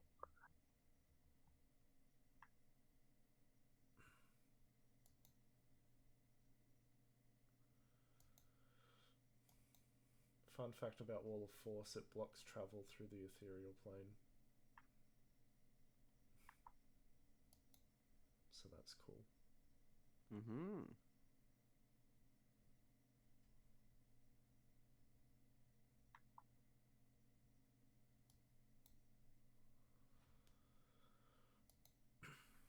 So I can potentially cage up something in the ethereal plane if Medith ever sees it.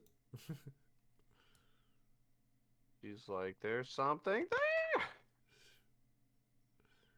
She like has nightmares. She's like, I can't sleep knowing that there's things around. Well, she activates the Yeah, thing, it's right? not like all the time. But I'll know. Question with the 2 eyes, does she have 2 activations or is it just one longer activation? Instead of 8 hours, it would be a 24-hour period. Okay.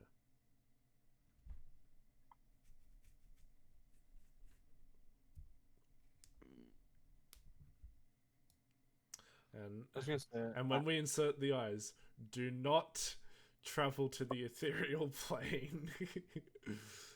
We don't know if you can get back.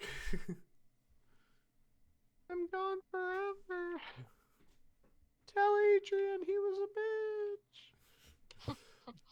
who's Adrian? The guy who died because he was a bitch. Huh. Couldn't take a bullet to the head like a champ. He sounds like a bitch. He was a bitch. Also tell Isoda Paylor sucks. Taylor does suck. Medith's only spitting facts right now. The helm has a weak shield. Okay, yeah, you can die. Heretics must be purged by my blade. By the just beat him really hard with the shield. Also, Souls, is it possible to get a sharp edge on my shield and hit people with it instead? You A know, little Maybe. spike. We'll never know. You just want a little spike. You know, right? I find crazy, right?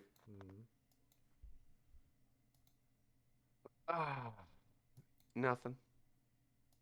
I thought about it, and then I realized, oh, I'm the dumbass if I say this. I was also thinking Go about ahead, go something ahead. that the king No, has no. also, where he had that arm shield thing, because that sounded super cool. Oh yeah, the arm that is a shield. Yeah, you know, That's crazy. The arm shield. The yeah, shield seems arm. pretty cool to me. The shield arm shield Michigan. Yeah, if only someone had 25 strength to use it. You're 25 strength. Oh my word. Well, Dude, it's on your arm, and it has to be heavy and sturdy enough to act like a shield, so it doesn't cut your fucking arm off. this guy. Oh, and it runs off of Dex. No, it's just like No, that'd be the that's Alice's Achilles heel is Dex. Every shield in the game now runs off Dex. No. Don't they all run off Dex? I mean, duh. I think that's the worst thing you can say to my character is make a dexterity saving throw. He's like, ooh. No, please. Mercy. I mean, the best I can do is give you haste and allow you to re-roll if you fuck up really badly. Like if I break my sword. That was just... The fur can be used to make a wondrous item that is known as the Cape of the Mountebank. Mountebank. Oh, that's a dimension door once per day, I believe. Yep. You can cast the Dimension Door spell as an action. This property of the cape can't be used again until the next dawn. When you disappear, you leave smoke, blah, blah, blah, blah, blah. That's a very nice item. I'll pop it in general. I'm surprised Locky didn't go to Rivera and say, so about that homebrew gate you tried to cast. Well, he hasn't gone around to doing it. I'm just But saying. you said the Vorpal blade, it needs attunement? Yes. Needs attunement. Yeah.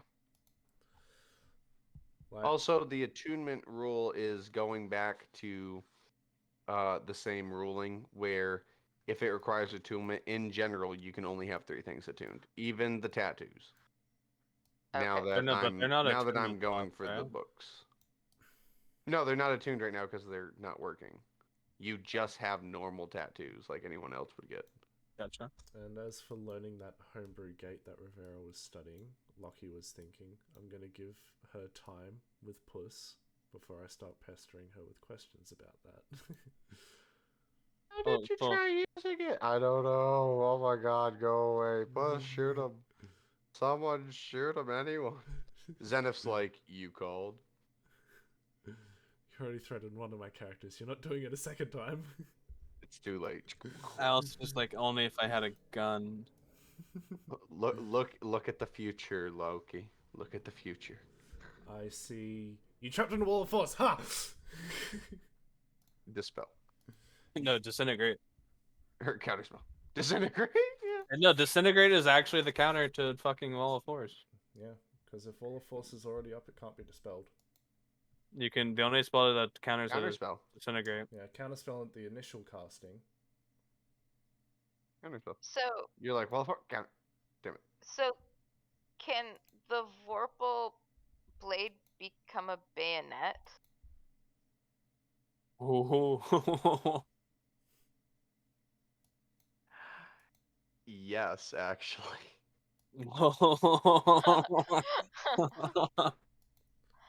Oh. If I don't suppose it could be +6? No. Okay.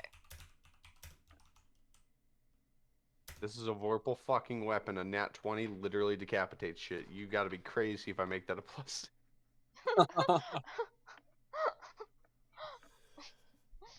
Well, but it's only a nat 20. It's not like. Let me think about it. No. Yes, broken. She's trying to give me a stroke. Like, my DM life is gonna be short-lived if this shit keeps up. I'm just gonna have Well, a I stroke mean- over the mic. Everyone's like, oh, he's joking. I'm like, like stroking. It occurred to me also we need to update our things on Discord. What is it? The what are they called? statuses? The statuses, yeah. Oh 'Cause yes. At least mine is over. I mean, yours could still be a thing. If you I, wanted it to I, be. I updated my status.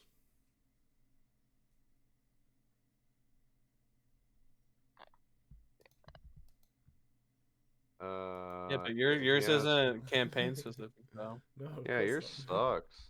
Yours is like for all your other Discord friends and not just us. Yeah, boo. Boo. Boo. Okay, dude. So what is she considering? Can't wait to give Metis some eyes. Oh yeah.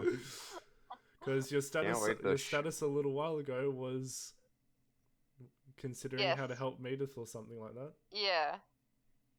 So That's Well. the way to do it. can't wait to gouge out Medith's eyes and give her new ones. It's a nice wholesome way to say it. Holy fuck. That's what the cloaks do. Shit.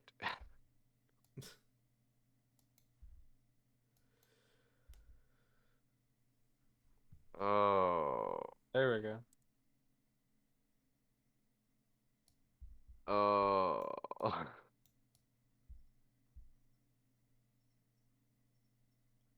I have one that's could last all campaign long. Here we go. There we go. You know, the problem is that now Basil has 2 cloaks. Well, he doesn't have to keep the fur. Or the cape that's made from it. Yeah, you can sell it. Who says you can't wear 2 capes? There's room for 2. Well, technically, it's a cape of the mountebank, and it's a cloak of godly blessing or whatever. A cape and a cloak, or you can put the cloak over the cape. No, you'd put the cape over the cloak. Or the cape over the cloak, whatever your fancy, or however real life cloaks and capes work. Doesn't the cape need to be strapped to the shoulders? So you would put it under... No, you'd put it like you'd have your cloak on, and then you'd put the cape over, and You guys sound like you guys are becoming Urathosh and Mercurius, like under, over, like a caped under. greatcoat. Like a what? Sorry. A caped greatcoat. The fuck is that? A caped greatcoat? Are we speaking the same language right now, man? Caped greatcoat. Please put a picture of that and let me have a look. I need a picture. No, not shopping images. Okay. It's like it's a real thing. Oh, Yeah. These things. Era is speaking Arabic or something right now. I don't know what's wrong. No, with you her. just haven't read enough historical fiction. I've told See, you look, now she's speaking Hebrew or something. I've told you once, I've told you Speaking weird. twice. History is my worst subject. That's what it is. Well, I carefully did not say romance novels, which is actually what I read. But yeah. But yes, you wear the cape over the cloak.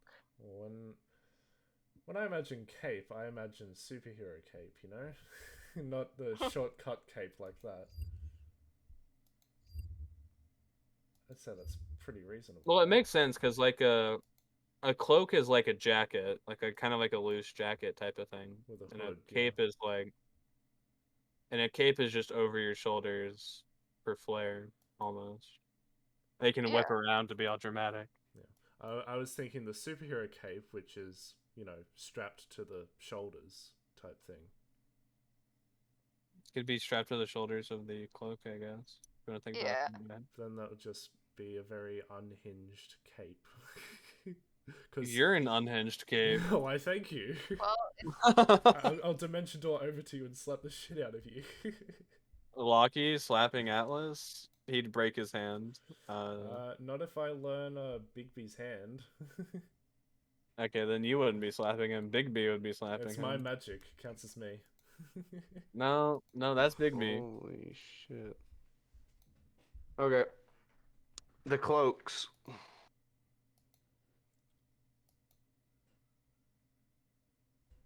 God damn.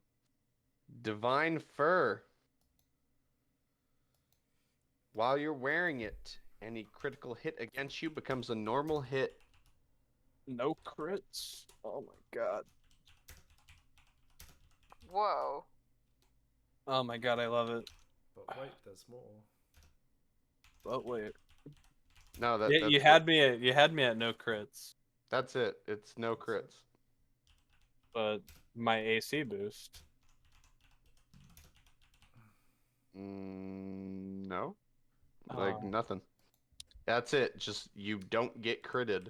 What the fuck more do you want? Does it That's count? like a blessing. Does it I want like require- I want a 50 ACs. Does it That's what I require? want. Does it require attunement? No. No. Okay. All right. So, would the bayonet now do slashing damage instead of piercing damage? Yes. Wait. No. It would still do piercing. Okay. Because it's still a fucking bayonet. Their bayonets have sharp edges on them, or some of them. I mean, you can use it to slash, but I mean, the whole point of a bayonet, its Is whole to literal pierce. design But- is to slash. It's It to makes- stab and pierce. So But for Vorpal purposes, stabbing doesn't do Vorpal shit, you know. She stabs him in the head. I don't care. Well, man, I'm just saying that, like Vorpal, what did you you know. say, man? You know She You stabs- can't just Okay, you okay, can't okay. stab and She decapitate stabs him- someone. She stabs him in the head, right? And when she does that, she just slides it to the right and cuts him in half. Like makes a watermelon Yeah, out but of their head. what about the left side? You motherfucker. No, I know What about the left side of the neck, Soul? I, What about the left side? I know what happens. I know what happens. She stabs it into the neck, right? And then she twists it, and through the use of magic, the opponent does a Getting on Elden does a Ring. 360 on the spot, which just turns it around, turns the neck around. You know? No, okay. What she does is she stabs it so many times, or stabs their neck so many times, where it's like shooting the base of a tree, right? And you cut it down that way. If you just knock out all the flesh by stabbing him like 10 times, then their neck will just fall, or their head will just fall off.